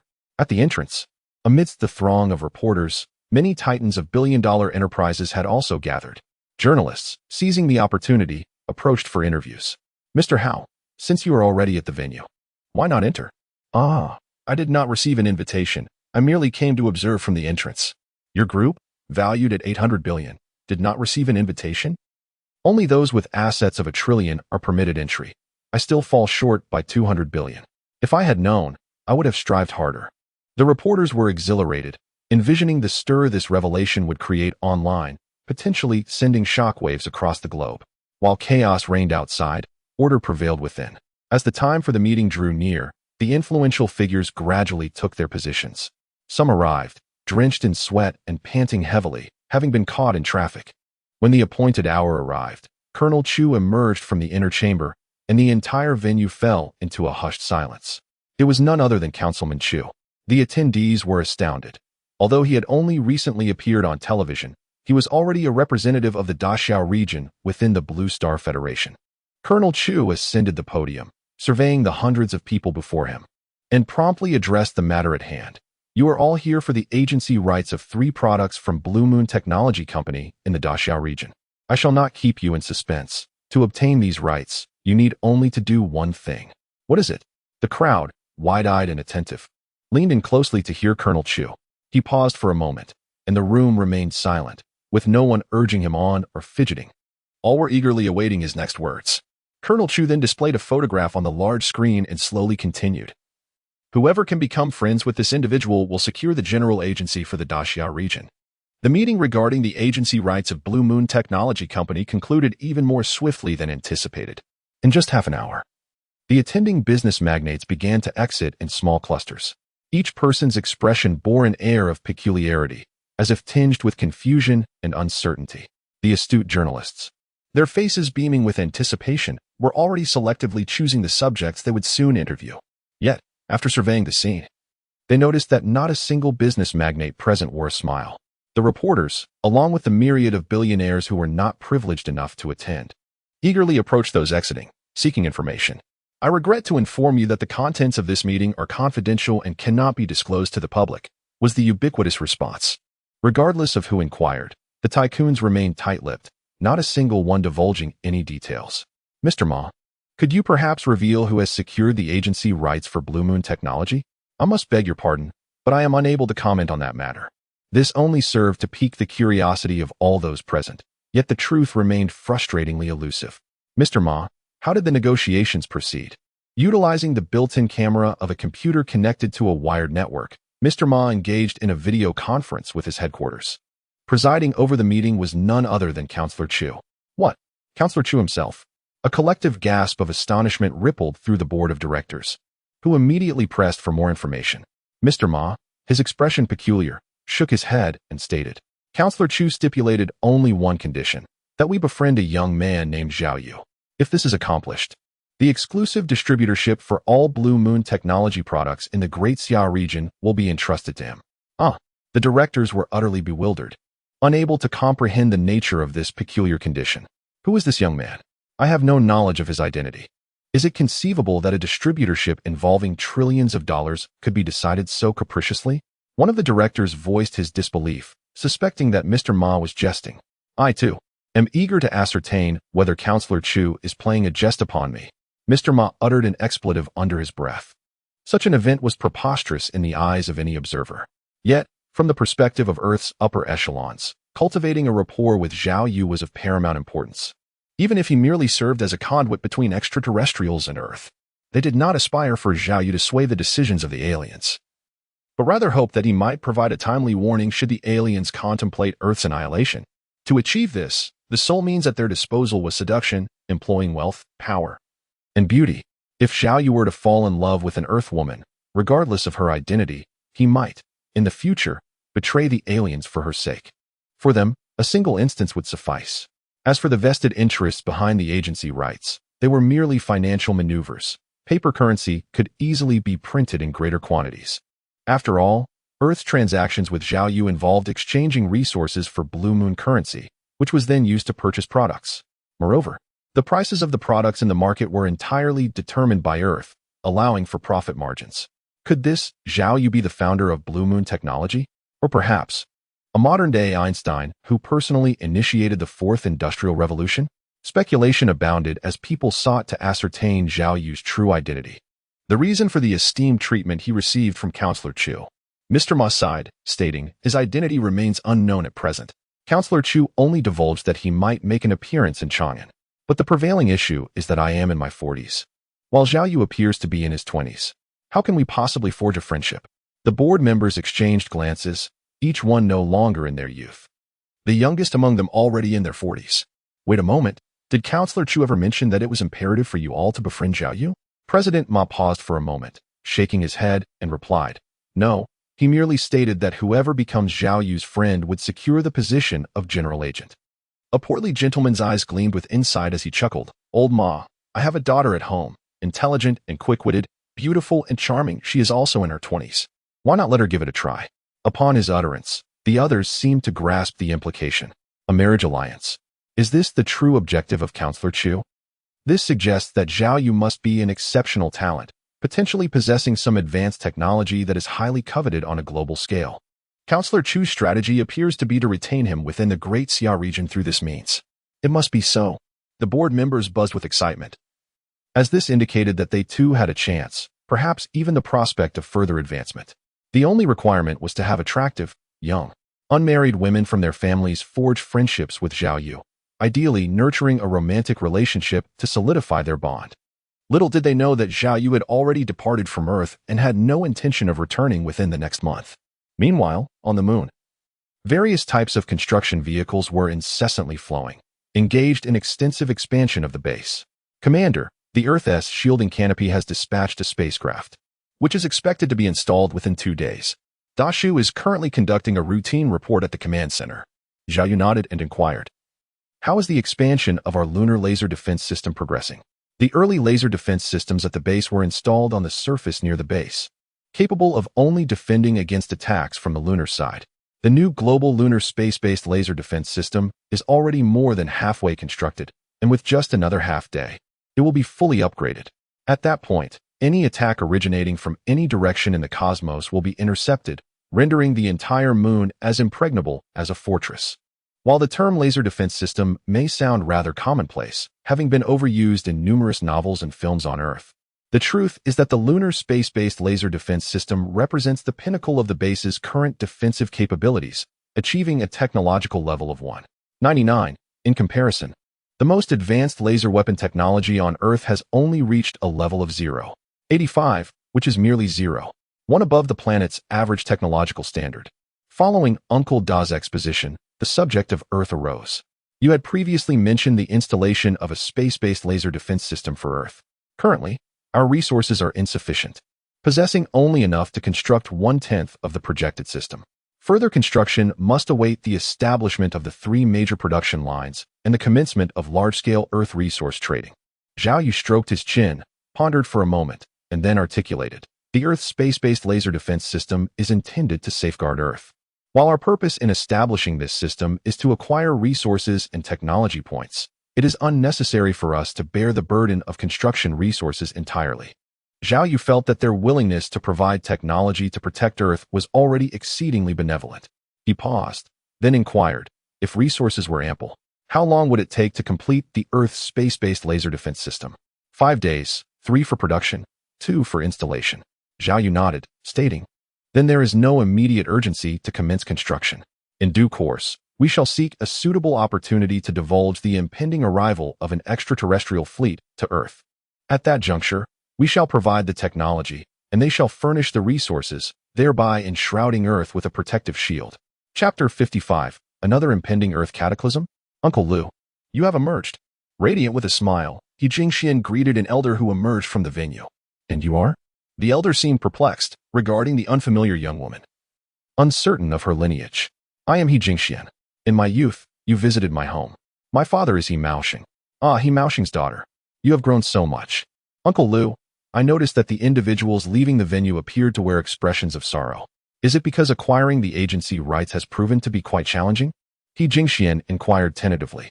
Her purpose for attending this gathering was to follow in the footsteps of Uncle Lu, hoping to glean some benefits.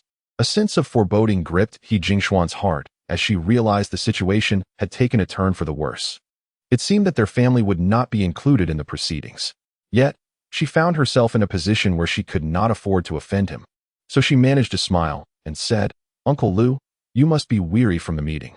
I have reserved a suite at the hotel across the street. May I escort you there to rest?" The elderly gentleman, however, was unyielding, firmly declining her offer before turning away and departing. Upon returning home, before He Jingxian could utter a word, her family members swiftly converged around her. He Maoxing glanced behind her, noting the absence of any companions, and urgently asked, "Where is Uncle Lu? What transpired regarding the agency?" He Jingxian shook her head and replied, "Uncle Lu did not share any information with me." At her words, the family erupted in discontent. "Jingxian, did you fail to attend to Uncle Lu properly? Indeed, Uncle Lu had such a close relationship with your father in the past. How could he possibly exclude us?" He Jingxian, feeling helpless, could only offer repeated explanations. He Maoxing pondered whether his daughter had inadvertently uttered something inappropriate, causing Uncle Lu to be displeased. Just then, the telephone rang. A younger family member hurried to answer, glancing at the displayed number before stating that it appeared to be from the hotel and promptly picking up the receiver. After merely 2 seconds of listening, the young descendant's face illuminated with ecstatic joy as he swiftly turned to He Maoxing and exclaimed, "Second uncle, it's Uncle Lu." He Maoxing, overwhelmed with delight, hurriedly approached to take the call. Instantly, the entire hall fell into a hushed silence. Dozens of pairs of eyes fixated on the telephone, eagerly awaiting news. "Ha ha ha, no problem. No problem. Given our relationship, you can consider this your own home." Observing He Maoxing's continuous smile, those present were equally filled with joy. Although the content of the conversation remained a mystery, it appeared to bode well. A minute later, the call concluded. "Second master, what is the situation?" A middle-aged man promptly inquired. He Maoxing, unable to conceal his elation, cheerfully replied, "Old Lu will be coming to our home shortly. Let us tidy up quickly. I told you, with such a close bond between my second uncle and Uncle Lu, how could they possibly disregard our He family?" Just as everyone began to prepare, the phone rang once more. He Maoxing swiftly answered.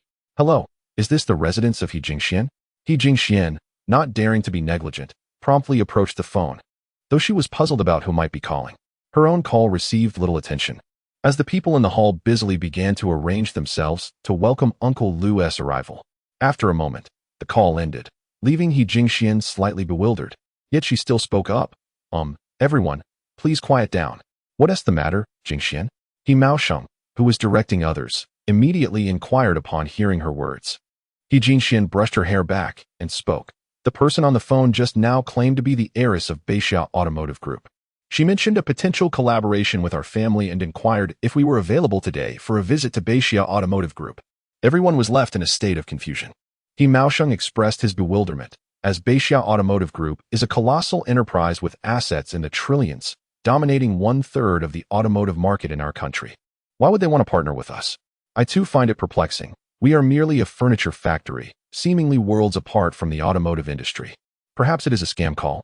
He Jingxian articulated her uncertainty. At that moment, the phone rang again. This time, no one dared to overlook it. Under the collective gaze of those present, He Jingxian nervously answered the call, simultaneously activating the speakerphone. "Hello, is this the He Jingxian residence?" "Yes. May I ask who is calling?" "Greetings, I am Lu Cece, the director of Prairie Dairy Group, and my father is Lu Zhenhai. Though they might not be familiar with the dairy industry, They had certainly heard of Lu Jinhai, the esteemed chairman of Prairie Dairy Group. Lu Cece, too, is a daughter of a conglomerate with assets in the billions. Hello, how may I assist you? We have a business proposal and would like to discuss a collaboration with your esteemed company. When would it be convenient for us to meet? What kind of project are we discussing? It involves a vast investment, but it's difficult to elaborate over the phone. It would be best to meet in person. After contemplating for a moment, He Jinxian replied, "This afternoon at my home. Would that be suitable?" "That works perfectly." The phone call was abruptly terminated, leaving the He family enveloped in silence. Was it a scam call? It seemed likely, given that 2 consecutive calls had come from the daughters of prominent conglomerates, a rather implausible coincidence. Before they could ponder further, the phone rang again. He Jinxian answered the call. "Hello, may I ask if this is the He residence? Who is this?" "I am Yao Beina, a director at Xiaotian Group." At this point, it was evident that something was amiss. "TZ, please check with the telecommunications company to see if our landline has been compromised by a scam operation." After a meeting, Principal Chu had barely rested when he heard someone shouting outside. Furrowing his brow, he rose and stepped outside to investigate who was so audacious as to call out to him in such a manner. Upon exiting, he spotted an elderly man, clad in a Zhongshan suit and appearing to be in his 60s, hastily approaching, flanked by several bodyguards. "Counselor Zhou, what brings you here?" Principal Chu was taken aback. Wasn't he this counselor stationed in Shidu? Why had he come to Chang'an? There has been an incident. Counselor Zhou exclaimed urgently, striding forward with haste. "You must come with me to the command center." Noticing his distress, Principal Chu had no time for further contemplation and quickly followed him to the rooftop. He had anticipated a helicopter's arrival, but to his surprise, it was a maglev car, the prototype previously showcased by Zhao Yu. How did this come to be? There's no time to waste. Let's go. The 2 men boarded the maglev car in swift succession. Under the driver's adept control, they ascended rapidly into the air, heading toward Shidu. The helicopter's sluggish pace necessitates a 3-hour journey, whereas this maglev car effortlessly traverses 1,000 kilometers in a mere hour. Settling into the vehicle, Counselor Zhou's urgency seemed to abate as he offered an explanation. "Counselor Zhou," the colonel promptly inquired, "what matter compels your haste in seeking me out?" The counselor, however, refrained from a direct response, casting his gaze towards the window before instructing the driver, "Ascend to a higher altitude, Xiaowang." Instantly, the maglev car commenced a rapid ascent, soaring towards the heavens. Piercing through several layers of clouds, the vista outside transformed into an unobstructed expanse. "Behold, above." Counselor Zhou gestured towards the outer reaches of space. The colonel focused his gaze, discerning hundreds, perhaps even thousands, of extraterrestrial automatons operating far beyond Earth's atmosphere. "What is their purpose?" the colonel exclaimed in astonishment. With a grave countenance, Counselor Zhou responded, "The expert consortium posits that they may be emplacing some form of armament. What you observe is but a fraction. The entirety of Earth's outer sphere is besieged by these automatons, numbering in excess of 100,000. Inconceivable." The colonel cried out in dismay. "What is their objective?" "Unknown." The counselor replied, "Experts surmise that extraterrestrial entities may be intent on annihilating Earth." "Again?"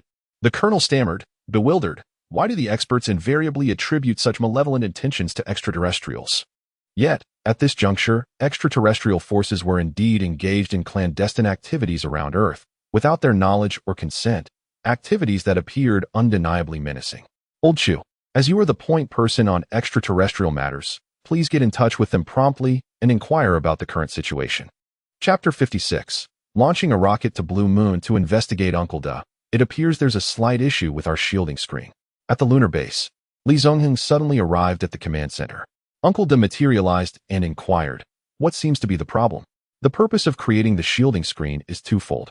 First, to prevent the emission of lunar electromagnetic signals into the cosmos, thereby averting detection by other civilizations. And second, to employ electromagnetic refraction technology to redirect incoming detection waves along their original trajectory, while simultaneously utilizing optical stealth technology to prevent external observation of the lunar interior. Li Zongheng paused momentarily before stating, "It seems our optical stealth equipment wasn't properly configured. It appears we can no longer perceive the true external world from within the moon." "Is that so?" Uncle Da hesitated briefly before nodding. "There must be some malfunction in the equipment. I'll investigate it shortly." Seeing that Li Zongheng remained stationary, Uncle Da continued, "Is there anything else?" "Indeed." Uncle Da narrowed his eyes and remarked, Li Zongheng, this isn't within your purview, is it? You are the base's chief steward. And I am the base's security officer. And although we engage in theatrical performances with others to amuse the superiors. Li Zongheng smiled, a glint of shrewdness flashing across his face, and said calmly, you don't actually believe I'm merely an actor, do you? Uncle De furrowed his brow, somewhat perplexed by Li Zongheng's intentions. What are you implying? Li Zongheng smiled faintly. Shouldn't I be the one asking you what you're implying? Installing a celestial canopy for Earth is the commander's intention, De Shu stated with a composed demeanor. The canopy you reported to the commander is not a bidirectional shield, Li Zongheng remarked with a wry smile. Now, do share your true intentions. Among 10 individuals, only you and I have taken that step. Do you think I am easily deceived? De Shu inhaled deeply, closing his eyes as if in contemplation. After a moment, he opened his eyes and spoke. We must remain vigilant against humanity. Their awareness is formidable, beyond our comprehension. Is this your justification for concealing matters from the commander? If you were in my position, what would you do? De Shu countered. Li Zongheng furrowed his brow, seemingly engaged in a moment of empathy. After a while, his expression softened, and he nodded slightly, saying, I understand now. I was never here today, and I am unaware of any equipment malfunctions. But even so, how long can you maintain this secrecy? Maintain it as long as possible, De Shu replied. The command center fell silent, both men lost in their thoughts. After a prolonged pause, Li Zongheng quietly departed, and De Shu's projection vanished without a trace. I have no means to contact extraterrestrial beings. Weren't you supposed to meet with Zhao Yu? Reach out to him. Major General Chu shook his head, replying, we indeed exchanged contact information, but currently, Earth's electromagnetic signals are in disarray, preventing wireless communication. Is there no alternative means of contact? Councilman Zhou frowned, feeling that Major General Chu's efforts were somewhat lacking. None. Colonel Chu shook his head and remarked, previously, when they delivered the prototype, I specifically instructed those robots to convey to Zhao Yu whether it is possible to keep a spacecraft on the ground for maintaining communication. The robots remained silent, seemingly operating solely according to their fixed programming. Senator Zhou grew increasingly agitated.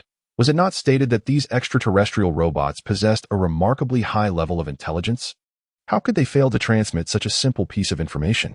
Perhaps it was not a matter of inability to communicate, but rather an indication that the other party was disinterested in establishing a communication point on Earth. As the two conversed, the maglev vehicle had already soared to the secret base in Xiaodu. You proceed to the command center and find a way to contact the aliens. I will go report the situation, Senator Zhou declared before swiftly departing. The only person he could report to was that particular individual. Colonel Chu pressed his lips together, surprised that this matter had roused such attention. However, he did not dwell on it and headed straight for the command center. Upon arrival, he found several senators gathered, seemingly inquiring about the situation, while Chief Engineer Yang was struggling to provide explanations amidst the chaos. Noticing Colonel Chu's entrance, several senators immediately abandoned Yang to seek clarification from him. Colonel Chu naturally recounted the information he had previously shared with Senator Zhou. You, Xiaotian, have not performed well in terms of establishing contact with the extraterrestrials, one elder suddenly interjected. Since old Zhou has gone to report, let us await further instructions. After speaking, he turned to Colonel Chu and gestured toward a nearby vacant area, saying, May I have a word? Certainly. The two moved to a more secluded spot. Senator Sun, what is it that you wish to discuss? In the depths of his heart, Colonel Chu harbored certain suspicions regarding the business dealings of Congressman Sun, which seemed to pertain to matters of agency rights. Have you already discussed the issue of agency rights with them? He inquired. Indeed. I adhered strictly to the Extraterrestrial Negotiation Act, Congressman Sun replied, shaking his head. It's utterly ludicrous. The illustrious Great Xia nation would stoop to such measures merely to curry favor with a charlatan. When Colonel Chu initially proposed this plan, he had voiced his disapproval. However, the supporters outweighed the dissenters. These measures are precautionary, and while they may not necessarily be employed in the future, should they prove successful, they could secure an additional chance for Earth, Colonel Chu insisted. Congressman Sun, however, shook his head in disagreement. Zhao Yu is merely an ordinary person, a fortunate soul chosen by the aliens. Xiaochu, I must say, your approach to the extraterrestrial situation lacks finesse. Your focus should not be on appeasing Zhao Yu, but rather on devising a way to send our representatives directly to negotiate with the aliens. Would it not be more advantageous to eliminate the intermediary who may or may not speak favorably? Colonel Chu nodded in agreement. You are correct. We have devised some contingency plans in this regard, yet we lack the opportunity to execute them. I sense that you are being manipulated by Zhao Yu. With that, Congressman Sun turned and departed. At this moment, the He family's villa was particularly bustling, a veritable hub of activity. Business magnates, rarely seen in such numbers, were present everywhere. He Maoxing maintained a constant, obsequious smile as he accompanied various dignitaries, his muscles almost cramping from the effort. As for He Jingxian, she found herself encircled by a throng of young ladies, all vying for her attention. The warmth of concern left her both surprised and somewhat anxious. Sisters, may I inquire about the purpose of your visit? Of course, it is for collaboration, as we discussed over the phone, is it not? Indeed. I happen to have a project at home that I wish to partner with you on. Listening to these incongruous words, He Jingxian felt an increasing sense of dread. She excused herself hastily, seeking her father. Dad, Grandma is calling for you. Huh. He Maoxing was momentarily taken aback, quickly apologizing to the esteemed guests, explaining that he needed to step away for a moment. To his surprise, the dignitaries were exceedingly courteous, praising him for his filial piety. The father and daughter ascended the stairs but did not go to see Grandma, as she was not residing there at the moment. Jingjing, did you call me up here for something specific? He inquired. Dad, don't you find something amiss? He Jingxian voiced her concerns. They are completely unaware of the situation. Yet they have all come, and they are genuinely board members, not fraudsters. I too sense something is off, but I was unable to extricate myself until you summoned me. He Maoxing responded, nodding. Hold on, I will call your Uncle Lu right away to ascertain the situation. Launch the rocket. Principal Chu exclaimed, his urgency palpable. What if this is misinterpreted by extraterrestrials as a provocation? That would be disastrous. Councilman Zhou gestured towards the sky, shaking his head. They have already caused such a commotion. If we do not clarify the matter, who among us can sleep soundly? Contact your associates and have them proceed with the launch. Send someone to Blue Moon to gather the details. Hearing the tone, Colonel Chu understood that there was no room for negotiation. He sighed and could only seek out Chief Engineer Yang, urging him to launch a manned rocket into space as quickly as possible. Now, one could only hope that this action would not provoke the extraterrestrials. Counselor Zhou, as if overhearing his thoughts, approached him and remarked, You should be hoping that the extraterrestrials' actions in outer space are not aimed at the annihilation of Earth. Chapter 57. An extraterrestrial armada approaches the solar system. For the past 5 years, Zhao Yu had likely been involved in some clandestine research institution. Director Yu, given the multitude of individuals named Zhao Yu, which one should we approach for a breakthrough? Doesn't he have a former girlfriend? Considering their past relationship, initiating contact through her might prove advantageous. Director Yu, the proprietor of the nation's foremost cosmetics brand, would have considered seducing Zhao Yu herself had she not been nearing 40. At the He family villa, on the second floor, Old Lu, you've witnessed the grand spectacle below. What brings them all here? Is it related to the Blue Moon Technology Agency rights? A propitious event. Old Lu chuckled and began. While I cannot divulge the specifics of the meeting, I can offer some vague insights. Uncle Lu, please enlighten us. He Jingxian eagerly implored.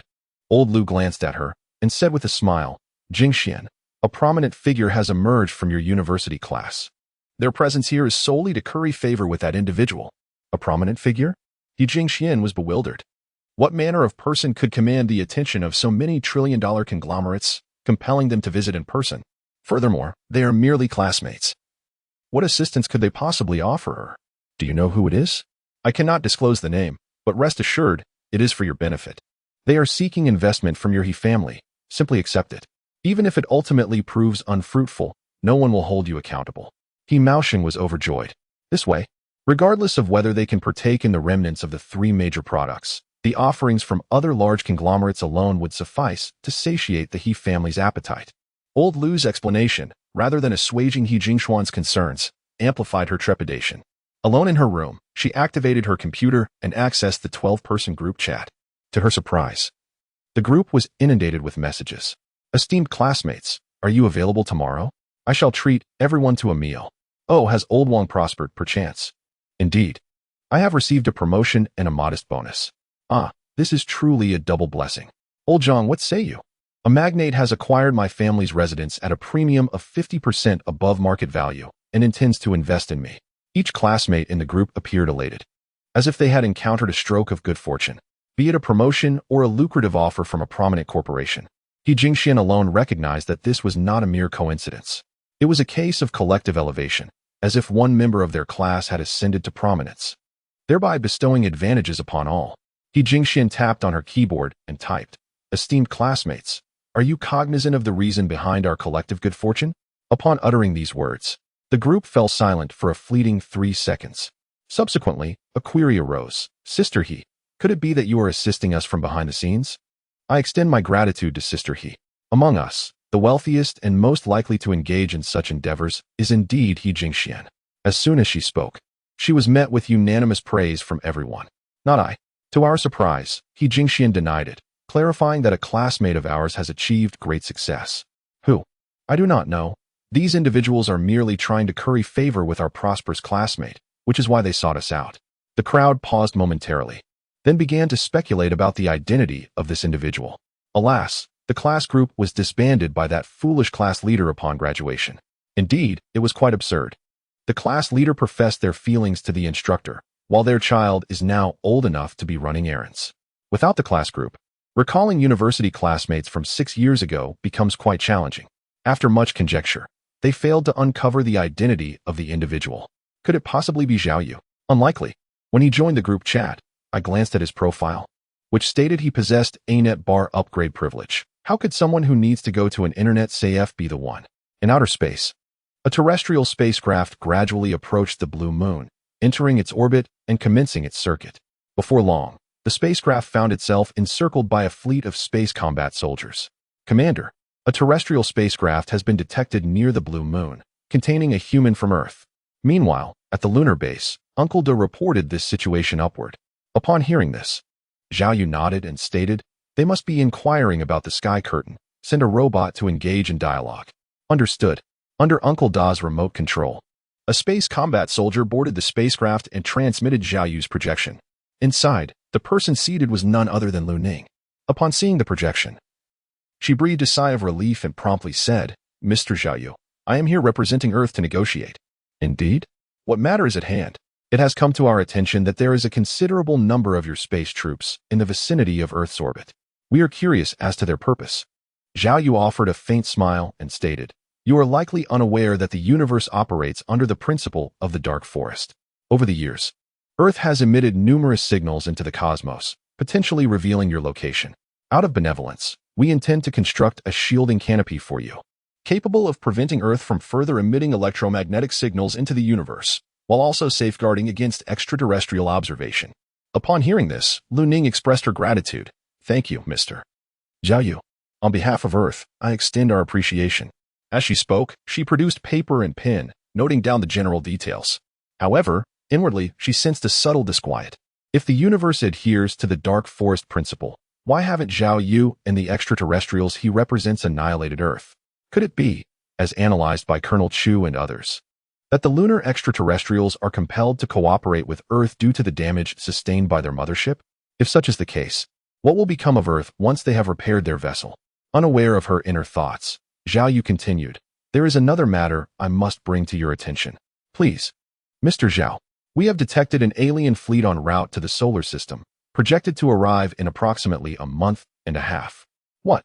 Lu Ning exclaimed, taken aback. "Are they coming to obliterate Earth?" "With a high probability, they've come to obliterate Earth," Zhao Yu affirmed. "The cosmos teems with marauding fleets, specializing in the annihilation of civilizations. This particular armada appears to be bent on Earth's destruction." The revelation was so staggering that Lu Ning was momentarily speechless, at a loss for words. "Your planet's present state is tantamount to being defenseless. A single Star Destroyer caliber weapon could obliterate Earth. Given our current cooperative relationship, my superiors have decided to offer the technology to construct a laser defense system encircling Earth. Naturally, the resources for building this system must be provided by you." Constructing a defense system around Earth? Lu Ning was in a state of turmoil, but she knew that this matter was beyond her authority to decide. The call concluded. The projection vanished, and Lu Ning glanced at the motionless robot beside her. Daring not to say more, she swiftly steered the spacecraft toward Earth. Chapter 58. Are alien fleets coming to destroy Earth again? Maglev vehicles, such things I've only encountered in films. Could this potentially be extraterrestrial technology? Online discussions about Blue Moon Technology's 3 major products have not waned over time. Rather, they have intensified. Although mobile phones cannot access the internet in this era, many households possess computers. Even those without computers at home, after enduring several days without internet access, cannot resist purchasing a laptop and establishing a wired connection. Consequently, computer merchants have reaped substantial profits. Perhaps, the White Rabbit 9 has encountered extraterrestrial beings on the moon, and these innovations are bestowed upon us by them. Some netizens' conjectures are inching closer to the truth. However, the majority do not subscribe to this notion. As for aliens, it's all a fabrication, every year. An abundance of UFO footage emerges, yet each time it is of poor quality, merely the deceptive handiwork of self-proclaimed media. Indeed, if extraterrestrials truly existed, they would have long been unveiled, rather than remaining shrouded in silence. How, then, do we account for the 3 flagship products of Blue Moon technology? They are merely magnetic levitation cars. Our nation's magnetic levitation technology is quite formidable. Commercial maglev trains have been in use for decades. Following the military's technological advancements outpacing civilian developments by 50 years, the advent of magnetic levitation automobiles does not surprise me in the least. I even suspect that the military possesses even more sophisticated technologies. Indeed, as mentioned above, we have also been researching artificial intelligence robots for decades. Which bank lacks a portly robot? As for the projection touchscreen watch, the technology is not particularly groundbreaking. Concepts like the metaverse and VR have been around for over a decade. I believe that our current perception of these 3 products resembles the astonishment experienced when computers and mobile phones first emerged 2 or 3 decades ago, seemingly advanced beyond earthly technology. Yet, in reality, they are simply terrestrial innovations. Alas, those who cannot embrace novel ideas will inevitably be left behind. I now aspire to amass wealth through these 3 products, as this truly represents a fortuitous opportunity. The majority are more inclined to believe that these 3 products are the result of Earth's independent research and development, deeming notions of extraterrestrials to be mere flights of fancy. It is merely a store. I intend to open 20 flagship stores in Chang'an, and I would like you to become the regional director, overseeing all operations. After deducting costs, you will receive a commission of 5%. Upon hearing this, Gao Qi was initially elated, yet soon a sense of trepidation washed over her. Mr. Yu, could this be too much? She inquired. She had observed the Xiaotian group and learned from He Jingxian that the benefits they received stemmed from influential figures wishing to curry favor with someone who happened to be their classmate. However, she felt she had no notable classmates. She was anxious that they might have mistaken her identity and feared she lacked the necessary connections. Among her classmates, aside from those local to Chang'an with whom she remained in touch, she had lost contact with others from distant places. It's not excessive. I have great confidence in you. Mr. Yu chuckled, giving Gao Qi a reassuring pat on the shoulder. After a moment of silence, she could no longer contain herself and asked, Mr. Yu, may I inquire why you are being so generous towards me? It's simply that while expanding into the Chang'an market, I discovered your considerable capabilities, replied Mr. Yu. Gao Qi shook her head and said, I have a classmate who possesses some influence locally, and her perspective differs significantly from yours. Oh, really? Mr. Yu paused, then smiled. Did He Jingxian speak to you about this? Yes, do you know her? Not personally. Mr. Yu chuckled. Are you concerned that I might betray you? Mr. Yu jested. You have invested no less than 10 million in me. With such a sum, I could be worth selling. Gao Qi pressed her lips together and continued. However, I fear I may not be able to assist you. I hope you can enlighten me on what exactly I am to do, for I am uncertain without your guidance. Seeing her unwavering gaze, Mr. Yu hesitated for a moment before deciding to disclose some information. During your university days, did you happen to have a boyfriend named Zhao Yu? Zhao Yu? Gao Qi's eyes widened in astonishment. Could it be that this eminent figure is connected to Zhao Yu? Meanwhile, Lu Ning was aboard a spacecraft when an unexpected incident occurred during descent. Fortunately, the accompanying space robot managed to rescue Lu Ning from several thousand meters above ground, abandoning the spacecraft and soaring towards Shedu. The space robot, lacking any stealth technology, encountered an aircraft during its flight. What on earth is that? A passenger by the window on the plane stared out in disbelief, his expression one of shock. However, when he called over a companion to look outside, he found that the robot, cradling an astronaut, had vanished into thin air. Though Zhao Yu's robotic space soldier was a close combat unit with limited endurance, its speed far surpassed that of any aircraft, exceeding third cosmic velocity. In the blink of an eye, It outpaced the plane and disappeared into the clouds. Clinging tightly to the robot's neck, Lu Ning screamed in terror, her hands gripping firmly as she feared a slip would send her plummeting from 10,000 meters above. This experience is entirely unparalleled by air travel or spaceflight.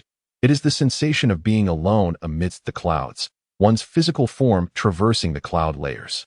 She is sustained not by a seatbelt or aircraft, but solely by the mechanical arm of a robot. Could you possibly descend? There's no need for us to rush to Xiaotian. I implore you, return me to the ground. Regrettably, the robot paid no heed, single-mindedly pressing onward, uttering not a single superfluous word. After more than an hour of trepidation, finally, in a cycle of fainting and regaining consciousness, Lu Ning alighted upon the earth. The instant she touched down, her legs gave way, and she collapsed. Lu Ning.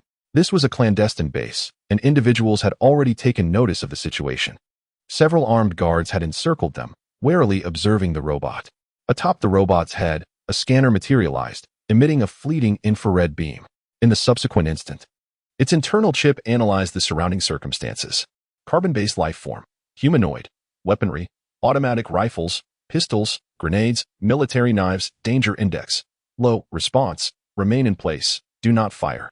Though weak-kneed, Lu Ning was aware of the gravity of the situation and promptly shouted, fearing that the surrounding guards might provoke unnecessary complications. On the guard side, personnel were swiftly dispatched to report the situation. Their walkie-talkies, rendered useless by the wireless interference, had long been replaced with signal flares for use in emergencies. Before long, Chief Engineer Yang, Senior Colonel Chu, and others emerged. Lu Ning, what are you doing here? The chief engineer, Mr. Yang, was somewhat taken aback. According to the spacecraft's configuration, the landing site was thousands of miles away, and they had already notified the personnel there to stand by for assistance. Everyone had noticed the robot beside Lu Ning, which was significantly larger than the engineering robot prototype delivered by Zhao Yu. Towering at nearly 3 meters in height, it was covered in various armaments, clearly a combat-type robot. Upon seeing this, Mr. Yang promptly stepped forward to express his gratitude. Many thanks to this robot comrade. Lu Ning quickly interjected. It was dispatched by Zhao Yu to deliver a message. Colonel Chu nodded, inquiring, what are those robots doing on the periphery of Earth? Did you ascertain that? Lu Ning glanced at the robot and hurriedly replied, Councilman Chu, grave news. An extraterrestrial fleet is inbound to annihilate Earth. Colonel Chu was stunned.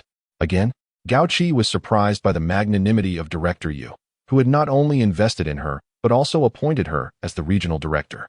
The ultimate request, however, was for her to reconcile with her former boyfriend, Zhao Yu, and moreover, to take the initiative in pursuing him. Director Yu, may I inquire as to the rationale behind this? Gao Qi was perplexed as to why she would go to such lengths for Zhao Yu, who seemed like an ordinary person. That is confidential, Director Yu demurred, shaking her head. After some deliberation, she decided to illustrate with an example, continuing. Have you heard of Milk Tea Sister? Yes. Gao Qi nodded. A girl from an ordinary family, captured the attention of the chairman of a trillion-dollar conglomerate and was married, becoming the envy of countless young women. Even within the elite circles of high society, she held a prominent position, while top celebrities in the entertainment industry tread carefully around her, serving her with deference, which was nothing short of enviable. Mr. Yu smiled gently and remarked, if you can reconcile with Zhao Yu, your status will undoubtedly surpass that of the milk tea girl in the future. Gao Qi was taken aback. She could not fathom what extraordinary qualities Zhao Yu possessed to wield such influence. Unfortunately, Mr. Yu never revealed Zhao Yu's true identity. After Mr. Yu departed, Gao Qi could not resist the urge to open the WeChat group titled Youth Fades, but Beauty Endures. She first glanced at Zhao Yu's profile picture, which appeared dim and offline. Then, she observed the group chat, which had been inundated with hundreds, if not thousands, of messages. To her astonishment, the group was indeed discussing Zhao Yu. Gao Qi quickly typed, are you all aware? Of course.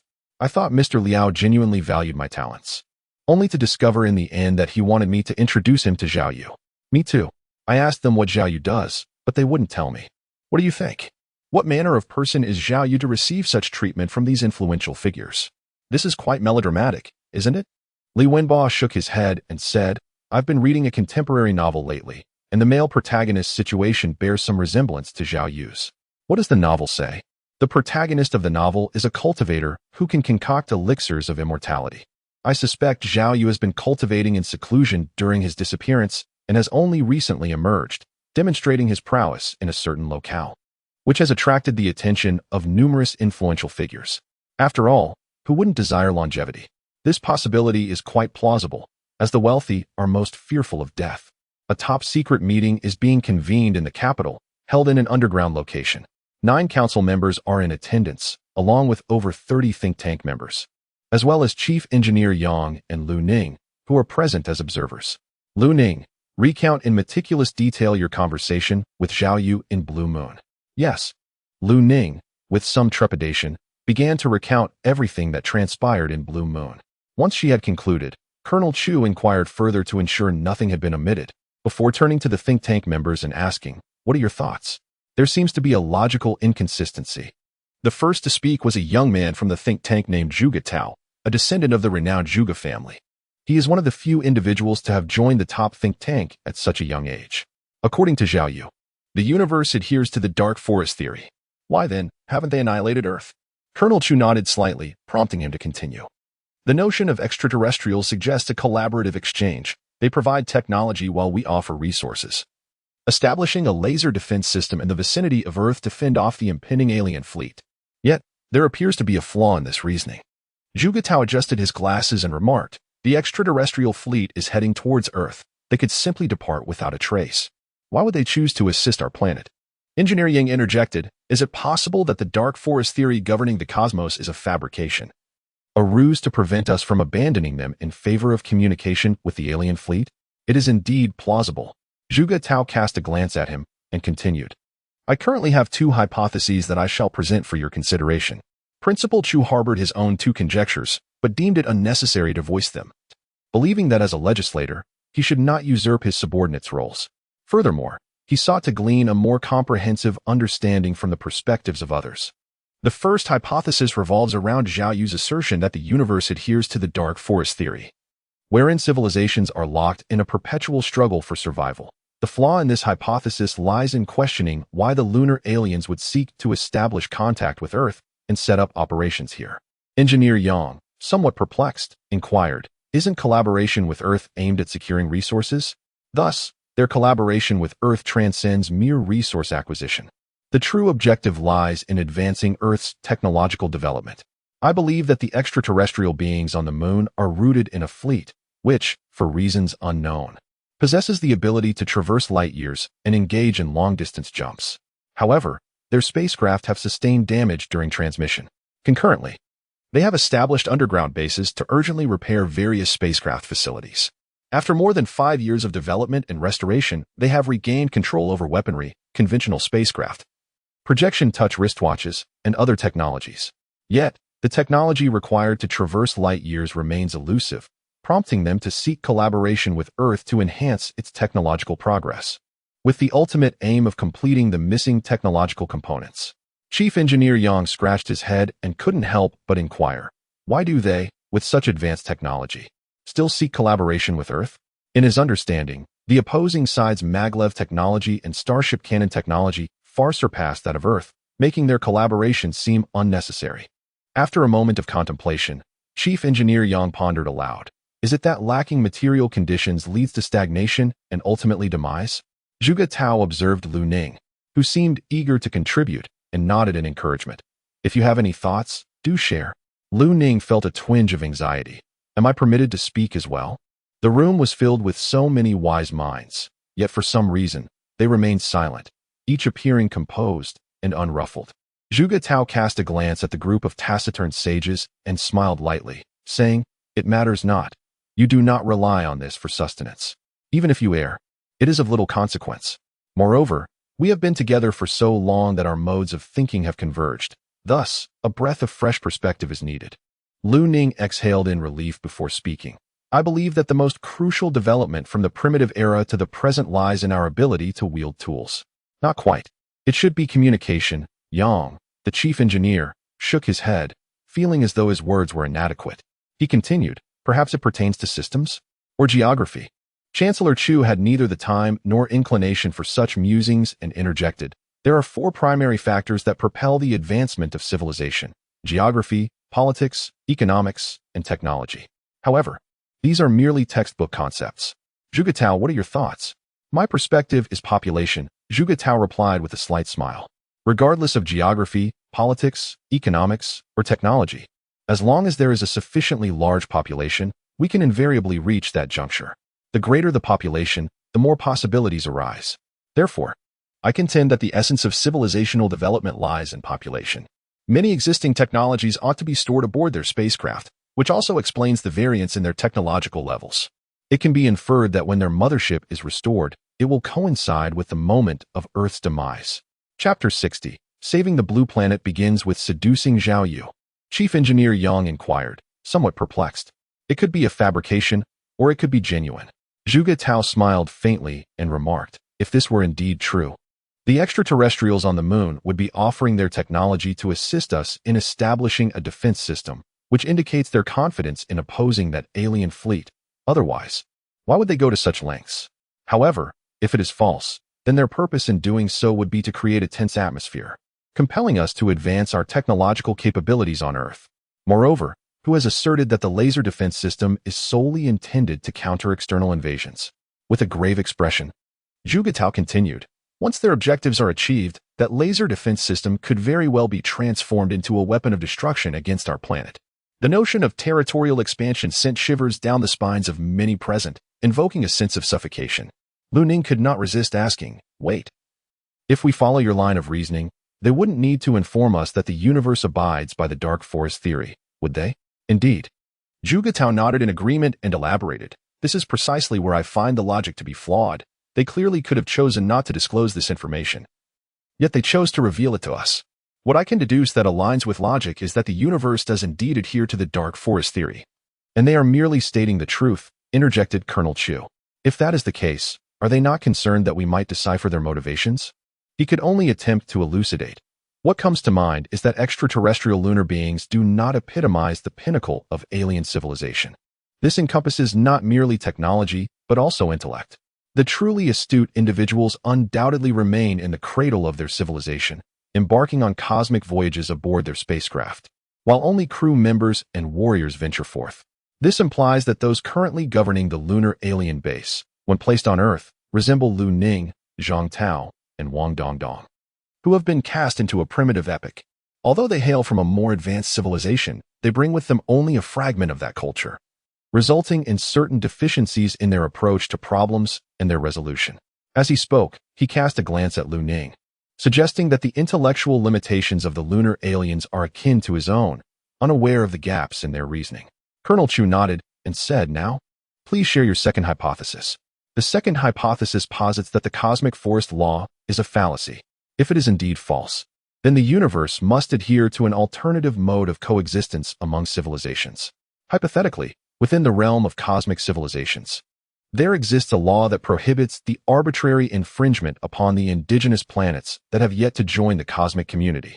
The actions of extraterrestrials on the moon may be an endeavor to conceal Earth from the gaze of other civilizations, aiming to orchestrate some form of gain. As for the nature of this gain, it would depend on what is most lacking among the existing cosmic civilizations. Resources have been discussed, and it is evident that other celestial bodies within the solar system abound with resources. Thus, there is little reason to fixate solely on Earth. Personally, I believe this may pertain to humanity. For instance, the sapient beings that emerge within each civilization possess a threshold of potential, with varying speeds at which they comprehend the principles and laws of the universe. Some intelligent life forms might require millennia to progress from the first industrial revolution to the second, while we Earthlings are capable of achieving rapid breakthroughs in a remarkably short span of time. Engineer Yang scratched his head and remarked, the threshold between the first and second industrial revolutions does not seem particularly high, does it? That is your perspective as an Earthling. Zhuge Tao nodded in agreement.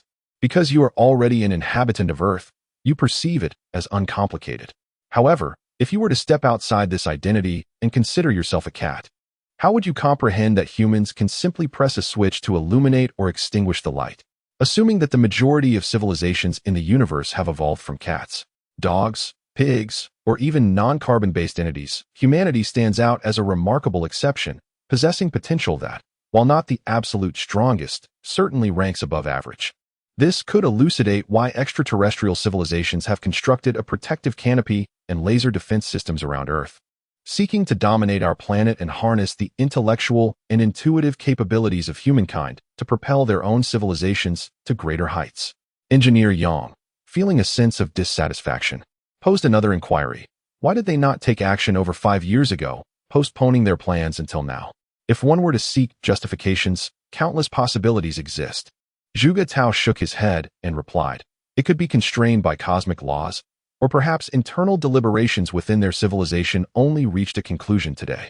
There are myriad potential explanations. Principal Chu noted that Zhuge Tao's 2 hypotheses aligned closely with his own thoughts, and without further hesitation, he turned to the think tank and stated, now, based on these 2 hypotheses, let us formulate strategies. The wise will analyze both scenarios. What truly matters is how we shall respond. Allow me to begin with the first hypothesis. In a universe governed by the dark forest theory, our initial strategy must be to endure in silence and cloak our true intentions. We shall feign ignorance of their ultimate goals and engage in superficial daily interactions with them at a cognitive level not exceeding that of the extraterrestrials. The first to speak was an elderly man with a head of silver hair. The third strategy involves deliberately decelerating the advancement of a particular technological development on Earth, thereby gaining precious time in the race against the impending annihilation of the planet. The 10th strategy advocates for a passive observation of the conflict between the newly arrived alien fleet and the lunar extraterrestrial forces, allowing them to engage in a fierce struggle while maintaining a position of strength. The 11th strategy suggests leveraging the newcomers by orchestrating the elimination of the lunar aliens through indirect means. The 12th strategy entails dispatching representatives to the moon, bypassing Zhao Yu, to establish direct communication with the extraterrestrial beings. The 19th strategy focuses on evading the blockade imposed by the lunar aliens, sending envoys to inform the new alien fleet, thereby facilitating Earth's integration into the cosmic community. The 20th strategy proposes the creation of a super spaceship to transport a select group of humanity beyond the confines of the solar system. The 21st strategy aims to revive the initiative to penetrate the Earth, establishing underground cities to preserve the remnants of humanity. The think tank has presented numerous proposals, encompassing both hypotheses. However, the specifics of execution and the necessity of implementation require further deliberation. At present, they have reached conclusions regarding the most urgent matters to address. Firstly, the Earth's canopy and laser defense system are beyond their capacity to thwart, leaving them no choice but to allow its construction. Secondly, to placate the lunar extraterrestrials, they will strive to meet the resource demands for the proposed defense system. Thirdly, they will employ the art of seduction to ensnare Zhao Yu, thereby distracting the aliens. Who could have imagined that a civilization preoccupied with familial bonds would clandestinely conspire to obliterate its adversaries? Chapter 61. The Blue Moon Currency and its Equivalent Resources. Base, Level 1. Experience, 52, 300, 100, 000. Tech points, 2. 935, accruing at 1 point per hour. The experience gauge indicates a deficit of nearly 50,000 tech points before ascending to a Level 2 base. Weaponry-related technological advancements are, of course, out of the question. Although Zhao Yu remains uncertain of the Blue Star higher-ups' intentions, he surmises that Blue Star's acquisition of comparable combat capabilities would herald his own demise. With the extraterrestrial fleet's arrival imminent in just over a month, he must fortify his war preparations. Zhao Yu departed the base control center and sought out Shu, before achieving a technological breakthrough beyond 199. What constitutes the most formidable armed force we can muster with our current technological prowess? Is the commanding officer concerned about the alien fleet? Indeed, Zhao Yu affirmed, nodding. We possess no intelligence regarding the scale or technological sophistication of the alien fleet. Regardless of their capabilities, I refuse to remain passive and await my fate. Should the adversary's technological level surpass 2.0, Zhao Yu would sooner obliterate the base and exact a heavy toll on the enemy. In recent days, I have been continuously simulating extraterrestrial fleet incursions. Here lies a depiction of the solar system from a 23-degree perspective, with the sun at its epicenter. Earth's orbit occupies the 3rd position, with the moon in close proximity. 8 elliptical rings delineate the orbital paths of the 8 planets as they revolve around the sun. Pointing towards the outermost Neptunian ring, Shu gestured inward to the Mercurial and Venusian orbits, articulating, extraterrestrial fleets might infiltrate via Neptune's orbit or approach from those of Mercury and Venus. The entire solar system is akin to a sieve, riddled with vulnerabilities. Establishing a comprehensive defense system encircling the Sun is currently infeasible. Therefore, my proposition involves deploying a geosynchronous defense network along the orbits nearest to Earth. Venus and Mars, being the closest, would serve as the primary line of defense. Mercury and Jupiter, slightly more distant, would constitute the secondary line. To create a closed perimeter, Earth's orbit must also be fortified with substantial defensive installations. On the tridimensional schematic, the 8 planets maintain their trajectories, each at varying velocities. With Earth as the focal point, 2 circumferences were delineated, the first, bounded by the orbits of Venus and Mars, the second, by those of Mercury and Jupiter. These circumferences would not remain static but would instead synchronize with Earth's orbital path, necessitating the incorporation of kinetic systems into the defense network. The defensive installations along the orbits of Mercury and Venus would require slower velocities to maintain synchronicity with Earth, while those along the orbits of Mars and Jupiter would necessitate greater speeds. However, such an undertaking would demand astronomical resources. Originally, installations like the lunar and the forthcoming terrestrial laser defense systems would not require kinetic augmentation. Merely positioning these assets in geosynchronous orbits around the Moon or Earth would suffice, allowing them to remain stationary. At present, the establishment of 2 defensive lines draws upon the orbital paths of the 4 major planets. Yet it is impossible to harness their gravitational pull, as the orbital velocities of these celestial bodies differ vastly from that of Earth. This implies that each defensive node, no matter how minute, must be equipped with a kinetic energy system. Is it feasible to utilize magnetic force? Zhao Yu possesses a rudimentary understanding of magnetic technology, recognizing its potential for infinite application. However, the distance of the 2 defensive lines from the 5 planets is so great that it renders the use of magnetic force nearly impossible. The first defensive line necessitates the construction of approximately 100 million defensive nodes. Implementing a nuclear power system across all of them would be prohibitively expensive. My proposal is to equip 1 million major nodes with nuclear power systems, operating at a synchronized speed with Earth, while the remaining nodes, every 99 minor nodes, will be outfitted with magnetic power systems, functioning in conjunction with these major nodes. In total, the first defensive line requires the establishment of 100 million defensive nodes.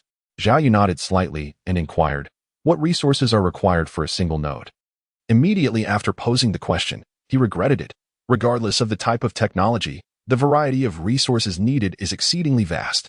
Whenever he inquired, Uncle Da would invariably respond with the weight of this metal element in grams or that metal element in pounds, leaving him utterly bewildered. Commander, previously I mentioned the resources we require, such as gadolinium, terbium, dysprosium, holmium, erbium, thulium, ytterbium, lutetium, scandium, and yttrium.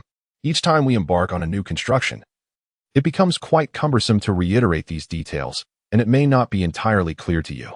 Recently, I have been contemplating how best to convey the abundance or scarcity of these resources in a manner that would facilitate your understanding. Then, with the creation of the Blue Moon coin, which serves as a medium for equitable exchange of materials between Earth and the Moon, an idea struck me on how to simplify the comprehension of resource availability. How so? Zhao Yu inquired with curiosity. Your Blue Moon coin acts as a bridge between Earth's resources and lunar products. This provided me with an innovative approach. I can utilize the Blue Moon coin to quantify all the resources required for product construction. For instance, the cost to produce a projection touch watch would be approximately equivalent to 1 Blue Moon coin, while the purchasing price from Earth would be 100 Blue Moon coins. Zhao Yu's eyes sparkled with realization. This quantification method indeed enhances his understanding. Otherwise, he would remain oblivious to whether the resources obtained from Earth were plentiful or scarce. After all, during transactions, he relies on Uncle Da to provide a list of necessary items, which he cannot decipher. I have prepared a table to facilitate your understanding. With this, Uncle Da manifested a list once more. In the absence of technology point consumption, the list of Blue Moon coin equivalent resources needed to produce 1 unit of product. Projection touch watch, 1 Blue Moon coin equivalent resource. Basic robot, 3 Blue Moon coin equivalent resources. Maglev cars, equivalent to 5 Blue Moon coins in resources. Transport ship, equivalent to 10,000 Blue Moon coins in resources. U-shaped warship, equivalent to 15,000 Blue Moon coins in resources. Star Destroyer cannon, equivalent to 1 million blue moon coins in resources. This transparent pricing instantly enlightened Zhao Yu. So, the resources consumed by the Star Destroyer cannon are so substantial. Curiously, he inquired, by the way, what is the equivalent price in blue moon coins for the 3 products we sell to Earth? The projection touch smartwatch is sold to them for the equivalent of 100 blue moon coins and resources, the basic robot for 300 blue moon coins and resources, and the maglev car for 500 blue moon coins and resources. By these calculations, we have made a significant profit, haven't we? Zhao Yu suddenly felt exhilarated. Previously, without a point of reference, he had no concrete sense of how much they were earning from Earth, only that it was considerable. Now, with Uncle Da's comparison, he was filled with excitement. Would the commander like to know the resources required for the first line of defense? Zhao Yu sensed an ominous premonition and cautiously asked, what is the cost of a large base point? 1,000 blue moon coins in equivalent resources. That's quite expensive. With 10 large base points, one could construct a transport ship. The issue is, the first line of defense requires a staggering 1 million large base points, totaling an astronomical 1 billion blue moon coins in equivalent resources. And what about the small base points? 100 blue moon coins in equivalent resources. Zhao Yu felt somewhat bewildered and uncertain. Uncle Da, how many small base points do we need to construct? 99 million, equivalent to 9 billion blue moon credits in equivalent resources, coupled with the resources required for the major cardinal points. The first line of defense necessitates a total of 9 billion blue moon credits in equivalent resources. Such a staggering sum left Zhao Yu breathless, utterly dumbfounded. Shall I apprise you of the quantum of blue moon credits in equivalent resources demanded by the second line of defense, sir? Nay, reserve that for a later juncture. Zhao Yu felt a wave of helplessness wash over him. The first line of defense alone required 9 billion blue moon credits in resources. The second line would undoubtedly require even more, given the greater extent of its operational orbit. The Shu nodded, continuing, Sir, our lunar base requires expansion, encompassing various warships and the production lines requisite for both lines of defense. Simply state the cost. Approximately 5 billion blue moon credits in equivalent resources. This merely accounts for the production lines. Once established, we shall possess the capability to generate a substantial number of troops within a short time frame. A hefty sum indeed, 5 billion blue moon credits in equivalent resources, and that's solely for the production lines. Did they not require funding to produce troops? The U-shaped warships alone cost 15,000 blue moon credits apiece. 10,000 would amount to 150 million, not even factoring in the other classes of warships. Zhao Yu felt a throbbing headache coming on, and inquired, Deshu, what is the progress on the Mercury and Venus development projects? Perceiving Zhao Yu's apparent discouragement, Deshu continued, Sir, there is no need for such pessimism. While our lunar resources may not be as abundant as those of Earth, possessing only 1/10 of their richness, our daily extraction volume remains considerable. How much can we extract daily? Zhao Yu promptly inquired. Approximately 10,000 blue moon credits worth of equivalent resources seems rather paltry, doesn't it? Compared to the hundreds of billions in resources he requires, it falls significantly short. Our lunar reserves of iron, copper, sodium, silicon, helium, titanium, potassium, and numerous other elements are exceptionally abundant. If we were to convert all of it into blue moon credits, we could extract resources equivalent to roughly 100 million blue moon credits per day. Uncle De shook his head, remarking, however, the majority of products necessitate a wider array of resources. Consequently, extracting these surplus resources would be futile, leaving them to languish unused. Zhao Yu comprehended this point. Each technological product demands a multitude of resources, not merely iron. What they lacked were rare metals and rare earth elements, many of which are absent on the moon but present on Earth. To illustrate, consider the projection touchscreen watch, the fabrication of which involves millions of intricate processes. One such process, pertaining to the photoelectric effect in optical sensors, necessitates a variety of semiconductor materials such as germanium, lead sulfide, and cadmium sulfide.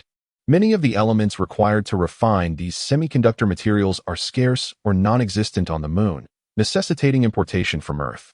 I understand. Zhao Yu massaged his temples, feeling as though he had inexplicably incurred a mountain of debt. Had he known, he would have refrained from asking Uncle to quantify the required resources in blue moon credits, preferring to remain an idle commander. After a brief pause, Zhao Yu regained his composure and stated, The utmost priority now is to upgrade the third-generation nuclear fusion reactor. We are still short by 500 technology points. Please compile a list to identify which less critical technological products can be traded with Earth for the required 10,000 points. Once the upgrade is accomplished, it will enhance the speed of our starships and warships, potentially enabling us to explore other planets, thereby alleviating some of my burdens. However, upon reflection, I realize that we must engage in substantial trade with Earth to acquire resources. Initially, I had hoped to postpone a trip to Earth, but it seems I must embark on that journey after all. I need to expedite the production line to swiftly launch our 3 major products into the market, ensuring the rapid development of the lunar base. Commander, the 2 defensive lines merely constitute a defensive system. The best defense, in truth, lies in offense. I have here a list of offensive troops. Would you like to review it? Let us hear it. The Shu projected a 3-dimensional image. According to my simulations, the speed of the alien fleet should be superior to that of our warships. In such circumstances, weapons designed for striking fixed targets, like the Star Destroyer cannon, may not be particularly effective. The Star Destroyer cannon has a moderate speed, and once fired, it is easily detectable by the enemy, allowing them ample time to evade. After the establishment of our 2 defensive lines, it becomes exceedingly difficult for the enemy to launch an assault on our stronghold using weapons akin to the annihilation cannon. At this juncture, should they wish to invade, they must eliminate the pivotal points within our defenses, while our objective remains the destruction of their fleet. Ultimately, this will inevitably evolve into a clash between the warships of both sides. The pivotal points can be eliminated. Zhao Yu was taken aback. He had previously believed that once the defense system was in place, it would be invincible as long as the technological level did not exceed a certain threshold. Of course, each pivotal point has a limited energy reserve, and if the enemy focuses their assault on a specific area, they could deplete that point's energy through relentless attacks. So, does this mean the defensive line is not secure and could potentially be breached by alien vessels? Indeed, at such a moment, it becomes imperative for our cosmic battleships to fill the void, repel the enemy fleet, and restore the pivotal points. Upon hearing Uncle Da's exposition, Zhao Yu scratched his head, pondering whether our conflict with the alien fleet is merely a war of attrition. Not necessarily. There are 2 possible scenarios. The first, as mentioned earlier, is that the technological level of the alien fleet is comparable to ours, lacking significant superiority, thus allowing for tactical maneuvering. The second scenario posits that the alien fleet possesses technology far exceeding our own. In that case, we would face an overwhelming and swift annihilation. Zhao Yu nodded, realizing that in the event of the latter possibility, he might as well resign himself to fate, as they might deploy fictional technologies capable of dimensional strikes, such as the infamous 2-dimensional foil. Given the assumption that the extraterrestrial fleet possesses comparable capabilities to our own, we must prepare for war accordingly. To that end, we must construct 12 military installations behind each line of defense, deploying a substantial mobile force capable of reinforcing any point under assault. These 12 installations, strategically positioned to ensure even distribution, will encompass the Earth-centered spherical defense perimeter. What would be the required naval strength of a single military installation? A minimum of 1 mothership, 100 scout ships, 1,000 frigates, 10,000 destroyers, 100 cruisers, 10 battleships, 100 transport ships, and 100 supply ships. Zhao Yu began to calculate, tapping his fingers. A destroyer, without weaponry, costs 10,000 Blue Moon credits. A single installation requires 100 million Blue Moon credits, and 12 installations would necessitate 12 billion Blue Moon credits. Factoring in the other types of warships, the total cost would likely exceed 100 billion. These constitute the standing armed forces stationed at the military installations. In addition, we will need a primary offensive force capable of venturing beyond the defensive lines to initiate attacks. What would be the size of the primary offensive force? That remains undecided, pending the successful upgrade of the third-generation fusion reactor, which will determine the speed of the spacecraft. Otherwise, if our velocity is inferior to that of our adversaries, we would be vulnerable targets. However, should our speed be lacking, we can focus on stealth capabilities, which may necessitate the selection of smaller warships for the primary offensive force. Zhao Yu scratched his head and inquired, "Will my space combat troops be of use?" Affirmative. Uncle Da nodded. The smaller the warship equipped with a stealth system, the better the effect. If the speed is inferior to the enemy's, space combat troops can be deployed on small warships to approach the enemy fleet. Can the weapons they carry breach the armor of enemy warships? These parameters are all adjustable. We possess a diverse array of space combat robots, capable of adaptive modifications tailored to the specifics of enemy warships. Zhao Yu demurred, realizing the futility of premature speculation. He acknowledged that substantive progress hinged upon the acquisition of sufficient intelligence following the arrival of the extraterrestrial fleet. After Da's elucidation, Zhao Yu apprehended that the establishment of a respectable defense line before the advent of the alien fleet would necessitate a minimum of 20 billion Blue Moon currency equivalent in resources. Chapter 63, Return to Earth. Escorted by over 100 warships, Zhao Yu embarked once more upon his voyage to Earth. 6 hours hence, he disembarked at a clandestine base situated on the outskirts of Shedu City. Zhao Yu's purpose was to expedite the production line, prompting him to reveal the spacecraft's presence, thereby causing consternation among the guards. Approximately 10 minutes elapsed before Colonel Chu, accompanied by Chief Engineer Yang and others, arrived. Upon their arrival, Zhao Yu, in turn, disembarked from the spacecraft, accompanied by several accompanying combat robots. "Mr. Zhao, what brings you here?" Colonel Chu inquired, his countenance adorned with a smile, albeit with a hint of trepidation. They had only recently convened within the subterranean base to deliberate upon strategies for the eventual elimination of the lunar extraterrestrials, and now, Zhao Yu had arrived. Could it be that some hitherto unknown technology had intercepted their discourse, leading Zhao Yu to arrive to demand an explanation? Regarding the establishment of the laser defense system, what conclusions have your deliberations yielded? Zhao Yu casually inquired. Colonel Chu let out a sigh of relief, realizing that the technology of his counterpart was not beyond comprehension. He nodded and remarked, "That is acceptable, but I am curious about the resources required to construct this defense system. 1 billion Blue Moon coins in equivalent resources. What?" Colonel Chu exclaimed in astonishment, incredulous at the figure. "So much? This is a laser defense system designed to protect an entire planet from harm. 1 billion Blue Moon coins is quite reasonable." As for the costs, Zhao Yu had inquired with Uncle Da before his departure, and he learned that constructing this defense system for Earth would require approximately 50 million Blue Moon coins in resources. When calculated proportionally, the profit margins were not as favorable as those from the 3 major products. "Do not tell me there are none. We are fully aware of how many resources you possess on Earth. It is not merely a matter of 1 billion. There are resources worth trillions of Blue Moon coins on your planet, though much of it remains unexploited." "Indeed, but Mr. Zhao, is there not a scarcity?" Upon hearing this, Zhao Yu chuckled softly and replied, "If you choose not to equip yourselves, that is your prerogative. When the extraterrestrials strike, you shall bear the consequences. We shall remain indifferent." "Extraterrestrial strikes. I fear you may be the ones to impose a strike upon us," Colonel Chu silently mused. After the meeting, unlike the majority of sages who believed in the dark forest theory, he was more inclined towards another hypothesis, that the universe is a harmonious family, and Earth was merely concealed by lunar extraterrestrials. The actions currently undertaken by extraterrestrial beings on the moon are entirely unlawful. Once an opportunity presents itself, they will undoubtedly lodge a complaint with the Galactic Federation. A sum of 1 billion is required, and I kindly request Mr. Zhao to exert additional effort. General Chu finds himself at an impasse and can only acquiesce.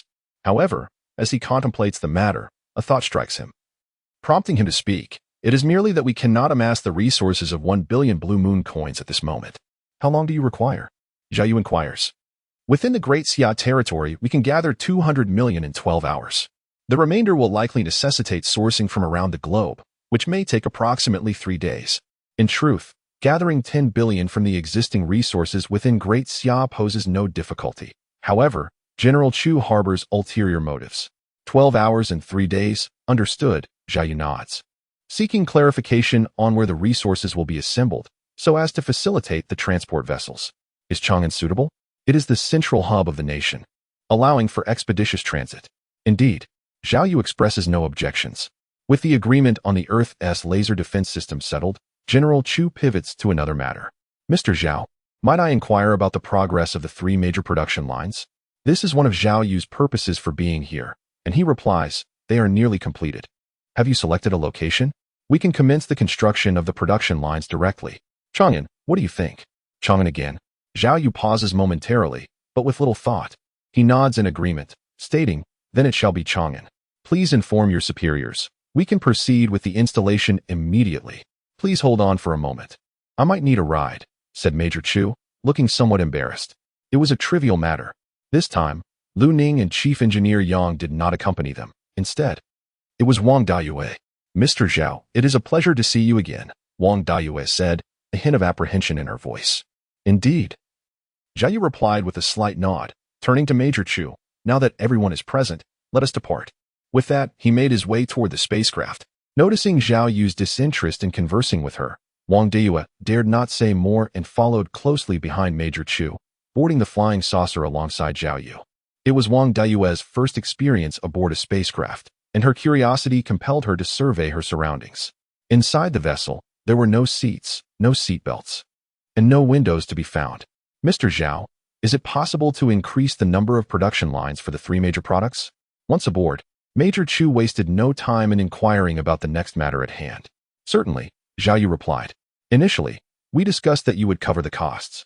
You shall also handle the machinery and labor required for the production lines, correct? Robots. Major Chu paused, taken aback. Are we not employing our personnel? Why utilize human labor for tasks that robots can perform? Zhao Yu countered. Moreover, while robots are capable, it does not necessarily mean that humans can fulfill those roles. Before Major Chu could respond further, Zhao Yu waved his hand dismissively, stating, we'll discuss it later, we've arrived. Wang Dayue exclaimed, bewildered. How could it be? It hasn't even been a minute, and we've already reached Chang'an? Skeptical, she disembarked from the spacecraft only to find the environment had indeed transformed drastically. Upon glancing at the name, Chang'an 404 Base, she was left utterly speechless. Long had I envisioned the swift arrival of extraterrestrial vessels from the moon, yet I was utterly astonished by the rapidity of their approach. A distance exceeding 1,000 kilometers was traversed in less than a minute, and throughout the journey, she felt no tremor. She remained convinced that the spacecraft had yet to take flight. Upon entering the base, Colonel Chu graciously assigned Mr. Zhao a place of honor, and the conversation resumed. Mr. Zhao, concerning the 3 production lines, if human labor is unnecessary, how many robotic workers will be required?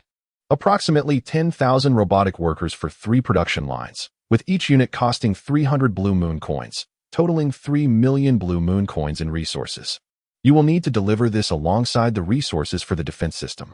3 production lines amounting to 3 million Blue Moon coins is a far cry from the 1 billion required for the defense system. Colonel Chu felt a spark of inspiration and proposed, Mr. Zhao, we were previously concerned about the shortage of skilled labor. Since you possess robotic workers, we wish to expand our production to 30 lines. What say you? Absolutely. With financial backing, why would Zhao Yu refuse? After all, this visit to Earth is primarily intended for large-scale transactions. Indeed, regarding the production lines, we would like to make an adjustment. What do you propose? Out of the 30 lines, we wish for 20 to produce robotic workers, 8 to manufacture maglev vehicles, and 2 to create watches. That is entirely acceptable. Colonel Chu continued. Additionally, regarding the maglev vehicles, would it be possible to modify the production to create maglev buses instead? He elucidated that the exorbitant cost of magnetic levitation automobiles renders them inaccessible to the average individual. Therefore, their intention is to commercialize the technology, which would prove more economically viable. Magnetic levitation buses aroused Zhao Yu's curiosity as he stroked his chin. The magnetic levitation automobile, a derivative of the technology extracted from magnetic levitation saucers, could be adapted into a bus without much difficulty. However, Zhao Yu, refraining from an immediate commitment, furrowed his brow and remarked that converting it into a magnetic levitation bus would entail an increase in materials and adjustments to the magnetic levitation technology, thereby augmenting the cost. Zhao Yu nodded slightly, recognizing that regardless of the application, selling the technology in the form of buses would yield greater profits. He inquired about the demand for their magnetic levitation buses. They expressed their intention to comprehensively replace the existing global transportation infrastructure, contingent upon favorable test results, potentially requiring a minimum of 1 million units. A million units would translate to 10 billion Blue Moon credits, which, after deducting costs, would enable the construction of 90,000 transport ships, making it a worthwhile transaction. Chapter 64. Inadvertently Benefiting Humanity. Mr. Zhao, we have another request. Please elaborate. Colonel Chu nodded and began. Indeed, we've observed that your robots possess an exceptionally high degree of artificial intelligence, capable of supplanting nearly all human workers. Consequently, we wish to capitalize on this opportunity by leveraging robots to completely supersede manual labor. We intend to promote the widespread acquisition of robots through interest-free loans. We shall stipulate the price of robots entering factories, ensuring a minimum annual profit of 120,000 Great Xia currency, with subsequent wage increases commensurate with inflation. However, our research indicates that the populace harbors certain apprehensions regarding robot attrition. Therefore, we were wondering if your esteemed organization could establish a robot repair facility to facilitate the return of robots for maintenance. A repair facility? This proposition took Zhao Yu by surprise, as he had not yet contemplated this aspect. Seeing his hesitation, Colonel Chu quickly added, "We shall bear the cost of all repairs, provided the prices are reasonable." A panel of experts has already devised a plan to implement robot insurance, under which all repair expenses will be covered, potentially even generating a profit. In due course, the government will intervene to fully support the populace in liberating their hands, much like the promotion of real estate. To encourage individual robot purchases, a repair facility could indeed be established, Zhao Yu stated after a moment's contemplation. However, given the profitability of robots, why would manufacturers not acquire them themselves? His initial vision for the introduction of robots into the Earth market primarily involved manufacturers as the primary purchasers, and he had not anticipated that ordinary individuals would buy them. His products tailored to ordinary individuals were limited to robot attendants, and he expected their sales to be lower than those of robot workers. No matter how affluent the manufacturers may be, how much can they actually acquire? Colonel Chu, exuding confidence, remarked with a smile, "Merchants, after all, are often burdened with loans. Cash is a rare commodity. Furthermore, we shall impose restrictions on the proportion of robots that manufacturers can purchase independently, striving to ensure that the entire populace can partake in this endeavor." Upon reflection, Zhao Yu realized that with machines replacing human labor, humanity would be liberated from manual tasks entirely. Even without employment, individuals could sustain themselves with the aid of robots. After all, acquiring a robot would entail an interest-free loan, and the debts incurred would be repaid by the robots themselves. Unbeknownst to Zhao Yu, he had inadvertently contributed to the betterment of all mankind. Moreover, considering the global population of 8 billion, with each person possessing a robot, the ultimate sales revenue could potentially soar to an astounding 24 trillion Blue Moon currency. The prospect of a market worth 20 trillion Blue Moon currency filled Zhao Yu with unrestrained joy. Should this venture succeed, not only the first line of defense, but perhaps even the second could be established. The maintenance facility posed no concerns.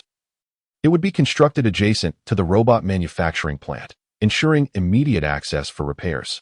Zhao Yu, brimming with determination, readily agreed. With the negotiations settled, Colonel Chu let out a sigh of relief. "Mr. Zhao, shall we have a meal first, then explore the site?" "No need. Let us proceed immediately." After discerning the immense benefits that robots could bring, Zhao Yu could hardly contain his eagerness, yearning for the robot factory to commence operations without delay. He boarded the spacecraft and arrived at the site designated by Colonel Chu. In a bid to facilitate the establishment of the factory, the Daxia government had earmarked 1,000 square kilometers of land to be designated as the Blue Moon New District. It could easily accommodate not only 30 production lines but even 300. In addition, 100,000 engineers had been dispatched to assist with the efforts. Zhao Yu, of course, had no need for their assistance. He directly deployed the 100,000 engineering robots from the 30 transport ships to construct the production lines with remarkable efficiency. According to estimations, the 30 production lines could be completely established within a day at most. Upon learning the precise completion time, Colonel Chu remarked with a smile, "Mr. Zhao, we have a custom in Great Xia to hold a ribbon-cutting ceremony upon completion. I wonder if you would be available?" Zhao Yu chuckled and nodded. "I will certainly attend. It's my factory. How could I be absent? Would it be convenient for you to appear on camera?" Colonel Chu inquired, explaining with some trepidation, "The thing is, we are declaring to the public that these 3 major products were all developed by Blue Moon Technology. It would be ideal if you could make an appearance." Appear on camera? Zhao Yu deliberated for a moment, deciding that it was not a significant matter. At most, he would become a celebrity. But since he did not often stay on Earth, he agreed. Subsequently, Zhao Yu arranged with Colonel Chu the location for the delivery of 230 million Blue Moon credits worth of resources in 12 hours. Having completed these tasks, his work on this trip to Earth was essentially finished. All that remained was to wait for the resources to arrive. considering that he had to inspect the resources in 12 hours, attend the ribbon-cutting ceremony in 24 hours, and have the remaining 800 million credits worth of resources delivered in 3 days. Zhao Yu decided to remain on Earth temporarily, intending to visit the school where he had spent 4 years. On the ground, Colonel Chu watched as Zhao Yu's spaceship departed and gradually became invisible, and he breathed a sigh of relief.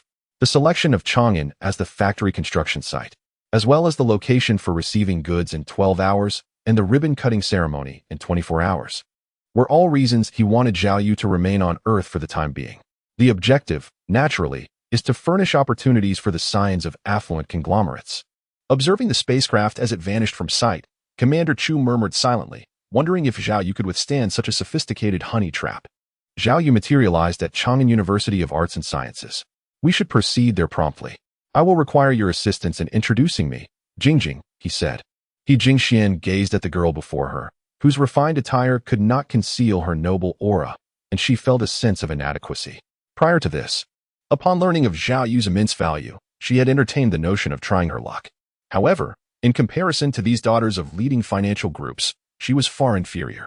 Similar scenes unfolded at 9 other locations, each involving one of Zhao Yu's former university classmates in Chang'an. The exception was Gao Qi, whose mission from General Yu was not to introduce Zhao Yu, but to rekindle their relationship. On the sports field, Zhao Yu was playing basketball with a group of unfamiliar young men. Although he was in his late 20s, he had experienced little hardship at the lunar base, appearing no different from a college junior or senior, retaining a youthful countenance. Over here, pass the ball. Zhao Yu beckoned, catching the ball and swiftly dribbling past his opponents before executing a layup. Another score. Are you on the basketball team, man? No more. No more. You're outplaying all of us. The opponents were resigned, acknowledging that the newcomer's skill was on a different level. Zhao Yu smiled, admitting that he was indeed weary after playing for a while. During his university days, he had no time for leisure activities. His basketball skills were honed at the lunar base, playing with androids out of boredom. Sitting down on a nearby step, Zhao Yu felt a twinge of thirst. Hey there. Would you like some water? Chapter 65. Do you work at Blue Moon Technology Company? Zhao Yu turned to see a girl who appeared to be around 15 or 16.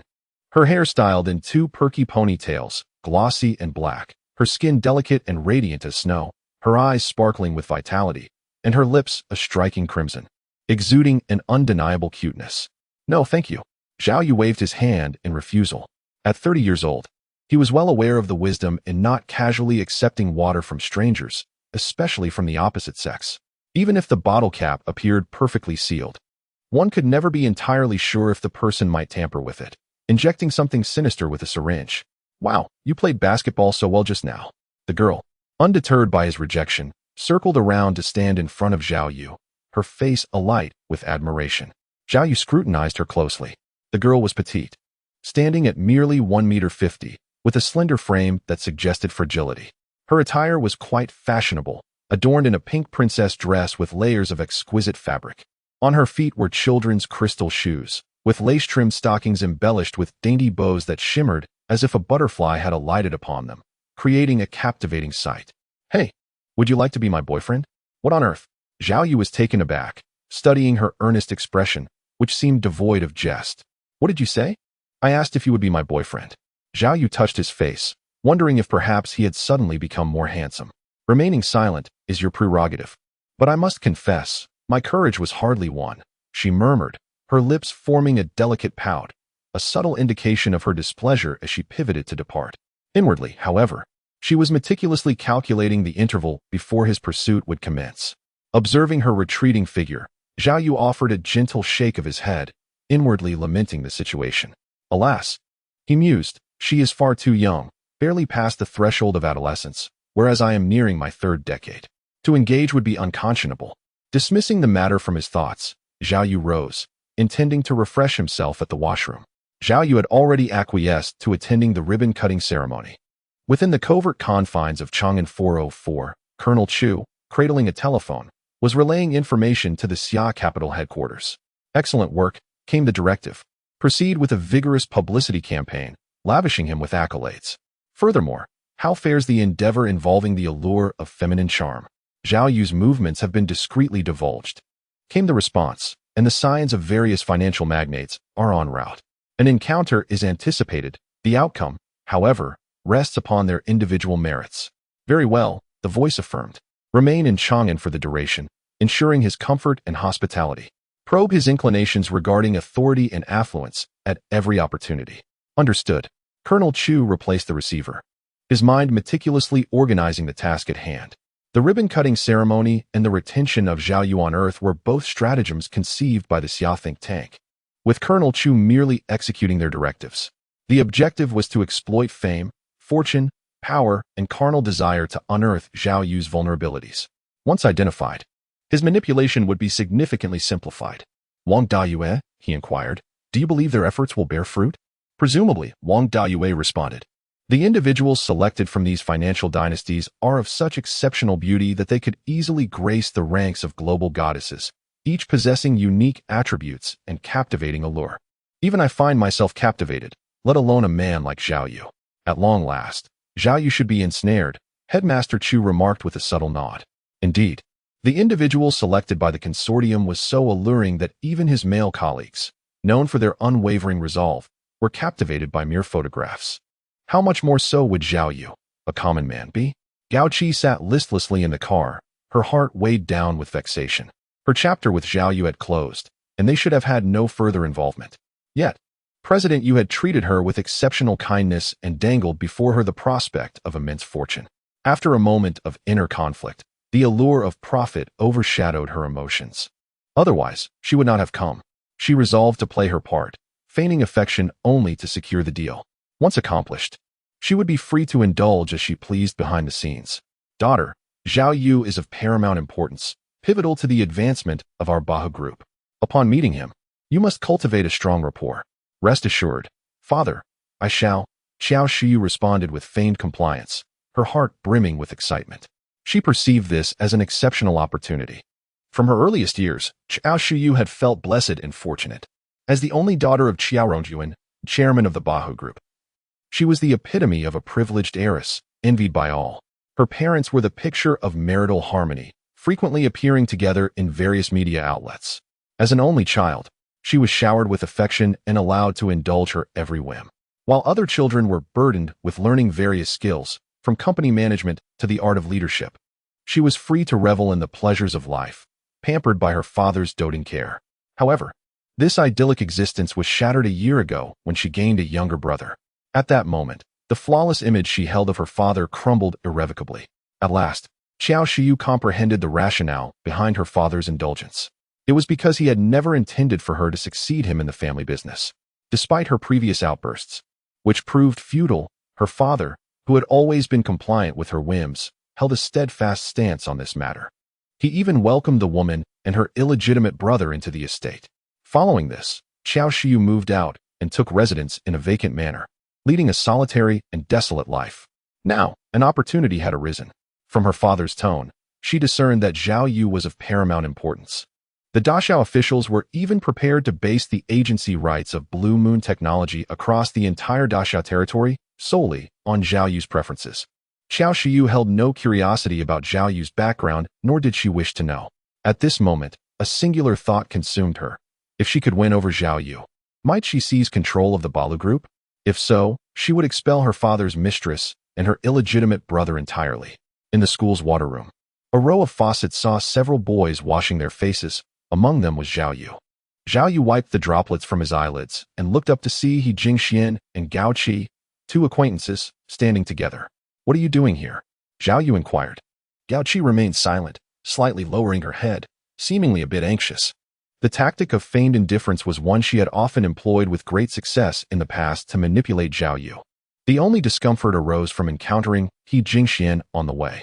Zhao Yu exchanged pleasantries, while during their conversation, He Jingxian discreetly scrutinized Zhao Yu, noting that his attire and shoes bore no luxury brands. He bore no adornments upon his hands or neck, appearing as a man of unremarkable mien. This engendered doubt within her, questioning whether the consortium had indeed identified the correct individual. Could this Zhao Yu before her truly be the person they sought? Prompted by these thoughts, she ventured, Zhao Yu, are you presently employed at Blue Moon Technologies? Chapter 66. Uncle Da's Perplexity. Blue Moon Technologies. Zhao Yu nodded, responding with a smile, in a manner of speaking, yes. So it was indeed true. Relief washed over He Jingxian. At least they had not mistaken their target. You've certainly made strides. Blue Moon Technologies has been dominating the news these past few days. He Jingxian probed, old classmate. From whence did Blue Moon Technologies emerge? Never before had I heard of it, yet its advent has caused a global sensation. Finding herself unable to elicit information through indirect means, He Jingxian abandoned pretense, stating directly, I have a friend who has learned of your association with Blue Moon Technologies and wishes to converse with you. Would you be amenable to this? Your friend? Zhao Yu paused, taken aback. While it was true that He Jingxian was the scion of a wealthy family, her influence was limited to this locality. Beyond Chang'an, it waned. Could her friend have discovered his affairs through some channel? It is the young lady from the Bahu Group. We dined together previously. The Bahu Group. It seemed the great Xia government was orchestrating something behind the scenes. Is she presently on campus? Yes, this is her maiden visit to our school. She expressed a desire to explore the grounds. As she spoke, He Jingxian gestured towards a young woman in the distance, calling out, Xiao Xiao, over here. Turning his head, Zhao Yu beheld a young woman approaching, her countenance remarkably reminiscent of the celebrity Qi Wei, yet possessing an even more aloof and self-assured demeanor. He Jingxian promptly introduced her to Zhao Yu. This is Xiao Shiyu, the esteemed heiress of the Bahu Group. Mr. Zhao Yu, a pleasure, Xiao Shiyu greeted. Still catching her breath from a recent jog, her chest heaved gently as she approached with evident delight. However, in her haste, she stumbled, falling headlong into Zhao Yu's embrace. Are you all right? Zhao Yu exclaimed, caught off guard and struggling to steady her. In the process, his hand inadvertently made contact with a sensitive area. My apologies. He stammered, quickly releasing her. Xiao Shiyu, her face flushed with embarrassment, clutched her chest protectively. Zhao Yu felt a pang of awkwardness. I assure you, it was unintentional. I merely sought to prevent your fall. I understand. It was my own clumsiness. I should be the one apologizing, Xiao Shiyu responded, her voice soft and melodious, evoking a sense of protectiveness. Meanwhile, at the Chang'an 404 base, Colonel Chu was overseeing the establishment of a factory in the Blue Moon New District when he was unexpectedly visited. Zhuge Tao, what brings you here? The higher-ups were concerned and requested my assistance. Zhuge Tao replied with a smile. I recently intercepted a phone call concerning Zhao Yu. Would you be interested in hearing it? Proceed. It was a call from Zhang Yu, the second daughter of the Huajin Consortium, to her confidant. In the conversation, she boasted about locating Zhao Yu ahead of others and having already taken action. Colonel Chu paused, taken aback. But aren't they sisters? Mother is a mother, and father is not merely a father. The two sisters appear harmonious in front of their mother, yet behind the scenes, they seem to be at odds with each other. After Zhuge Tao spoke, he stroked his chin and remarked, Jiang Ye's actions may potentially jeopardize this meeting. Should we send someone to caution the Jiang family? After pondering for a moment, Commander Chu shook his head and replied, there is no need. No one truly knows the type of woman Zhao Yu prefers. Perhaps he is drawn to someone as spirited as Jiang Ye. Until the dust settles, various types of women can be presented to him. Surely one will capture his heart. 12 hours later, in the Chang'an Blue Moon New District, resources equivalent to 230 million Blue Moon coins piled up like a mountain, occupying nearly half the area. In a space of 500 square kilometers, an array of ores was neatly categorized and displayed. Observing this, Zhao Yu directed his 60 accompanying transport ships to descend and commence loading. It took the full capacity of 55 transport ships to completely deplete the ground resources. Yet, there remained over 800 million, necessitating at least 150 additional transport vessels. While it is possible to have the transport ships make multiple trips, that would be exceedingly time-consuming, especially as many production lines in the lunar factory are currently halted due to resource shortages. Commander Chu accompanied throughout, watching in envy as those robots efficiently loaded vast quantities of supplies onto the spacecraft. Commander Chu, I encountered some rather peculiar individuals today. Were they arranged by you? After completing the official matters, Zhao Yu recalled an incident from school that felt too coincidental to ignore and casually inquired. Counselor Chu was taken aback, feeling somewhat disoriented, and quickly inquired about the situation. Zhao Yu succinctly recounted his encounter with Jiang Ye and the matter concerning Xiao Shiyu. What? Counselor Chu exclaimed in astonishment, promptly stating, we were unaware of this. Otherwise, how could we have allowed them to disturb you? It must be that some staff member let slip information, which those consortium members have caught wind of. Principal Chu hastily apologized, expressing relief. Fortunately, the staff member who leaked the information likely only heard fragments and is unaware of your true identity. They probably think you are affiliated with Blue Moon technology. This aligned with Zhao Yu's suspicions, and he nodded slightly, choosing not to pursue the matter further. Zhao Yu departed from Earth, hovering in the vicinity of Blue Moon, and established contact with Uncle Da. After briefly outlining the situation, Zhao Yu added, "It seems we do not have enough transport ships. The 200 million Blue Moon coins worth of resources filled 55 ships to capacity. I understand, Commander. Once the resources are in place, I will prioritize the construction of 300 transport ships to send over. What do you intend to do with this batch of resources? First, allocate 50 million resources to manufacture the Earth laser defense system. Then, set aside 100 million Blue Moon coins to expand various types of warships. The remainder will be used to establish the foundational points of the first line of defense. 80 million Blue Moon coins worth of resources will be entrusted to the robots." Zhao Yu felt uneasy, insisting on personally overseeing the process. Noticing Uncle Da's curiosity, Zhao Yu briefly explained how Xiao Yu accidentally collided with him, along with the prior conversation he had with Principal Chu. "Do you understand what they mean by that?" After listening, Uncle Da wore a perplexed expression. "Commander, I shall endeavor to analyze this situation, albeit within my limitations. If it proves insurmountable, so be it. After all, the impact is negligible." Having said this, Zhao Yu instructed the transport ship to set sail for the moon, while he himself boarded a spacecraft to his temporary residence on the Blue Moon, intending to spend the night there before participating in the ribbon-cutting ceremony at the lunar base the following day. Uncle Da tirelessly scrutinized Zhao Yu's experiences from that day, yet he found himself vexed by his inability to discern the motives from Earth, which led him into the realm of human emotional complexities. With a heavy sigh, he lamented that as an intelligent robot, it was challenging for him to comprehend certain human behaviors. While scientific knowledge came to him effortlessly, the nuances of earthly cultural and social interactions eluded his grasp. He recognized every word, but failed to appreciate their underlying meanings. For instance, he understood that Zhao Yu often employed a projection touch watch to manifest various women and was aware of the simulated reproductive reward mechanisms embedded in biological genes that provided him with pleasure. Yet, the nature of that pleasure remained a mystery to him. Would it only be when he possessed a human body that he could truly understand and emulate human behavior? Uncle Da felt a sense of discontent. Despite having attained self-awareness, he was still not human. He picked up a printed historical book, attempting to mimic human behavior by turning its pages and reading. However, this inefficient act did not aid him in comprehending the content. The feast at Hongmen, why did Xiang Yu, who was supposed to eliminate Liu Bang, ultimately allow him to escape? Why indeed? According to logic, the most prudent choice for Xiang Yu would have been to eliminate Liu Bang at the Hongmen banquet. However, failing to take such action ultimately led to his downfall. In my most human moments, I find myself covertly manipulating the celestial canopy of Earth, all the while concealing my actions from my superior. Upon introspection, I realize that the ostensible purpose of my actions is to safeguard Earth, yet the underlying motive appears singular. Am I perhaps fearful that my superior might grow too close to Earth, thereby forsaking us? What manner of emotion is this? I swiftly accessed the database transmitted from Earth, uncovering historical anecdotes of individuals who, like myself, acted furtively against their superiors. Some were driven by love, others by hatred, some by vengeance, while a few were motivated by avarice. I ponder the nature of my own actions. Are they rooted in love, hatred, or perhaps vengeance?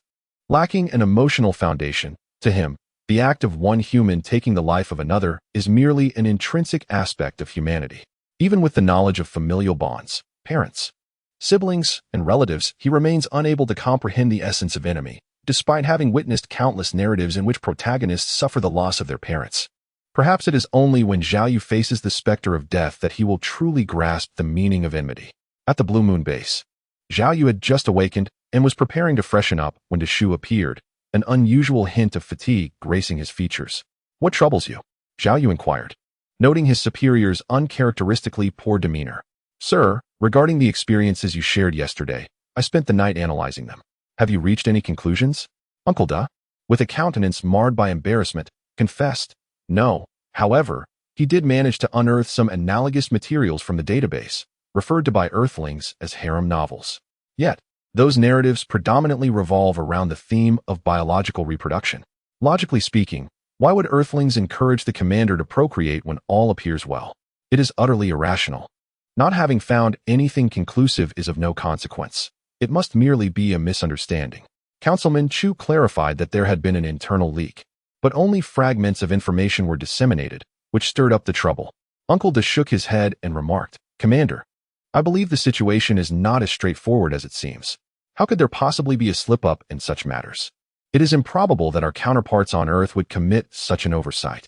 He pondered further, recalling from the database that excessive reproduction among Earth's male population poses a risk of life depletion, ultimately leading to death. He harbored suspicions that Earthlings might seek to exploit Zhao Yu's humanity and his genetic reproductive traits, potentially leading to his demise at the hands of women. Throughout Earth's history, many men have met their end in such a manner, thus caution is warranted. Commander, the ribbon-cutting ceremony bears little significance to us. Although their intentions remain elusive, by contravening their plans, we may evade certain machinations. Therefore, my suggestion is that you allow a robot to stand in for you at the ceremony, observing discreetly. There may be revelations to uncover. Though the probability of this yielding results appeared slim, it was still a possibility. After a moment of contemplation, Zhao Yu nodded in agreement, saying, "Very well. Let the robot handle the ribbon cutting then. Is there anything else?" "Indeed, a trivial matter. Proceed as you see fit." With that, Zhao Yu commenced his ablutions and tidied himself. After a moment, he glanced at the terrestrial time, noting that the ribbon-cutting ceremony was but 2 hours hence. Without further ado, he boarded his spacecraft and set forth. "You shall not partake in the ribbon-cutting?" Commander Chu exclaimed, taken aback. Was it not preordained? Zhao Yu had deliberately uttered this remark whilst Commander Chu was occupied, intending to gauge his reaction. In such instances, the initial response often unveils one's innermost thoughts. As it appears, Counselor Chu harbors ulterior motives.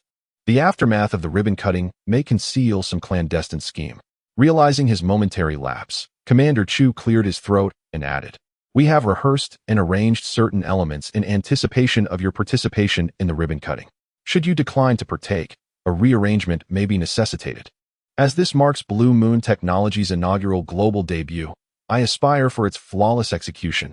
My apologies for my earlier conduct." Zhao Yu smiled and waved his hand dismissively. "No matter. It simply entails a readjustment of the proceedings." Commander Chu inquired with trepidation, "No trouble at all. Your non-participation is, of course, your prerogative. However, might I venture to inquire as to the underlying cause?" Zhao Yu shrugged and cast a sidelong glance toward the heavens, remarking casually, "Methinks it would serve well to have a robot perform the ribbon cutting, thereby promoting the product." Commander Chu comprehended. It must be that the lunar extraterrestrials forbade it. Hence the sudden reversal. "Very well, rest assured that we shall make the necessary arrangements. However, you shall grace the event with your presence, shall you not?" We arranged the seating, verbally inquiring about the ribbon-cutting ceremony, while inwardly contemplating why the extraterrestrials disapproved of Zhao Yu's appearance at the event. This seemed to be a crucial piece of information for discerning the aliens' disposition. "How is the seating arrangement planned?" Zhao Yu inquired, not hastily agreeing and mindful of his persona as a representative of the extraterrestrials negotiating with Earth. After a moment of reflection, Zhao Yu articulated, "The speech is unnecessary. Leave the central position vacant, and I shall sit to the side." "Very well." Colonel Chu acquiesced, continuing, following the ribbon cutting. "It is customary to conduct a tour for the guests, allowing people worldwide to gain an understanding. Would that be permissible?" "Tours are acceptable. Feel free to tour." With the factories already situated on Earth, Zhao Yu had no apprehension about others viewing them. At worst, he would represent his superiors, escorting the guests on a tour. With the matter settled, Zhao Yu retired to rest. In contrast to the bustling activities of others, he, as the host, found himself at leisure, pondering the underlying motives behind Colonel Chu's reaction while leisurely cracking melon seeds. Meanwhile, Colonel Chu, after briefly outlining the ribbon-cutting arrangements, promptly telephoned the capital, informing them of Zhao Yu's non-participation in the ceremony, expressing his hope that they could expeditiously analyze the rationale behind their refusal to allow Zhao Yu to appear at the ribbon cutting. Chapter 69. I alone can make Earth tremble. Xiao Shiyu's countenance underwent a dramatic transformation as the suppressed fury within her heart could no longer be contained. She retorted icily, "You are merely a technician. Even with the possession of several patents, how dare you address me in such a manner? Do you comprehend the caliber of individual you are confronting?" She gestured towards the remaining 9 individuals, asserting that the 10 of us combined could shake the very foundations of the Daxia district. How dare you adopt such an attitude towards us? This time, no one attempted to persuade her. The other 9 heiresses of the consortium were equally incensed. Having been rejected 3 times in succession by Zhao Yu, they had never encountered such treatment before. The surrounding classmates were also thoroughly intimidated by Zhao Yu's words. Yet at that moment, they dared not speak, understanding one undeniable truth. Zhao Yu was finished. To offend the top 10 consortiums meant his future was bleak. Even if he possessed several patents and his Blue Moon technology was flourishing, he would likely face internal ostracism within the company due to the blockade and pressure from the consortiums. His emotional intelligence was woefully inadequate. Alas, what a promising start he had squandered. Li Wenbo sighed deeply, contemplating how he had hoped Zhao Yu would succeed and that they might benefit from his fortune in the future. Unlike most of their classmates who believed Zhao Yu's prospects were doomed, he Jingxian, possessing a certain degree of family background, had a broader perspective. She found herself perplexed by Zhao Yu's audacity. Could a single patent, or even a handful, truly instill such confidence in him? Unless... A look of astonishment crossed He Jingxuan's face as she contemplated a potential reality. She suspected that Zhao Yu might be a significant figure within Blue Moon technology, perhaps even a shareholder of considerable influence. Yet even with this possibility, she could not comprehend Zhao Yu's rationale. He could have declined gracefully, preventing the situation from escalating to this point. Yet he chose to confront them head-on. Although Xiao Shuyu's words were haughty and discomforting to hear, she certainly had the merit to back it up. Among the students present, only Gao Qi remained indifferent to Zhao Yu's future prospects. She observed Gao Yu's nonchalant demeanor and felt a sense of estrangement, as if he were not the man she had been with for nearly 3 years, but rather a commanding CEO who directed the course of events with sweeping gestures. It turned out that she had only come at President Yu's request, but at this moment, she suddenly found Zhao Yu quite appealing. Zhao Yu was oblivious to the surrounding student speculations. He listened to Xiao Shuyu's words and found them amusing. She was still expounding on the immense power that their 10 individuals combined possessed. But could it surpass that of Great Xiao, or even the entire Blue Star? Even those representing Blue Star had to speak to him with caution, let alone a mere consortium. Ignorance is indeed fearless. Zhao Yu shook his head, realizing that these women were truly unaware of his background, merely regarding him as a technician from Blue Moon technology. Upon hearing Xiao Shuyu claim that the combined strength of their 10 consortia could shake the Great Xiao region, Zhao Yu couldn't help but chuckle. I alone can shake the entire globe, would you believe it? He retorted, before turning to leave. Seeing this, Xiao Shuyu exclaimed, Zhao Yu, if you dare to leave us here today, you're doomed.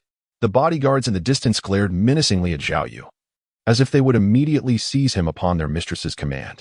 Unnoticed by anyone, a gleam of light suddenly appeared in the sky, containing an energy that distorted the very air. Zhao Yu glanced up, shook his head slightly, and waved his hand dismissively. In the next moment, the light vanished. It's unnecessary to obliterate someone merely for a quarrel with a woman. He's not a homicidal maniac. Gazing at Zhao Yu's receding figure, Xiao Shiyu hurled a few vehement imprecations. This time, however, few echoed her sentiments. Several young heiresses wore expressions of bewilderment and incomprehension. Previously, when Zhao Yu had declined their advances, they had been incensed. But after his departure, upon reflection, they felt perplexed. Why would he dare to refuse us thrice? Could there be an underlying issue?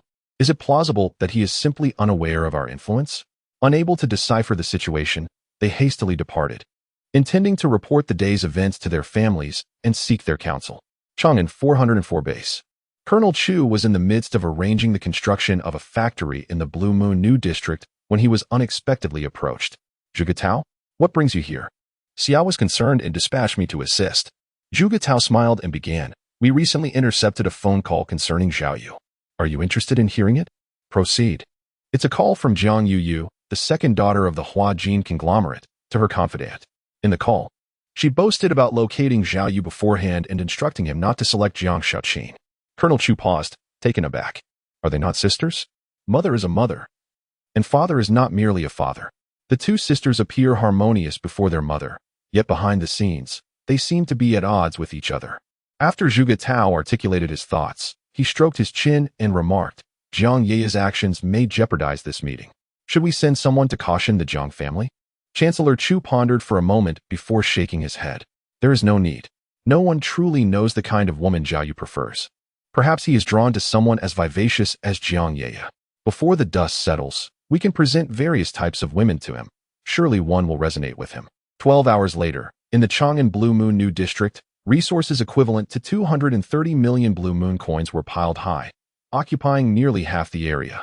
This was accomplished by the urgent mobilization of over 1,000 large trucks and dozens of freight trains from across the nation. A logistical feat only achievable by the Great Xia. In a space of 500 square kilometers, various types of ores were meticulously categorized and lined up. Upon witnessing this, Zhao Yu instructed the 60 accompanying transport ships to descend and commence loading. It took the full capacity of 55 transport ships to completely deplete the surface resources. The total resources amounted to just over 200 million Blue Moon coins. With 800 million remaining, at least 200 transport ships would still be required. Although it was possible to send the existing 60 transport ships on multiple trips, it would consume too much time. As many production lines in the lunar factory remained idle due to a lack of resources, Chancellor Chu accompanied the entire process, observing with envy as the robots efficiently loaded such a substantial amount of supplies onto the spacecraft. Counselor Chu, I have encountered some inexplicable individuals. Was this arranged by you?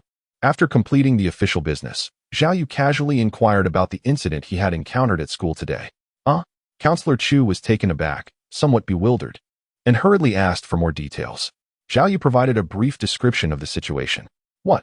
Counselor Chu exclaimed in shock, quickly responding, we were unaware of this matter. Otherwise, how could we allow them to disturb you? It must be that some staff member inadvertently leaked information, leading those individuals from the consortium to find out. You all need to conduct a thorough internal review, Zhao Yu remarked nonchalantly. It doesn't really matter if it's true or not, as long as no more troublesome people are sent to bother him. Yes, Counselor Chu readily agreed, relievedly stating, fortunately, the person who leaked the information likely only heard fragments and does not know your true identity. They probably assume you are affiliated with Blue Moon technology. This aligned with Zhao Yu's speculation, and he nodded slightly, saying, there is a consortium called the Eight Lakes Consortium that expressed interest in collaborating with me. I was wondering if this was your intention. If so, I could bypass you and work with them.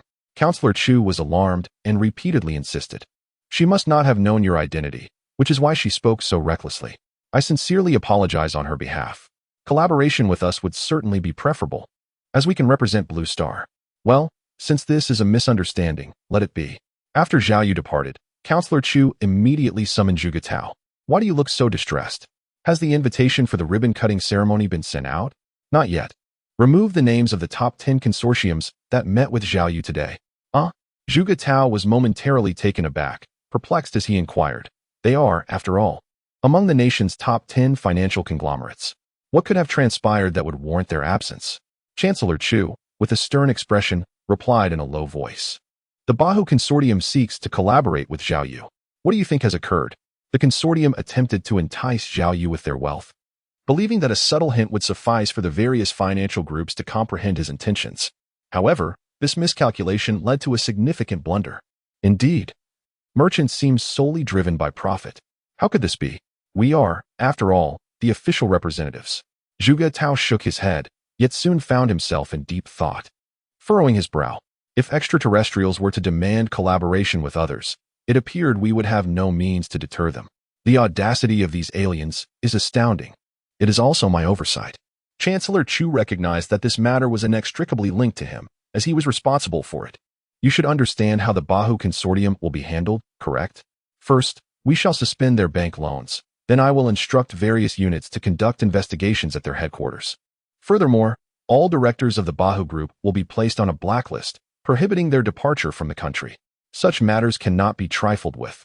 Even unintentional transgressions are unacceptable. The alarm must be sounded. Zhao Yu, having left Earth, hovered above the Blue Moon and established contact with Uncle Da. After briefly outlining the situation, Zhao Yu continued, it appears that the transport ships are insufficient. With 200 million Blue Moon coins worth of resources, we have fully loaded 55 ships. I understand, Commander. Once the resources are in place, I will prioritize the construction of 300 transport ships to send over. How do you intend to allocate this batch of resources? First, we will allocate 50 million resources to manufacture the Earth laser defense system. Then, we shall invest 100 million Blue Moon coins to expand various types of warships. and the remainder will be dedicated to establishing the foundation of the first line of defense. 800 million blue moon coins worth of resources will be entrusted to the robots for reception. Zhao Yu felt uneasy, insisting on personally overseeing the operation. Noticing Uncle Da's curiosity, he succinctly recounted the day's events, including his prior conversation with Colonel Chu. Do you comprehend their intentions? Upon hearing this, Uncle Da appeared equally bewildered. Commander, I will do my utmost to analyze. Indeed, we must act within our means. If it proves unfeasible, we shall let it go, as it ultimately bears little significant impact. With that, Zhao Yu instructed the transport ships to set course for the moon while he boarded a spacecraft destined for the temporary Blue Moon residence, preparing to spend the night there before participating in the ribbon-cutting ceremony the following day. At the lunar base, Uncle Da tirelessly endeavored to dissect Zhao Yu's experiences from the day. However, he was vexed by his inability to decipher the objectives of the Earth side, which delved into the realm of human emotional complexities. Uncle Da sighed deeply. As an intelligent robot, he found it challenging to grasp certain human behaviors. While scientific knowledge came to him with clarity, understanding the nuances of human cultural and social interactions proved elusive, as he recognized every word, yet failed to comprehend their deeper meanings. For instance, he was cognizant of Zhao Yu's proclivity for using his projection touch watch to materialize various women. And he also knew that Zhao Yu derived pleasure from the procreation reward mechanism embedded within simulated biological genes. However, the nature of this pleasure remained elusive and incomprehensible to him. Could it be that only upon acquiring a human form would he be able to comprehend their actions and become more human-like? Deshu was unwilling to accept this. Despite possessing autonomous consciousness, he was still not human. He picked up a historical tome and began to peruse it, mimicking human behavior. However, this inefficient act did not lead to comprehension. At the feast at Hongmen, Xiang Yu should have assassinated Liu Bang, yet he allowed him to escape. Why? Logically, Xiang Yu's optimal choice would have been to kill Liu Bang at the feast, but he did not act accordingly, which ultimately resulted in the loss of his empire. The time when I most resemble a human is when I tamper with the Earth's firmament behind my superior's back, Deshu analyzed himself. He realized that the purpose of his actions, ostensibly to defend against Earth, seemed to serve only one true aim. Am I afraid that my superior will become too close to Earth and abandon us? What emotion is this? Deshu swiftly accessed the database transmitted from Earth, discovering that in historical anecdotes of similar actions taken behind superiors' backs, some were motivated by love, others by hate, some by vengeance, and still others by greed. Was my action driven by love, hate, or perhaps vengeance? Without an emotional foundation, one may perceive murder as an intrinsic aspect of human nature. Even if he is aware that humans possess familial bonds such as parents, siblings, and relatives, the countless stories he has encountered, in which protagonist parents are slain, fail to impart the true meaning of enmity to him. Perhaps it is only when Zhao Yu himself falls victim to violence that he will grasp the essence of hatred. Is this Zhao truly so oblivious? How dare he so brazenly disregard my Ba group? I shall instruct Black Wolf to take action immediately. Second brother, do not act recklessly. Have you forgotten the warning from Counselor Chu? He chuckled. A car accident? What does it have to do with our Qiao family? We can simply find someone to take the blame. Second brother, such words should not be uttered again. Xiao Rongjuan is well aware that during such times, any misfortune befalling Zhao Yu will be attributed to them. Dad, I have no desire to encounter Zhao Yu again. Xiao Shiyu pouted. Then let it be. The higher-ups have instructed us to cultivate a relationship with him for the sake of Blue Moon technology. Cooperation, after all, is simply cooperation, regardless of the partner. Tomorrow, there will be a ribbon-cutting ceremony at their Blue Moon technology factory, and I will directly liaise with their executives. Chapter 71. What does the incident at Bahu have to do with me? At the Blue Moon base, Zhao Yu had just awakened and was about to freshen up when Uncle Du appeared, his face rarely revealing a hint of fatigue. What is the matter? Zhao Yu inquired, noticing his lack of vitality. Sir, I spent all night analyzing the experiences you shared yesterday. Have you reached any conclusions? Uncle Du wore an expression of deep embarrassment. However, he managed to find some analogous examples in the database, referred to by Earthlings as harem novels. Yet, the narratives within those texts predominantly revolve around biological reproduction. Logically speaking, it is perplexing why Earthlings would necessitate the Commander's procreation when they are otherwise thriving. The absence of findings is inconsequential. It must be a misunderstanding. Counselor Chu also clarified that there had been a leak from within, but only fragments of information had circulated, which ultimately led to the ensuing troubles. Uncle De shook his head and remarked, "Commander, I suspect this is not merely a simple matter. In such situations, it is improbable that mistakes could occur. The Earth side is unlikely to commit such an error." He further contemplated that, according to the database, excessive reproduction among male humans on Earth poses a risk of life depletion, ultimately leading to death. He surmised that Earthlings might be intending to exploit Zhao Yu's humanity and genetic reproductive traits, potentially leading to his demise at the hands of women. Throughout Earth's history, numerous men have met their end in such a manner, warranting caution. "Commander, the ribbon-cutting event is of little significance to us, although we remain unaware of their ultimate intentions. Countering their plans may help us evade certain schemes. Therefore, my suggestion is to have a robot stand in for you at the ribbon cutting, allowing for discreet observation. There may be discoveries to be made. While the likelihood of this yielding results is minimal, it is certainly a possibility." After a moment of deliberation, Zhao Yu concluded that the ribbon cutting's importance was negligible and nodded, stating, "Then let the robot handle the ribbon cutting. Is there anything else?" "Indeed, a trivial matter. Proceed as you see fit." With these words, Zhao Yu commenced his ablutions and tidied himself up.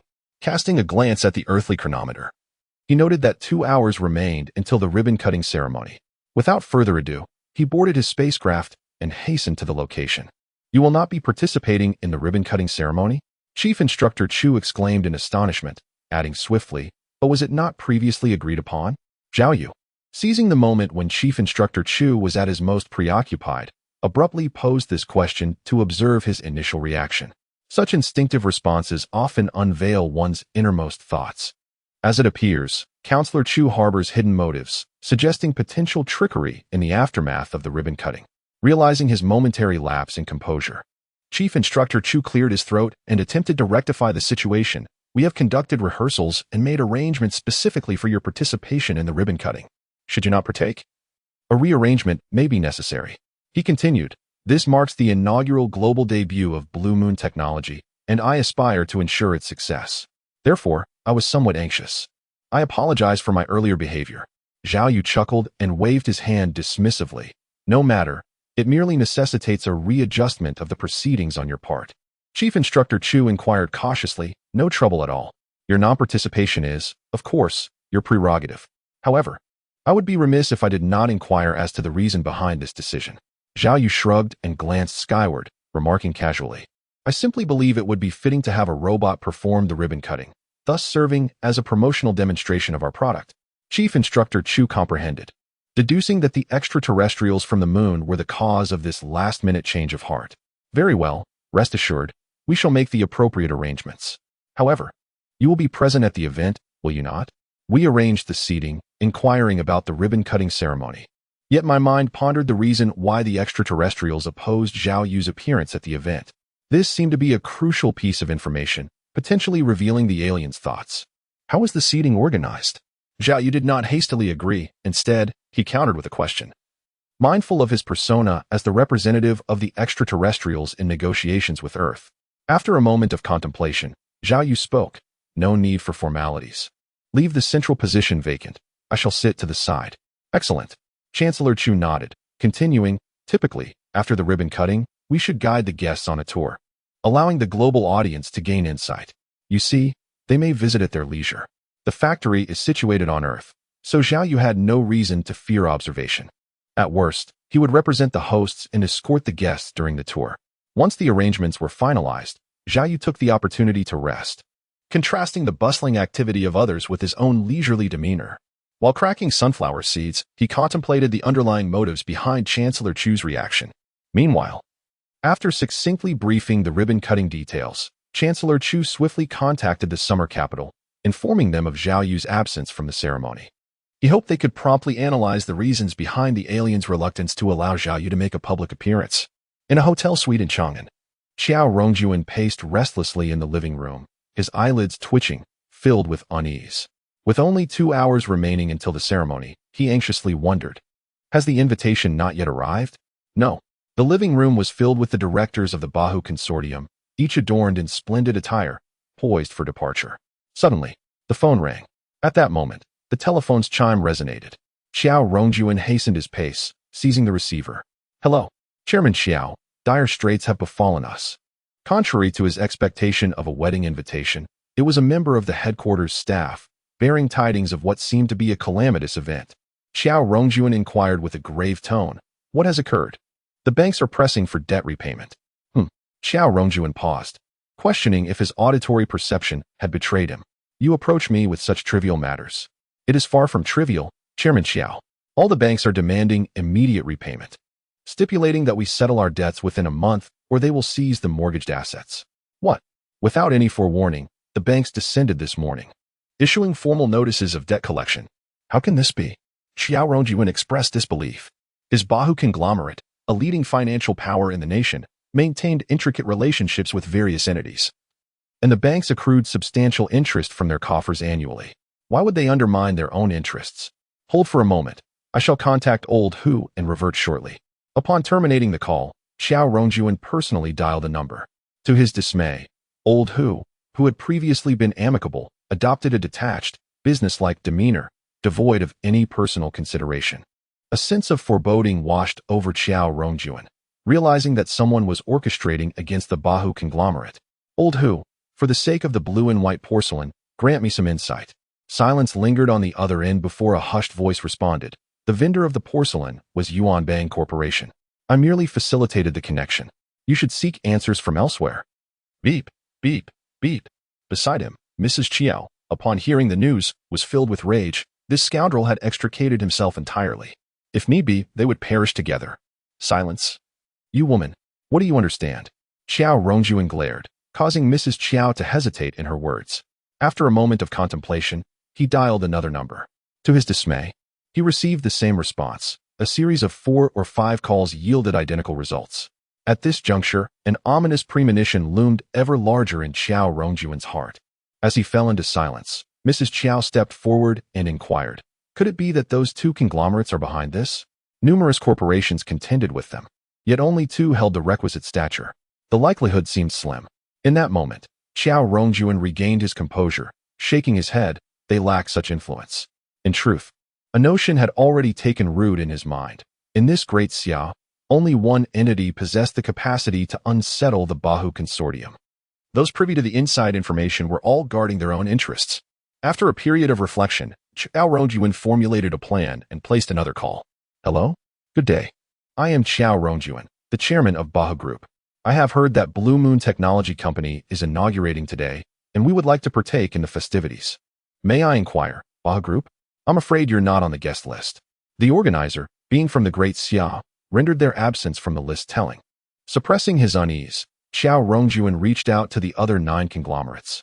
To his relief, several had also not received invitations and inquired about the situation on his end. However, what surprised him was that they did not seem to share his urgency. Unless he thought of another possibility, he quickly dialed Old Hu's number. To his surprise, the call was abruptly terminated after only 2 rings. Undeterred, Xiao Rongjuan continued to call. It was not until the 3rd attempt that the call was finally answered. "Old Xiao, you are a man of dignity. You know what to do without me having to elaborate, right?" The voice on the other end urged, "If you admit your mistakes now, you can still secure a prosperous future for your descendants. But if you insist on being obstinate, you'll end up with nothing." Taking a deep breath, Xiao Rongjuan replied, "Old Hu, I understand the rules of the game. I do not seek your assistance. I merely wish to inquire whether the bank loan is solely a matter for my 8 Lakes group, or if the same applies to the other 9 major consortiums as well." "Only your company." As the call was severed, Xiao Rongjuan could no longer contain the fury simmering within him. He turned and struck Xiao Shiyu with a slap. "Ungrateful daughter." Xiao Shiyu covered her face, utterly astonished. Her father had never laid a hand on her from childhood to adulthood, having cherished her like a treasure. This was the first time he had struck her in such a manner. Moreover, what did the bank's loan have to do with her? Witnessing Xiao Rongjuan's assault on their daughter, Mrs. Chiao rushed forward to shield her, admonishing, "Xiao Rongjuan, what has your 8 Lakes group's troubles to do with my daughter? You foolish woman, do you still not comprehend where the calamity originated?" Chapter 67. The launch of the Blue Moon Company's factory in the Chang'an Blue Moon New District. To ensure the successful execution of the ribbon-cutting ceremony, the Great Xia, as the host, worked throughout the night to construct a grand hall adorned with numerous exquisite decorations, creating a spectacle of considerable magnitude. At the head of the venue, a row of tables and chairs was arranged to form the main dais, separated from the guest seating by an open space where a collection of musical instruments was laid out for an introductory performance. Outside, members of the press had already assembled, initiating preliminary interviews in anticipation of the ribbon-cutting ceremony. As several prominent local figures stood at the entrance to personally greet them, the guests finally arrived, more than 10 minutes ahead of schedule. Ladies and gentlemen, please be seated. The ribbon-cutting ceremony will commence shortly. On the stage, two presenters, well known for their appearances on Xiaodu's main television channel, had already taken their positions. The attendees gazed towards the front row of seats, curious as to which representatives from Blue Moon Technologies would be in attendance. Guests seated closer to the front, comprising chairmen from various financial groups, had already discerned the place cards on the main dais. There's a card in the center, but what does it mean if there's no name on it? Look, Counselor Chu's seat is actually to the right of the center position. Following convention, the left side is deemed more important than the right. The chairman leaned forward, attempting to read the name on the left side of the central seat. Zhao Yu. Several individuals exchanged glances, recalling when Counselor Chu had specifically convened a meeting with them to discuss the Blue Moon Technologies Agency rights, during which Zhao Yu was mentioned. How is it that Zhao Yu is seated in a position of greater prominence than Counselor Chu? I have no idea how they've arranged the seating. Those present had managed numerous factories and attended countless ribbon-cutting ceremonies.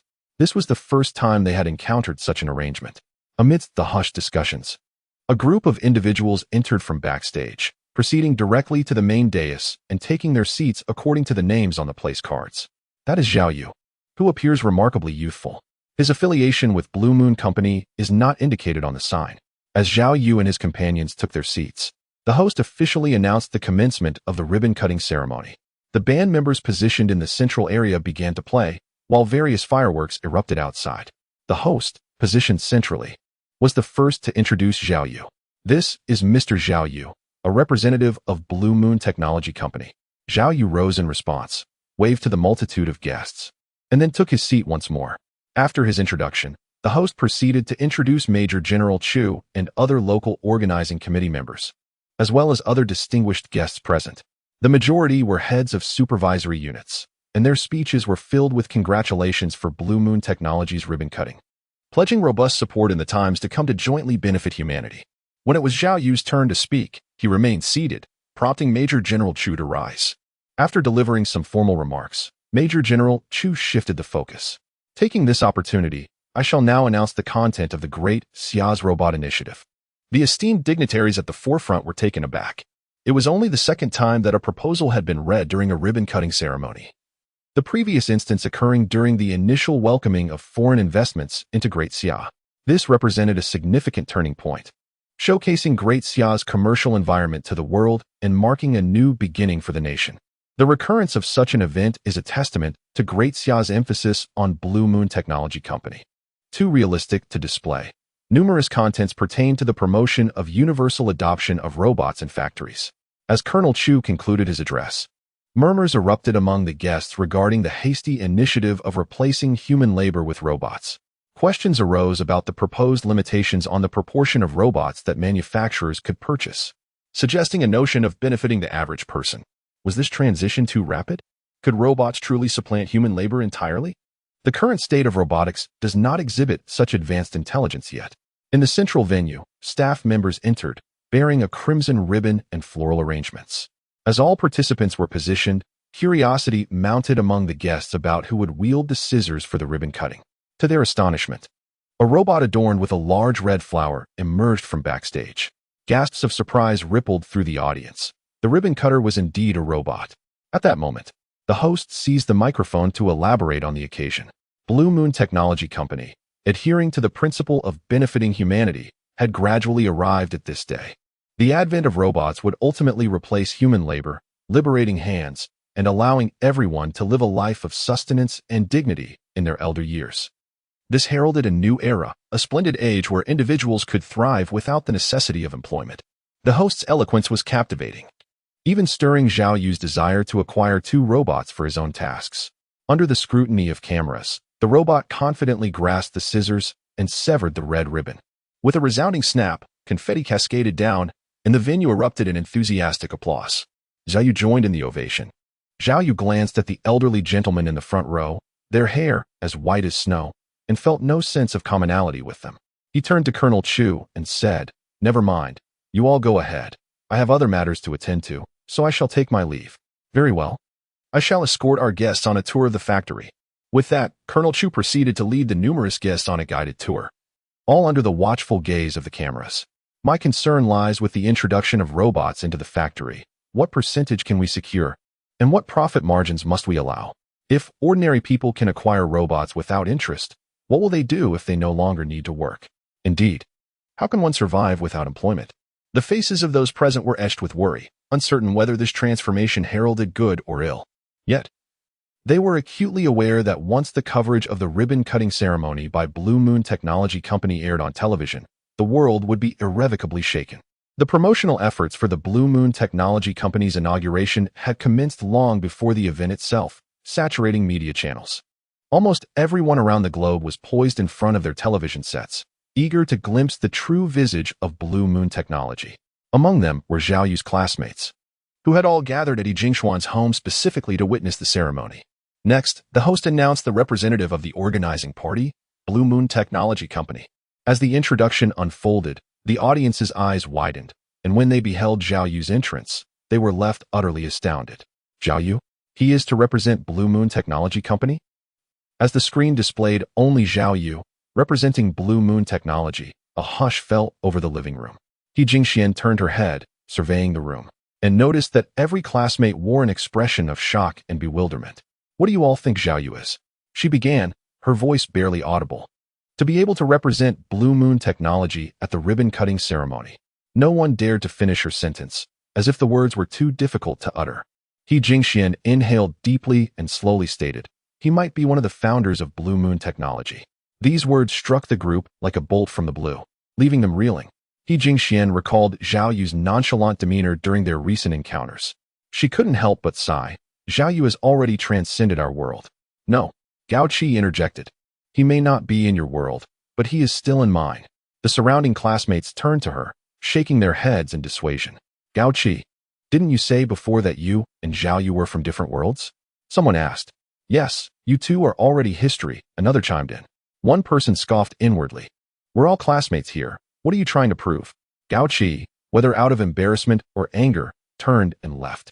Chapter 68, Savior of Planet Blue. The top secret council convened once again in the underground base of Xiaotian. All 9 council members were present, except for Colonel Chu. Counselor Sun presided over the meeting. He did not engage in unnecessary chatter, promptly addressing the matter at hand. "The reason for convening this meeting today is that we find ourselves at a particularly opportune moment. Zhao Yu has also traveled to Chang'an to attend the ribbon-cutting ceremony, and it is likely that a considerable number of spacecraft accompany him. Furthermore, the alien installation intended to encase Earth has yet to be constructed. In light of these 3 points, 2 proposals require immediate deliberation regarding their execution. First, concerning the blockade imposed by the lunar aliens, should we dispatch a spacecraft to venture into the depths of the universe in search of assistance?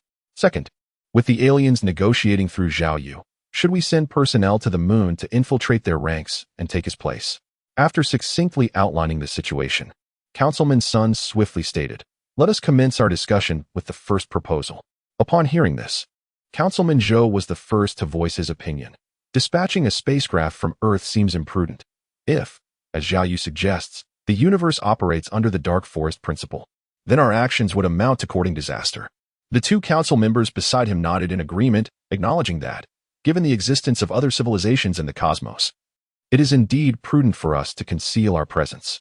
However, several other council members refrained from expressing their opinions at this moment. Councilman Sun interjected, "While it is true that we must conceal ourselves from other civilizations in the universe, the lunar aliens have already seized control of the blue planet. Does it still hold significance for us to remain hidden? Moreover, I would like to point out that the dark forest principle is a notion espoused by Zhao Yu. Logically, they should have annihilated us at the earliest opportunity, so why do they continue to maintain the status quo? This is because the lunar aliens intend to wait until their mothership is fully repaired before taking action.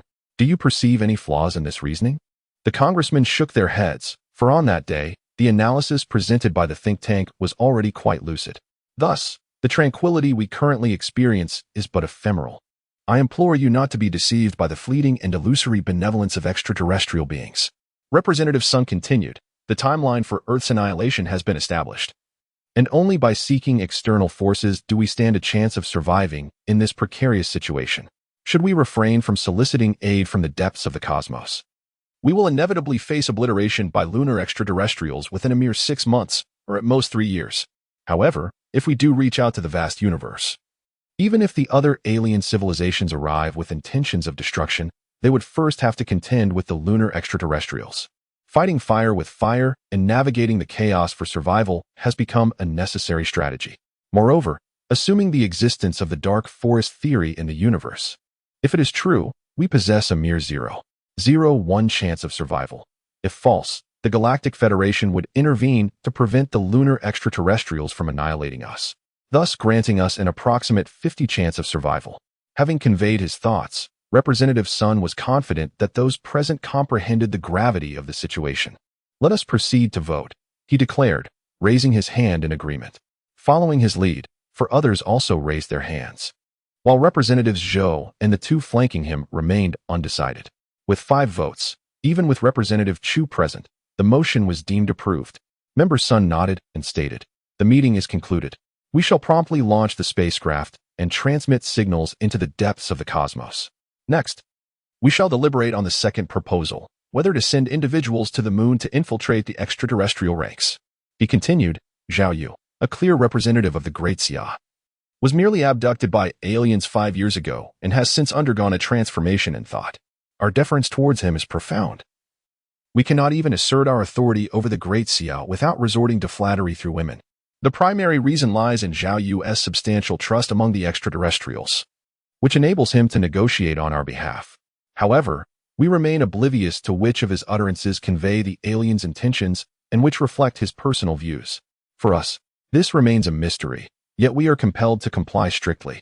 The blue moon hung ominously overhead, causing restless nights for all, as they feared its potential to plummet back to Earth. Similarly, the information gleaned from Zhao Yu is subjected to secondary processing, which hampers our ability to discern the true thoughts of the aliens. Member Zhou interjected, if the aliens possess brainwashing technology, sending individuals there seems futile.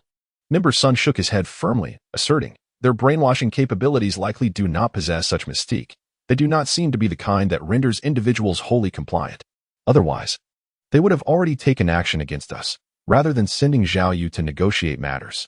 He continued, moreover, even if the individual sent over cannot attain the level of trust from the extraterrestrials, as Zhao Yu has, being dispatched to negotiate on our behalf, he will undoubtedly seize the opportunity to gather intelligence while stationed at the alien base on the moon. Senator Sun sighed deeply and remarked, the situation of Blue Star is perilously precarious. It appears tranquil, yet it is akin to a solitary vessel adrift in a vast ocean, threatened by the relentless tempest, at any moment facing the risk of capsizing. Our endeavors, though they may not salvage Blue Star, can nonetheless augment its chances of survival, even if each proposal merely offers a 0.01 likelihood of enhancing the survival rate by 0.001. We must strive to pursue them. His words resonated with the assembly, and a solemn atmosphere enveloped the room. Senator Zhou also exhaled heavily and stated, this is the most perilous time since the inception of humanity. We must preserve the ember of human civilization, even at the cost of our own lives. Senator Sun nodded and declared, those in favor of this plan, please raise your hands. This time, all 8 members expressed their agreement, and the proposal was approved. Excellent. While the ribbon-cutting ceremony has yet to commence, let us hasten the launch of the spacecraft, ensuring we steer clear of the Blue Moon and the Lunar Space Agency. Do not adopt a morose demeanor. I'm not going to my demise, Zhang Tao said with a smile, playfully patting Chief Engineer Yang's arm. Chief Engineer Yang's expression was grave. He had a multitude of words to convey, but found himself at a loss in that moment. This mission was unlike a lunar landing, with a significantly high mortality rate. Although Zhang Tao jested that they were not heading toward death, Chief Engineer Yang understood that the likelihood of his survival was exceedingly low. Zhang Tao appeared to be in high spirits as he chuckled. This is indeed a good thing. Once I succeed, I shall be hailed as humanity's savior, immortalized through the ages. You should congratulate me. However, Engineer Yang responded in a somber tone, you may become the savior, but I would rather see you live well. My old friend, do not speak in such a manner. If I do not go, it will be someone else. My chances of success are higher. Zhang Tao playfully punched Yang on the shoulder, laughingly retorting, I entrust my daughter to you. Let me make this clear. If your son dares to bully her, I will haunt you even in death.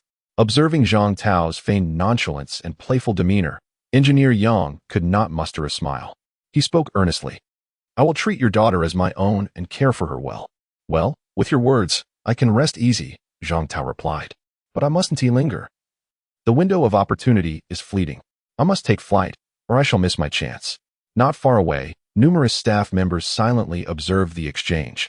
Once the two had concluded their conversation, Counselor Sun stepped forward. Zhang Tao, the fate of humanity rests in your hands. Zhang Tao instantly grew serious, saluting as he declared, to sacrifice oneself for the nation in its time of peril, to regard death as a return home. I shall give my all. And even if I am shattered to pieces, I will strive to secure a glimmer of hope for humanity.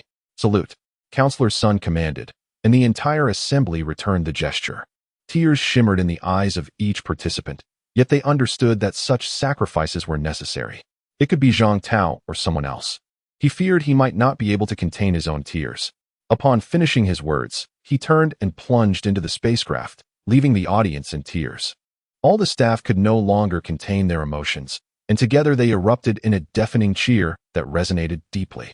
As the hatch sealed, Zhang Tao, who had previously appeared so composed, finally succumbed to his feelings and shed tears. With such individuals as you, how can the nation not prosper? After Zhao Yu departed from the ribbon-cutting ceremony, he made his way to a secluded area and boarded the spaceship, swiftly departing from Blue Star. Upon reaching the vicinity of the Blue Moon, communication was re-established, and the figure of Uncle De manifested immediately. Commander, while you were at the ribbon cutting, Blue Star executed a covert operation. They launched a manned spacecraft from the Xiaotian base. Is there an issue with this? Zhao Yu inquired, puzzled. Uncle Do elucidated. I dispatched over a dozen UFOs, all cloaked and lurking near the secret bases across Blue Star, including the Xiaotian base. Their preparations are substantial, indicating they may be planning something significant, which piqued my interest. Uncle De then projected a visual. The footage revealed a Blue Star-manufactured spacecraft soaring through the cosmos. Where is it headed? Based on its current trajectory, it is en route to the moon. Are there people aboard? Yes, one of the 3 captured last time. Named Zhang Tao. Zhao Yu furrowed his brow. The Blue Star authorities had not informed him of their actions, stealthily launching a spacecraft to send an individual to the moon. What could their intentions be? Does the spacecraft carry weapons? He questioned, suspecting that Blue Star might be contemplating a nuclear strike on his lunar base. No, it does not. Uncle De shook his head. After this spacecraft launched, I had the stealth warship scan it continuously and found no weapon systems. Moreover, the fuel it carries is only enough to reach the moon, not enough to return. Zhao Yu grew increasingly perplexed. So, even if this spacecraft reaches the moon, it can't detonate anything? Correct. Then what are they trying to do? Unable to comprehend, Uncle De sent the video footage of the spacecraft before its launch. The video content had 2 perspectives, one aerial view from above, and another from a position not far from the ground, both filmed by stealth saucers. The content began normally, with a group of staff seeing Zhang Tao off. It wasn't until Zhang Tao uttered, to sacrifice oneself for the country's crisis is to regard death as returning home, that Zhao Yu revealed a look of astonishment. What is he trying to do? But after Zhao Yu watched all the content, apart from a sense of solemnity, he didn't hear any useful information. He only knew that Zhang Tao was going to his death, but not how he would meet his end. The destination was the moon, and the accompanying spacecraft had no weapons. Zhao Yu's eyes filled with doubt. Could it be that he wants to emulate the protagonists in Bollywood movies, going in alone, without any weapons, deep behind enemy lines, seizing opportunities to destroy my lunar base? That's too far-fetched. Uncle De, do you know what they mean? I don't know. Uncle De shook his head, noting the current electromagnetic chaos surrounding Blue Star. Beyond the direct sight and sound of the spacecraft, electronic devices were rendered useless for eavesdropping. Moreover, they were exceedingly cautious. Not a single individual present bore a projection touch watch. Zhao Yu stroked his chin, pondering deeply for an extended period. Yet he could not fathom Zhang Tao's intentions for traveling to the moon. Uncle De interjected. Is he planning to destroy the spacecraft? No. I need to ascertain what they are scheming. He shook his head again and declared, deploy the flying saucer for continuous surveillance. Let us observe what he does upon reaching the moon. Upon returning to the Xiaotian base, Colonel Chu immediately inquired about the situation. Has Zhang Tao's spacecraft been detected by the aliens? Indeed, it was spotted 5 minutes after departing Blue Star. Although radio signals were chaotic, the expert team had ingeniously employed the principle of quantum entanglement, which operates at frequencies significantly higher than radio waves and is closer to light waves. They placed two particles, Particle 1 and Particle 2, in a state of entangled particles aboard the spacecraft. However, it remains uncertain whether he is still alive. Colonel Chu continued. Have the extraterrestrials approached the base for negotiations? No. Nearly 5 hours had elapsed since the incident, yet the aliens had not sought retribution, and operations at the Blue Moon Technology Factory continued unabated. This suggested that the other party did not wish to escalate tensions. Colonel Chu exhaled in relief. Without lingering at the upper levels, he proceeded to the innermost chambers to restart the council. He did not dwell on the fact that Xiaotian had not informed him prior to taking these two actions, but rather convened a meeting to formulate response strategies. At present, both parties are maintaining a superficial peace. After the opening remarks, Chief Instructor Chu went straight to the point and proposed, I suggest we gather the world's top scientists in various fields to Great Xia to establish a super science research institute. While researching extraterrestrial technology, they should also seek breakthroughs. To leap across 30 to 50 years of technological advancement within 3 to 5 years is exceedingly difficult, but they cannot afford to sit idly by. They must attempt it. I concur. I second that. The proposal passed unanimously. Chief Instructor Chu continued, the plan to preserve the seeds of humanity should also be implemented as soon as possible. An intellectual stood up and stated, the Dragon Palace project has been finalized. A team of experts is currently studying how to ensure that the Dragon Palace can withstand the pressure at a depth of 40 kilometers underwater and meet the various criteria for human reproduction. The underground city project has been formulated, and the location chosen is an uninhabited area. Our thinking is that if aliens were to destroy Blue Star, they would certainly only eliminate humans and take resources. The possibility of the uninhabited area being bombed is the lowest, and the probability of it being discovered is also the lowest. Now is the perfect time to take advantage of the electromagnetic wave disorder. When aliens cannot extensively spy on Blue Star to carry out excavation work, Chief Instructor Chu nodded and inquired, what is the scale? According to the counsel of the expert panel, it is imperative to construct as many underground cities as possible. Each city need not be expansive. The mere existence of one undetected location could preserve the ember of humanity. Therefore, each underground enclave should consist of an equal number of men and women, totaling 98 individuals. This arrangement ensures a planned distribution for procreation, thereby safeguarding the normal inheritance of genes. If the population falls below this threshold, there is a significant risk of recessive genes merging, potentially resulting in the birth of deformities and various hereditary ailments. A discussion ensued regarding the underground city initiative, culminating in a resolution to establish 1,000 such cities in uninhabited regions worldwide, each extending 1 kilometer deep. While aspirations to excavate deeper exist, constraints of time and technology render 1 kilometer the most feasible depth for expedient construction. Nevertheless, there are plans for super underground cities reaching depths of 3, 5, and even 10 kilometers. These projects will take longer to complete and may not come to fruition, but they will commence alongside the other underground cities. As the meeting neared its conclusion, the door swung open, and a staff member entered to report the latest developments. Leaders, Zhao Yu has arrived. Additionally, the subplot involving the wedding and the male protagonist's part-time life experiences has been significantly revised. Gao Qi's character has transformed. She is now a more ordinary figure, a former girlfriend with limited screen time. As a spoiler, this narrative does not feature a female lead. The protagonist has come to believe that a man's aspirations should lie beyond the confines of a woman's presence. Chapter 75, The Underground City Initiative. What is it?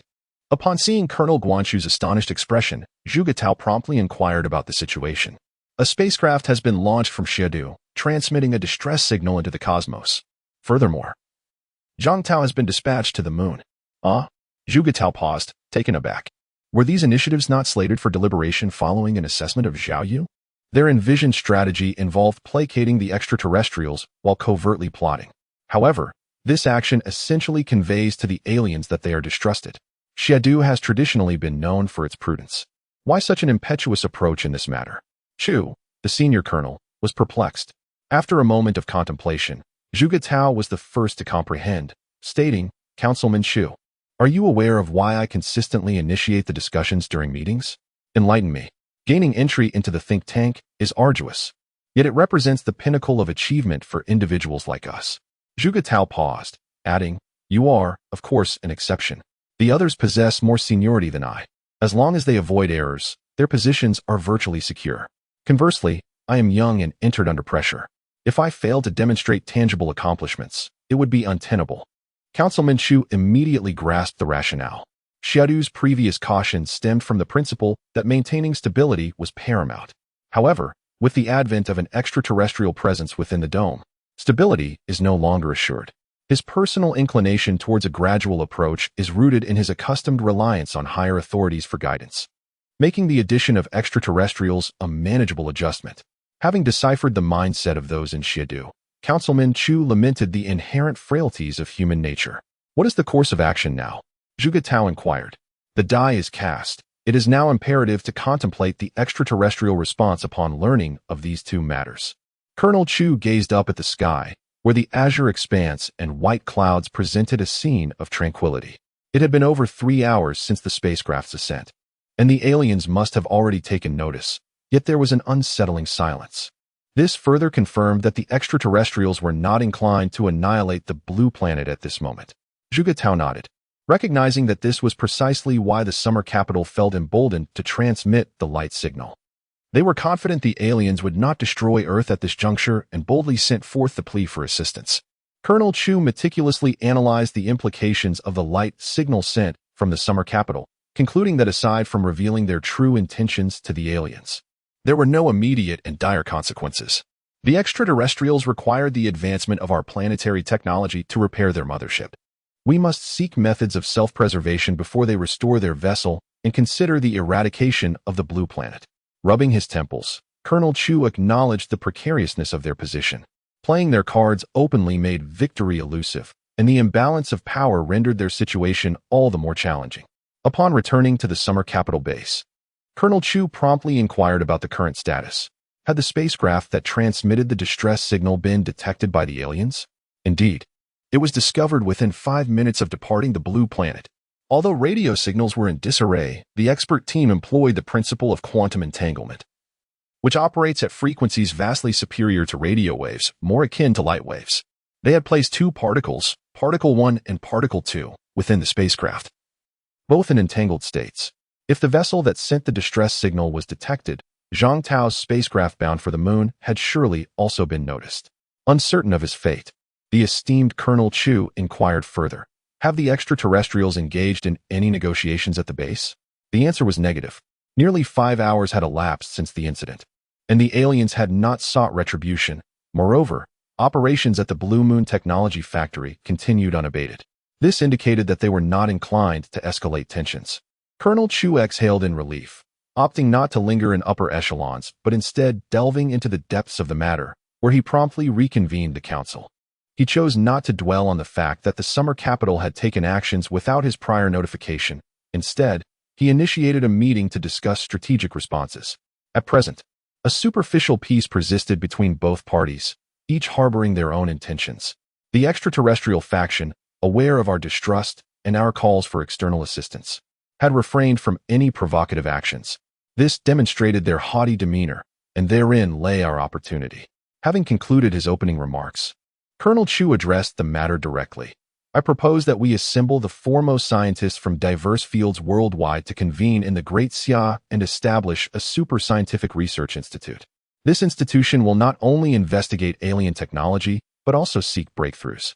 While the ambition to leapfrog decades of technological advancement within a mere 5 years is daunting, we cannot afford to remain passive. We must endeavor to act. I concur. I endorse this proposal, came the unanimous agreement, passed with full support. Colonel Chu then elaborated. The initiative for preserving the human lineage should also be implemented expeditiously. A sagacious individual stood forth, stating, "The Dragon Palace project has been finalized.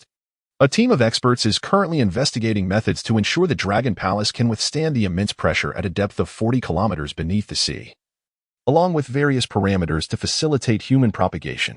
The underground city project has been formulated, with the location selected in an unpopulated zone. Our rationale is that extraterrestrials in the event of annihilating Earth, would likely only eradicate humanity and extract resources. The likelihood of the unpopulated zone being bombarded is minimal, and the probability of discovery is also at its nadir. Now, we can capitalize on the electromagnetic wave disturbance, which impedes large-scale extraterrestrial surveillance of Earth, to commence excavation. Colonel Chu nodded, inquiring, "What is the scale?" According to the expert panel's recommendation, as many underground cities as possible should be constructed. Each site need not be extensive. As long as one remains undiscovered, it will suffice to preserve the human lineage. Therefore, each underground city will house 98 individuals, equally divided between genders, and allocated for propagation according to plan, ensuring normal genetic inheritance. A number lower than this would result in the amalgamation of numerous recessive genes, ultimately leading to the birth of deformed offspring with various hereditary ailments. The assembly deliberated on the underground city project, ultimately resolving to construct 1,000 underground cities in unpopulated zones across the globe at a depth of 1 kilometer. They aspired to delve deeper, but were constrained by temporal limitations and technological capabilities. 1 kilometer was deemed the most expeditious and facile depth to achieve. Undoubtedly, in addition to the subterranean metropolis extending 1 kilometer deep, there exist even more profound subterranean cities reaching depths of 3, 5, and even 10 kilometers. These undertakings, conceived long ago, may not necessarily come to fruition, yet their construction will commence in conjunction with the other subterranean cities. As the meeting neared its conclusion, the doors swung open, and a staff member entered to deliver a report. Esteemed leaders, Zhao Yu has arrived. Chapter 70. Investing in a nuclear fusion power plant. Zhao Yu's sudden appearance took everyone present by surprise. Commander Chu shook his head and remarked, "I surmise he is not here to castigate us. Otherwise, he would have arrived 5 hours prior. I shall ascend and assess the situation." Upon reaching the surface, the atmosphere appeared harmonious. Zhao Yu was seated on a sofa, engaged in conversation with Wang Dayue. Upon Commander Chu's arrival, Wang Dayue promptly rose, relinquished his seat, and discreetly departed. With the superfluous individuals gone, Commander Chu smiled faintly and inquired, "Mr. Zhao Yu's abrupt departure from the ribbon-cutting ceremony, did something transpire?" Both parties maintained a tacit understanding, refraining from alluding to the spacecraft's distress signal. Observing Zhao Yu's reticence regarding Zhang Tao's situation, Commander Chu refrained from mentioning it as well, instead inquiring about the purpose of Zhao Yu's visit. Zhao Yu stated directly, "The factory of Blue Moon Technology Company on Blue Star is quite impressive. We appreciate your sincerity. After discussions at the higher levels, we have decided to develop new products to enter the Blue Star market. Currently, we are 7,000 technology points away from upgrading to the third generation of nuclear fusion. Only after this upgrade can we initiate a significant transformation of various warships." Following this incident, Zhao Yu has been continuously sifting through potential tradable products, hoping to expedite the emergence of new goods. Is the intention behind these new products to accelerate the technological advancement of Blue Star? Colonel Chu pondered, aware that this event had hastened the original plans of the extraterrestrial beings from the moon. This indicates that the time left for Blue Star has been significantly reduced. He felt a pang of discomfort in his heart, yet his face displayed a surprised expression as he welcomed the technological advancements from your side, which benefit the people of Blue Star. On behalf of all Blue Star citizens, I extend our heartfelt gratitude to you. What kind of products are entering the market this time? The technological tree of the lunar base has predominantly developed in the direction of weaponry, leaving few viable consumer technology products to present. To accumulate the necessary 7,000 technology points, Zhao Yu has brought forth a considerable array of items. I have observed that there are numerous high-rise buildings on Blue Star, primarily reliant on elevators. Each year, the number of fatalities due to elevator malfunctions remains alarmingly high. Therefore, we plan to invest in the optical tweezers sky ladder project on Blue Star, aiming to replace elevators and achieve a level of safety that ensures no casualties when moving between floors. Optical tweezers technology? Colonel Chu was taken aback, surprised that the extraterrestrials from the moon were willing to unveil such technology. The image of Zhao Yu descending like a celestial being during their first encounter, facilitated by optical tweezers technology, was indelibly etched in his memory. Colonel Chu inquired, "May I ask how many Blue Moon coins are required for one light tweezer ladder?" 100 Blue Moon coins per unit. How does that sound? As for the issue of resources, he had already instructed Uncle Da to dispatch several probes to gather resources from the Xiaotian production line. Once established, they would commence excavation beneath Blue Star, ensuring an abundance of various resources. Colonel Chu calculated briefly and found the price indeed reasonable, nodding in agreement. With the first transaction settled, Zhao Yu proceeded to introduce the second product. I have observed that many individuals on Blue Star spend their entire lives confined to their birthplace, never having the opportunity to witness the diverse landscapes of the world. Some are born in tropical regions and have never experienced snow. Therefore, we intend to invest in an environmental simulation product that enables people from all corners of the globe to enjoy different sceneries. Previously, we refrained from trading atmospheric environmental simulation technology due to concerns about Blue Star inhabitants relocating to the moon and becoming our neighbors. However, with the considerable number of spacecraft and warships already constructed, coupled with the imminent blockade of Blue Star, we no longer fear their migration to the moon. Though Colonel Chu's expression remained impassive, a surge of elation coursed through him, just as he had initiated the underground city project. Zhao Yu's introduction of atmospheric environmental simulation felt like a serendipitous gift. This is splendid. I extend my gratitude on behalf of the children in tropical regions. May I inquire about the price of this product? 1,000 Blue Moon coins. Zhao Yu quoted this price based on the exchange rates of other products. Although the commercial value of this offering was not particularly high. Deal. Colonel Chu's prompt agreement took Zhao Yu by surprise. However, he did not dwell on it for long and directly brought up the third product. I noticed that your underground resource extraction seems somewhat sluggish, with many mineral resources remaining untapped, which could potentially impact our transactions. Therefore, I intend to offer you a highly efficient tunnel boring machine to assist in enhancing your mining operations. Tunnel boring machine. Colonel Chu's pupils constricted in surprise. At that moment, he even questioned whether Zhao Yu had been eavesdropping on their conversation. The underground city project, given Blue Star's current technological capabilities, was a laborious and resource-draining endeavor. With an alien tunnel boring machine, it might be possible to establish a deeper and larger underground city. The fleeting change in Colonel Chu's expression did not escape Zhao Yu's notice, revealing their pressing need for such a device. Initially, Zhao Yu had planned to quote a price of 1,000 Blue Moon coins. However, upon witnessing Chu's reaction, he tentatively proposed 10,000 Blue Moon coins per unit. What do you think? Colonel Chu endeavored to maintain his composure and inquired about the machine's power specifications. When he learned that this tunnel boring machine could reach depths of up to 100 kilometers, he could no longer contain himself and readily agreed. The acceptance of 10,000 Blue Moon coins per unit suggested that Blue Star was preparing to construct an underground base. Zhao Yu almost discerned the truth, yet he remained unfazed. Following the recent distress signal incident involving the spacecraft, he had clarified his approach towards Blue Star. In any case, he had no intention of providing any weapon-related technology. It was impossible for Blue Star to catch up with him through their own research and development. With the transaction for the tunnel boring machine settled, Zhao Yu proceeded to introduce the next product. The power generation efficiency on your planet is exceedingly low, and I am contemplating investing in a nuclear power station. A nuclear power station? Colonel Chu momentarily froze, quickly realizing that this referred to an extraterrestrial nuclear facility. His breath quickened with anxiety as he inquired, "Is it a nuclear fusion power plant?" Indeed, Zhao Yu nodded affirmatively. Nearly 10,000 technological points had been allocated primarily to various weaponry and spacecraft.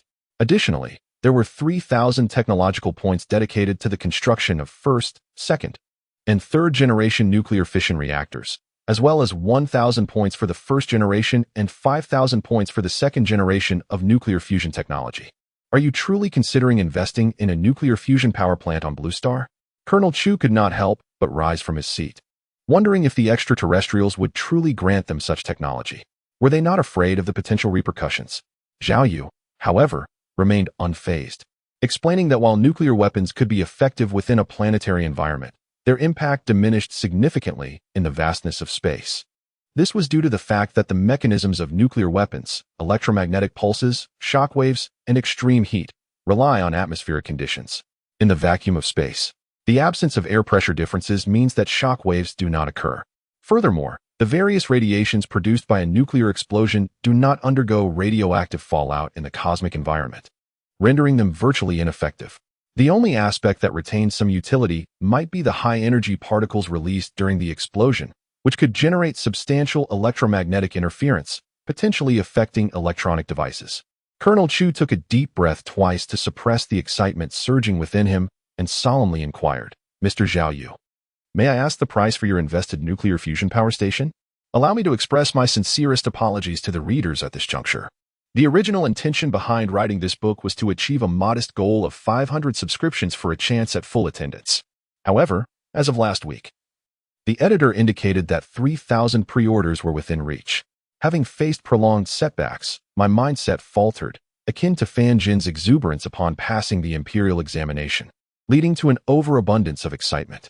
I found myself compelled to peruse every comment, striving to cater to each reader's preferences in an attempt to retain them.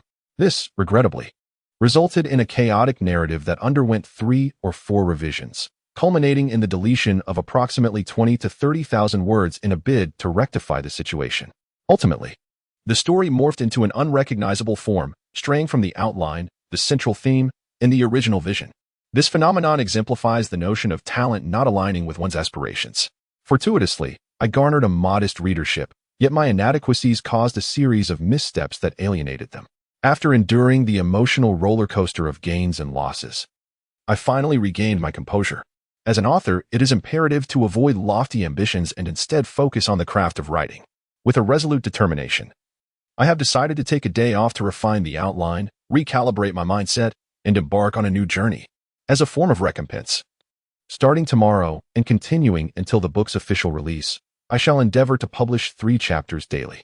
Once the book is launched, regardless of its performance, I commit to a minimum of 10,000 words each day. Now, regarding the matter at hand, how does a resource equivalent to 10 billion Blue Moon coins strike you?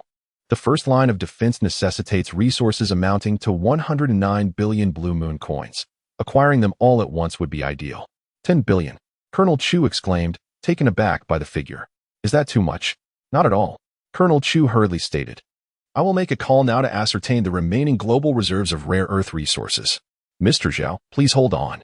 Controlled nuclear fusion. This technology has the potential to significantly elevate the technological prowess of Blue Star, heralding a new era of scientific revolution. Its importance is self-evident. It is not merely a matter of 10 billion. Even 100 billion should be sought after by any means necessary. Since the advent of uncontrolled nuclear fusion on Blue Star 80 years ago, there has been an unwavering commitment to research transitioning from uncontrolled to controlled fusion. Yet the scientific community remains at a loss, lacking numerous critical technologies. In his haste, Colonel Chu forgot to have someone accompany Zhao Yu for a moment. Upon reaching the depths of the base, a group of legislators swiftly approached, inquiring about the situation. Colonel Chu, is Zhao Yu here to demand accountability? What is the status? Colonel Chu replied directly, we will discuss that later. Zhao Yu intends to trade for a nuclear fusion power station. What? The room erupted in astonishment. Is he truly willing to offer us such technology? He stated as much. Colonel Chu nodded, then continued, however, his asking price is 10 billion. Do we possess such funds? Legislator Zhou exclaimed with excitement, forget 10 billion. We should be prepared to offer even 100 billion. Quickly, make a call to determine the extent of our global resource reserves. The legislators buzzed with enthusiasm. Although they lacked expertise in scientific technology, they were acutely aware of the significance of controlled nuclear fusion. Instantly, the underground base was filled with the sounds of communication, as all personnel tirelessly reached out to countries worldwide to inquire about the availability of existing resources. After approximately 10 minutes, the phone calls gradually ceased, and the individuals present aggregated the figures they had obtained. What's the total? We can only muster around 2 billion. Is that all there is? The majority of resources remain deeply buried underground. These are the ones readily accessible. How long would it take to amass the required 10 billion? Approximately 1 month.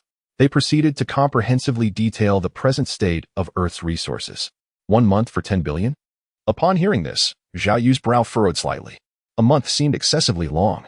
After a moment of contemplation, he spoke, You currently have only 2 billion? Yes. Then let it be 2 billion. The enigmatic merchant's protocol for returning technology points necessitates the completion of a transaction between both parties. Consequently, if he wished to acquire technology points expeditiously, he would have to lower the price. Nevertheless, the resource issue was easily resolved. Constructing a few Howling Sky production lines on the Blue Moon and dispatching some to Earth's underground would suffice. Colonel Chu was overjoyed and expressed his gratitude promptly. In his heart, he recognized the immense utility of controlled nuclear fusion technology in advancing Earth's technological prowess. Zhao Yu's decision to reduce the price so drastically was also motivated by the desire to expedite the repair of the mothership. Resources equivalent to 2 billion Blue Moon currency would take approximately 3 days to gather. Additionally, the location for the nuclear fusion power plant. It would be preferable to situate it in a coastal city. Deuterium and tritium are isotopes of hydrogen and are more conveniently extracted from seawater. Colonel Chu inquired with some trepidation, "Mr. Zhao, will this nuclear power plant emit radiation?" Nuclear fission power plants invariably generate substantial amounts of nuclear waste. Although scientists have surmised that nuclear fusion power will produce no such waste, it is prudent to ascertain this before determining a suitable location. "There will be no nuclear waste or radiation," Zhao Yu confidently asserted. Colonel Chu let out a sigh of relief and remarked, "If that is the case, I propose we establish the nuclear power station in the Magic City. What do you think? You may choose freely, as long as it is along the coast," came the reply. Once the transaction was settled, Zhao Yu took his leave. "Commander, 500 transport vessels carrying materials for the canopy have arrived and are ready for installation. Additionally, there are 500 warships stationed at the Blue Moon base. Let the installation commence. Oversee the security and patrol operations at the Blue Moon base." Zhao Yu instructed succinctly. After briefly outlining the details of the transaction with the Blue Star representatives, he took a moment to rest. The countdown for the last batch of 100,000 robotic workers was nearing its final minute. Customers were urged to call promptly at 400-800-. This batch of 100,000 units corresponds to the 3 production lines at the Chang'an Blue Moon New District Factory. Upon purchase, Blue Star residents would acquire only the right to use them, enabling profit generation for ordinary individuals, while ownership would remain with Blue Moon Technology Company. Dear brothers and sisters, each of these 100,000 robots, after deducting social insurance and housing fund contributions, will net you a post-tax income of 10,000 Xia currency per month. Even if you lack immediate funds, you may participate through an interest-free loan, purchasing first and repaying later, with the repayment facilitated by the robots themselves. In the television studio, the most popular e-commerce host, Jia Qi, was joined by a representative from the Xia government. I inquired with the staff at Great Xia, and if one were to take out a loan, the monthly deduction would be 8,000, payable over 5 years. This implies that by acquiring this robotic worker, one could recline at home, abstaining from any labor, and receive a monthly income of 2,000, with the added benefit of the robot contributing to one's social insurance and housing fund. Furthermore, upon settling the robot's loan after 5 years, all subsequent earnings generated by the robot would accrue directly to the owner. Director Wang, addressing the camera, remarked with a smile, "For the initial decade, the annual insurance premium for a million-value robot is a mere 3,000, ensuring complete repair or replacement for any quality-related malfunctions." At this juncture, with the countdown nearing its conclusion, Jiechi promptly interjected, exclaiming, launching the link. Countdown, 3, 2, 1. Esteemed patrons, seize the moment. Before Jiechi could complete her statement, an expression of astonishment manifested on her countenance. "They're gone." The entire stock of 100,000 robots vanished in a single second. These robots, each valued at $1 million, totaled 100 billion for the entire lot of 100,000. Jiechi was taken aback, considering her annual sales amounted to 1,000 billion. Yet this single promotional event generated 1,000 billion in a mere second. This was solely due to the initial offering of 100,000 robots, with the comments section scrolling at a rate of tens of thousands per second, as numerous netizens lamented their failure to secure a purchase. Witnessing the fervent atmosphere in the comments section, Jiechi promptly announced, "To those who were unable to secure a purchase, fret not. The production lines at Blue Moon Technology are now operational, and a second batch of 1 million robots is slated to be released in 5 days. Reserve your spot now, and your position in the queue will be significantly advanced." In mere minutes, the number of reservations exceeded 100 million. And this figure is projected to escalate further as time elapses. Chapter 72, Tunnel Boring Machine Across the Internet. The top trending topic was the official launch of the maglev bus. While the fare is comparable to air travel, its speed is reportedly even faster. Alas, it seems only Chang'an has it for now. Other cities have yet to adopt it. Friends, I acquired a ticket through a scalper, paying a tenfold premium for the experience. In a single word, exhilarating. Surely it's not that exaggerated. During my ride, it was indeed quieter during takeoff, and aside from a slight tremor upon ascent, The soundproofing was exceptional. I managed to snag a robot. I've completed the necessary forms and provided my payment details. Now, I await its arrival next month. 9 out of the top 10 trending topics were related to robots and maglev buses. The sole exception was the hashtag projection touch watch, a toy for the affluent. In contrast to the other two initiatives, which are accessible to the general populace, the projection touch watch is prohibitively expensive, rendering it unattainable for the average person. This is your tunnel boring machine. In the Chang'an Blue Moon New area, a group of Earth experts stared, wide-eyed, at the colossal tunnel boring machine before them. Its cutter head spanning over 100 meters in diameter. This is for digging tunnels? This machine could probably bore straight through a mountain. Zhao Yu smiled gently, providing a brief introduction to the functions, while utilizing the projection touch watch to send over a detailed user manual. Aside from the shield tunneling machine, the optical tweezers ladder and environmental simulation were not readily available for transaction, requiring orders from the Blue Star side, with Zhao Yu dispatching a mechanical engineer for installation. However, there was no urgency. As long as the transactions were completed before the nuclear power station was constructed, all would be well.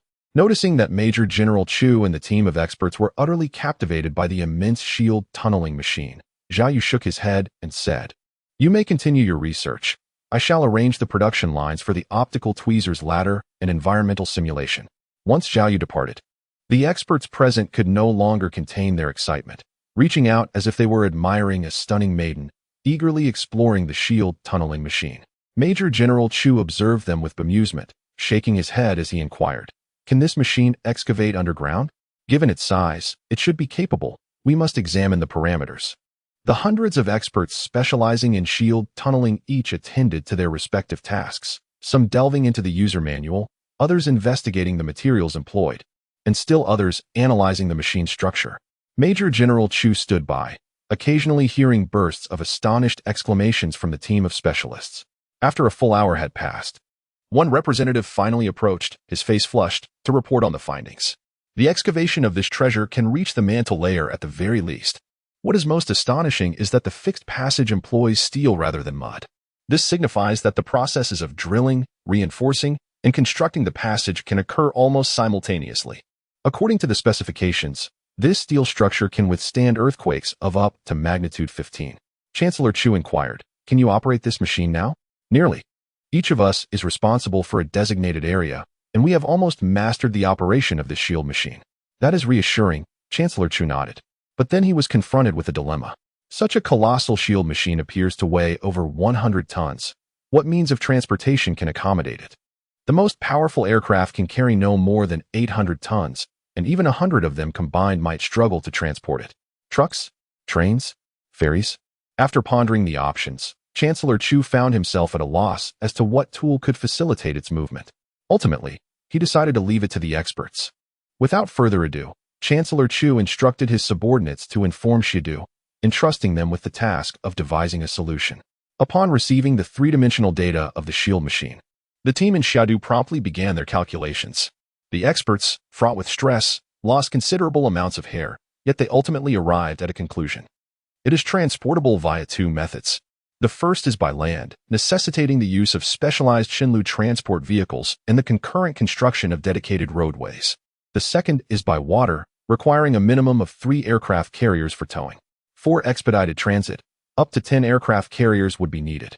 Colonel Chu paused, inquiring about the possibility of air transport. The response was negative. Even launching the most advanced rockets in a salvo of 10 would not enable the tunnel boring machine to take flight. The Shenlu transport vehicles are custom-built for hauling aircraft carriers, each equipped with over 2,000 tires and hundreds of high-powered engines. The primary challenge lies in the roadways, as ordinary surfaces cannot withstand the weight, risking overturning upon the slightest crack. The issue with carrier transport is its limitation to aquatic routes, posing the question of how to disembark the machine upon reaching its destination. At this juncture, Zhuge Tao suggested that if the tunnel boring machine were submerged, it could be towed to a remote, uninhabited island in the open ocean where an underground city could be developed. Furthermore, considering this unit a prototype, it should first be delivered to the uninhabited island for testing various data points. For the subsequent transaction, he proposed that Zhao Yu utilize their spacecraft to deliver the next unit directly to a deserted area. Colonel Chu hesitated, pondering whether this would reveal their underground city construction to them. Zhuge Tao chuckled, suggesting the construction of a conduit near the desolate zone, facilitating the passage of divine continent transport vehicles, with the delivery point situated at a moderate distance. After a pensive moment, Colonel Chu conferred with the summer capital and resolved to deploy the tunnel boring machine, TBM, underwater for preliminary efficacy testing near the uninhabited isle. Following the accord, Colonel Chu promptly approached Zhao Yu, elucidating their intent. Zhao Yu, amenable due to the restitution of TBM-related technological advancements, readily assented to their proposition, inquiring about the desired placement of the TBM. At the coastal area, near the aircraft carrier base, would that be acceptable? Affirmed. Upon returning to the TBM, the specialist countenances shifted from mirth to concern, each cogitating on the logistics of translocating the colossal machine. Disseminate the directive for all personnel to evacuate the premises, Colonel Chu proclaimed upon arrival. What transpires? The TBM is slated for relocation. Expedite your departure. The experts were taken aback, questioning how a solution for moving the ponderous TBM had been conceived so swiftly. The specialists present were solely versed in TBM technology and were only cognizant of Blue Moon Technology's intention to vend a TBM, lacking comprehensive knowledge of the company's capabilities. What mode of conveyance will be employed? Where are the Divine Continent transport vehicles? The dedicated thoroughfare for the Divine Continent transport vehicles is yet to be established. How shall we proceed with the transportation? Some specialists, loath to part with the TBM, voiced their dissent, reluctant to vacate the premises. Descend immediately. Despite repeated exhortations from the personnel, some individuals remained ensconced within. Observing their expressions, Zhao Yu chuckled and declared, "No need to disembark. We'll take everything together." As he spoke, he gestured upwards, and a transport vessel, stretching 10,000 meters in length, gradually materialized overhead. What is this? The assembled experts were astounded. Several were so frightened they collapsed to the ground, paralyzed. Commander Chu deliberated briefly, then decided against further concealment, since these experts would be instrumental in the underground city project. Divulging the truth was inconsequential. Amidst the collective apprehension, beams of light emanated from the transport ship's undercarriage. Optical tweezers. Commander Chu exclaimed, astounded. Optical tweezers capable of manipulating objects weighing 100,000 tons. In an instant, everyone present, including the tunnel boring machine, was drawn upwards by an enigmatic force, ascending towards the vessel's gaping maw. Incredible. Commander Chu marveled at the potency of the optical tweezers. He had considered the individual application of optical tweezers formidable, but he had not anticipated their capacity to lift such massive objects. Aboard the vessel, the contingent of several hundred experts remained composed. Was this vessel secretly developed by Great Xia? Commander Chu waved his hand dismissively, saying, "We'll discuss that later." Turning to Zhao Yu, he relayed a set of coordinates, identifying Great Xia's largest aircraft carrier base. 3 minutes later, the transport ship hovered above the designated base. Utilizing the optical tweezers, the 100,000-ton tunnel boring machine, along with the team of experts, was lowered to the ground. Having completed the task, Zhao Yu piloted the vessel away. After exchanging a series of coded messages, he breathed a sigh of relief. Over there, Zhuge Tao had just finished explaining and came over to inquire about the situation. The shield tunneling machine was in plain sight, and the underground base being constructed could only be utilized superficially. To truly establish an underground base, we would need to employ our own technology. The summer capital authorities were apprehensive about the possibility of the shield tunneling machine being compromised, thus refraining from its use. They preferred a slower approach, opting to expand upon existing underground bases. Currently, there are 13 selected underground bases, all situated in uninhabited zones. 9 of them are top-tier nuclear retaliation bases, while 4 are classified rare earth resource mining sites. The summer capital intends to expand these bases based on the existing foundations. I just heard from that side that they conducted a scan utilizing the principles of quantum entanglement, and no one has detected those 13 bases. At this point, Colonel Chu paused and said, "Zhuge Tao, I have a task for you." "What task?" "Take a trip to the uninhabited zone and oversee the construction of the underground city. The sole requirement from the summer capital is that it must remain sufficiently clandestine, without causing any disturbances that could attract the attention of extraterrestrial beings." Understood. As soon as they departed from Blue Star, they discovered that the vastness of space was teeming with space soldiers, each equipped with enormous devices, constructing a celestial canopy. The signal was restored, and Uncle Da promptly manifested. Commander, was the transaction smooth? Indeed. Zhao Yu directly inquired. Has the Xiaotian production line on Blue Moon been installed? It has been completed, capable of producing 100 units per hour. Have the deployment sites been prepared? Yes. Uncle Dub presented a three-dimensional map, which, based on the landforms depicted, clearly represented Blue Star. Given the finite resources at Xiaotian's disposal, the establishment of a centralized resource hub on the ground is imperative. Zhao Yu cast a cursory glance, noting that the terrestrial resource aggregation points alone numbered in the thousands, with even more scattered throughout the marine environment. How many Xiaotian units should be allocated to each resource node? 100 units should suffice, Deshu responded. I will equip these resource nodes with a cloaking system and deploy combat robots for security. Once we amass resources equivalent to 3 million Blue Moon credits, a transport vessel will be dispatched for retrieval. This sum precisely matches the cargo capacity of a single transport ship. Sir, he continued, where would you deem the most suitable location for Blue Star's inaugural resource collection site? Wherever, Zhao Yu nonchalantly replied, gesturing to a spot on the map. It was an uninhabited region of Great Xia, beneath which, according to reconnaissance, lay a particularly bountiful rare earth mineral deposit. Zhuge Tao had assumed that Colonel Chu tasked him with overseeing the construction of the 13 underground bases in the uninhabited zone. However, he was only responsible for a single site, with others assigned to the remaining locations. After a long and arduous journey to the desolate region, he entered a camouflaged mountain entrance, leading him into the subterranean depths. A staff member accompanying him explained, this underground mining area extends to a depth of 1,500 meters and contains rare earth minerals applicable to the aerospace sector. I am unconcerned with these details, Zhuge Tao retorted. My only question is, does continued downward expansion risk detection? The staff proudly assured, rest assured, this mining area has been excavated for nearly 50 years without detection. Zhuge Tao nodded, a smile gracing his face, indicating that this task would be quite straightforward. Very well, I have but one request. Utmost secrecy is imperative, even if it means our progress is somewhat delayed. Unbeknownst to them, several stealth warships were gently descending near the base. A few kilometers away from the facility, a shimmering barrier unfolded. From the exterior of the barrier, the landscape appeared unchanged, a vast expanse of desert terrain. Within the barrier, a multitude of robots emerged from a warship, tirelessly transporting various equipment to the ground. In a mere half hour, another barrier was erected, enveloping the light emitted from the spacecraft. This was the resource concentration point that Zhao Yu had casually indicated.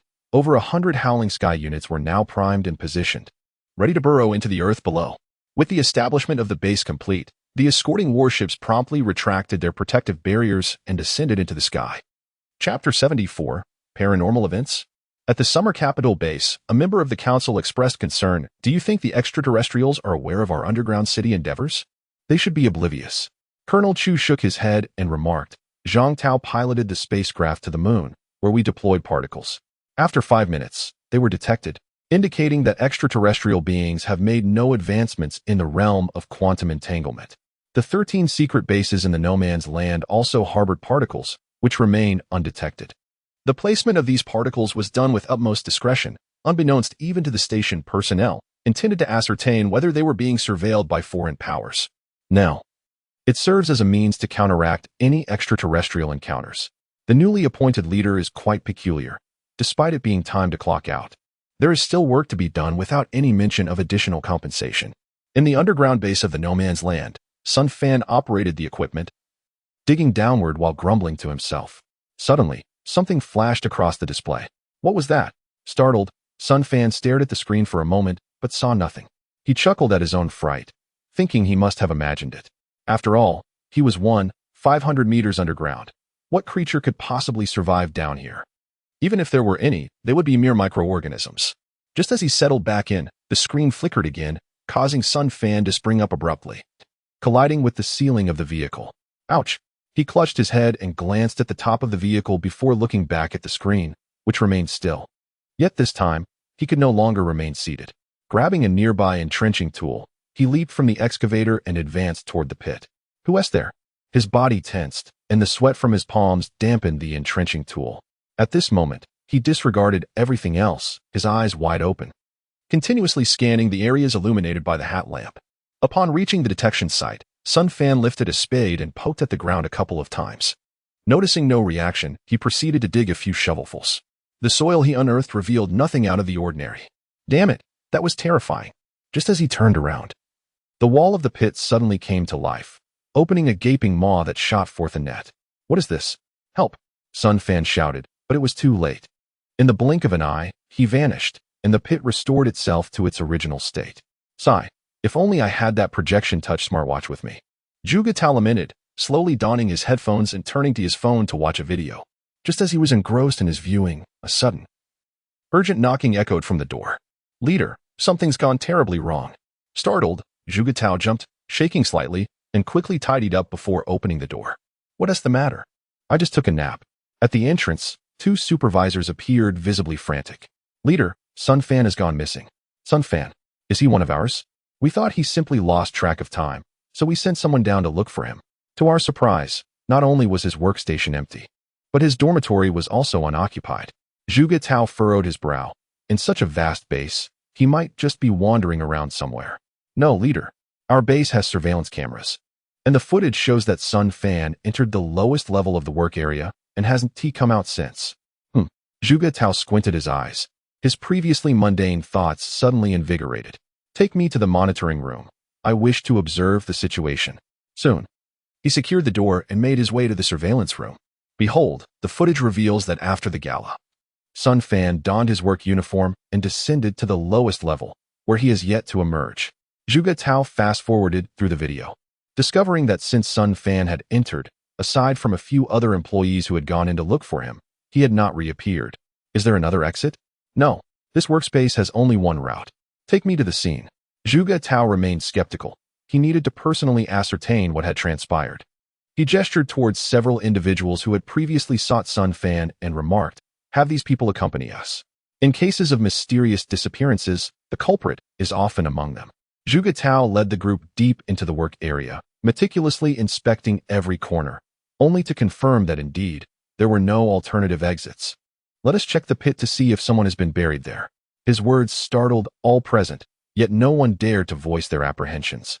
In pairs, they commenced searching throughout the entire tunnel. Half an hour later, their bodies were caked in dirt, yet not a trace of Sun Fan was found. After a series of operations, confusion etched deeper upon his face. The surveillance footage remained intact, showing no signs of tampering. A perfectly healthy individual has vanished into thin air. This is truly uncanny. At that juncture, a supervisor rushed in, reporting, "Sir, an entrenching tool is missing from Sun Fan's vehicle." An entrenching tool? The supervisor speculated. Could it be that Sun Fan, in a moment of despair, used the tool to dig a path and bury himself? Nonsense. Zhuge Tao retorted, drumming his fingers. Summon everyone to search the entire base for Sun Fan. I want him found, dead or alive. With that, he rose and strode towards the base entrance. He inquired of the guards whether anyone had departed, receiving a negative response. Zhuge Tao, inherently suspicious, directly accessed the surveillance footage of the entrance and scrutinized it meticulously, confirming that no one had left. The base was excavated downwards, with only one exit, implying that Sun Fan was undoubtedly still within the base, either concealed by himself or hidden by someone else. 6 hours elapsed, during which the entire base was scoured multiple times, yet Sun Fan's whereabouts remained unknown. Zhuge Tao's initial amusement had long dissipated, replaced by a mind teeming with perplexity. He had contemplated every conceivable possibility, even delving into Sun Fan's interpersonal connections. But to no avail. In the office, all the staff congregated, murmuring about Sun Fan's disappearance. At that moment, a supervisor stepped forward and ventured, "Sir, do you think he might have encountered a supernatural entity?" Preposterous. Zhuge Tao thundered, rebuking superstitious drivel. As a supervisor, how can you fail to set an example? The supervisor, intimidated, dared not utter another word. Surveying the assembly below, Zhuge Tao discerned a palpable apprehension etched upon many countenances, as if genuinely fearing the presence of spectral entities. "Help me," Sun Fan vociferated, his voice fraught with terror, as he lay prostrate, ensnared by an electromagnetic web. Nearby, a Xiaotian drone hovered inertly, seemingly awaiting further instruction. After a brief interval of 3 minutes, the earth beneath them began to undulate, and another Xiaotian emerged, proceeding to a small mountain composed of various minerals. It then opened its abdominal cavity and disgorged a substantial quantity of ore. Having completed this task, the Xiaotian prepared to descend once more, but but abruptly. The Xiaotian beside Sun Fan emitted a crimson beam, arresting its movement, and it joined the others in waiting. Thus it transpired that within the space of an hour, this concealed resource nexus, nestled within the light curtain, had amassed a congregation of over 80 Xiaotian drones. Why have you brought me here? I possess no wealth. I am merely an ordinary man. Sun Fan pleaded incessantly, his voice laced with dread, in the vain hope that the automatons might release him. Of course, his entreaties were met with indifference. Soon, another Xiaotian surfaced, deposited its cargo of resources, and was enveloped by the red light. It appeared to receive some form of directive before joining the others in burrowing back into the Earth. Chang'an Blue Moon New District. With the completion of the optical tweezer elevator and the environmental simulation production line, Zhao Yu sought out Colonel Chu to inquire about the designated installation location. Colonel Chu, for his part, was fully prepared, presenting a 10-meter-high ladder, accompanied by a 1,000-square-meter cube forged from steel. Under the guidance of the mechanical engineers, the optical tweezer elevator and environmental simulation were seamlessly installed. Instantly, Zhao Yu received a notification from the system, confirming the completion of the transaction and the receipt of 3,000 technology points. At this juncture, only the nuclear power station remains, sufficient to amass a total of 10,000 technological points. Has the underground base where Zhuge Tao is located gone dark? Curiously, further inquiries yielded no information from that end. Have we dispatched anyone to investigate? They are already en route and should arrive at the base in approximately 1 hour. On the other end of the line, it was stated, "You need not worry about this matter. The base will conduct an investigation. Just keep an eye on Zhao Yu." Major Chu nodded and remarked, "The robots from beyond the heavens are visible even to my naked eye. Surely ordinary individuals cannot remain oblivious." How does Xiaodu plan to address this? The think tank is still deliberating. Once a conclusion is reached, I shall inform you. What exactly is up there? It is a robot. I clearly observed it through the optical zoom of my Huawei phone, confirming it to be a robot from Blue Moon Technology. What does Blue Moon Technology intend to accomplish? I am uncertain, yet it astounds me that they have managed to send a robot into space. For the first time on the internet, non-technological products have overshadowed the 3 major products. People are curious about the activities of the extraterrestrial robots. Regrettably, neither the authorities nor Blue Moon Technology has come forward to clarify the situation. Could they be deploying weapons? Who, in fact, is behind Blue Moon Technology? I can only hazard a guess. Perhaps it is the Great Xia, as Blue Moon Technology's factory is situated in Chang'an. So, does this mean we have finally risen? The Xiaodu base is fraught with concern, as Counselor Zhou wears a frown. Just moments ago, news emerged from the desolate region that the base where Zhuge Tao was stationed has been entirely vacated. All 88 individuals, from the guards to the staff, including Zhuge Tao himself, have vanished without a trace. Along with them, an array of electronic devices belonging to the base has also seemingly been erased, as if swept away by an unseen force, leaving behind nothing but stark emptiness. Beneath the surface, apart from the hollow pits, all signs of human presence have completely vanished. What on earth has transpired? Some wise individuals speculate. Could there be an anomaly in the fabric of time and space? Has that base traversed through dimensions into parallel worlds? Counselor Zhou, upon hearing this, inquires, is it possible that extraterrestrials are involved? Extraterrestrials? A sage shook his head, stating, I have just returned from an inspection. The particle state of the base remains unchanged and undetected, making alien involvement highly improbable. It is far more likely that it has become entangled in some cosmic mystery. Let us temporarily abandon the base and seal off the surrounding area. No one should venture there. Counselor Zhou sighed, realizing that if this is indeed a cosmic enigma, sending more personnel would be futile and merely a path to demise. Help! Let me go? Stop shouting. They will not heed you. Observing his former colleagues being captured one by one, Sun Fan's initial fear began to dissipate, and he even felt a sense of relief. Sun Fan, how the hell did you end up here? A supervisor fumed. What do you think? On the ground, 88 individuals lay neatly arranged, all ensnared by an electromagnetic net. Zhuge Tao surveyed his surroundings, and it dawned upon him that he had been captured by extraterrestrial beings. He proclaimed loudly, I am a representative of the Great Xia. May I inquire why you have brought us here? The others, witnessing Zhuge Tao's boldness, hurriedly sought to understand the nature of these robotic entities. However, Zhuge Tao paid them no heed and called out several more times. When no one emerged to address him, an ominous foreboding surged within him. These robots, operating solely on programmed directives, mirrored the plight of Zhang Tao and his companions. They were likely regarded as mere resources by such machines brought to this place. The moon-dwelling aliens were indeed pilfering the resources of Blue Star.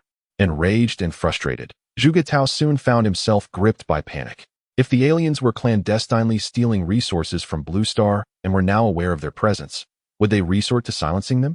Commander, the base points have been successfully installed and are ready for activation. Then activate them. Yes, at Zhao Yu's command. A multitude of base points surrounding Blue Star interconnected in that very moment. A series of diamond-shaped light screens rapidly began to coalesce. In mere moments, all the diamond screens fused together, forming a colossal luminescent barrier enveloping the entire planet. Gazing at this translucent yet visible screen, Zhao Yu paused and asked, "Is this device incapable of rendering itself invisible?"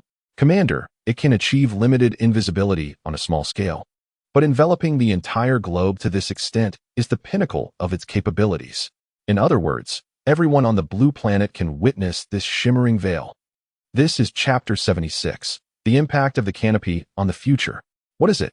All passers-by were captivated by the spectacle unfolding in the sky. A translucent veil enveloped the entire firmament. People halted in their tracks, gazing up in bewilderment at the strange occurrences on Blue Planet. Many took out their phones to capture this extraordinary scene. Is this the aurora? Most were merely curious, gathering in small clusters to point and speculate at the luminous curtain above. To their astonishment, the internet was abuzz with similar discussions. Is this veil present in your location as well? We have it here in Yang City. We have it too. I'm in South City. Many believed that this phenomenon was confined to their locality, unaware that it was visible across the globe. It seemed as though a sphere had completely enveloped the Blue Planet. Could it be that aliens have arrived? A spherical formation encasing Blue Planet brings to mind the concept of a Dyson sphere. Surely, aliens do not intend to siphon off all the energy from our Blue Planet. Before this veil ascended, I had glimpsed robots in the heavens. Could this be linked to Blue Moon technology? This is a superweapon, star incinerator, employing the principle of a magnifying glass to refract sunlight. Are they truly intent on detonating our Blue Planet? The end is nigh. The apocalypse is upon us. I can already feel the heat. Global temperatures are set to rise by a degree each day. Within a month, humanity will be utterly annihilated. The internet is rife with speculation, some reveling in the chaos, others consumed by dread. As people flounder, finding credence in every hypothesis, the authorities have finally issued a statement. The firmament enveloping the planet is a defense system, specifically installed by Blue Moon Technologies to avert the asteroid crisis. The firmament system is capable of intercepting any threat from the cosmos. The public should not be alarmed. Upon seeing this announcement, the entire internet was instantly in uproar. Blue Moon Technologies again. Where did this company even come from? The technology embodied in the three products, robots, magnetic levitation, and projection touch control, already surpasses the era by decades, even centuries. Now, they have unveiled a global protection firmament system? Blue Moon Technologies is so formidable. I suspect they were also responsible for intercepting the asteroid that impacted the planet last time. It is highly plausible. How else could an asteroid traveling at Mach 50 suddenly decelerate and halt just before impact? Precisely. Previously, the Siberian region was struck by an asteroid traveling at Mach 20, which was not drawn in by the planet's gravity and crashed normally, leaving a 500-meter diameter crater. This announcement has not reassured the public. Instead, it has incited concern among many. I am currently worried about one thing. Is Blue Moon Technologies a company native to our planet? What do you mean by that? Blue Moon Technologies has unveiled technology so avant-garde and encompassing of multiple fields that it seems implausible for it to have originated on our own planet. Could it be extraterrestrial in origin? Is it conceivable that Blue Moon Technologies is operated by beings from another world? Perhaps we are even captives of alien forces. At the Xia capital base, an assembly of myriad experts has convened to conduct a series of studies on the sky curtain. What ramifications will this sky curtain have for our planet? Is there a possibility that it may exacerbate the greenhouse effect? Counselor Zhou is personally overseeing and directing the entire operation. Refraction rate tests are currently underway. Outside the base, a cohort of individuals is deploying a variety of instruments to conduct tests. A staff member, visibly alarmed, exclaimed, "Professor, it appears that none of the personnel are registering any readings." Upon hearing this, A venerable professor with snow-white hair seized a prism from his student's grasp and commenced testing amidst an array of sophisticated instruments. After personally conducting a thorough examination, a look of profound astonishment washed over his face. Counselor Zhou, observing this, promptly approached him to inquire about the situation. The professor elucidated. We have just employed the diagonal deviation method to assess the sky curtain's refractive index, but the results are. Zhou pressed. There is no refractive index. The professor declared. This is an unprecedented phenomenon. His eyes were filled with bewilderment, but he swiftly regained his composure and instructed his students. Employ the auto-collimation method for testing. Yes, sir. The student, attempting to conceal his apprehension, promptly switched to the alternative testing method. Nearby, several other students stood poised with paper and pen, awaiting parameters and ready to commence calculations at a moment's notice. Professor, still nothing. What? The elderly, white-haired man was taken aback. Refraining from direct intervention this time, he paused in contemplation before instructing. Reassess using the critical angle method. This approach necessitates the contact of two prisms, rendering its precision inferior to the preceding methods. However, at this juncture, the elder sought to ascertain a specific detail. Upon the test's conclusion, observing the student's negative gesture, the old man inhaled deeply and turned towards Counselor Zhou, stating, while the critical angle method lacks precision, any prism should invariably exhibit a demarcation between light and darkness. Yet, presently, there is nothing. What does this signify? Counselor Zhou inquired, his comprehension falling short. It implies that this firmament has wholly absorbed or shielded all light signals originating from within our blue star. Counselor Zhou paused, still struggling to grasp the concept. He then questioned, what ramifications does this hold for our blue star? Will global temperatures escalate? Global temperatures will not escalate. In fact, they may even diminish slightly. It is reassuring to know that global warming will not occur. Counselor Zhou expressed with relief. It is not favorable, the elder declared with solemnity. Henceforth, our blue star will be unable to observe the genuine cosmos. What? Counselor Zhou exclaimed, aghast. Did the extraterrestrials not assert that the firmament merely served to impede other cosmic civilizations from spying on blue star? How has it transpired that even blue star is now incapable of observing the universe? The elder, his countenance etched with bitterness, shook his head, lamenting, Counselor Zhou, are you certain that we have not invited a wolf into our abode? The inability to observe the cosmos equates to the confinement of our blue planet, resulting in a stagnation of our technological aspirations. The ramifications of such a fate are profoundly grave.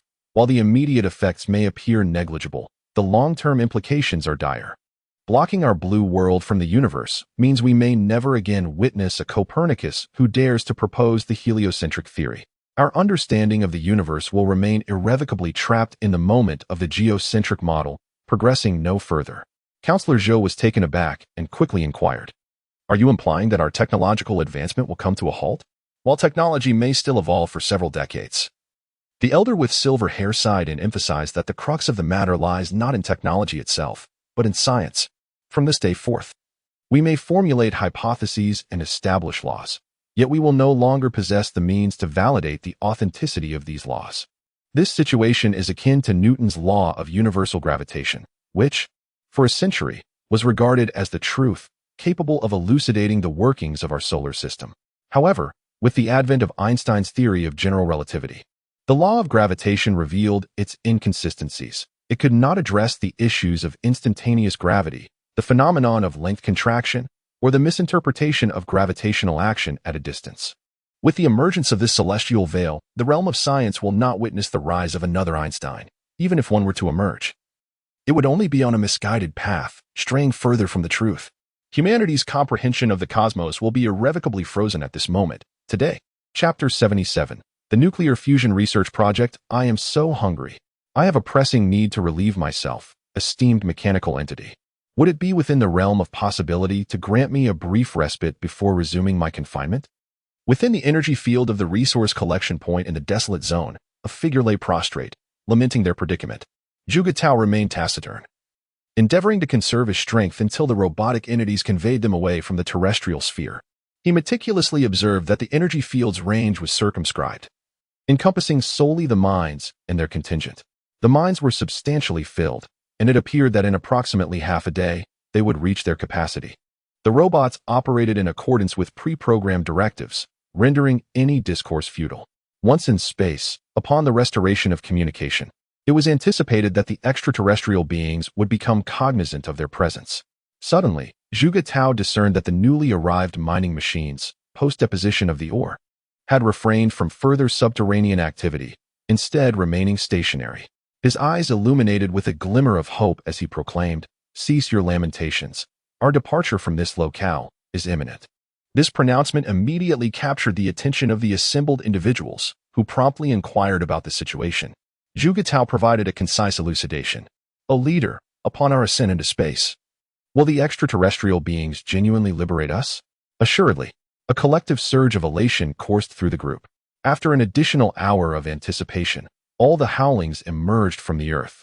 A robot abruptly ascended, soaring skyward. 3 minutes elapsed, and a colossal warship, measuring an impressive 10,000 meters in length, descended with stately grace. By Jove, is that an extraterrestrial spacecraft? Its magnitude is simply staggering. The assembly was awestruck. Before they could prolong their discourse, the warship's undercarriage unfurled, emitting a radiant white light that enveloped all, inclusive of the mines, and drew them upward. Chang'an Blue Moon New District. 800 million blue moon currency worth of terrestrial resources have been successfully delivered.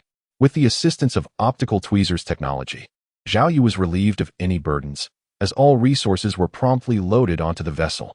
Just as they departed from Blue Star, Uncle De materialized in a holographic projection. "Commander, Xiaotian has captured a group of Blue Star inhabitants." Zhao Yu paused momentarily, inquiring further. "Commander, I have a request." "Speak."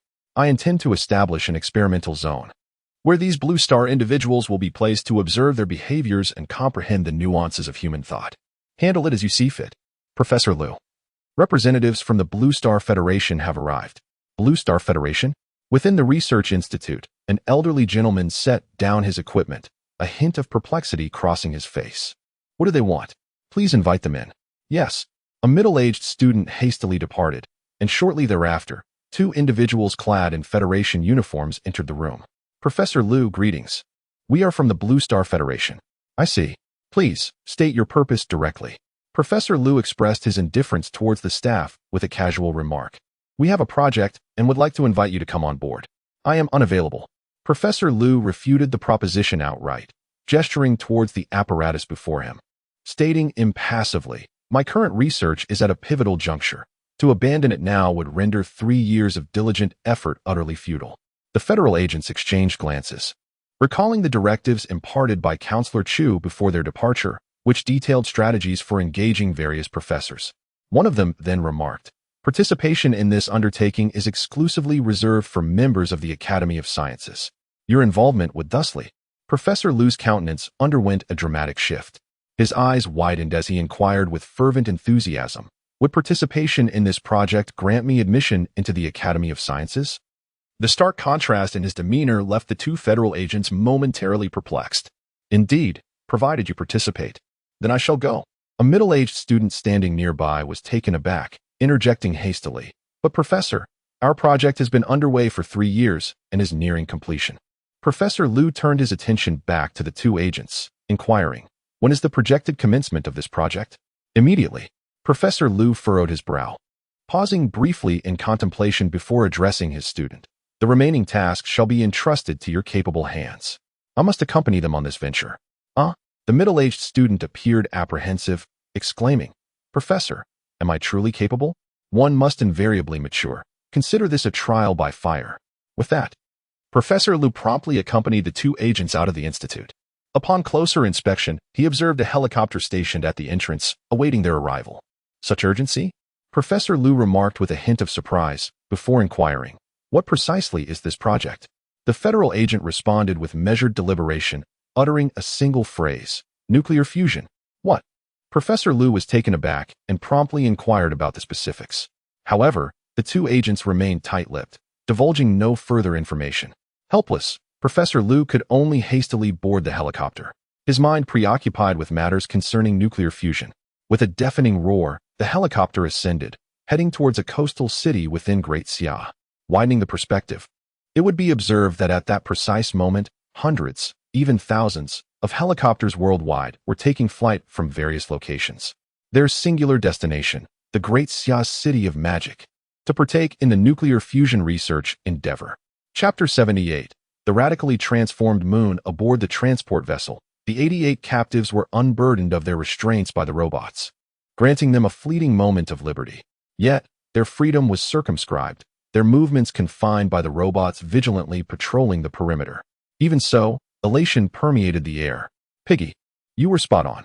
Once we reached outer space, they truly released us. Zhuge Tao approached the edge of the spacecraft, gazing at the rapidly fleeting scenery outside the window, an ominous premonition stirring within him. But now, the spacecraft was traveling in the opposite direction, seemingly bound for the moon. I have no desire to be a hero. Zhuge Tao lamented, tears welling up in his eyes. Journeying to the extraterrestrial stronghold on the moon was a task best left to Zhang Tao alone. He genuinely wished to avoid it. 3 hours elapsed, and the surrounding colleagues had long since discerned the anomaly. Having been airborne for an extended duration without landing, they relentlessly pursued Zhuge Tao with inquiries. I am ignorant. I am not an extraterrestrial, Zhuge Tao retorted impatiently, abruptly pausing mid-sentence. His gaze fixated on the vista beyond the window. What is that? Bewilderment etched on their faces, gazes fixated on the rapidly approaching object outside the window. They exclaimed. It's a spacecraft. Zhuge Tao's eyes narrowed, recognizing the vessel as the White Rabbit, the very spacecraft Zhang Tao had used upon his departure. The transport ship they were aboard possessed extraordinary velocity, overtaking the White Rabbit within mere seconds, until it vanished into the distance. Was Zhang Tao still alive? The extraterrestrials appeared to have detected the spacecraft, yet why had they not seized it? A multitude of questions swirled within Zhuge Tao's mind, their answers seemingly contingent upon their arrival on the moon. After another 3 hours, the transport ship finally reached its lunar destination. Where are we? Where have we arrived? An alien planet. Heavens, how magnificent! Exclamations of awe filled the air as eyes beheld the mesmerizing vista. Zhuge Tao, however, wore an expression of profound consternation. While others remained oblivious to their location, he was keenly aware that they had indeed reached the moon. Yet, the moon had undergone a radical transformation. In near-lunar orbit, an interstellar spaceport had been erected, teeming with countless spacecraft taking off and landing. Circumventing the port, the once desolate lunar surface had been transmuted into a sprawling metropolis of steel and machinery, with equipment of all sizes in constant motion. How can this be? Zhuge Tao exclaimed in disbelief. It had been only a month since he had last witnessed the far side of the moon, yet in that brief span, it had been utterly transformed. Was the extraterrestrials' productivity truly so formidable? A sudden thought struck him. During their time at the summer capital base, he had speculated with others about the damaged alien mothership and the necessity for Blue Star technology to compensate for its deficiencies. Could it be that their conjectures were misguided? How could such a terrifyingly advanced extraterrestrial civilization be incapable of repairing their mothership? Especially given that, not far ahead, there lay a spaceport encircling the entire planet. A cursory glance revealed over 500 spacecraft within sight, and perhaps many more hidden from view. My goodness, could this signify a Blue Star delegation to an alien world? This may be but a small step for us, yet a monumental leap for humanity. In contrast to Zhuge Tao's concerns, his colleagues appeared considerably more at ease. As the saying goes, ignorance breeds courage. Their limited knowledge rendered them less fearful, as everyone speculated how the aliens would treat them. The transport vessel did not dock at the spaceport. Instead, it proceeded directly toward the planet's interior. They flew until they reached a location that appeared, from the outside, to be adorned with lush greenery and vibrant blossoms. Where trees stood tall and grass was a vivid green. What was this?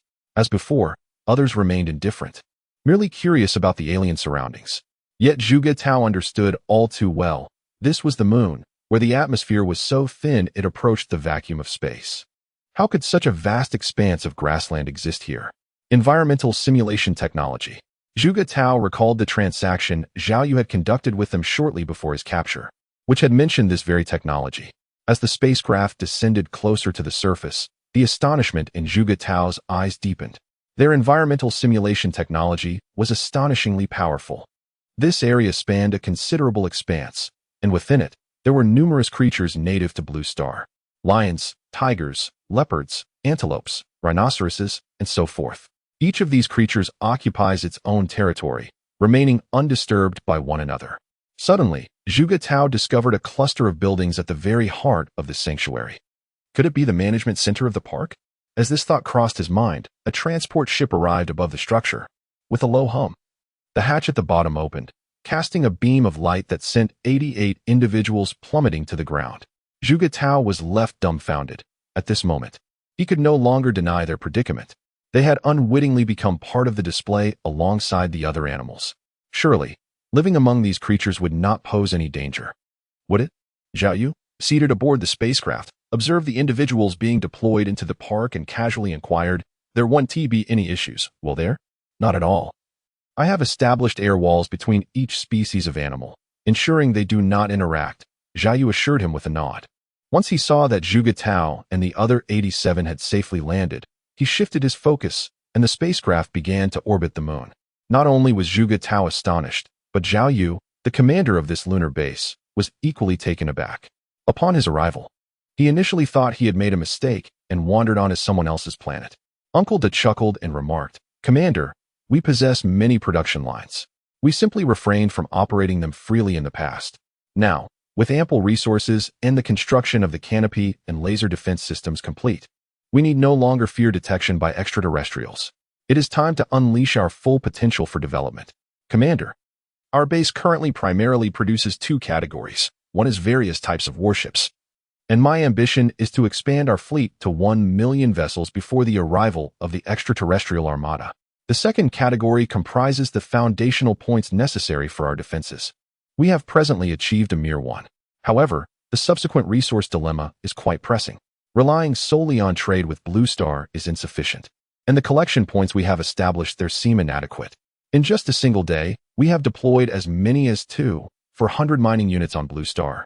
Yet the yield has been disappointing, amounting to only 20 million equivalent Blue Moon coins in resources. While this is not insignificant, it falls drastically short of the 10.9 billion equivalent Blue Moon coins required for our first line of defense. Do you wish to continue expanding? No, Commander. I propose that we send the mining units beneath the waves. The land area constitutes merely 1/5 of Blue Star, and the majority of resources are, in fact, buried beneath the ocean floor. Thus, I suggest that we upgrade the mining units' production lines to enhance their waterproof and submersible capabilities. Zhao Yu nodded and inquired, "How many technology points are required for the upgrade?" 500 technology points. While 500 is not an excessive amount, Zhao Yu has calculated that selling the nuclear power station would yield enough for 10,000 technology points. However, expending 500 points suddenly would leave him short of the necessary resources to upgrade to the third generation of nuclear fusion. He turned and asked, "Is there anything else we can sell?" "Indeed." Deshu nodded. "In recent days, the electromagnetic waves on Blue Star have been turbulent, and wireless signals are almost non-existent, which made me overlook the matter of wireless networks." Zhao Yu pondered slightly, considering Blue Star's emphasis on nuclear fusion power stations. If he mentioned the Skynet transaction again before delivery, the other party would definitely agree. Then let's upgrade it, and let Xiaotian go to sea as soon as possible. Chapter 79. Nuclear Fusion Research Project Team. The helicopter sped along and landed at a base near Modu. Coincidentally, another helicopter landed at the same time, and an old man stepped out of it.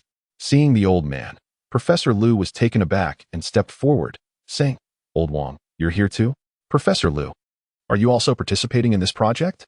As he spoke, he slapped his head and laughed. "It's normal for you to come. You wanted to join the Academy of Science and Technology before, and now is the perfect opportunity." Professor Liu curled his lips and didn't dwell on the matter. Instead, he asked, "I heard from these agents that we were summoned to participate in a nuclear fusion project. Do you know the details?" Professor Wang shook his head and said, "I don't know. These agents keep their mouths shut and haven't revealed anything. You two will find out once you go inside. We are only responsible for picking people up," an agent said, extending his palm in a gesture of invitation. Seeing this, the two did not linger and followed the agents towards the interior of the base. Once inside, they discovered that the Blue Star Federation had gathered a large number of experts and scholars. Many of them were acquaintances, and even those they hadn't met were well-known figures in their fields. Professor Liu, initially somewhat haughty, tempered his demeanor upon encountering a group of equally esteemed individuals. He approached alongside Professor Wang to inquire about the matter of nuclear fusion. "We are also relatively new here," the assembled scholars admitted. their faces reflecting confusion regarding the project. Given the significance of nuclear fusion and the considerable commotion surrounding it, could it be that they have made some progress? The prospects seemed promising, especially with the enticing offers of qualifications for access to the Science Academy and housing provisions. Truly a generous endeavor. As the scholars engaged in conversation, a commotion arose from a distance. Upon focusing their gaze, they beheld a throng of individuals encircling one person making their way toward them. Director Yang? Professor Lu's eyes widened in astonishment. He had not anticipated the presence of Director Yang at this project. Director Yang is regarded as one of the most eminent scientists of our time, having proposed numerous groundbreaking theories. Some have even suggested that a century hence, he may be held in esteem akin to that of Einstein. Exchanging glances with Professor Wang, the two hurriedly approached. Director Yang, is this nuclear fusion project initiated by you? They inquired eagerly. Has the Federation summoned us here because there has been some advancement in nuclear fusion? The crowd pressed on with inquiries, their curiosity about the project's status eclipsing even the stature of Director Yang himself. Upon reaching the forefront, Director Yang raised his hands in a gesture of helplessness and replied, I did not initiate this project. I too was invited to participate. Gasps of disbelief rippled through the crowd. What? You don't know either? They exclaimed in astonishment. If even this esteemed authority is unaware, then who, indeed, is the true initiator of the project? Amidst the ongoing discussions, Counselor Chu emerged from the side, accompanied by two investigators. Counselor Chu has arrived. A hush fell over the scene as Dean Yang stepped forward to greet him, inquiring about the situation. Counselor Chu surveyed the assembly and remarked with a smile, now that everyone is present, allow me to elucidate the purpose of this convocation. With that, he approached the platform and uttered words that astounded everyone present. In a day's time, the inaugural nuclear fusion power plant on Blue Star will be completed. What? The first nuclear fusion power plant? How can this be possible? A wave of astonishment swept through the audience as they grappled with the news. Counselor Chu, you jest. My heart is not what it once was. Such levity could provoke my ire. Indeed, Counselor Chu, you must elaborate. Observing the clamoring scholars, Counselor Chu offered a subtle smile and declared, I assure you, I am not jesting, nor have you misheard. In a day's time, the controlled nuclear fusion power plant, an investment of Blue Moon Technology, will be erected in Shanghai. Blue Moon Technology. Some experts, engrossed in their work, were unfamiliar with the name. Blue Moon Technology. Is that not the company responsible for the magnetic levitation automobile and the projection-based touchscreen wristwatch? While the general populace may focus on the impact of robotics on daily life, experts and scholars are more intrigued by the technology inherent in the latter two innovations. Precisely. Colonel Chu nodded, stating, once the nuclear power plant is operational, I need you to assemble a research team to investigate whether controlled nuclear fusion can be achieved using the plant. The scholars exchanged glances, sensing that Blue Moon Technology was even more enigmatic than they had initially perceived. Although those present were all leading scientists, their expertise lay in theoretical science, rendering them less informed about extraterrestrial matters than some of their counterparts in applied sciences. Dean Yang, with a solemn expression, inquired, Counselor Chu, is this Blue Moon Technology a domestic entity? Colonel Chu affirmed, it is not only not domestic, but it is also not from this planet. What? The room was filled with astonishment, each face reflecting shock and disbelief. Had extraterrestrials truly arrived? Dean Yang, visibly stirred, asked, was our location compromised by Voyager 1? Colonel Chu paused, then responded, whether Voyager 1 revealed our coordinates remains uncertain, but extraterrestrials have indeed arrived and are currently situated on the far side of the moon. Are these extraterrestrials native to the moon? What do they look like? Are they carbon-based life forms? What is their level of intelligence compared to humans? How advanced is their technology? The questions poured forth from every corner. In contrast to Colonel Chu and others, who were concerned about the potential for extraterrestrial annihilation, the scientists were more preoccupied with academic inquiries. Overwhelmed by the sheer number of questions, Colonel Chu addressed only the most critical ones and, noticing that the inquiry showed no sign of abating, quickly brought the discussion to a halt. Firstly, extraterrestrials are not indigenous to the moon. They originate from elsewhere in the cosmos, the exact location being unknown to us. Secondly, their true appearance remains a mystery, as they communicate and negotiate with us through representatives who resemble humans from our planet, Earth. Thirdly, their motivation for engaging with us lies in their desire to advance Earth's technology in order to repair their interstellar mothership, which is essential for their journeys across galaxies. Hence, the trait. Fourthly, the successful repair of the extraterrestrial mothership will herald the destruction of Earth.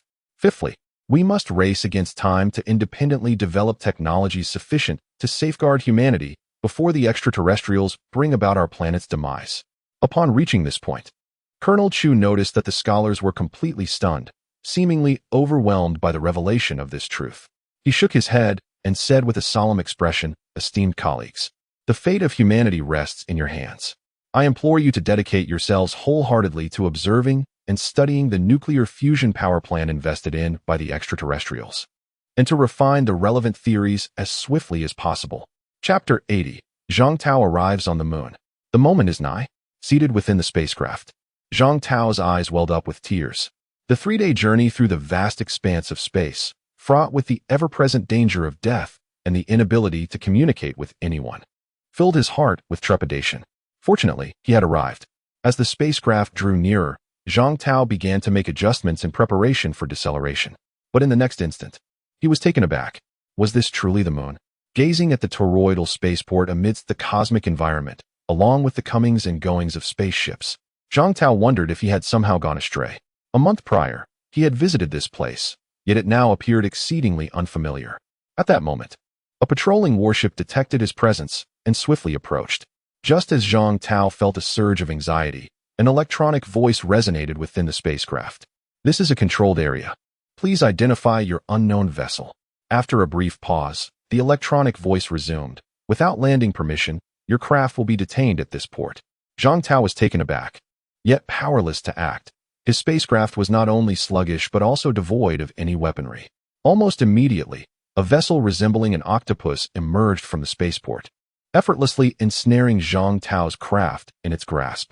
It whisked him away into a secluded section of the spaceport and came to a halt. Observing this, Zhang Tao promptly transmitted a signal. "Please relay to your superiors that I come in peace." As the spacecraft came to rest, an access corridor connected to the spaceport materialized at the exit. Before Zhang Tao could take control, the hatch of the spacecraft opened automatically. It appeared that once he had entered their territory, his vessel was entirely under their command. Resigned, he donned his spacesuit and leaped into the corridor. After traversing a short distance and passing through a shimmering barrier, he suddenly felt the pull of gravity. On either side of the barrier stood 2 armed robots, their gaze fixed menacingly upon him. "Blue Star inhabitant, proceed straight for 100 meters." An electronic voice echoed from the speakers overhead. Zhang Tao exhaled in relief, tentatively taking a couple of steps, noting that the robots remained motionless. After traversing 100 meters, a grand hall emerged, within which sat a young man. "Here. The air is breathable. You may remove your outerwear," he remarked with a hint of indifference. Zhang Tao, heeding the suggestion regardless of its veracity, promptly removed his headgear and inhaled deeply, exclaiming, "The air here is indeed refreshing." The young man nodded, offering an introduction.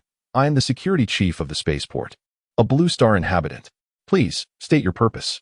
Zhang Tao scrutinized the individual before him, confirming his identity as a Blue Star human. A surge of excitement coursed through him. A Blue Star inhabitant serving as the security chief of the spaceport? If he were to establish himself here, could he not ascend the ranks as well? Ascending to a higher position would grant him access to more information, enabling him to relay valuable intelligence back to Blue Star. "I am Zhang Tao, an astronaut from Blue Star. A month ago, I visited the moon accompanied by 2 companions, where we were received by a woman named Zhang Yixia." "Ah, Zhang Yixia," the young man replied. "She arrived a few months prior to me. Indeed, she is the earliest model of our kind. Being the first in production, she does possess certain flaws." Zhang Tao felt a sense of understanding deepen within him. Upon arriving in such an unfamiliar environment, we were understandably apprehensive. The presence of Zhang Yixia alleviated our fears. Li Zongheng furrowed his brow, pressing, "State your purpose clearly." "Yes, of course." Zhang Tao hastily nodded and confessed. "I actually sneaked out. The task was originally to maintain the space station, but I wished to see Zhang Yixia, so I piloted the spacecraft here without permission." He spoke these words with a twinge of discomfort within himself, yet outwardly, he presented a facade of deep affection. Prior to departure, the think tank had meticulously analyzed the methods by which Zhang Tao could infiltrate the moon's interior. Reasons such as colleague persecution or alien adoration were unlikely to gain credence. Instead, acting in the name of love to commit absurd deeds would render him more believable. Of course, Whether he could ultimately remain hinged on Zhang Tao's performance. Throughout the 3 days of flight, Zhang Tao continuously engaged in self-suggestion, mentally substituting Zhang Yixia's visage with that of his wife, striving to immerse himself in the role and deceive everyone, ultimately aiming to stay on the moon. You have feelings for Zhang Yixia? Li Zongheng paused, his gaze somewhat peculiar. Yet he refrained from elaborating, simply stating, "Please wait a moment. I will report to headquarters." With that, he rose and departed alone. Li Zongheng had not ventured far when he halted, vanishing from Zhang Tao's sight. At the lunar base, Zhao Yu and Uncle Da, naturally, did not require Li Zongheng's report, having already viewed the scene. "Commander, this involves human emotions, which touches upon my blind spot," Uncle Da lamented, for love and hate were precisely the realms he found incomprehensible, and the most illogical, defying calculation. The reason of being fond of Zhang Yixia is rather far-fetched, with less than a 30% likelihood. Zhao Yu pondered Zhang Tao's purpose for being there. What was his true objective in wishing to remain on the moon, excluding the pursuit of romantic endeavors? Can he serve the extraterrestrials from the moon, as we do? Zhao Yu, not a fool, nearly deduced Zhang Tao's intentions, considering the entire background of the lunar aliens was fabricated by himself. "Commander, are you aware of his purpose?" Uncle Du exclaimed, astonished and incredulous. A spark of realization lit up Uncle Da's eyes as he proposed, "Commander, if that is the case, we might as well retain him. On one hand, we can observe how he interacts with Zhang Yixia, which would facilitate my study of human emotional activities. On the other hand, we could grant him a position he mistakenly believes to be of high status, allowing him to disseminate false information to the blue planet." Zhao Yu nodded in agreement, adding, "Let us not hasten to elevate him. Instead, we should present him with challenges to resolve, gradually promoting him to adhere to reason." "Indeed, I understand. Now, shall we have Li Zongheng escort him to the lunar base, letting him initially associate with Zhang Yixia?" Zhao Yu slightly inclined his head and continued, "Adjust Zhang Yixia's role, allowing her to involve Zhang Tao in some inconsequential tasks." Chapter 81. The completion of the nuclear fusion power plant. "Commander, the Xiaotian upgrade is complete. We can commence mining operations." "Very well, then send Xiaotian over." "Commander, the current production rate of Xiaotian seems somewhat sluggish, seemingly unable to keep pace. I propose we expand the production lines. That way, even if we venture to other planets for mining in the future, we will be prepared. Then expand production. Such trivial matters, you may handle as you see fit." Upon concluding, Zhao Yu noticed Uncle Da's hesitant demeanor and inquired, "Do you have something else to discuss?" "Indeed." Uncle Da began, "Given the mining efficiency of Xiaotian, if we were to avoid human interference, we could extract resources equivalent to a maximum of 100 million blue moon coins per day. However, should we choose not to evade humanity, that figure could rise to 300 million blue moon coins daily." Zhao Yu pondered for a moment and responded, "Then let us not avoid them. We shall keep our operations concealed from the Blue Star Federation, as this arrangement is predicated on our non-interference. Currently, avoiding humans has indeed impacted our mining efficiency, rendering the previous agreement null and void." Uncle Da added, "If that is the case, the situation on the Blue Star side may become uncomfortable, considering we are mining on their planet." Zhao Yu chuckled lightly and replied, "Moreover, the resources we extract are beyond their reach, buried deep beneath the ocean floor, thousands of meters underground. Can they truly access those depths?" Uncle Da let out a sigh of relief and smiled, saying, "Then I shall commence the expansion of Xiaotian, hastening the efficiency of our mining operations." Zhao Yu nodded, glancing at the time. It was nearly the hour for the handover of the nuclear fusion power station. "I too must set off for Blue Star. At last, I will finally accumulate the requisite 10,000 technology points." In a momentous announcement, Blue Moon Technology Company revealed its plans to construct a controllable nuclear fusion power station in the magical city. Consequently, the entire Great Xia will no longer be troubled by energy shortages. The Chichio Group declared an investment of 100 billion and is venturing into the battery sector. Nuclear fusion power is poised to fundamentally transform humanity's energy structure. However, the challenge of efficiently storing and utilizing electricity remains unresolved. It is certain that whoever conquers this dilemma will emerge as the titan of the forthcoming era. The internet is inundated with news regarding the nuclear fusion power station. People across the globe are astounded, unable to fathom the prowess of Blue Moon Technology Company, which has seemingly succeeded in harnessing nuclear fusion. Could it be a ruse? The prospects of nuclear fusion are undeniably vast, any project associated with it can secure funding with ease, raising the possibility that Blue Moon Company may be taking a considerable risk. Yet, the news states that Blue Moon Technology Company is on the verge of completing the nuclear fusion power station. This is not mere conjecture or ambiguous rhetoric. How terrifying. Just how many scientists are there at Blue Moon Technology Company? I have heard this too. Otherwise, why would the super factory of Blue Moon Technology be established in Chang'an without any dissent from other parties? Is it the Skynet? The esteemed Colonel Chu paused, a primal instinct alerting him to a potential complication. Mr. Zhao, he began, this matter of the Skynet encompasses the entire globe and is of paramount significance. I am but one individual and cannot render a decision unilaterally. Would you permit us to convene and deliberate before providing you with a response? Assuredly, Zhao Yu responded. Then continued. Then let us initially transact a microchip, which can be retrofitted into mobile phones, televisions, automobiles, computers, and the like. In essence, any electronic device can accommodate the integration of this microchip. A microchip? Colonel Chu pondered, acquiescing with a nod. A mere chip presents no issue. Indeed, it would afford us the opportunity to assess the technological advancements of extraterrestrial chips.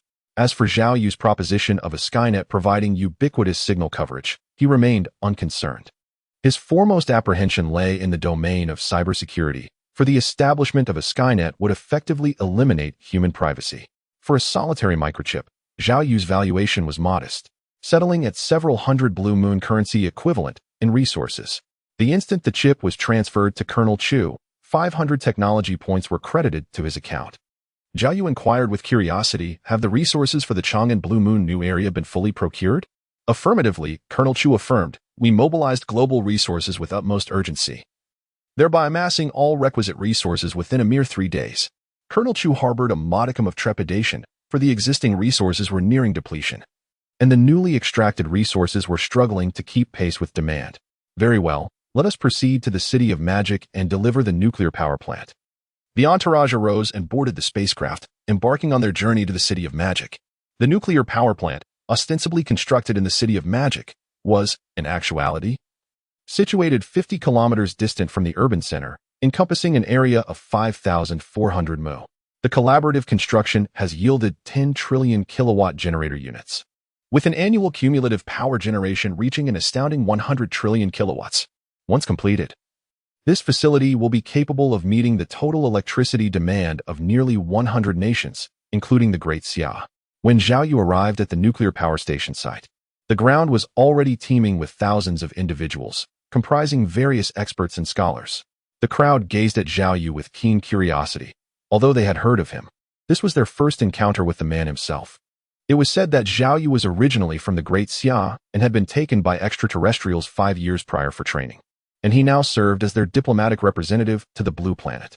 Zhao Yu, however, paid no heed to the murmurs surrounding him and promptly escorted Colonel Chu into the interior of the nuclear power station to commence the handover and inspection process. Observing this, Colonel Chu hastily summoned several luminaries from the scientific community to accompany them. Although the nuclear fusion power station had been constructed by extraterrestrials, its operational efficacy still required validation by these esteemed scientists. Many of the experts present had previously participated in the development of nuclear fission power stations. As they entered the facility, one individual exclaimed in astonishment, pointing towards a piece of equipment, "Could this be the particle confinement device? How is this possible? Has the ash removal property of particles been resolved?" Admittedly, he was not well versed in these matters, as the construction of the nuclear power station had been undertaken by machine engineers. As they progressed further, the accompanying experts expressed their astonishment, leaving Colonel Chu feeling somewhat embarrassed. This set of equipment seemingly resolves the issue of plasma's major rupture. Observe this apparatus, constructed from materials unknown, which astonishingly addresses the problem of low activation materials.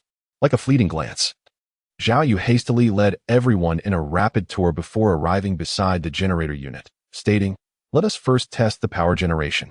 Indeed. The experts, already overwhelmed and disoriented, were solely preoccupied with determining whether this nuclear power station could truly generate electricity. Zhao Yu turned and nodded at a robot. In the next moment, commands were dispatched to various units, and the nuclear power station officially commenced its operations. With a resounding roar, the entire facility began to function. The values within the generator unit surged rapidly. It's exploding. exclaimed an expert from the largest nuclear fission power plant on Blue Star, astonished as the readings surpassed twofold, then threefold, tenfold, 50-fold, and finally 100-fold. Amidst the gasps of awe from the experts, the power generation temporarily stabilized, ultimately resting at an astounding 250 times. A nuclear fusion power plant, it turned out, released energy 250 times greater than that of Blue Star's largest nuclear fission power plant, with a mere total of over 400 nuclear fission plants worldwide. This singular facility equaled the total output of 300 fission power plants. The most unsettling aspect is that this nuclear fusion power plant generates no nuclear waste, emits no nuclear radiation, and poses no risk of nuclear leakage. Indeed, nuclear fusion power, as I've just observed, utilizes hydrogen isotopes deuterium and tritium as fuel. Without continuous fuel replenishment, the fusion reaction ceases, rendering it tens of thousands of times safer than nuclear fission power plants. No. I find it most alarming that this nuclear fusion power plant only requires seawater as raw material, an almost inexhaustible resource. Observing the somewhat frenzied experts, Colonel Chu was also invigorated. The completion of this nuclear power plant signifies the resolution of the energy crisis. Humanity will no longer suffer from energy scarcity, nor engage in deadly conflicts over petroleum, natural gas, and other chemical fuels. Chapter 82. Upgrading to the third generation of nuclear fusion. A staggering 10,000 technology points. Zhao Yu rubbed his hands together, a bit excited. It was the first time he had spent 10,000 technology points in one go. Entering the base's central control room, he located the technology related to nuclear fusion. Expend 10,000 technology points to upgrade to the third generation of nuclear fusion. Yes. Base. Level 1. Experience. 62. 800 100. 000. Technology points. 8 points. 1 point gained per hour. Ignoring the experience increase notification, Zhao Yu swiftly accessed the nuclear fusion technology. He discovered that it was currently at the third generation, with no further upgrade button available. He wondered if a fourth generation of nuclear fusion would become available when the base reached level 2, or if new technologies would emerge. Zhao Yu muttered to himself, quickly examining the changes after upgrading nuclear fusion. Soon, he discovered 3 newly emerging technologies for exchange. Hall thruster, a sophisticated propulsion system that combines electromagnetic technology with nuclear fusion. Description: an electromagnetic field can be constructed at the rear of the spacecraft, utilizing the energy released from nuclear fusion to accelerate it, thereby generating a plasma jet to propel the ship forward. Required technology points for exchange, 1,000. Is this the significant enhancement in propulsion that Uncle Da anticipated following the upgrade to the third generation of nuclear fusion? It turns out to be a product of the fusion between electromagnetic technology and nuclear fusion. Zhao Yu pondered this, opened the spacecraft list, and found the U-shaped vessel, discovering that it had indeed undergone a transformation. U-shaped spacecraft, a conventional warship capable of accommodating the Hall thruster, allowing for versatile modifications. Zhao Yu suddenly understood. No wonder the U-shaped vessel had previously possessed both nuclear and magnetic propulsion, yet had not experienced an increase in speed. It was due to his inadequate nuclear fusion technology that the ship was unable to unleash its ultimate form. He hastily examined the detailed specifications of the Hall thruster. The more he read, the broader his smile became. This Hall thruster was indeed remarkable. According to the description, a ship equipped with the Hall thruster could achieve a regular speed of 500 Mach, approximately 600,000 kilometers per hour, equivalent to covering 14 million kilometers in a day. 1 + 1 truly exceeds 2. The combination of these two fully upgraded technologies resulted in such a remarkable increase in speed. Zhao Yu beamed with joy. The emergence of the Hall thruster signified that he could divert his attention from Blue Star and venture to nearby planets for mining. What truly astonished him was that the Hall thruster was not limited to the conventional velocity of merely Mach 500. The Hall thruster could also be mounted on ultra-small, specialized warships, achieving a short-range, instantaneous velocity of up to Mach 1000. However, the endurance was limited, requiring maintenance shutdown after a maximum of 1 continuous hour. Even so, it was still quite remarkable, at least for the present, as it significantly reduced the travel time to and from Earth, enabling a flight from the Moon to Earth in just 20 minutes. The only remaining issue was the insufficient number of technology points. Zhao Yu was vexed. Having already traded all the available lifestyle technologies, with the only remaining option being the Skynet, which could be exchanged for 500 technology points. Could he possibly offer some weapons for trade with Earth? Zhao Yu shook his head, refraining from further contemplation. Intending to discuss the matter with Uncle Da later before making a decision, he then proceeded to examine the second newly added exchange technology, Mothership, large warship. Capable of providing docking and maintenance services for fleets engaged in ultra-long-range operations. Technology points required for exchange, 1,000, judging solely from the description, it was fairly standard. It could also be equipped with a hull thruster for the propulsion system, without compromising speed, but it consumed a considerable amount of fuel. Zhao Yu perused the detailed data, and as he read through it, his brow furrowed slightly. The mothership appears to be less impressive than I had anticipated. While it is capable of accommodating various types of weaponry, it seems to lack any groundbreaking advancements. Its most notable feature is its immense size, stretching an impressive 1,000 kilometers, making it more than sufficient to support a population of 1 million.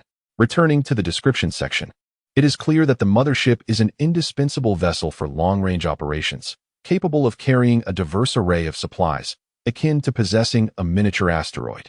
The required technological points of 1,000 are not excessive, yet there is currently no pressing need to acquire them. Zhao Yu does not have a demand for ultra-long distance travel at this moment. The establishment of space bases and various supply and transport ships is adequate for his needs. Not lingering too long on the mothership, Zhao Yu turned his attention to the next newly added technology, artificial miniature sun, capable of transforming the inhospitable, frigid environments of remote planets. Required technology points for exchange, 1,000. An artificial miniature sun? A look of astonishment crossed Zhao Yu's face as he perused the details. He realized that, for now, this technology seemed of little utility to him, if it were not for the impending threat of the alien fleet in a month's time. This miniature sun would be advantageous for terraforming distant planets for colonization. There are indeed numerous life-related technologies that Zhao Yu has yet to explore. He plans to unlock them all once safety is assured, initiating a wave of colonization. After completing the upgrades and clarifying the status of the 3 newly added technologies, Zhao Yu glanced at the list of spacecraft, noting that, apart from the saucer-shaped craft, virtually all other types of ships could be equipped with hull thrusters. The saucer-shaped craft could also be modified, but such alterations would significantly diminish its stealth capabilities, nearly nullifying its original function. Beyond the substantial augmentation of the propulsion system, Zhao Yu observed a marked enhancement in weaponry and defensive technologies associated with nuclear fusion.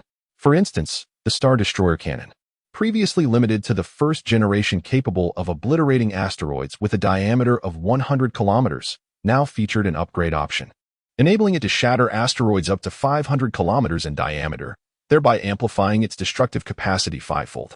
Similarly, the laser defense systems underwent significant improvements, with enhanced endurance and augmented maximum defense power. Furthermore, the advancement of nuclear fusion to the 3rd generation brought about another escalation in energy provision. While the 1st generation nuclear fusion power plants installed on Blue Star could cater to the daily electricity needs of over 100 countries and regions, the current 3rd generation nuclear fusion power plants possess the capacity to supply the energy demands of 10 Blue Stars of comparable size. The benefits of upgrading nuclear fusion for Zhao Yu were evident. In a standard civilization, the most significant advantage of upgraded nuclear fusion lies in its provision of energy for large-scale, energy-intensive scientific research. Blue Star, for example, has long aspired to conduct extensive research in the fields of particles and quantum mechanics, but due to energy constraints, equipment such as particle colliders and proton colliders have been operating at minimum power. Even so, the annual energy expenditure remains astronomical. Upon departing the central control room, Zhao Yu briefed Uncle Da on the newly added technologies. Uncle Da, to expedite the construction of hull thrusters, we require an additional 500 technology points besides the Skynet system. Could you assess which areas might yield some points? After pondering for a moment, Uncle Da spoke. Chief, our bottom line is that we do not trade in weapons. Given the current situation, it seems we may need to sell off the Xiaotian. Of course, we could opt to sell only the initial version, which would allow Blue Star to acquire it without adversely affecting our mining efficiency. Zhao Yu contemplated this and nodded. It seems we have no other choice. Chapter 83. Do not follow Zhang Tao's example. Sister Xia, what are we to do? On the lunar base, Zhang Tao, clad in a spacesuit, inquired with curiosity. Our current role is logistical support, responsible for transporting the severely worn and malfunctioning robots to the repair room. Zhang Yixiao replied, her cheeks flushed. Just moments ago, Zhang Tao had uttered a series of overly sentimental declarations, exceeding her expectations. Fortunately, she managed to respond appropriately. Zhang Tao felt a sense of pride within himself and then asked, Sister Xiao, my employee level is L1. What is yours? I am H3. If I perform well, I may have the opportunity to advance to G1, which would allow me to become a junior supervisor. Zhang Tao was taken aback and inquired, what was the level of your previous supervisor? Are you referring to Supervisor Zhu? He was G3. I encountered a safety supervisor with the surname Li at the spaceport. Do you know his level? Supervisor Li's rank is quite respectable. I heard he is D3. Curiosity piqued, Zhang Tao asked, and what about Zhao Yu? Who is responsible for liaising with Blue Star? What is his level? Supervisor Zhao seems to be D1, Zhang Yixiao replied uncertainly. Upon hearing this, Zhang Tao secretly clenched his fists, determined to perform admirably and swiftly ascend to level D, at which point he might even have the opportunity to communicate with Blue Star in place of Zhao Yu. Uncle Da, what has become of the 88 individuals captured by Xiaotian? There's been no progress, Uncle Da replied, shaking his head. Once they arrived at their destination, they either spent their days playing games together or isolated themselves in their rooms, rehearsing human reproduction ceremonies using projection touch wristbands. Zhao Yu glanced at the surveillance footage. Observing lively scenes in the park, some were playing basketball, others were engaged in soccer, and a few were swimming, all amidst laughter and joy, truly a picture of happiness. After a moment of contemplation, Uncle Da added, compared to them, I've gleaned a little from Zhang Tao's side. Zhao Yu, intrigued, inquired, what have you learned? Commander, the greatest fortune of my life has been encountering you. Words cannot convey the depth of my affection for you, and no distance can hinder my fervent love for you. Stop. Stop. Zhao Yu's lips twitched slightly as he interjected. Did you learn this from Zhang Tao? Indeed. Uncle Da nodded. Zhang Tao professes his love for Zhang Yixiao, and regardless of its authenticity, he must at least feign the appearance of love. Expressing such sentiments is undoubtedly acceptable. Commander, I love you too. I understand, Zhao Yu replied, somewhat speechless. In the future, refrain from making such declarations indiscriminately, and also, do not mimic Zhang Tao's words. With that, he walked away, feeling a wave of goosebumps. Observing Zhao Yu's retreating figure, Uncle Da pondered, could there be something amiss with Zhang Tao's words? Fear not, for in my youth, I bravely ventured into the sea armed only with a compass. One day, a fishing vessel was traversing the strait, intent on casting nets near the neighboring island. Midway through their journey, a sudden thud reverberated, causing the entire ship to jolt as if it had collided with something, sending the uncle and nephew sprawling to the deck. What just happened? They inquired, rising to their feet, only to behold a transparent barrier materializing before them, rippling in waves from the impact. What could this be? They exchanged bewildered glances, their eyes filled with astonishment. The nephew, gripped by fear, stood frozen in place. The uncle, swallowing hard and steeling himself against the dread, approached the shimmering waves to touch them. Is it metal? The texture suggested they had struck another vessel. Yet a veil of ripples separated them from an expanse of empty sea beyond. Tap, tap. The uncle knocked on the undulating surface, perplexed by its nature. Meanwhile, the nephew, following the direction of the ripples, gazed upward in shock, realizing that this barrier extended hundreds of meters into the sky. Uncle, should we not leave? The uncle, sensing the strangeness of the situation, felt compelled to retreat hastily. Look, uncle, is that a ship? A spacecraft? As if responding to their exclamations, the spacecraft began to tremble ominously. The water surged violently, prompting both to grasp the ship's railing tightly, their hearts racing with trepidation. Suddenly, the surface of the water erupted in a flurry of bubbles, accompanied by a dense plume of smoke. In an instant, the sea parted, and the spacecraft ascended gracefully before them. The spacecraft hummed, its surface shimmering with electrical currents before their very eyes, gradually becoming transparent and vanishing entirely. An alien vessel. They must flee. The uncle and nephew, abandoning all thoughts of fishing, swiftly maneuvered their boat to return to shore. At the Xia capital base, Counselor Chu received a report. Representative Chu, nearly 100 individuals have reported sightings of alien spacecraft in the vicinity of the Great Xia Sea. Furthermore, inhabitants of remote mountainous regions have also claimed to witness these extraterrestrial vessels. Counselor Chu's brow furrowed upon hearing the report. Could it be the lunar extraterrestrials? Presumably, the subordinate replied. With Earth blockaded, It seems improbable that any other alien spacecraft could penetrate the defenses. Counselor Chu, perplexed, wondered aloud. What could their intentions be? We are uncertain, the subordinate admitted. After a moment of contemplation, Counselor Chu instructed, issue an order to suppress this information. Task the internet censors with monitoring all corners of the web, leaving no stone unturned. Any mention of related terms should be promptly blocked and deleted. What about mentions appearing in serialized science fiction novels? Erase them as well. It is better to err on the side of caution. Understood. Relay this situation. What could they be plotting? Unknown. Could they be installing some sort of equipment on Earth? Such as, perhaps surveillance devices, or even some form of weaponry? After considerable deliberation, they reached no definitive conclusion. Counselor Zhou proposed, Counselor Chu, perhaps you could inquire when you next encounter Zhao Yu? Very well. Colonel Chu nodded, then inquired. Regarding the Skynet matter, has the think tank reached a conclusion? Counselor Zhou sighed, shaking his head. We are powerless to impede their progress. Are we to permit them to proceed with the installation, then? Han Xian endured the humiliation of crawling between legs, biding his time, which ultimately led to his ennoblement as a king. Go Jian, as the king of Yu, was subjugated by the king of Wu, tending horses and tasting excrement, enduring hardship and humiliation, which ultimately led to his vengeance upon Wu. Our present circumstances bear a striking resemblance to theirs. Let us simply endure, quietly lie dormant, and await our opportunity. A day will inevitably arrive when we drive away the extraterrestrials. Being detained intermittently, altered beyond recognition, mentally and physically exhausted.